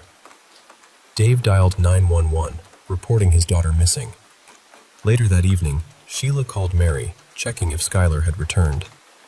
Mary told her no, and that the police were involved now. Sheila's tone changed. She admitted she had seen Skylar the night before. She revealed something the parents didn't know. The trio of Skylar, Sheila, and another girl named Rachel had been sneaking out at night to smoke weed together. They'd park a couple of blocks away from their homes to avoid waking their parents. That night, Sheila had dropped Skylar off 2 blocks from her apartment. This terrified Mary and Dave. They feared their daughter might have been abducted. Together with Sheila's parents, they scoured the neighborhood, knocking on doors, searching every corner in desperation. But there was nothing. Then Mary remembered. A security camera faced the street near their apartment. They rushed back and begged to see the footage. Sheila claimed she dropped Skylar off at midnight, but the video told a different story. It showed Skylar running down the street at 12:30 a.m., heading toward a car and getting into the back seat willingly. The car was too far away to make out details, but this meant she wasn't kidnapped. She got in on her own. The police told the parents that teens running away was sadly common, reassuring them Skylar would probably come back when she felt ready. But months passed. 6 long months. In December, Rachel, the other friend, had a severe mental breakdown. She became violent, breaking things, lashing out at her family. Her mom called the police and Rachel was admitted to a psychiatric hospital. As soon as she was discharged, the police took her in for questioning. And then, the chilling confession came. Rachel told the police what happened that night. Skylar had come home from work, tired but awake, scrolling through her phone. Messages from Sheila and Rachel popped up, asking her to sneak out and join them to smoke. Skylar had initially refused. Her other friends said Sheila and Rachel were drifting away from Skylar, and the trio was breaking into a duo. It hurt Skylar deeply, and she started avoiding them. But that night, she gave in. Sheila picked her up in her car right outside her apartment, the same car from the security footage. They drove about 45 minutes out of town to a deserted spot they had visited before. The girls got out and sat down, Skylar closest to the car. As Sheila tried to light the joint, she realized she'd left the lighter inside the car. She asked Skylar to grab it. As Skylar walked toward the car, she suddenly heard Sheila and Rachel counting down. 1, 2, 3. Before she could react, 2 knives plunged into her back. Skylar tried to run, but Sheila tackled her, and Rachel helped pin her down. They stabbed her repeatedly in the chest and neck, all while she pleaded, "Why are you doing this to me?" Rachel stopped after some wounds, but Sheila kept stabbing until Skylar's neck stopped making those gurgling sounds. Then, the girls grabbed shovels and bleach from the car. They cleaned the knives and themselves, trying to dig a grave. The ground was too hard, so they abandoned the effort, threw Skylar's body on a nearby log, and covered it with rocks and sticks, leaving no trace behind. Investigations later revealed Sheila and Rachel had planned this for a month, executing their plan with a terrifying coldness. And the reason? They didn't like Skylar anymore. It's horrifying to think that such a senseless act could happen for such a shallow reason. When the police found Skylar's remains, Sheila had the audacity to tweet, "We really did go on 3. It's a haunting story, one that reminds us how fragile life can be, how dark the shadows of friendship can turn, and how vital it is to keep our loved ones close. I hope Skylar's story stays with you, a somber echo of a life stolen too soon."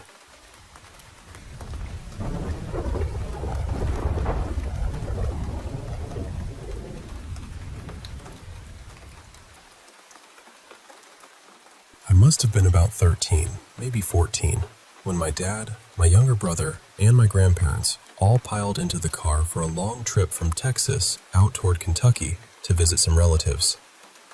We ended up staying in this little bed and breakfast outside town. This was long before everyone was booking cute old houses online, so it felt like we had stumbled onto some secret. The place was an old, pale blue Victorian sitting up on a hill with a creek curling around the back of the property. It had this soft, old-fashioned feeling to it. flowered wallpaper, wooden floors that complained under every step, and a big clawfoot tub in the bathroom that I thought was the fanciest thing I had ever seen. The owners lived in a small house nearby, and every morning they cooked breakfast for the guests. I remember thinking the whole place felt safe, quiet. Almost too quiet, but in a peaceful way. When we weren't visiting family, my brother and I ran around outside, throwing stones into the creek and poking around the trees like we were on some grand expedition. It was one of those trips where nothing big is supposed to happen. Just family, food, fresh air, and a strange old house with too much history in its walls. That night, after a full day of walking, visiting, and being dragged from one relative's house to another, everyone went to bed pretty early. My brother slept on a makeshift bed on the floor in my grandparents' room. I slept in my dad's room, on a little folding cot near the foot of his bed. I remember being completely exhausted. The kind of tired where your body feels poured into the mattress. I barely got the blanket over me before I was gone. I don't even remember the lights going out. Then, sometime in the middle of the night, I woke up. There wasn't a sound that woke me. No door creaking, no footsteps, no wind at the window. I was just suddenly awake, staring into the dim room. At first, everything looked normal. I could see my dad asleep in bed. His belt and wallet were sitting on the dresser. My hoodie was hanging near the door over my shoes. The curtains were glowing faintly from the moonlight outside. Nothing was out of place. I thought maybe I had woken up because I needed water, or maybe because I had to use the bathroom. But when I tried to move, I couldn't. Not my arms, not my legs, not even my fingers. I tried again, harder this time, and this awful, cold feeling started spreading through my chest. I was awake. I knew I was awake. I could see the room too clearly for it to be a dream. Every shadow, every corner, every little object was exactly where it should have been. Except then, I saw them. There were two figures standing beside my dad's bed. They were short, maybe 3 or 4 feet tall, and they absolutely had not been there a moment before. I would have seen them. I know I would have. They weren't human. Their bodies were dark green, but not flat green. They sort of shimmered, almost like their skin had tiny flecks of light caught inside it. Their heads were long and narrow, stretched back in a way that made my stomach turn. Years later, when I saw creatures in those alien movies with the long skulls, I froze because that was the closest thing I had ever seen to what stood in that room. I couldn't make out normal faces. No eyes the way we have eyes. No mouth. Nothing familiar. They were holding these objects in their hands. I don't know whether they were tools or weapons. They looked almost like guns, but smoother, made from that same dark green glittering material. They didn't speak out loud, but I heard them anyway. It was like their words were being pressed directly into my mind. One of them, the one closest to my dad, said, "All right, we still need this one." The other one answered, "The two in the other room are already done." And I remember the fear hitting me so hard. My grandparents, my little brother. Then the second one turned its head toward me and said, "What about her?" The first one sounded annoyed, almost bored. "We don't need her. You know that. Only the males." It said it so casually, like I was a chair in the corner, like I didn't matter at all. But the other one kept looking at me. Then it said, "She can see us." The first one paused, then said, "It doesn't matter, but hurry up if you're going to do it." And that's when the second one started walking toward me. I was screaming inside my own head. I was trying with everything in me to move, to shout, to kick, to do anything at all. But my body wouldn't listen.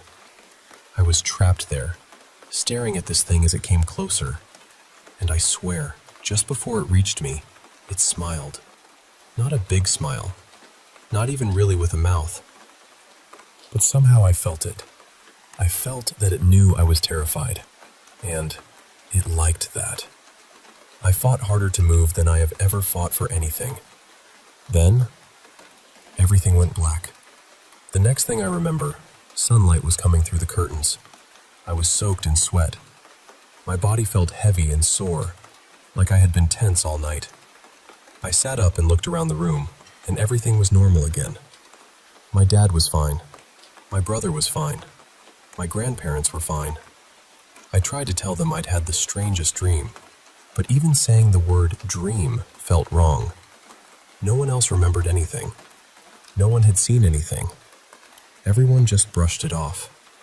We stayed in that house for a few more days, but I barely slept after that. Every night, I watched the room until my eyes burned. I kept expecting those figures to come back. They never did. But I was so relieved when we finally packed the car and drove away. It's been close to 25 years, and I can still see that room in my mind. The wallpaper, the dresser, my dad's belt buckle catching the faint light, my hoodie by the door, and those two figures, their voices in my head. I've had nightmares since then, sure, plenty of them. But nothing has ever felt like that night, because deep down, I still don't believe it was a dream.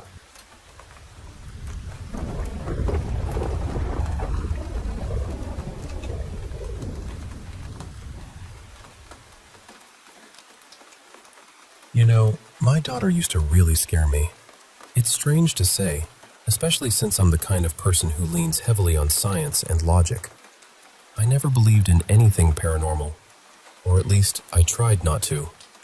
But some things she told me, well, they made me pause and rethink. I've never really talked about these experiences before, mostly because I'm surrounded by folks who would just brush it off, like I used to. But finding this community finally gave me the courage to share. It all began when we were in our old apartment. My daughter, who we'll call Lila, was about 4 years old then. I'm a single mom, and it was just the two of us since I separated from her dad. We had our little world, and honestly, those were some of the best days, even though they got a bit unsettling. One afternoon, we were playing with her Playmobil toys in her room. The sunlight was soft, filtering through the curtains, and the quiet hum of the city outside made the room feel cozy. Lila was deeply focused, arranging the tiny figures with such concentration. Then, out of nowhere, she looked at me and said, "Mom, he wants you to say hi." I blinked, a bit confused.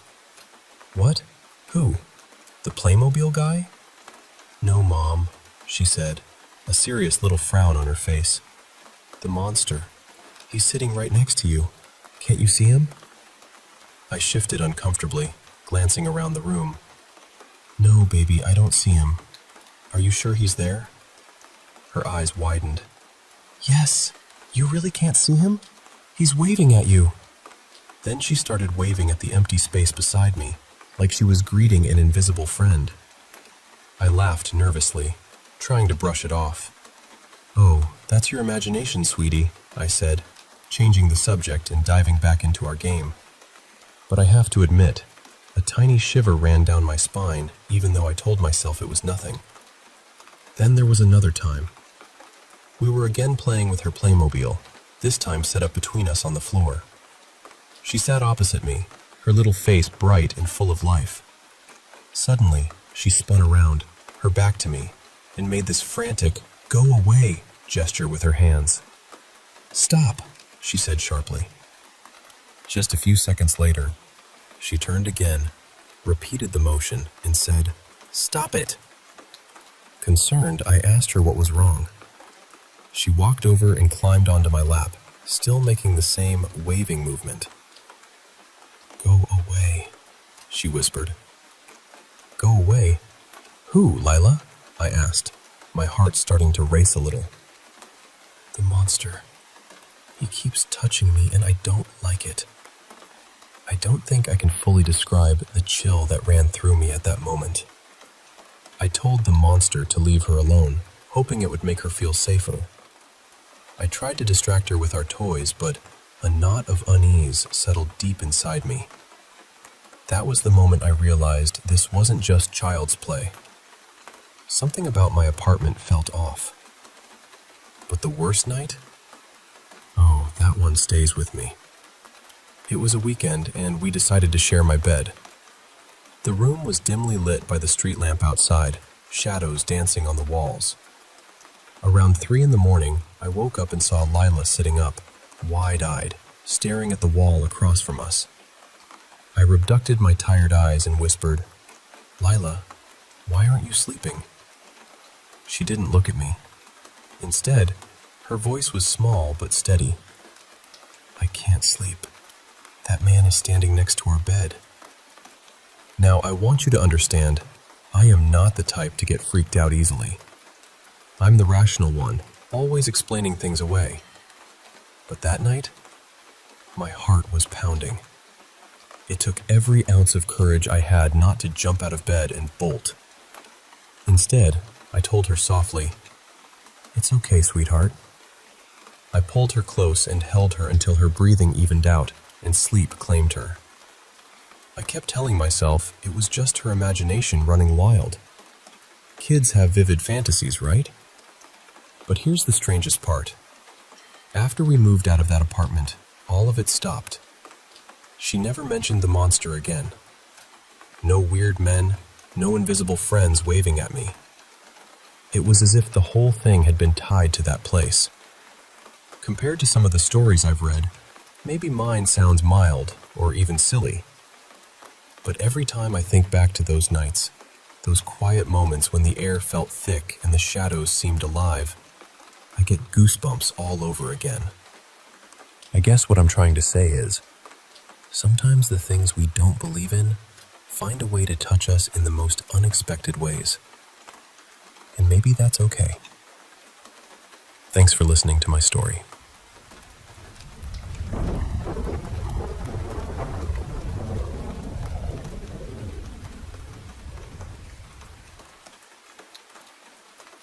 Hey, I want to share a story with you about my nights working the graveyard shift at this old mental hospital built back in the 1920s. It's a place heavy with history, and not the kind you'd find in textbooks. Over the decades, it's seen so much: tragic deaths from hangings, a haunting murder-suicide, brutal beatings, accidental overdoses, and those dreadful electroshock therapy sessions.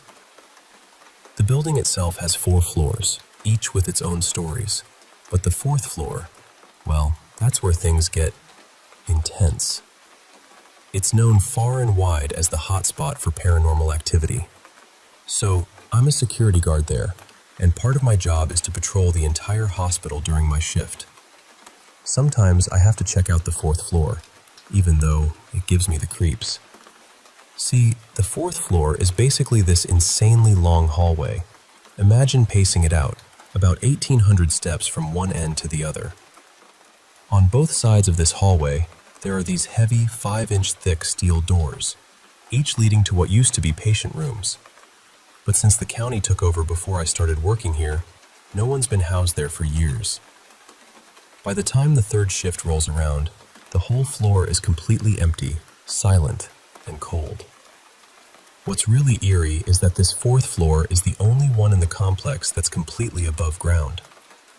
The hospital is built into a hill, so the other floors are partially underground, but this one sticks out. And it's where they used to do electroshock therapy back in the day. That alone sends shivers down my spine. Now, let me tell you about what happened just last week, on a Wednesday night during my 3rd shift. Around 3 a.m., I was feeling a bit daring, maybe foolishly brave, and decided to take a walk down that long hallway. The fluorescent lights buzzed softly overhead, flickering occasionally, casting long shadows that danced along the steel doors. As I walked, the heavy silence was almost deafening, broken only by the soft thud of my boots on the worn linoleum floor. I made my way all the way down to the window at the far end of the hall. Now, this window desperately needed cleaning. It was streaked with grime and dust, making the outside world look blurry and distorted. As I got closer, about 5 feet away, something caught my eye. Suddenly, there was a handprint on the glass. Fresh, unmistakable, and large enough to be seen clearly from 15 feet away. It looked like someone's palm had pressed hard against the window, leaving a perfect imprint. I stared at that handprint for a long moment, my heart pounding so loud I was sure it echoed down the hallway. Then, without overthinking it, I turned around, whispered to myself a shaky, "Nope," and started walking back down the hall. On my way back, I shone my flashlight into a small side office area, just to check. The beam pierced the darkness, hitting empty desks and filing cabinets coated in dust. Nothing moved. I was about to keep going when suddenly, I heard it. A soft, hurried sound behind me, like someone running. My skin prickled, and without even wanting to, I quickened my pace, every instinct screaming at me not to look back. As I passed one of the steel doors, I heard it. A sharp, heavy thud against the door, like a fist pounding solid metal. I told myself it was just my imagination, probably a loose panel or something. But then, just a few steps further, another loud thud echoed from another door. My breath hitched, and fear tightened its grip. I started speed walking, my footsteps quick and loud in the empty hallway. But then, I heard it. Footsteps. Not just mine echoing, but distinct footsteps matching my pace from behind. Panic flooded through me. I knew these rooms weren't connected. No one was supposed to be on the floor, and yet, the sound was undeniable. My mind raced, trying to make sense of it, but all I could think was, I'm not alone here. That night was intense, but it's not the only strange thing I've experienced. Lately, I've been having these vivid dreams about a ghostly woman. She's thin, almost skeletal, dressed in a tattered hospital gown, with long black hair that falls in sharp bangs over her face. At first, I thought she was just a recurring figure in my dreams, maybe my subconscious playing tricks on me because of my job. But then, I was talking to a CNA, someone who works in the kids unit during the night shift. We got to chatting about ghost stories, and I casually described the woman from my dreams. To my surprise, she went pale, her eyes wide, mouth slightly open in shock. She told me that many people had seen the exact same woman throughout the hospital. Apparently, this ghost is notorious around these halls. She's been spotted in mirrors, and there are stories of people getting locked in bathrooms with no explanation. She's even been seen wandering the halls, just as I felt her presence. But in my dreams, she's more terrifying. She appears suddenly, runs up to me, grabs me tightly, and screams in my face. I wake up drenched in sweat, heart racing, the echo of her scream lingering. So yeah, working the night shift here isn't just about watching empty hallways or checking locks. It's about feeling the weight of the past, the whispered stories in the dark, and sometimes the cold touch of something that shouldn't be there. And every time I walk that fourth floor, especially near that window or those steel doors, I can't help but wonder if I'm really alone, or if those shadows are watching me back.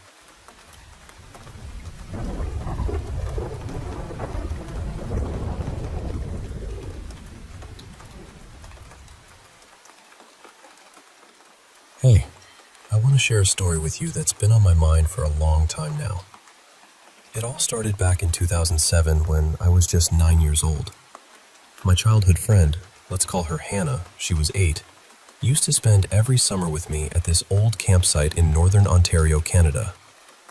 It was about 3 hours from our homes, tucked away in the Burwash district. If you ever Google Burwash Prison, you'll find some eerie history there, but I'll get to that later. So every summer for a few years, Hannah's parents would take us to this campsite, and we'd stay for a whole month. The place was kind of like a little village. There were a few cottages and trailers scattered around in a big park, right by the shore of this huge lake. The air smelled like pine and fresh water, and the sound of waves lapping against the shore was constant and soothing. Every year, we'd reconnect with the other kids we'd met the year before, and it felt like this big, happy reunion. But that summer in 2007 was different. We met a girl named Emily. She was about our age, maybe 9 or 10, but she was really shy. I remember she hardly ever ate with us, and she never stayed out late at night. We just figured her parents were strict, or maybe she was just shy. Emily quickly became part of our little trio. We called ourselves the Three Musketeers. We had sleepovers, took photos together, and it felt like she was a real friend. One day, we were swimming in the lake. There was this floating dock with a slide on it, something we always looked forward to. We decided to take turns sliding off into the water, trying to make the biggest splash. When it was my turn, I climbed the slide, took a deep breath, and whooshed down into the cool water. But then something strange happened. I felt myself being pulled underwater, caught beneath the dock. I was struggling, trying to find my way out, but I couldn't move freely. And then I realized Emily was holding me down. She wasn't letting me up. My heart was pounding so hard I thought it might burst. I was terrified, gasping for air I couldn't quite reach. I struggled harder, panic rising in me like a tidal wave. Just when I thought I'd be trapped forever, Hannah grabbed my arm and yanked me up to the surface. We both scrambled out of the water, soaked and shaken. I remember looking back at Emily, confusion and fear mixing inside me. Why would a friend do that? Why would she try to drown me? The next day was our last at the camp. Emily came by acting like nothing had happened at all, as if the underwater incident was just a bad dream. She spent the entire day trying to convince us to follow a river to this huge building she said was a few hours away. She promised it would be a blast if we spent our last day there. But Hannah and I, something about it felt wrong. We just couldn't shake the uneasy feeling. So, we decided not to go. Nothing else happened after that, and when the next summer came, Emily wasn't there anymore. We didn't think much of it at the time, but years later, while celebrating my 18th birthday, Hannah and I were looking through old camp photos. We found the pictures from 2007 and noticed something chilling. Emily was missing. There were spaces in the photos where she should have been, right between Hannah and me, but she wasn't there. Curious and a little unsettled, we asked Hannah's mom about Emily. That's when she dropped the bombshell. She'd always thought Emily was our imaginary friend. She never actually saw her. Now that hit us hard, because in all those photos, Hannah and I had clearly left room for Emily, as if she was right there with us. Without talking to each other, Hannah and I wrote down everything we remembered about Emily. The way she looked, her personality, and guess what? We both wrote the exact same description. Bright green eyes, brown shoulder-length hair, very pale skin, and incredibly skinny. What still haunts me is that memory of being trapped under that dock, with Emily holding me down. If she wasn't real, then what was holding me underwater? How could both of us imagine the same girl with the same name, the same experiences, and the same description? It didn't add up. Then, as we thought more about that river she wanted us to follow, we realized it actually leads to the old Burwash prison, sometimes called Camp Bison. We started reading about the prison, and there were loads of strange encounters people had there, stories of eerie happenings and ghost sightings. I'm not really the type to believe in ghosts or the paranormal, but this whole thing has me stumped. Who was Emily? Why did she try to drown me? And why did she want us to go to that prison? I don't have answers. Oh, and just so you know, Hannah and I did end up visiting the prison in the middle of the night one time. That's a whole other story, filled with its own chills and scares, which I might tell you someday. But for now, I just want to say this. Emily was real to us, whatever she was, and the mystery of that summer will stay with me forever.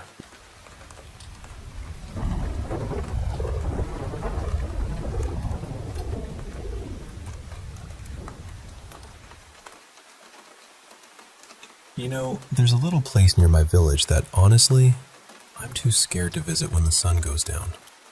We call it Old Monastery Pool, and it's wrapped up in one of those ghost stories that have been whispered around campfires since forever, at least since the 1940s. I want to tell you the story, the one that really makes you think twice about stepping near that pool after dark. So picture this. It's just after World War II, and rationing is still a big part of daily life. People had to trade whatever they could grow or catch just to get by. Back then, there was this young lad in our tiny Nottinghamshire village. We called him Little Charlie. He was clever about these things, and you'd often find him at the Burrell Arms, which, fun fact, is where I live now. He'd be trading the trout and eels he'd caught from the streams around here, swapping them for ration stamps. One evening, while Charlie was striking a deal, a fellow patron leaned over to him and said, "Say, do you know about Old Monastery Pool?" Charlie, shaking his head, replied, "No, sir, I've never heard of it." "Well," the man went on, "there's plenty of big fish in that pool. Used to be the monks' carp pond, you see. It's tucked away up in Glover's Wood. After the monastery burned down, the trees grew thick, but the pond's still there." Charlie's eyes lit up with curiosity. "Really? Have you ever fished there?" he asked eagerly. The man took a long swig of his ale and shook his head. "Me? Nah. You'd need permission from Mr. Alsop, the landowner. Without it, it's poaching, and Mr. Alsop and I don't exactly see eye to eye." Charlie knew about Mr. Alsop, a stern man who owned a lot of land around the village, but he'd never had any trouble with him. "How do you know there's fish there if you haven't fished it?" Charlie pressed. "Must be," the man said with a grin. "Otherwise, why would Mr. Alsop keep refusing every single person who asks? He's holding those carp all to himself, that miserable old grouch." That Sunday morning, Charlie couldn't think of anything else. Church was the only time he ever saw Mr. Alsop, so that's where he decided to ask for permission. He imagined the thrill of catching one of those ancient, massive carp, a story that'd keep the whole pub buzzing for years. After the service, Charlie caught up with Mr. Alsop on the narrow church path. "Mr. Alsop," he said politely, "is it true there's an old carp pond up in your woods?" "True enough, young man," Mr. Alsop replied. "It belonged to the old monastery before it was burned down. Why do you ask?" "I was wondering if I might have your permission to fish there, sir. I'd return any fish I caught, of course, unless you wanted me to bring them down to the manor." Mr. Alsop's face tightened. "I don't think so. I've got a lot to do." And with that, he hurried away. Charlie felt crushed. Fishing was everything to him, but he'd never caught anything truly remarkable. Landing one of those monster carp would be his crowning achievement. The next Sunday, he asked again, and the Sunday after. Each time, Mr. Alsop said no. Charlie even offered to do odd jobs around the manor, then later offered all the trout and eels he caught for a month. Still, no. Not willing to give up, Charlie eventually started visiting Mr. Alsop at the manor. On his third visit in as many days, Mr. Alsop sighed heavily. "Lord, not you again." "I'm just desperate to fish Old Monastery Pool," Charlie pleaded before he could be dismissed. "Please, just say yes, and I promise I'll never trouble you again." Mr. Alsop snapped. "The answer is no. I've told—" "Why won't you let me?" Charlie exclaimed, frustration spilling out. "Why are you being such a grouch?" "Because of the abbot," Mr. Alsop said sharply. Back in the day, he refused to give starving villagers any of the carp after a failed harvest. They strangled him and burned the monastery down to cover it up. He still haunts that pool. Charlie frowned. "I don't care about some dead old abbot. I just want one chance to fish the pond. Please, Mr. Alsop." Mr. Alsop threw up his hands in defeat. "Fine, but don't come crying to me when—" Charlie was already running back before the sentence was finished. With his fishing tackle in hand, he raced across the fields toward Glover's Wood. The sun was dipping low, casting long shadows. The air smelled of damp earth, and the woods whispered with the rustling of leaves. Finding the pond wasn't hard, but Charlie was disappointed. It was choked with pondweed and littered with dead branches. Only a few patches of water were clear, and he could see straight to the muddy bottom. It looked shallow, hardly the kind of place that would harbor monster fish. Still, he'd come all this way. He baited a small stick float with a worm and cast it gently into the water, hoping for minnows or maybe a sneaky eel. Almost immediately, his float jerked violently before being yanked under with the force of a giant pike. The line snapped instantly, but Charlie's heart raced with excitement. Something big was down there. Maybe there was deeper water beneath the weed after all. He reeled in the slack line and leaned against a tree, reaching into his basket for sturdier tackle. But when he looked back toward the pond, his breath caught in his throat. On the far bank, half hidden among the twisted trees, stood the shape of an old man. His robes were tattered and stained with soot, and his eyes, bloodshot and unforgiving, bore into Charlie like a fiery warning. The silence around the pond thickened, and the usual woodland sounds seemed to fade away. Fear rooted Charlie to the spot. Then, startled, he jumped up too quickly, banging his head hard against a low branch. Darkness swallowed him. When he came to, night had fallen completely. His head throbbed, but he remembered where he was. Heart pounding, he sat up and peered into the gloom. The old man was gone, but so was Charlie's fishing tackle, smashed to bits beside him. Without hesitation, Charlie stood and fled, not daring to look back or retrieve even a shattered float. That's the tale that's been passed down through generations here, a warning wrapped in mystery. Most of our local ponds are home to mirror carp, and the story goes that they all descend from those monk's carp from the old monastery pond. Legend says the monastery burned down after the cruel abbot's refusal to share fish with starving villagers. His death brought a terrible curse, and now his ghost patrols old monastery pool, guarding the fish night and day, ensuring no one steals what he once claimed. I've been to Old Monastery Pool during the day. It's murky, filled with weeds, and surrounded by twisted trees and thorny undergrowth. The atmosphere is thick with unease. I didn't stay long. The place just feels off. And to be honest, I've never been brave enough to visit at night, or cast a line like little Charlie did.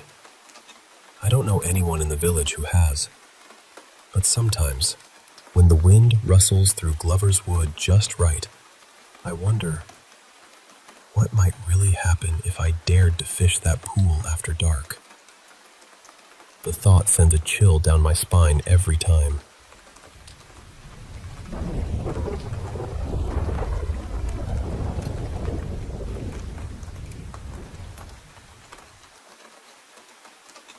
Hey, so I want to share something that's been haunting me every night. And honestly, it's been a struggle to even face it. It all started earlier this year, back in February. I came home from class one cold afternoon and found this photograph lying on the floor of my room. Now, this wasn't just any photo. It was this strange, swirling, icy formation. It looked like some kind of cave or maybe a glacier, with these blues and whites twisting in a spiral that pulled my gaze right into the middle.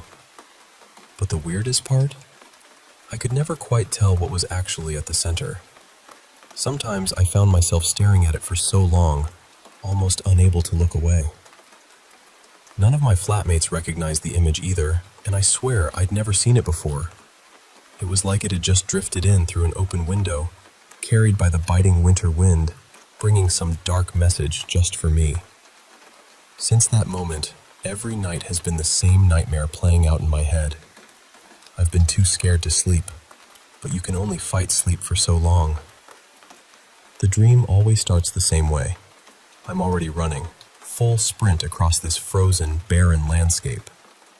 The air is sharp and cold, biting at my lungs as I gulp it in.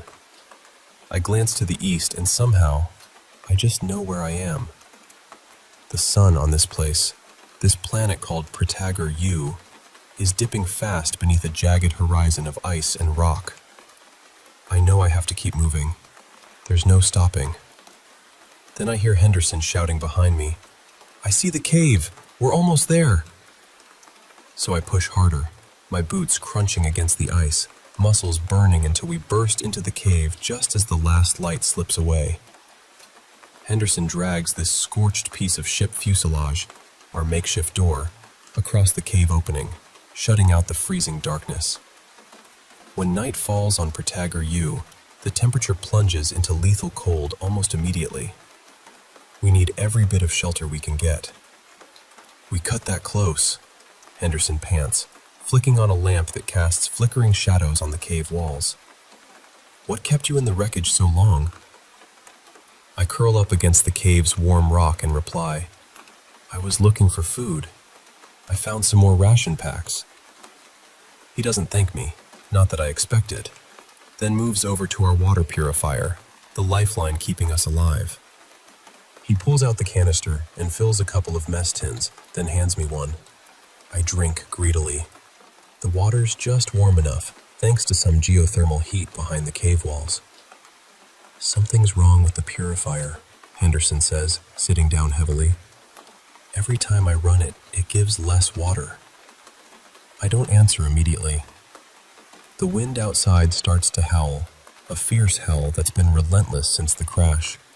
On Earth, they'd call it a once-in-a-generation storm. Henderson scoffs, frustration clear in his voice. "And what kind of stupid name is Protagoras U anyway?" I shrug, glad to change the subject from the wreck. "It's more of a designation than a name. Probably something a colonist project scientist dreamed up. I don't know why I know that, but I just do." "Well, I'm a scientist," Henderson snaps, "and I say we should have landed anywhere else in the Pythagorean system but this frozen hell."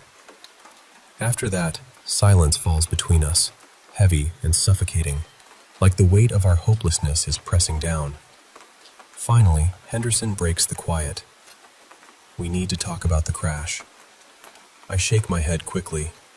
"There's nothing to talk about." "Yes, there is," he insists quietly. 35 people dead. All the embryos gone. We need to face it. "We need to eat and rest," I say, my voice barely steady. He looks at me, searching. "What's the last thing you remember?" "What?" "Before the crash, the last thing you remember." I falter. "I don't know. Being in orbit, preparing to land. It's fuzzy." "Liar," he growls. Outside, the wind surges, rattling our fuselage door like something massive is pounding on it. "You can't remember because you don't want to." Hearing it out loud, the memories flood back uncontrollably. "I was at the controls," I say, voice trembling. Entering the atmosphere, the ice storm hit, alarms blaring. Thruster 3 failed. I couldn't stabilize the ship. Henderson kneels beside me, gripping my hand tightly. "Why?" I swallow hard, not wanting to say it. "Don't make me." The wind screams outside, a furious, unrelenting roar. The door shakes violently, like something huge is trying to break in. "Let it out, Clarissa," Henderson says, voice steady despite the chaos. I break down. When I woke from cryosleep and we entered the Pythagorean system, my cryosickness didn't go away like the others. "Who did you tell?" "No one," I whisper, tears streaming down my cheeks. "Not the captain. Not even you." "Why?" "I'm the pilot. Landing the ship was my only job. I was scared to admit I was sick, to let everyone down." "I'm so sorry, Charlie." Suddenly, the wind cuts out like a switch has been flipped. Henderson looks toward the cave entrance, then back at me. "Where are we?" I blink, confused. "What?" The crash killed everyone but us. We breathe the air here without suits, and we're unharmed. It doesn't make sense. So, where are we? Crytagor you, I answer automatically. Don't hide behind names, Clarissa. Where are we?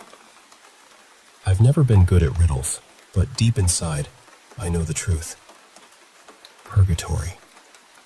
The fuselage door drops open, revealing not the frozen wasteland I expect, but a lush green field bathed in warm, golden sunlight. I see it clearly, the old tree swing I used to play on as a child. We all forgive you, Henderson says softly. Even without cryosickness, nothing could have saved us in that storm with a failed thruster. It's time you forgive yourself too. Stop punishing yourself. Then, looking me straight in the eye, he asks, "What are you going to do, Clarissa?" His words echo in my mind long after I wake, chilled to the bone no matter how many blankets I pile on. What are you going to do, Clarissa? And honestly, I don't know yet. But maybe someday, I'll find the answer.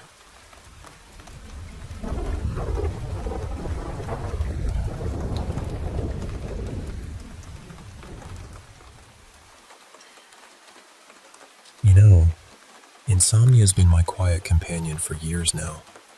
Most nights, when sleep just won't come, I find solace in a simple ritual, taking a long walk. Just me, the quiet, and the soft rhythm of my footsteps. I've always felt safe on these night walks, especially during my college days. The campus was designed like this big, open loop with wide, well-lit paths and plenty of space around. It was comforting, really. But right in the heart of this loop, there was this dense patch of forest. At night, it was pitch dark, unlit, and a little intimidating. I'd never dared to walk through it after dusk until one particular night, when something inside me just nudged me to take that path. During the day, I knew the forest trails well. The paths were clear, marked with wooden bridges and metal tags nailed to trees, guiding your way. But that night, all I had was my cell phone's flashlight. Bright, sure, but it only stretched a little beyond my feet, barely lighting up 10 or 12 feet ahead. I stepped onto the first bridge, the wood creaking softly underfoot, the cool night air whispering through the leaves. Suddenly, there was this sharp snap behind me. I spun around, expecting maybe a raccoon or a fox rummaging in the underbrush, campus wildlife that I'd seen before. But what met my eyes was far stranger. There, between two trees just on the edge of my light, stood a figure. It was human-sized but completely formless, like a silhouette without clear edges. One of the trees had a small metal reflector, but the figure was too far and too shadowed for the light to catch any real detail. I felt the hairs on my neck stand on end. My heart hammered, but I told myself to be brave. I took a single step forward, just one, and then everything inside me screamed to run. My blood went ice cold, and I froze, unable to move another inch toward that shadowy shape. So, I swallowed my fear and slowly turned around, telling myself to walk away calmly. I kept a steady pace, the crunch of leaves beneath my boots the only sound breaking the night's silence. I hadn't even reached the halfway point of the forest when I realized I hadn't heard a single thing. No rustling, no footsteps, nothing until I neared the path's end. Approaching the last bend, I caught sight of the street lamp waiting just beyond the trees. The ground grew boggy here, mud thick and treacherous beneath my feet. Then, out of the corner of my eye, I saw it again. That same white, formless figure, now moving toward me. Panic surged through me, but I forced myself not to run. I kept walking, determined to hold on to calm. And then, just 20 feet from the forest's edge, my foot slipped in the mud, twisting my ankle and sending me face first down into the muck. The cold, sticky earth against my skin was shocking, but adrenaline pushed me up. Slowly, painfully, I stood and kept going. The moment I stepped out from under the trees onto the solid sidewalk, a wave of relief washed over me. I felt safe again. That night, sleep came quickly, but the dreams were terrible. Dark, tangled nightmares that clung to me until morning. The next day, curiosity gnawed at me, so my girlfriend and I returned to the forest under the bright sun. I had all the markers memorized, the bridge, the trees, the metal reflector, but when I looked, there was nothing. No figure, no shadow, just empty space stretching out in both directions. The clearing where I had seen the second apparition was just that, a clearing with a fallen tree, but nothing else unusual. To this day, I never walk alone in that forest at night. I've gone back with friends, but never seen or heard that figure again. It's been years, and I still can't explain what I saw. But that night, it's etched into my memory, a chilling reminder that some things in the dark don't want to be found. Now, let me tell you about another story, one that sent a different kind of chill down my spine. This one comes from my time in the Army, years after I joined the National Guard. In January 2019, I reported to a new medical unit preparing to deploy overseas. Before that, we had to go through a brutal training rotation at the National Training Center, or NTC, out in the California desert. For those unfamiliar, NTC is a harsh, unforgiving place, a sort of army boot camp on steroids, where the desert heat and endless sand make you feel like you're in hell itself. After 30 grueling days at NTC, most of my unit packed up and headed home. But about 300 of us, including me, had to stay behind at Fort Irwin to handle equipment inventories, customs inspections, and packing for deployment. Finding housing for us was a challenge, since the post was busy with other units. Eventually, we were settled into what's called augmentee billeting, a cluster of 12 buildings in a square, with large communal bathrooms and open-air shelters behind them. My unit's building was the furthest from the assigned male bathroom, which was odd because there was another male bathroom right behind our building. But it was locked and off-limits. I asked the housing manager if we could use it since, well, I'm older and tend to make more trips to the restroom. He said it wasn't available, hinting at maintenance issues. Not ideal, but I accepted it. One late evening, after dinner in Barstow, I returned with my team to our building and noticed a military police car parked outside the building next door. Curious and a bit wary, I decided to check it out. As I approached the smoking area behind our building, I thought I heard a scream and the sound of running water coming from the locked bathroom. Simultaneously, I saw a senior female NCO speaking with the MP at the smoking pit. I was more interested in what was going on with the MP, but glanced toward the bathroom, puzzled. The female NCO caught my eye and asked, "You heard that, right?"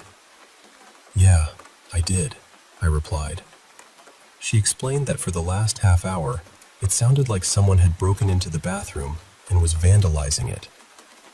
I sighed, thinking maybe one of my guys was drunk and causing trouble. I introduced myself to the MP and asked if they had checked the bathroom yet. She chuckled, saying both doors were still locked. They were waiting for the NCOIC with the key to arrive. Soon, 2 more MPs showed up, ready to investigate. One senior MP asked if my sergeant and I would wait at the other door for safety reasons. I agreed, stepping aside to watch the back entrance. As the MPs approached the door, the noise inside escalated, showers running, toilets flushing, stall doors banging. Then, the moment the door opened, all sounds abruptly stopped. We could only hear the steady hiss of water. The MPs called out clear as they swept through the building, turning off showers as they went. When they finished, they locked up and came back outside. I walked to the front door, eager to see who they'd found, but the senior MP told us, "We didn't find anyone inside." I was baffled. How could that be? The noise was so real. He explained that this wasn't the first time something like this had happened. Every few months, MPs get calls about disturbances in that bathroom. When they arrive, the building is searched thoroughly, but no one's ever found. Just running water and messes like supplies scattered everywhere. He added there was a standing order that MPs never enter that bathroom alone, and at least one has to be male. When I asked why, he told me a female MP had once been injured searching the bathroom solo. No attacker seen, but she was punched from all directions. The incident led to the stricter policy. I was skeptical, thinking it was just the active duty messing with the guard. But my Master Sergeant Pryler, from Louisiana and a seasoned Army vet, believed it was something supernatural. We talked about it, but I couldn't shake my doubts. Over the next few weeks, there were more reports, screams, running water, strange noises from that bathroom. Each time, the MPs searched and found no one. Before we left, I asked the housing manager about the bathroom. He looked around, lit a cigarette, and shared the story. In 2009, a soldier on augmentation from Fort Hood took his own life in that very bathroom. Afterward, strange incidents began. Stalls falling off hinges, doors mysteriously off their frames, showers running unattended. Sometimes the bathroom would be locked up, but when opened, the chaos remained. Then came the reports of screams and assaults in the showers. It got so bad that in 2012, the building was locked permanently. But the calls didn't stop. One night, a female MP responded alone and was badly beaten. No attacker ever found. That's when the rule of always sending at least 3 MPs, including a male, was enforced. The housing manager confessed, "I don't believe in ghosts, but whatever's in there, it scares me." And honestly, after hearing all that, it scares me too.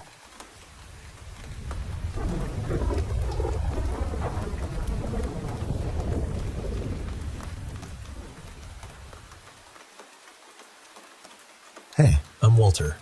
I'm a big fan of all things supernatural. I've had a few weird experiences myself, and I hope to share those sometime soon. But right now, I want to tell you about something that just happened to my brother. Just a heads up, my English isn't perfect yet, even though I've been living here in Los Angeles since 2015. I'm originally from Brazil, and I'm still learning the language, so bear with me. Okay, let's get started. My brother is about 7 years older than me. He works for a huge paper and cellulose company, one of the biggest in the world, I think. When they started building the company's plantations, they bought up all these farms around the city and neighboring towns to plant eucalyptus trees. For those who don't know, paper is made from eucalyptus wood. My brother's job is pretty fascinating. He drives one of those huge tractors, the ones with claw-like arms that stack the eucalyptus trunks. He works rotating shifts, sometimes during the day, sometimes at night. He once told me that some of the farms are really old and even have cemeteries on them. The eucalyptus trees surround these cemeteries, and sometimes he ends up working at night near them. He doesn't like it much. It creeps him out. So, just last week, he was working a night shift on one of these farms that's known by his colleagues to be haunted. There were 4 people on the crew, 3 tractor drivers and a mechanic who was there to help if any of the machines broke down. My brother told me exactly what happened. He was driving his tractor, and the mechanic was nearby inside a truck. My brother noticed the mechanic acting kind of strange. The mechanic got out of the truck holding his cell phone and started walking straight behind one of the stacks of eucalyptus trunks. My brother thought maybe he had to go to the bathroom, so he got out of the tractor to check on him. When my brother asked what was up, the mechanic said he'd been sitting in the truck when he suddenly saw someone walking nearby.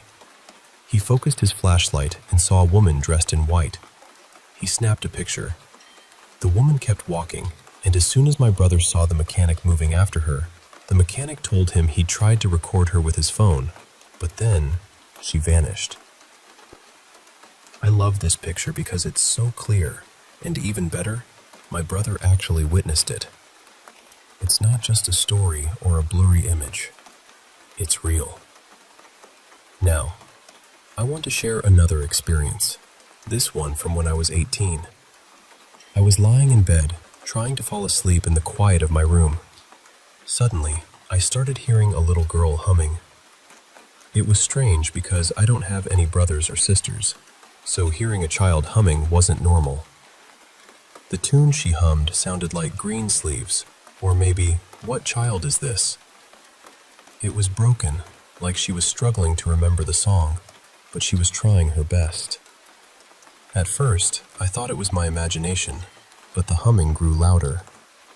My heart raced, and I panicked, blurting out, "No, no, no, this isn't happening, not tonight." I jumped out of bed, still saying nope, and quickly put in a DVD of the Three Stooges, something loud and silly to drown out the humming.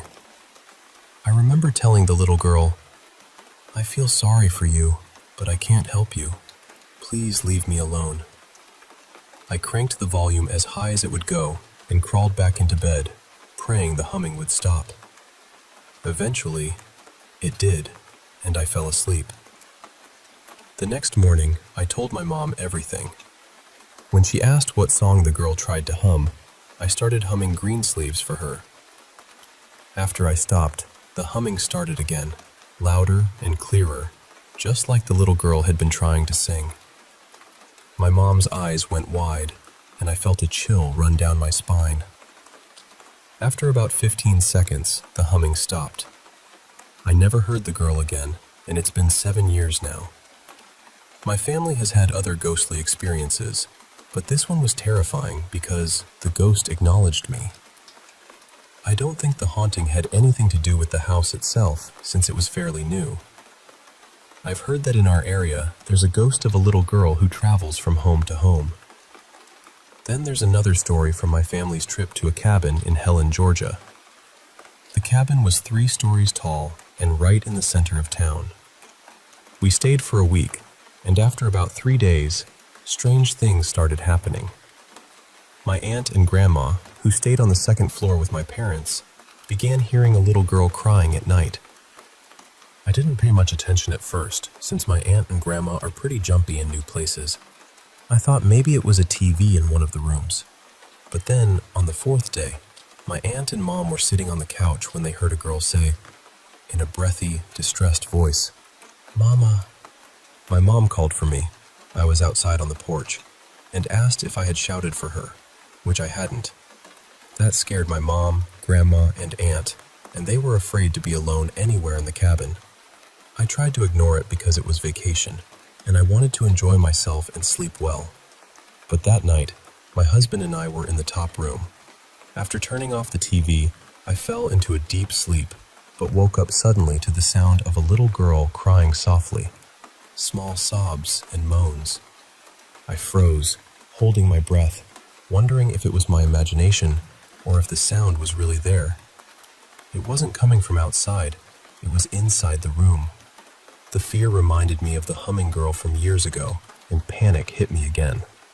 I grabbed the TV remote, turned on a cartoon, and blasted the volume. My husband grumbled about the noise, but I refused to turn it off. The sobbing stopped as the TV played loudly. The next day, I told my husband what happened. I warned him we had 2 nights left, and that I would keep the TV loud to keep the crying away.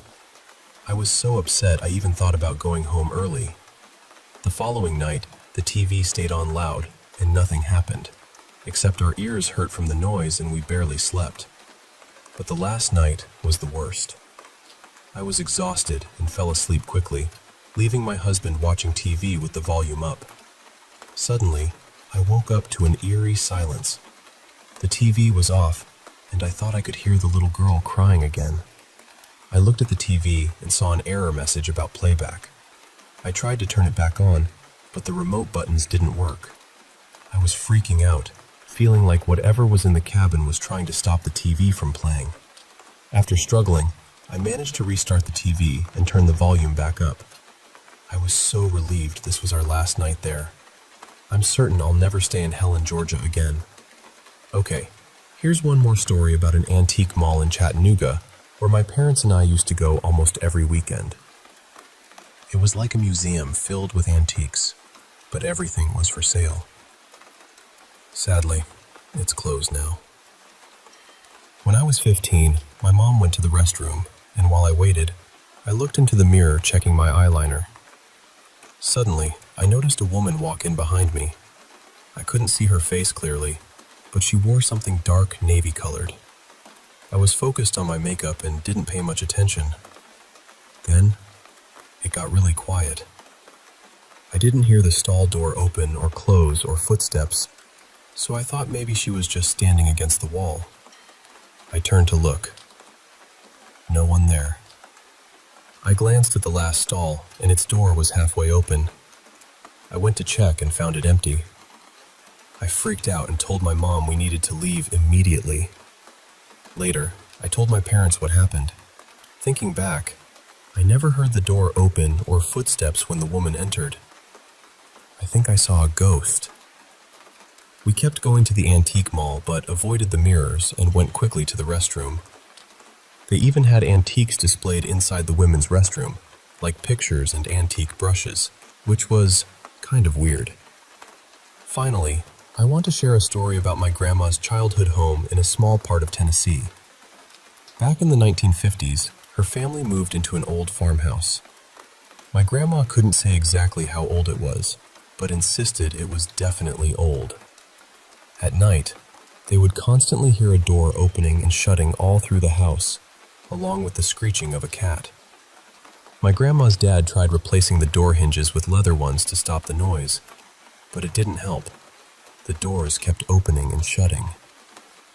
Underneath the house, which was raised on stones with no skirting, there was enough space for the kids to play. There was an unfinished cellar beneath the house, and every day they'd find balls of long, grayish hair, like a woman's, on the ground, with coins underneath. They would toss the hair aside and keep the coins. Nobody could explain this. One day, my grandma's great-great-grandma came to help after my grandma's mom fell ill. Interestingly, she was Cherokee, but never admitted it, always claiming to be Black Dutch, afraid of being sent to a reservation. She stayed only one night and left before dawn. When asked why, she said she saw a man and a woman pass through a dresser into the wall. The woman was missing her head. She refused to stay and never came back. Across the road from their farmhouse was a large, 3-story rancher house. Once it must have been beautiful, but by then it looked weathered and peeling. Every night, a candle flickered in one of the top-floor windows. My grandma's dad got curious and decided to investigate during the day. The inside was worse than the outside, and the stairs to the top floor were rotted away. Meanwhile, my grandma's half-sister opened the cellar door and saw an old man down there. He looked up and said, "Come on in." Terrified, she slammed the door and ran away. They never went back to the rancher house. My grandma lived in that farmhouse from when she was 8 until she was 11, when the family moved away. If I remember more details or hear new stories from her, I'll be sure to share them with you. Thanks for listening to these stories from haunted places and ghostly encounters. Sometimes the past whispers to us in strange ways, and I guess that's what makes these tales so fascinating and a little scary too.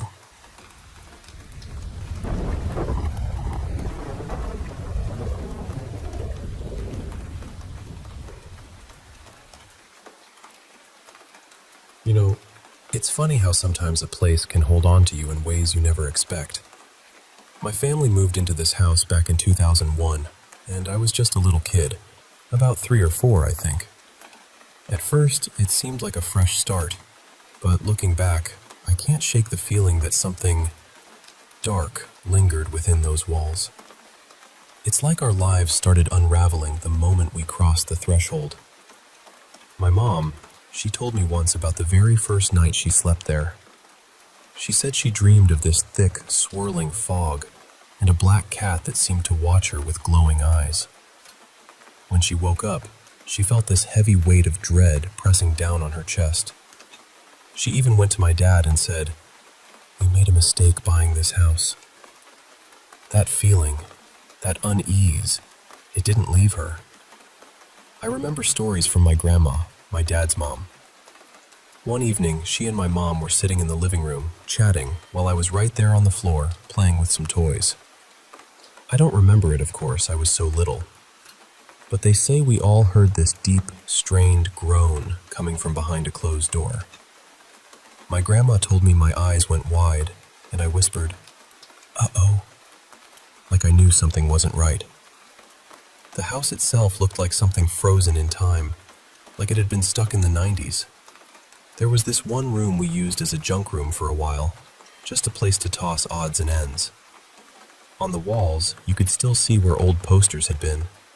The spots where the posters had hung were stark white, while the rest of the walls had this yellowish tint. I guess someone smoked a lot in there before us. And then there were these strange little details.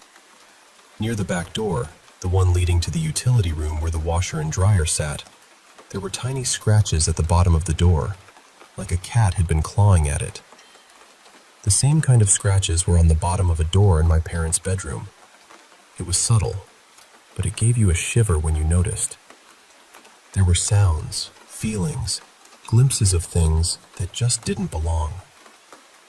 When I was about 6 or 7, I thought I caught something out of the corner of my eye in the back room. It looked like a white dress with a long train, gliding silently across the darkened room.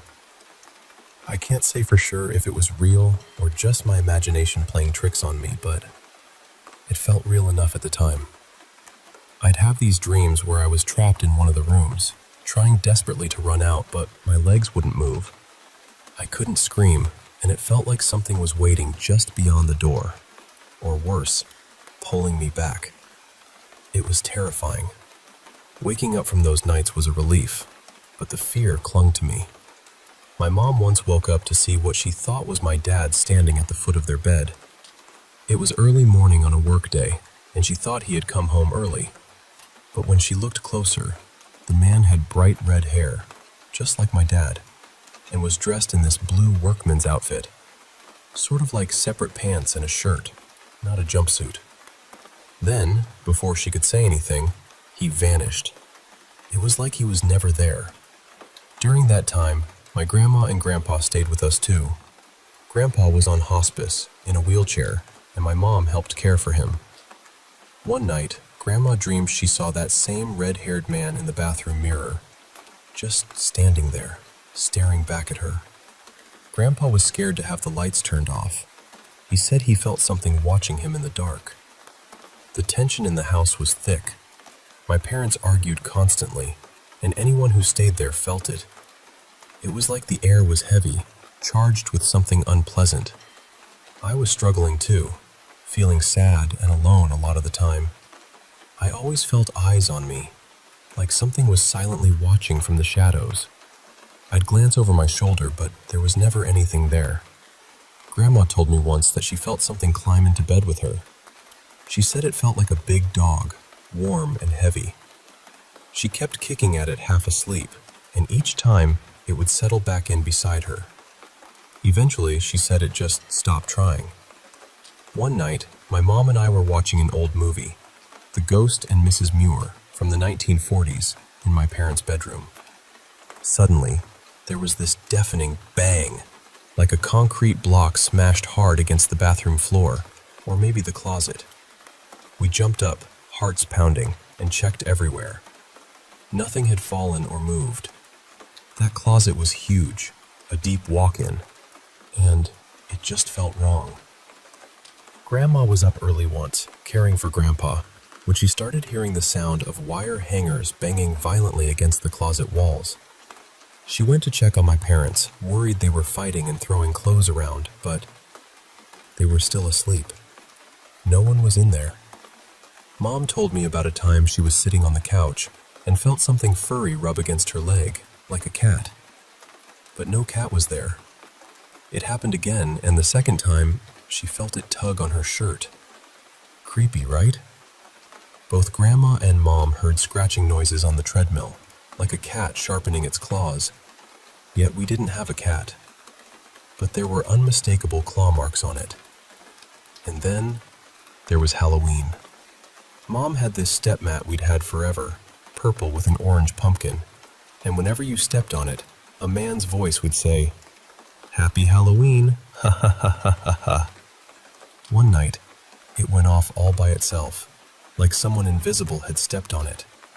Mom yanked out the voice box and the sensor and tossed them.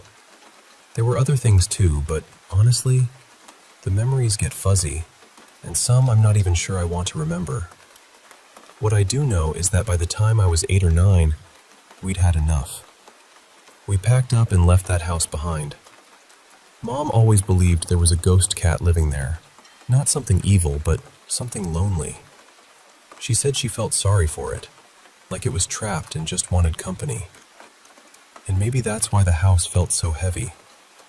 Maybe it wasn't just the walls holding memories, but a restless spirit too. It's strange, isn't it? How a place can hold on to your family's story in whispers and shadows long after you've left.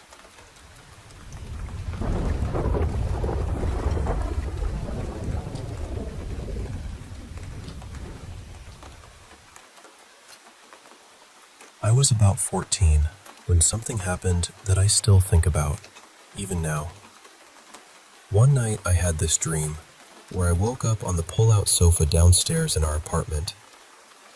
That already felt strange because my sisters always warned me not to sleep there, and I was sure I had gone to bed upstairs that night.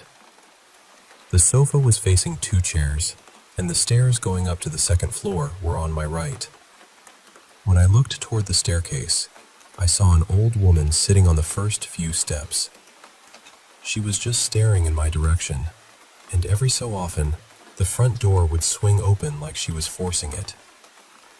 On the left side, near the sink, I saw a small boy.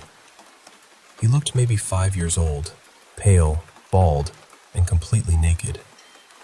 He was sitting right there in the sink, the same sink we used for washing dishes, rinsing himself off. I don't remember his expression clearly. I just remember how still and wrong everything felt. Then I went toward the bathroom, and in the corner, there was a girl with long hair, crouched down low. The whole thing felt so real that when I suddenly woke up, I checked the time. It was around 2 in the morning. I was so shaken that I went downstairs right away. And when I got there, the lights were on, the faucet was running, and the front door was wide open. That was what really scared me. We lived in an apartment, and there was no reason for the door to be open like that in the middle of the night. Nothing was missing. We weren't robbed. It was just open. I turned everything off and woke my sister to ask if she had gone downstairs. She said she hadn't. At that time, it was only the 2 of us at home, because my other sisters were working night shifts. After that, I don't think I really slept properly in that apartment again. Years later, when I was 19, one of my sister's friends from work came over.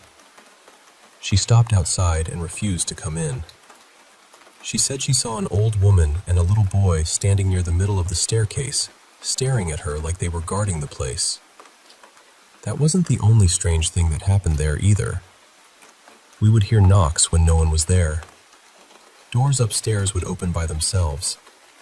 Sometimes my closet would slowly swing open too. I tried to tell myself it was the wind, but the window nearby was small, so I was never fully convinced. One moment that really stayed with me happened because of something my sister used to do. Whenever she came home, she would knock on my bedroom door to wake me up. One day, I heard that same loud knock. Then my bedroom door opened slowly on its own. At first, I didn't panic. I thought it was just my sister teasing me again. But she didn't call my name, which was unusual. So I got up and went downstairs. The apartment was empty. That place always felt strange to me. It was in the city, in a convenient gated subdivision, with 3 bedrooms, and the rent was surprisingly low for what we were getting. I think we paid around 8,500 pesos a month, which felt almost too good to be true. And honestly, maybe it was. Even inside my sister's room, I sometimes felt like there was something near her closet. I would catch the feeling of a figure lingering there, just out of sight. My sister never wanted to admit anything was wrong, but one day she bought a rosary and a salt lamp for no clear reason and placed them exactly where I always felt the heaviest energy.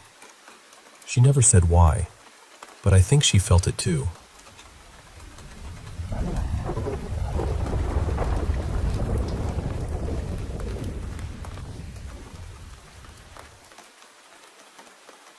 Okay, so this is kind of a long story, but I'll do my best to tell it the way it happened. I've been keeping it to myself for a while, mostly because even now, I don't really know what to make of it. But before I get into the house, I should say that I'd had a couple of strange experiences earlier in my life. The first was not long after my mom passed away, when I was still really young. I remember feeling a hand gently rest on my shoulder. It didn't scare me. It honestly felt comforting, almost like someone was checking on me. The second time was years later at work. I was standing near a railing, leaning a little too casually, when I suddenly felt this sharp tug, like someone had yanked me backward. I spun around right away, but there was nobody there. So strange things had happened before, but nothing like what happened in college.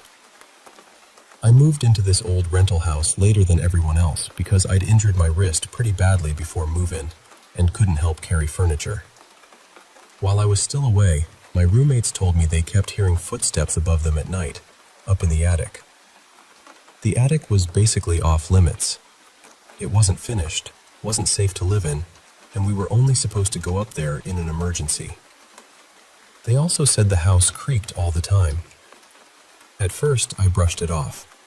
Old house, old bones, old noises. Nothing dramatic. When I finally moved in, everything seemed fine. I didn't hear footsteps. I didn't feel watched. Nothing about the house felt wrong to me.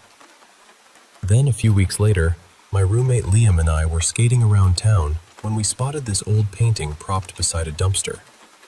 And because apparently we had learned nothing from every horror movie ever made, we brought it home. We were both film students, so of course we joked about it being cursed the entire way back. As a prank, we put it in our roommate Kira's room while she was out.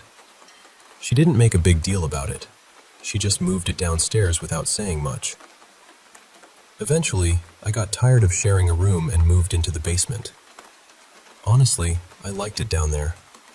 I'd slept in basements before, and it felt quiet and private. For a little while, it was great. I slept better than I had in months. Then I started feeling sick. Not violently sick. Just drained. Heavy. Like my body was running on a battery that wouldn't charge. Around that time, our friend Colin was always over. One night, we smoked a little and watched TV, and he jokingly told me he was going to come downstairs later and scare me. That night, I fell asleep, and then I jolted awake for no clear reason. I had this horrible feeling, like something in the room had shifted. I looked up and saw Colin standing in the middle of the basement. I thought, okay, very funny. So I grabbed a pillow and threw it at him. He ducked behind this huge beanbag chair. I got up to chase him, and there was nobody there. I went upstairs, completely confused, and Colin was asleep on the couch, snoring. I woke him up and asked if he had been downstairs. He said no. I made him swear he wasn't lying. He swore. I even called Liam to see if he had come home early, but he was hours away visiting family. So I told myself it was probably the weed, or maybe I was half dreaming, and I went back to bed. For a few days, nothing happened. Then it happened again. I woke up in the middle of the night and saw Colin standing in the exact same spot. This time, I called his name. He ran off in the same direction as before. I grabbed my phone right away and saw Colin had just been active online from his own house, which was about 15 minutes away. I called him, completely rattled, and he basically told me I was being a coward and needed to handle it. That was when I started wondering if something was actually wrong with me. I told Liam everything, including how sick I'd been feeling. We checked the carbon monoxide detectors because I'd read stories about people hallucinating from carbon monoxide poisoning. Everything worked. Nothing was wrong. That night, Liam went out to visit a friend, and I stayed home. This time, when I woke up, it wasn't Colin standing there. It was Liam. I thought he'd come home early, so I said his name. He ran. I reached for my phone to turn on the flashlight, and right then, my phone started ringing. It was Liam. He was outside, asking me to unlock the front door because he was locked out. I hadn't locked any doors. That was the moment I really started to fall apart. I was sick, exhausted, barely sleeping, and now I couldn't trust what I was seeing. I went to the ER. They ran tests, checked me over, and couldn't find anything wrong. The next night, I stayed at my friend Sarah's place just to get away from the house. Around 2 a.m, Sarah got a call from Liam. He sounded panicked. He asked if I had left her house. She sent him a picture of me asleep on the floor. That made him freak out even more. Apparently, someone had been banging on the front door at our house, calling Liam's name, asking to be let in. He thought it was me. I didn't sleep much after that, but I'll be honest, part of me felt relieved. Not because Liam was scared, obviously, but because it meant I wasn't the only one experiencing it anymore. We had a friend from film school who was really into occult books, and his girlfriend considered herself a witch. We trusted them enough to ask for help. The second our friend walked into the basement, he went straight to the exact spot where I kept seeing the figures. He stopped there and said, "This area feels freezing, heavy."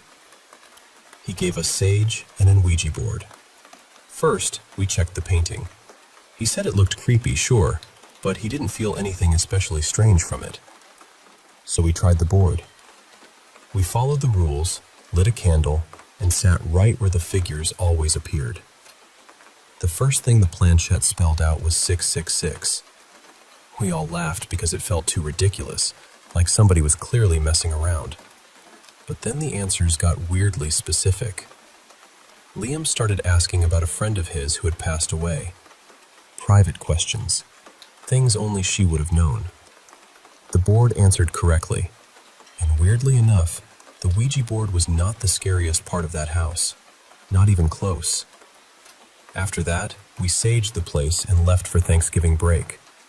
When I came back, my girlfriend had bought me a sleep mask because my sleep had gotten so bad. One afternoon, I was trying to nap in the basement when I heard Kira talking upstairs with her sister. I clearly heard her sister ask, "Right there?" And Kira said, "Yeah, stand there." I pulled off the sleep mask. Nobody was there. I called Kira. She was across the state, driving her sister home. I was alone in the house. That night, after work, I came back to an empty place. My coworkers had told me that if something paranormal was happening, I should either ignore it or speak politely to it. I didn't get the chance to do either. I was wide awake when I saw a hand slowly curl around the corner of the basement staircase. The basement stairs had this little landing where one set of stairs went toward the back door and another turned down into the basement. The hand came from that landing. Its fingers wrapped slowly around the banister. Then I saw its face. I don't even know how to describe it properly. The closest thing I can compare it to is this thin, greenish, veiny, troll-looking face, stretched and wrong. And I was done. Completely done. I ran straight toward it and yelled for it to leave. I put salt around the stairs and around my bed, and somehow, I slept afterward. Soon after that, I reached out to Colin again. He told me his mother practiced witchcraft and offered to do a cleansing ritual. We opened every window and door in the house. Colin walked from room to room with sage, saying a spell meant to force out anything unwanted. For the first time, we opened the attic. The moment Colin stepped inside, the sage went out. We relit it and kept looking around. That's when we noticed two mirrors facing each other. We'd heard people say mirrors like that can act like spiritual doorways, so we turned them around. A few minutes later, we heard a huge bang from the basement, then a few smaller bangs after it. It sounded exactly like the basement window had slammed open, hit the ceiling, and bounced shut. We ran downstairs. The window was closed. Then we noticed the painting. When Colin brought the sage near it, the smoke suddenly pushed away from the painting, against the direction it had been moving. I picked the painting up, carried it outside, and left it there. After that, I moved back upstairs. Not long after, Liam moved out completely. We tried contacting paranormal investigators, but nobody wanted to come look at the house. Later, our landlord casually mentioned that someone may have died there years before, or at least had been taken from the property to a hospital and died afterward. To this day, I don't know what we were dealing with. I don't know if it was the house, the painting, the mirrors, something attached to one of us, or something else entirely. But whatever it was, it learned our faces. And worse than that, it learned our voices.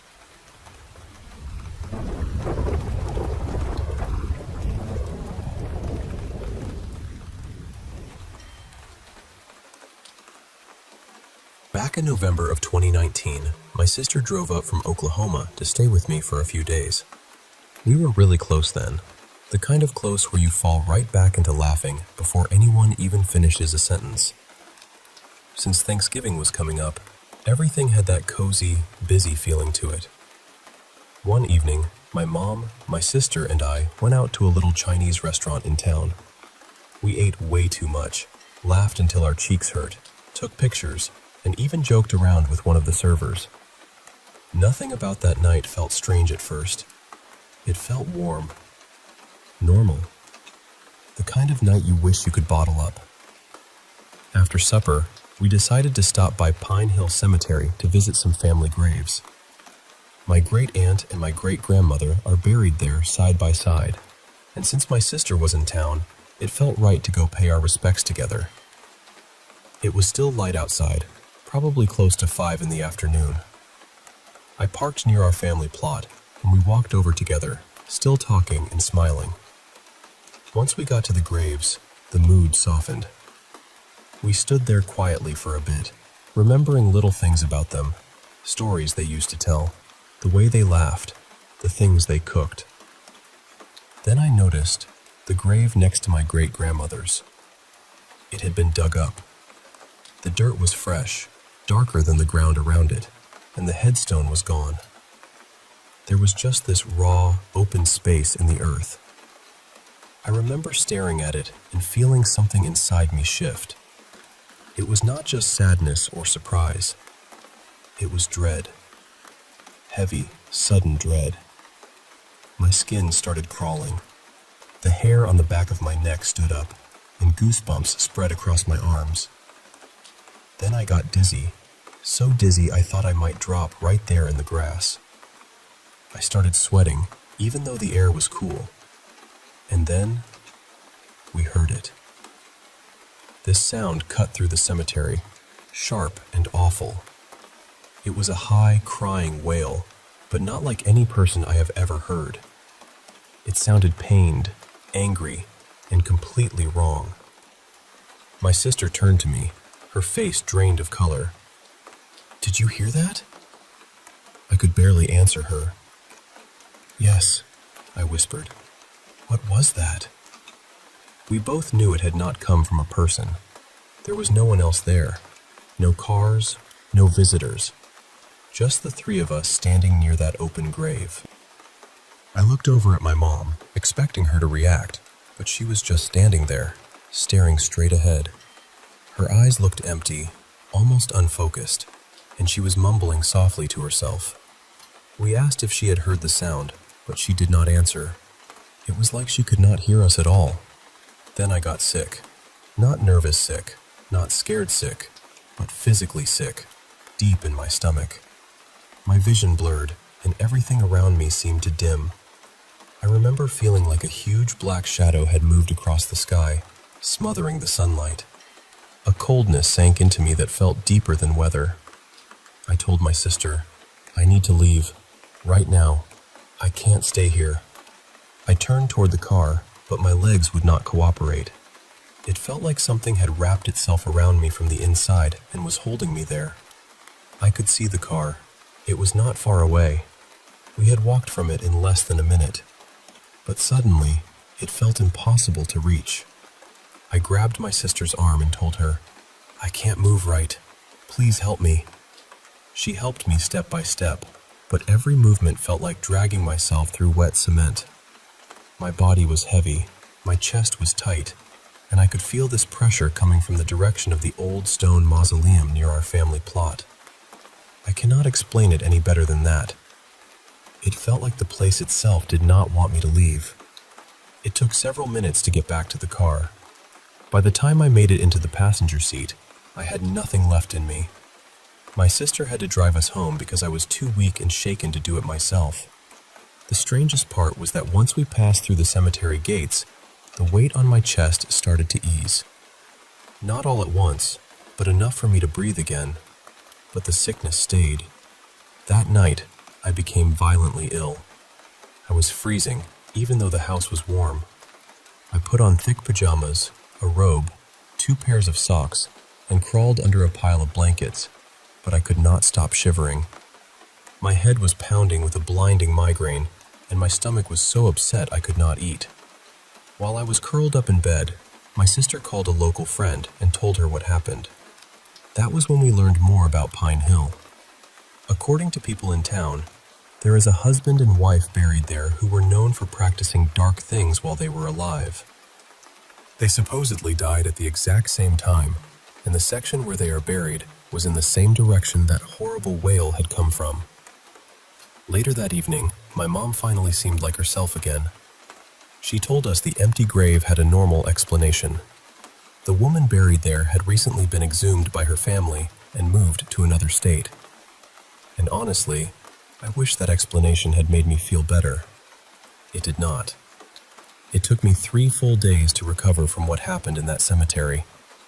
My body felt drained, like something had pulled every bit of strength out of me. But even after I recovered, I still felt it. For months afterward, I sensed that same dark heaviness around my house, especially near the woods at the edge of my property. It would feel like something was standing out there in the blackness, watching, waiting. I had dealt with spiritual things before, but nothing had ever affected me like that day. Nothing had ever made me feel trapped inside my own body.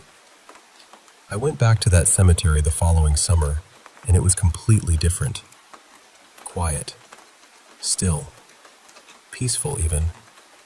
I did not feel the sickness. I did not feel the pressure. There was no shadow, no dread, no wail.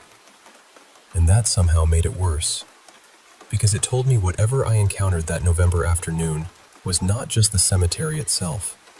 It was something that had been there, in that open grave. And when I left, I do not think I left alone.